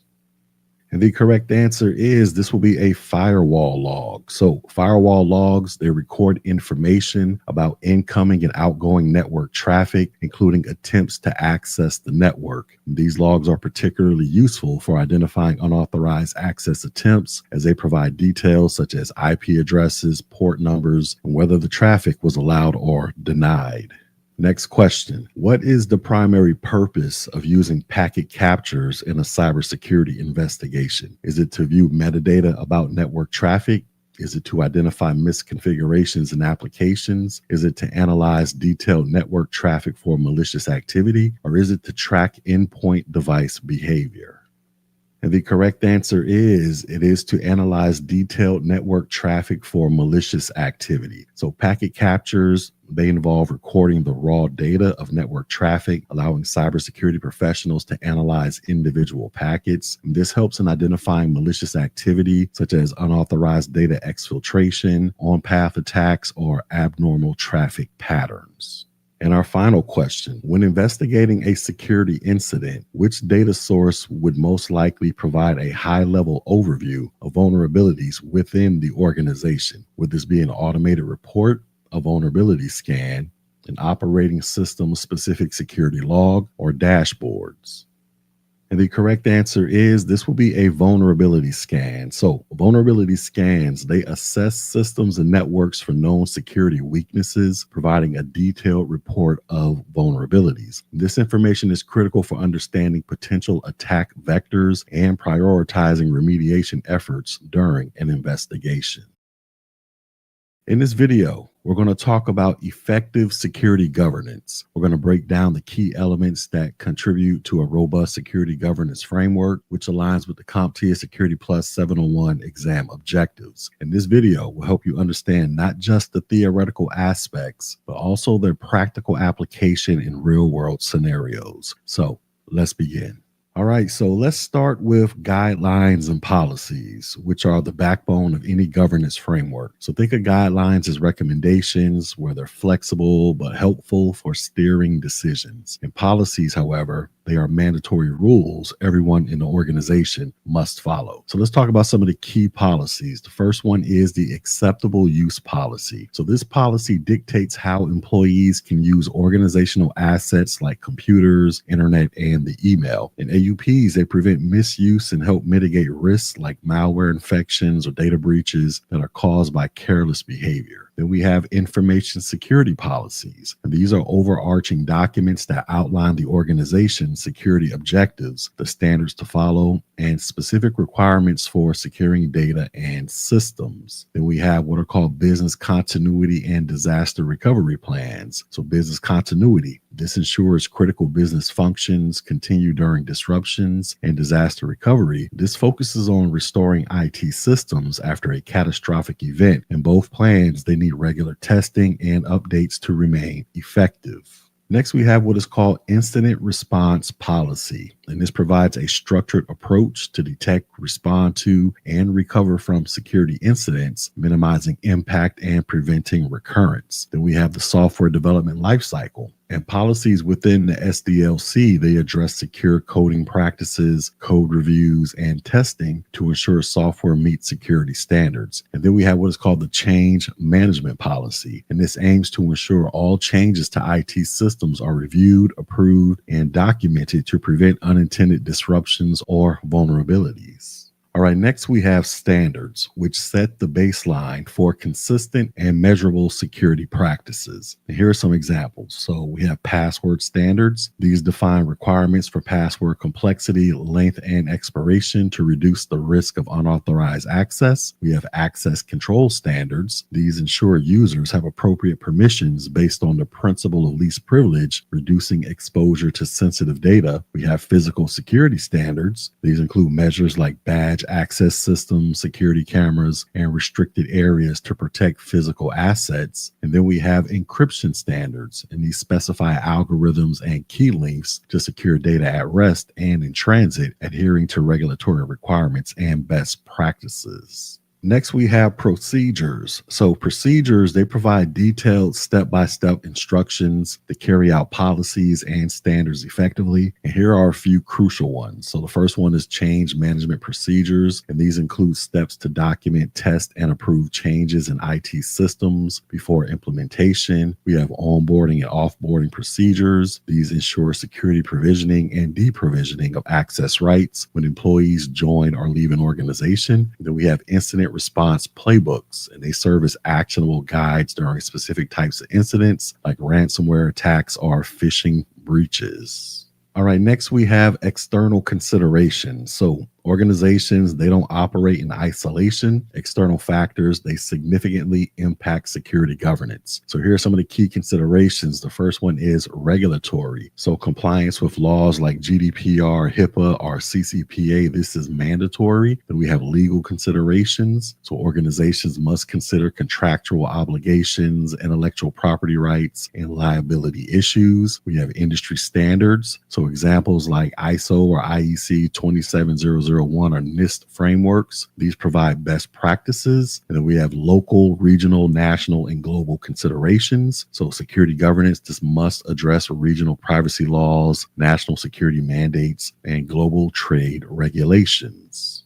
Next, we have monitoring and revision. So security governance isn't static. It is a living process. So regular monitoring, this ensures policies and procedures remain effective. Continuous improvement cycles informed by audits and incident reviews. These help refine governance structures and adapt to emerging threats.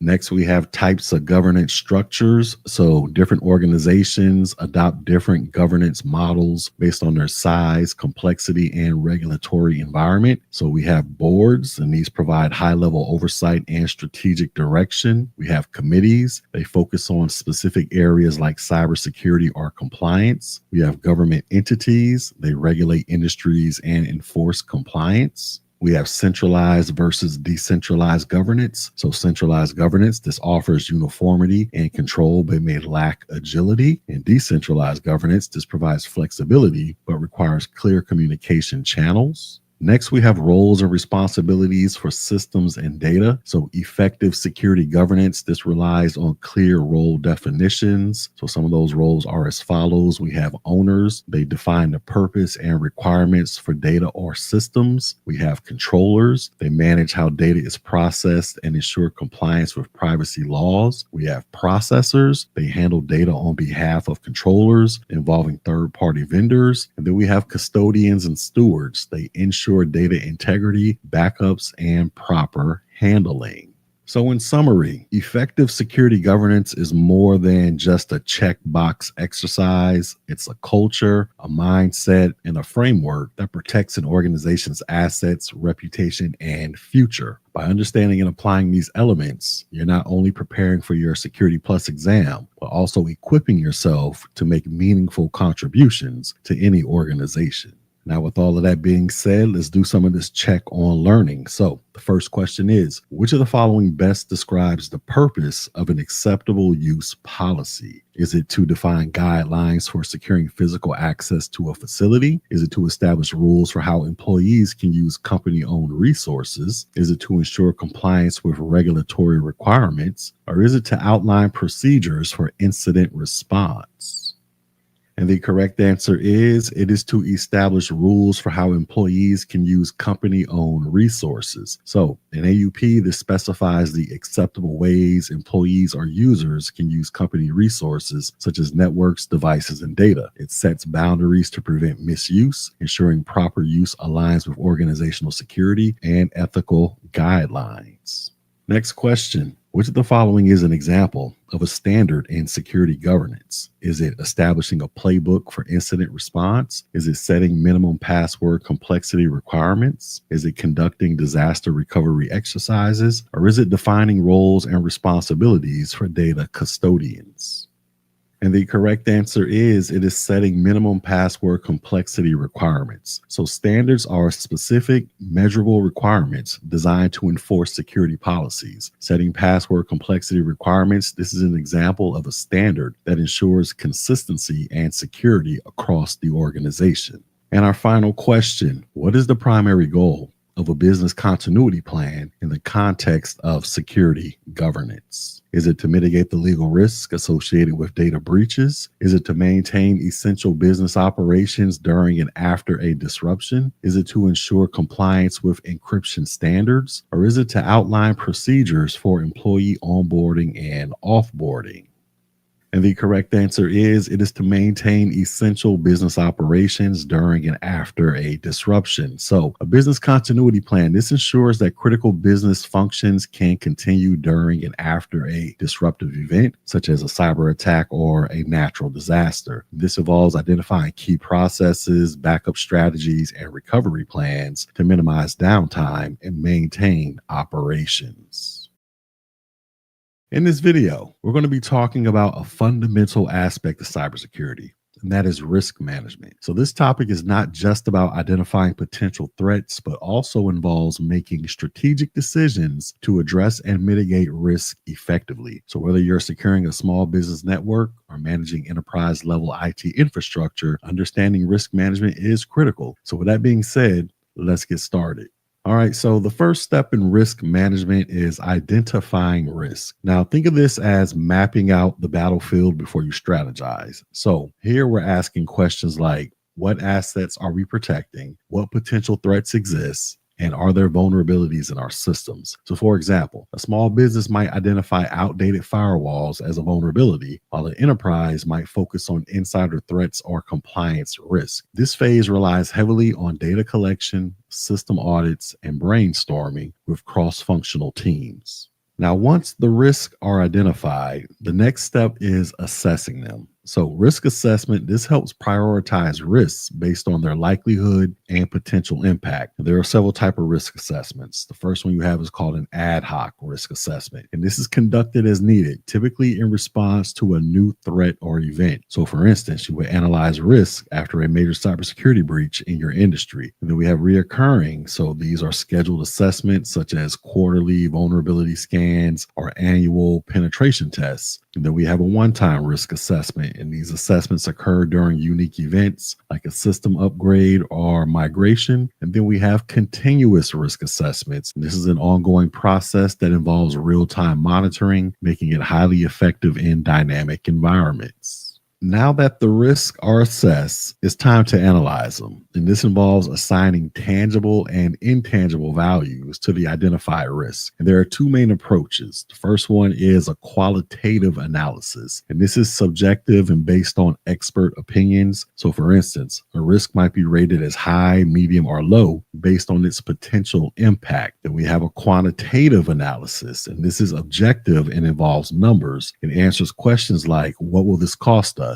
And the key metrics for quantitative analysis include the following. You have what is called a single loss expectancy, and this is the cost of a single occurrence of a risk. So, for example, if a stolen laptop costs $2,000, that's your single loss expectancy. Then we have what is called an annualized rate of occurrence, and this is the frequency of a risk occurring annually. So, an example would be if laptops are stolen twice a year, the annualized rate of occurrence is 2. And then we have the annualized loss expectancy. And this is the total expected loss per year, and it's calculated as follows. So you have the annualized loss expectancy. This equals the single loss expectancy times the annualized rate of occurrence. So in our previous example, that will be $2,000 times 2, which equals $4,000 annually for our annualized loss expectancy. So basically, we expect to lose $4,000 a year off of stolen laptops. And other factors include the following. You have probability. This is the chance of the risk occurring. We have likelihood. This is a broader term that is often tied to environmental or systemic factors. And then we have the exposure factor. This is the percentage of asset loss if the risk occurs. So what is the impact? Impact. This evaluates how disruptive a risk could be to operations, finances, or reputation. So, for example, a data breach might cause financial losses, legal penalties, and brand damage. All right, so moving on to risk register. So a risk register, this is essentially your playbook for risk management. It's a living document that tracks identified risks and their statuses. And the key components include the following. We have what are called key risk indicators. And these are metrics that signal the likelihood of a risk materializing. So for instance, a rising number of failed login attempts, this could indicate an impending brute force attack. Then we have what are called risk owners, and these are individuals responsible for monitoring and addressing specific risks. And then we have what is called a risk threshold. This is the maximum level of risk an organization is willing to tolerate, and exceeding this threshold, this can trigger immediate action.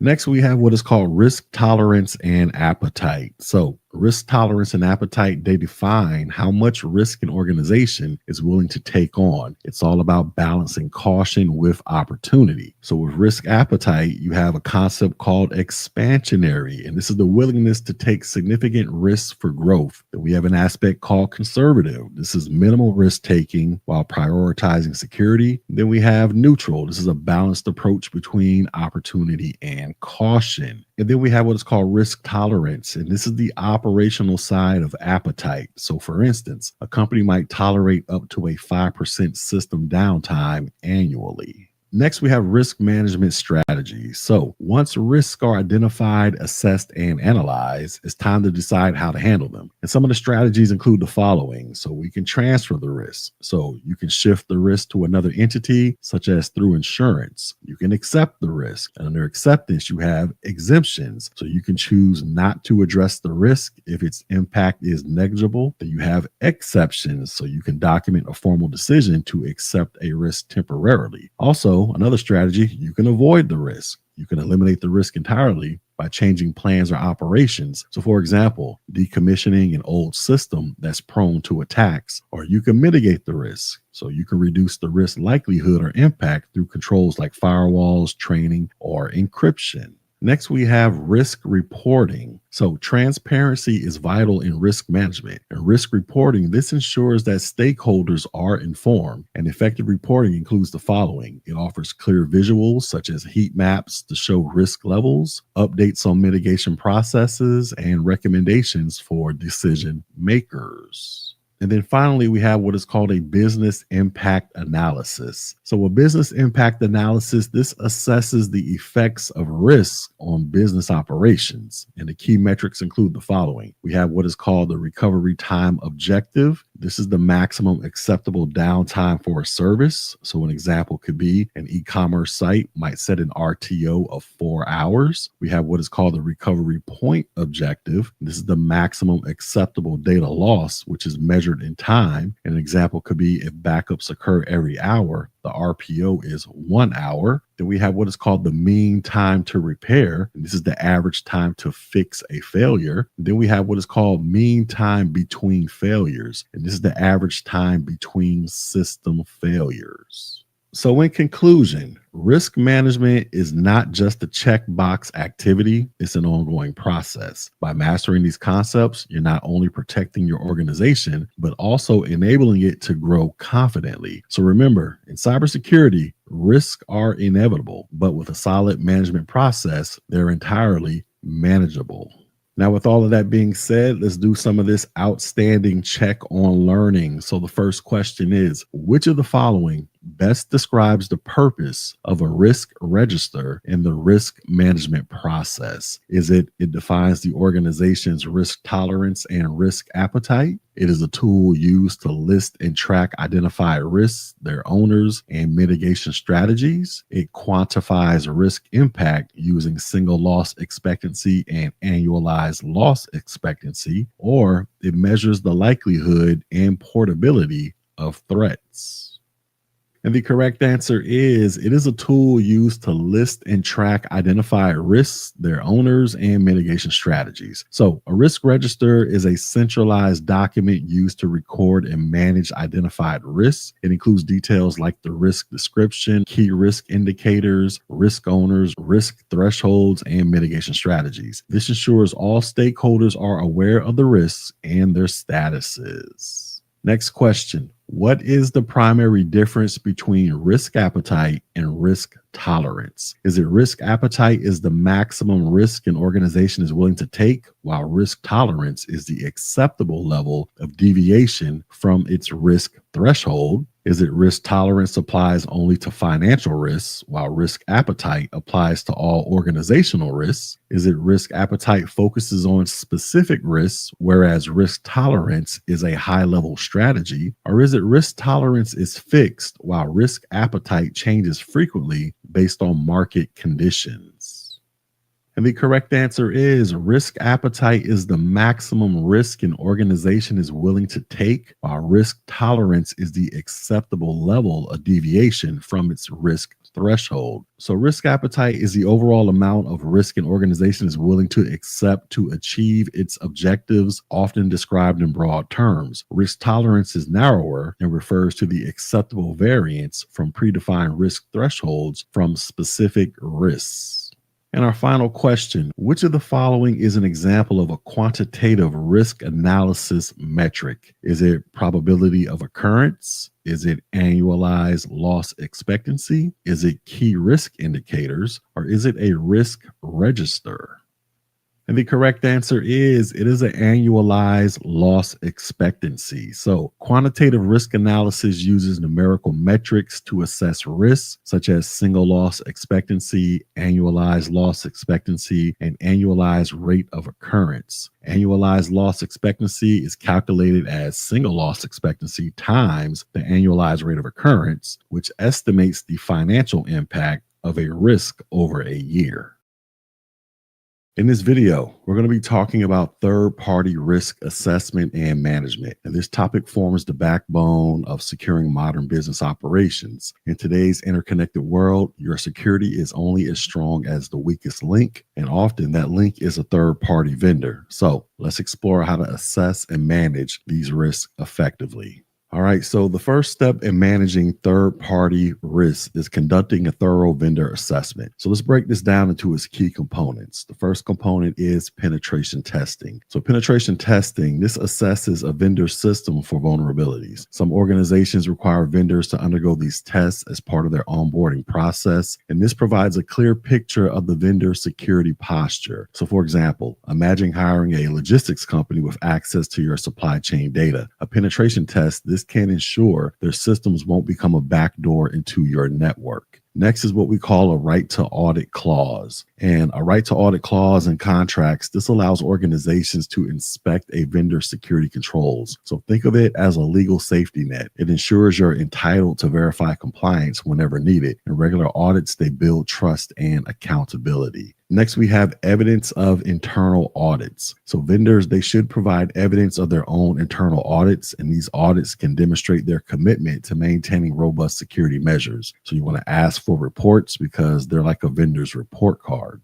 Next, we have independent assessments. So third-party assessments by independent organizations, they add an unbiased perspective to a vendor security claims. So certifications like ISO 27001 or SOC 2 compliance are great examples. So you always want to validate these credentials. And then we have a supply chain analysis. So assessing a vendor supply chain helps identify potential weak links. It's not just about the vendor, but their vendors as well. So for example, a cloud service provider relying on an unsecured data center can expose your data to risks. So once the assessments are complete, it's time to focus on vendor selection. And this process involves careful evaluation to ensure the chosen vendor aligns with your organization's security standards and goals. So the first thing you want to do is your due diligence. So due diligence, this is a deep dive into the vendor's history, reputation, and compliance standards. You want to review their financial stability, past breaches, and customer reviews. Remember, you're not just buying a service, you're entering a partnership. Do you want to examine conflicts of interest? So you want to evaluate any potential conflicts of interest. So for instance, does the vendor also work with a competitor? Because this can lead to ethical and security concerns. All right, so moving on to agreement types. So formalizing the relationship through contracts and agreements. This is essential. So let's explore the key types. First one is called a service level agreement, and they define the level of service you expect, including uptime, response time, and security metrics. So for example, a cloud provider's SLA, this might guarantee 99.9% uptime, and then you want to hold them accountable if they fail to deliver. Then we have what is called a memorandum of agreement, and this outlines mutual goals and responsibilities without being legally binding. It's perfect for collaborations that require clear expectations but do not need a contract. Then we have what is called a memorandum of understanding, and this is similar to a memorandum of agreement, but an MOU, this is more informal but still provides a written understanding of roles and expectations. Then we have what is called a master service agreement, and this covers the overarching terms of engagement, making it easier to negotiate individual projects or tasks without revisiting every single clause.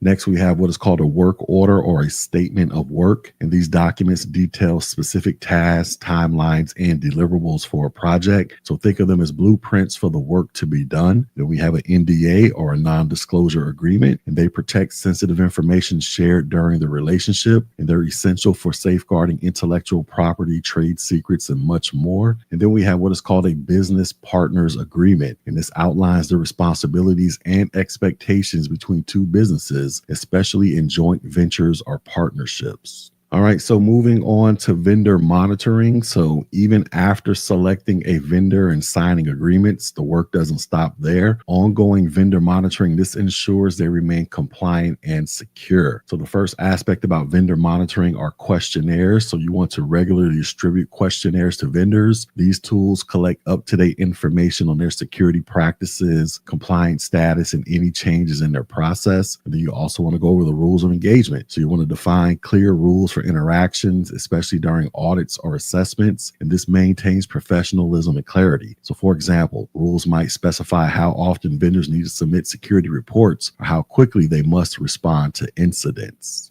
So in conclusion, managing third-party risks, this is a continuous cycle from assessment and selection to agreements and monitoring. By implementing these strategies, you protect your organization's assets, maintain compliance, and build strong, secure partnerships. Remember, whether it's ensuring a service level agreement is followed or conducting a supply chain analysis, every step matters in reducing third-party risks. And for your CompTIA Security Plus exam, understanding these concepts can help you confidently tackle related questions. Now, with all of that being stated, let's do some check on learning. So the first question is, which of the following is an essential part of a third-party risk assessment that ensures a company can review a vendor's compliance practices? Would this be a memorandum of understanding? Would this be a right to audit clause? Would this be a service level agreement? Or would this be a conflict of interest?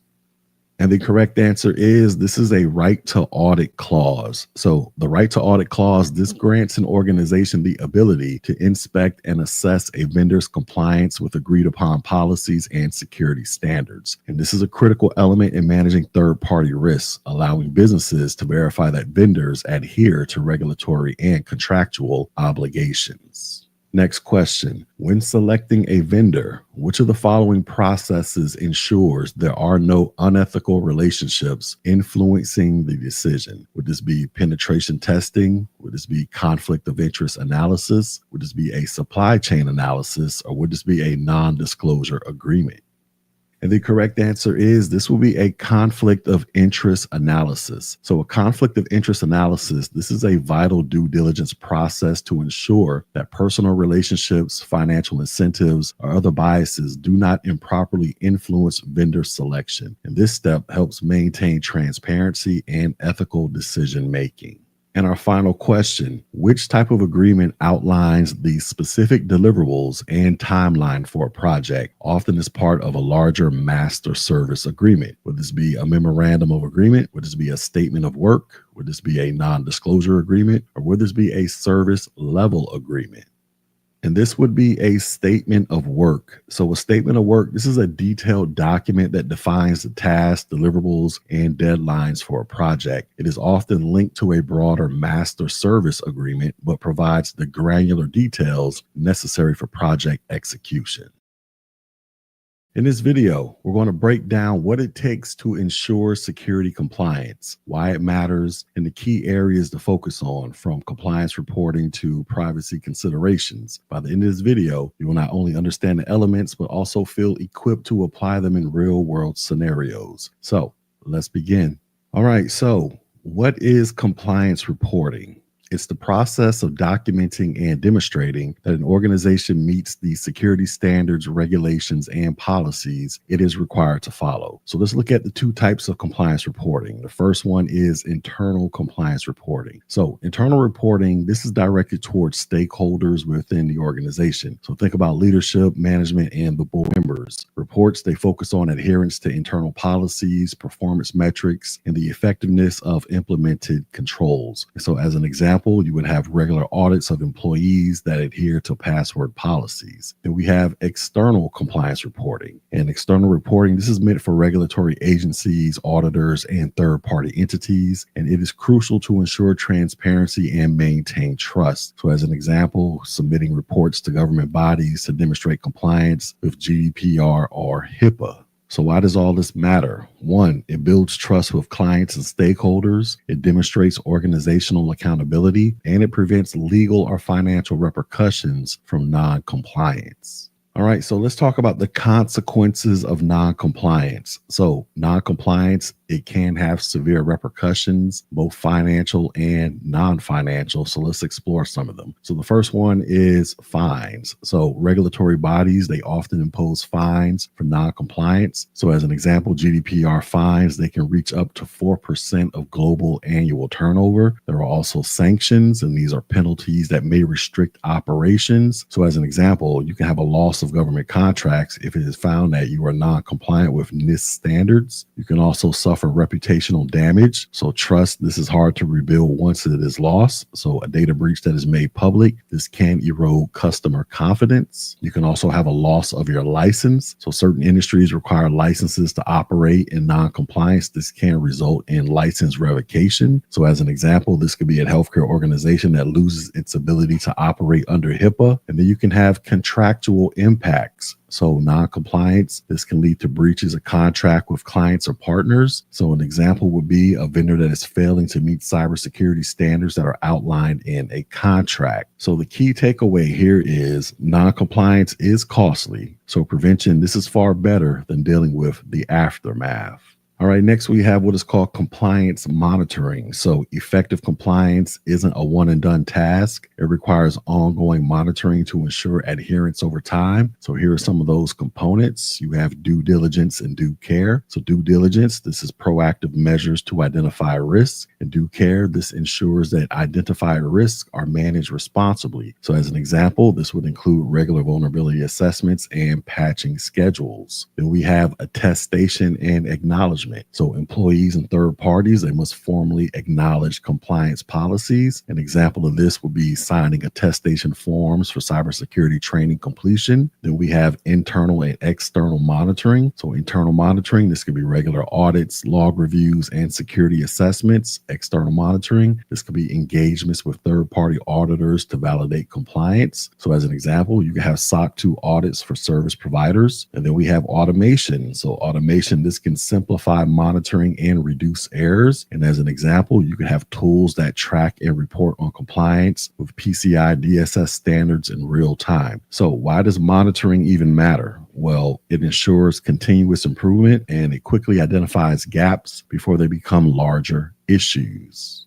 All right, next we have privacy. So compliance and privacy, they often go hand in hand. And here are some of the main considerations. The first one is legal implications. And within legal implications, you have local and regional compliance. So you want to be compliant with state or local laws. And an example could be the California Consumer Privacy Act. We also have national implications, such as federal laws governing privacy. And examples of that could be HIPAA in the United States. And then there are global implications, and these are regulations that span multiple countries. An example of this could be the General Data Protection Regulation or the GDPR in Europe. The next privacy consideration is data subject rights. So this is for the individual whose data is being collected, stored, or processed. In compliance, this ensures their rights are protected, such as the right to access or delete data. Then we have controllers versus processors, and a controller, they determine why and how data is processed. And the processor, this handles data on behalf of the controller. An example of this will be a business or the controller using a cloud provider or the processor to store customer data. Next, we have data ownership. So organizations, they must understand and respect data ownership. As an example, you want to ensure customers retain ownership of their personal data. Then we have data inventory and retention. So you want to keep track of data and define retention policies. As an example, you want to delete data after a certain period to comply with GDPR. Then we have what is called the right to be forgotten. And these are individuals that can request the deletion of their personal data. So as an example, a customer that's asking a company to erase their data after the service termination. And overall, the importance of privacy is this. So protecting privacy is not just a legal obligation. It builds trust and strengthens brand reputation. So in conclusion, compliance, this is a multifaceted process that touches every part of an organization, from accurate reporting and continuous monitoring to respecting privacy rights. Each element plays a crucial role in creating a robust security posture. Non-compliance isn't just a legal risk, it's a business risk. So staying proactive, informed, and diligent, this ensures compliance, and you'll not only meet regulatory requirements, but you'll also build a stronger, more trusted organization. Now, with all of that being said, let's do some check on learning. So the first question is, what is the primary purpose of compliance reporting in an organization? Is it to monitor employee productivity? Is it to ensure internal and external adherence to regulations? Is it to detect and prevent malware infections? Or is it to improve network performance? And the correct answer is it is to ensure internal and external adherence to regulations. So compliance reporting, this involves documenting and demonstrating that the organization is meeting both internal policies and external regulatory requirements. And this helps avoid penalties and ensures proper governance. Next question. What is a potential consequence of failing to comply with security regulations? Is it improved system performance? Is it lower operational costs? Is it reputational damage and financial penalties? Or is it reduced employee training needs? And the correct answer is it is reputational damage and financial penalties. So non-compliance can result in fines, sanctions, loss of license, reputational damage, and even the inability to maintain contracts. And these consequences highlight the importance of adhering to regulatory requirements. And our final question, which of the following is a key component of compliance monitoring? Is it increasing system uptime? Is it using automation to track adherence to policies? Is it creating a firewall rule set? Or is it upgrading outdated hardware? And the correct answer is it is using automation to track adherence to policies. So compliance monitoring, this ensures that an organization continuously adheres to regulatory and internal standards. Automation is often employed to streamline the monitoring process, making it efficient and consistent. In this video, we're going to be talking about a fundamental topic in cybersecurity that you're bound to encounter in both real-world scenarios and the CompTIA Security Plus 701 exam. And this is audits and assessments. So whether you're a security professional or just stepping into this field, understanding the different types of audits and assessments is crucial for ensuring the security and compliance of any organization. So let's begin. All right, so the first thing we have to address is what are audits and assessments? So at their core, audits and assessments are systematic evaluations. They help organizations determine whether their processes, systems, and controls are effective, secure, and compliant with policies, regulations, or best practices. But not all audits and assessments are the same, so we're going to go ahead and break down their types and their purposes. All right, so first let's talk about attestation. So attestation, this refers to the formal declaration that certain controls, processes, or systems meet specified criteria. It is often tied to standards like SOC 2, which stands for Service Organization Control 2, where an independent third party evaluates and attests to the effectiveness of an organization's controls. So for example, you can build trust with stakeholders by proving compliance. And as a use case, a cloud service provider might seek a SOC 2 attestation to reassure customers about their data security practices. All right, next we have internal audits, and these are performed within the organization to evaluate its systems and controls. So let's look at some of the key categories. The first one is a compliance audit, and its purpose is to verify adherence to laws, regulations, and internal policies. And an example would be ensuring GDPR compliance for organizations handling European Union customer data. Then we have audit committees, and the purpose here is it provides oversight and ensures the organization's financial and operational controls are effective. An example of this will be boards of directors that often have audit committees reviewing internal and external audit results. And then we have self-assessments, and the purpose here, this enables teams or departments to evaluate their compliance and operational effectiveness before an official audit. An example here will be a cybersecurity team that might perform a self-assessment on incident response plans to identify gaps. So why are internal audits important? Well, they allow organizations to proactively identify weaknesses before external parties or attackers do. All right, next we have what are called external audits, and they involve independent entities assessing the organization. And these could be regulatory or conducted by third-party auditors. And here are some variations. So we have regulatory audits, and their purpose, they ensure compliance with laws and industry standards. So an example of this will be a HIPAA audit for healthcare organizations that manage patient data. Then we have examinations, and the purpose here, they validate specific controls or processes as per regulatory or contractual requirements. An example of this will be reviewing encryption methods for compliance with PCI DSS standards for payment card data. And then we have assessments. And the purpose here, it identifies vulnerabilities, evaluates risk, and provides recommendations for improvements. An example of this will be conducting a data privacy assessment to ensure compliance with privacy regulations. All right, so next up is independent third-party audits. So these audits, they provide an unbiased evaluation of an organization's controls and processes. And the purpose here is they validate an organization's compliance, effectiveness, and risk management. So an example of this will be hiring a third-party firm to conduct the cybersecurity audit for ISO 27001 certification. And exactly why is this valuable? Well, third-party audits, they bring credibility and often satisfy customer or regulatory demands. All right, so let's move on to penetration testing, which is also known as pen testing. This is a critical type of assessment designed to identify vulnerabilities before attackers do, and it simulates real-world attacks to test the effectiveness of an organization's defenses. And here are some of the types of penetration testing. The first one we have is called a physical penetration test, and this tests the physical security of facilities. So as an example, this could be an attempt to bypass physical locks or access controls to enter a data center. Then we have what is called offensive penetration testing, and this simulates a real attacker's approach to compromised systems. An example of this will be exploiting the software vulnerabilities to gain unauthorized access. Then we have what is called defensive penetration testing, and this evaluates the effectiveness of defensive measures during an attack. An example of this will be testing how well an intrusion detection system flags unauthorized activities. And then we have what is called an integrated penetration test, and this combines offensive and defensive strategies. So an example of this will be simultaneously testing how an organization's blue and red teams perform.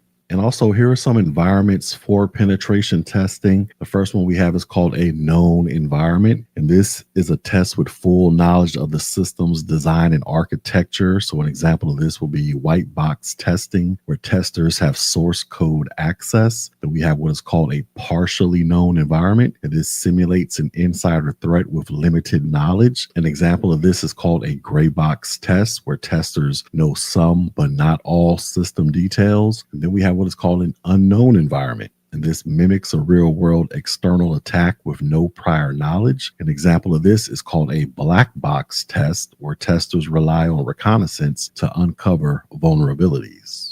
All right, next up, we have what is called reconnaissance, and this is the first phase of a penetration test focused on gathering information about the target. And we have what is called passive reconnaissance, and this is where you collect data without interacting with the target. And examples of this, you could be reviewing public websites, social media, or the who is information. Then we have what is called active reconnaissance. This is where you interact with the target to gather information. An example of this could be using tools like Nmap to scan open ports on a server. So why is reconnaissance important? Well, it lays the foundation for identifying potential vulnerabilities. So let's go ahead and bring all of this information together. So audits and assessments, including penetration testing, they play a pivotal role in maintaining an organization's security posture. They ensure compliance, identify vulnerabilities, and provide actionable insights for improvement. And the key takeaways are as follows. So internal audits, they help organizations proactively address weaknesses. External audits and third-party evaluations, they add credibility and ensure compliance. Penetration testing, this mimics real-world attacks to identify vulnerabilities. And reconnaissance, both passive and active, both are essential for effective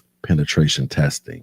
So in conclusion, understanding the types and purposes of audits and assessments equips you to better protect and manage organizational assets. And not only is this knowledge crucial for the CompTIA Security Plus exam, but it is also invaluable for your career in cybersecurity. So with all of that being said, let's do some check on learning. So the first question is, which of the following is an internal audit typically conducted by an organization to assess compliance with its own policies and regulations? Would this be penetration testing? Would this be independent third-party audits? Would this be a self-assessment? Or would this be regulatory examinations? And the correct answer is this will be a self-assessment. So self-assessments, these are internal audits conducted by an organization to evaluate its compliance with policies, procedures, or regulations. These are often less formal than external audits and serve as a proactive measure to identify gaps before regulatory inspections. Next question. What is the primary purpose of a penetration test in a known environment? Is it to assess physical security through reconnaissance and intrusion attempts? Is it to test vulnerabilities with full knowledge of the system architecture? Is it to perform an independent examination of organizational compliance? Or is it to evaluate the effectiveness of external defensive measures? And the correct answer is it is to test vulnerabilities with full knowledge of the system architecture. So in a known environment penetration test, the tester has full knowledge of the system, such as network diagrams or credentials. This approach is used to simulate an attack with insider knowledge, helping to identify vulnerabilities that may not be obvious in other testing scenarios. And our final question, what is the primary purpose of an independent third-party audit? Is it to ensure that all employees comply with internal policies? Is it to validate compliance and provide an unbiased review of controls? Is it to identify vulnerabilities through active reconnaissance? Or is it to meet legal and regulatory examination requirements?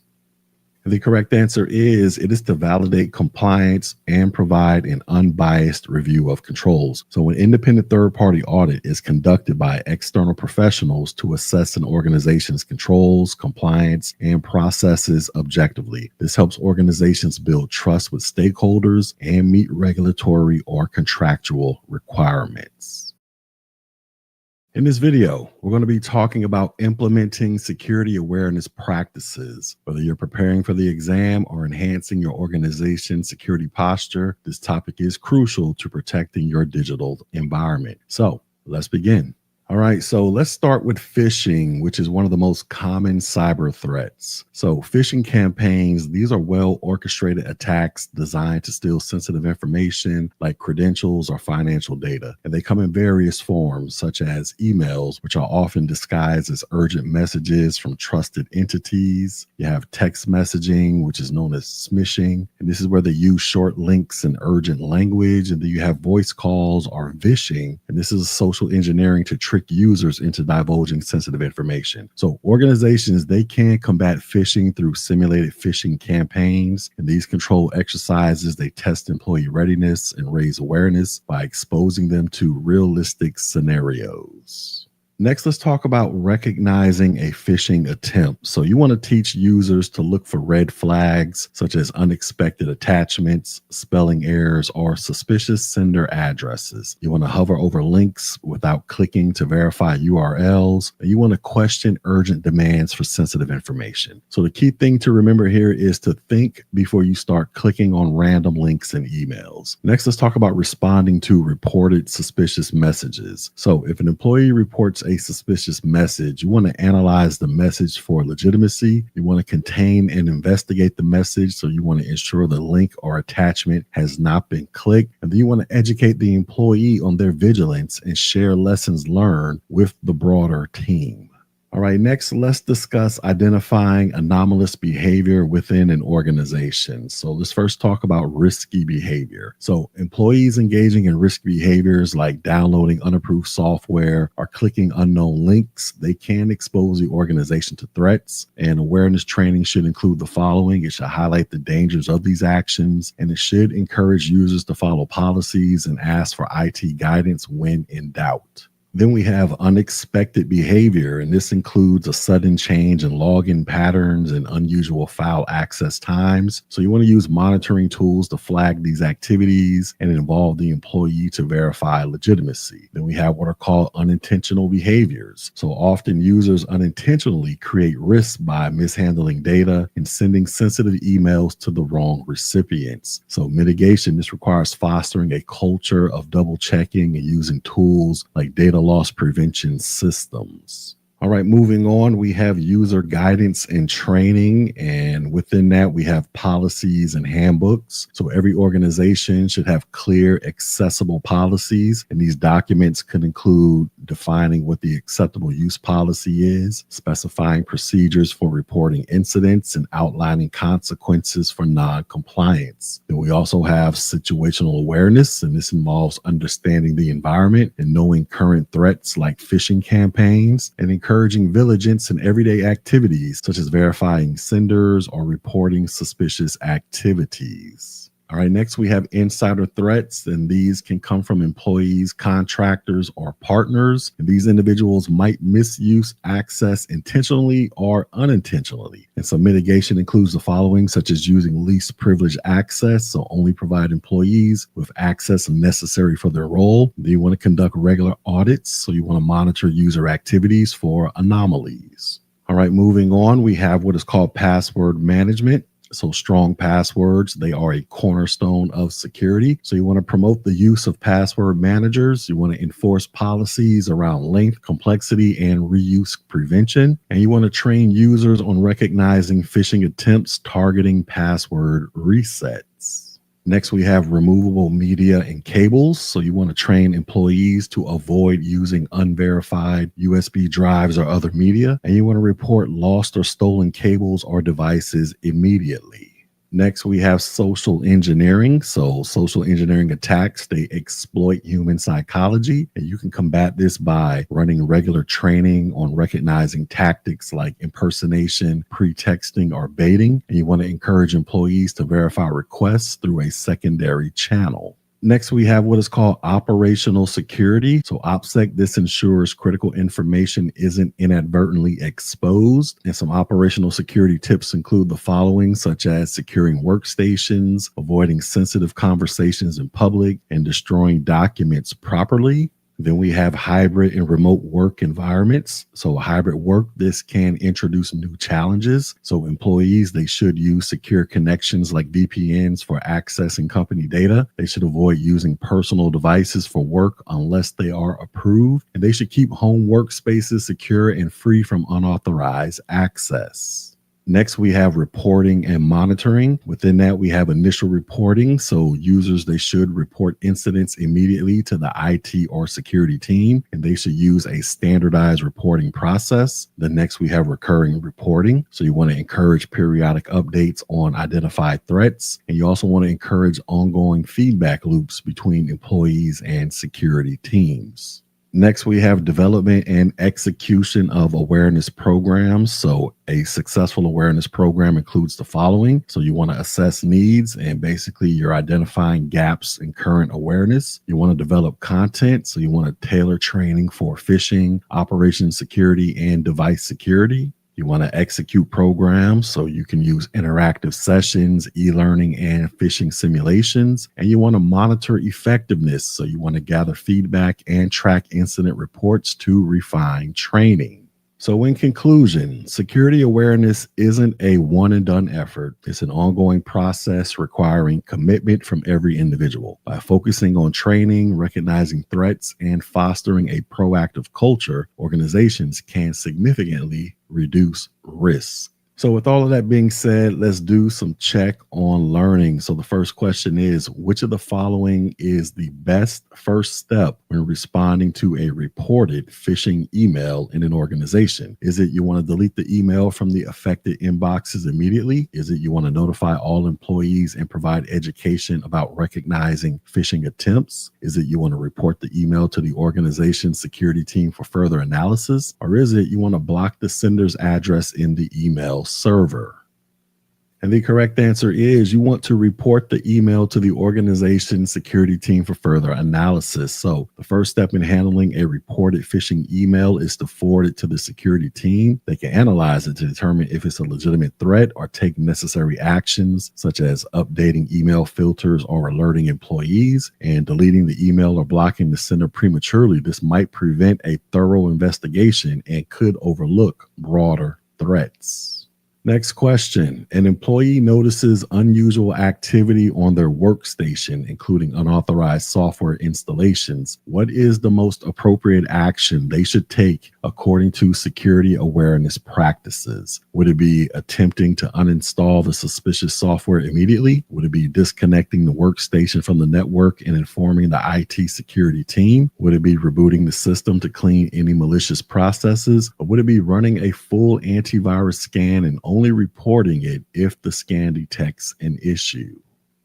And the correct answer will be disconnecting the workstation from the network and informing the IT security team. So disconnecting from the network, this helps isolate the system and prevent the spread of potential malware or unauthorized access. Reporting to the security team, this ensures that appropriate containment and forensic measures can be taken, and employees, they should avoid attempting to resolve the issue themselves, as this could interfere with the investigation. And our final question, which of the following is an effective way to increase user awareness of social engineering attacks? Would this be implementing regular phishing simulations and providing immediate feedback? Would this be requiring employees to read a handbook on social engineering once a year? Would this be penalizing employees who fail to recognize simulated phishing attempts? Or would this be relying on IT to detect and block all social engineering attempts? And the correct answer is implementing regular phishing simulations and providing immediate feedback. So regular phishing simulations, this helps employees practice identifying phishing attempts in a controlled environment. Immediate feedback, this reinforces learning and corrects behavior in a constructive manner. Passive methods like reading a handbook are less effective, and relying solely on IT does not empower employees to recognize threats. And penalizing employees, this can create fear, leading to underreporting of incidents.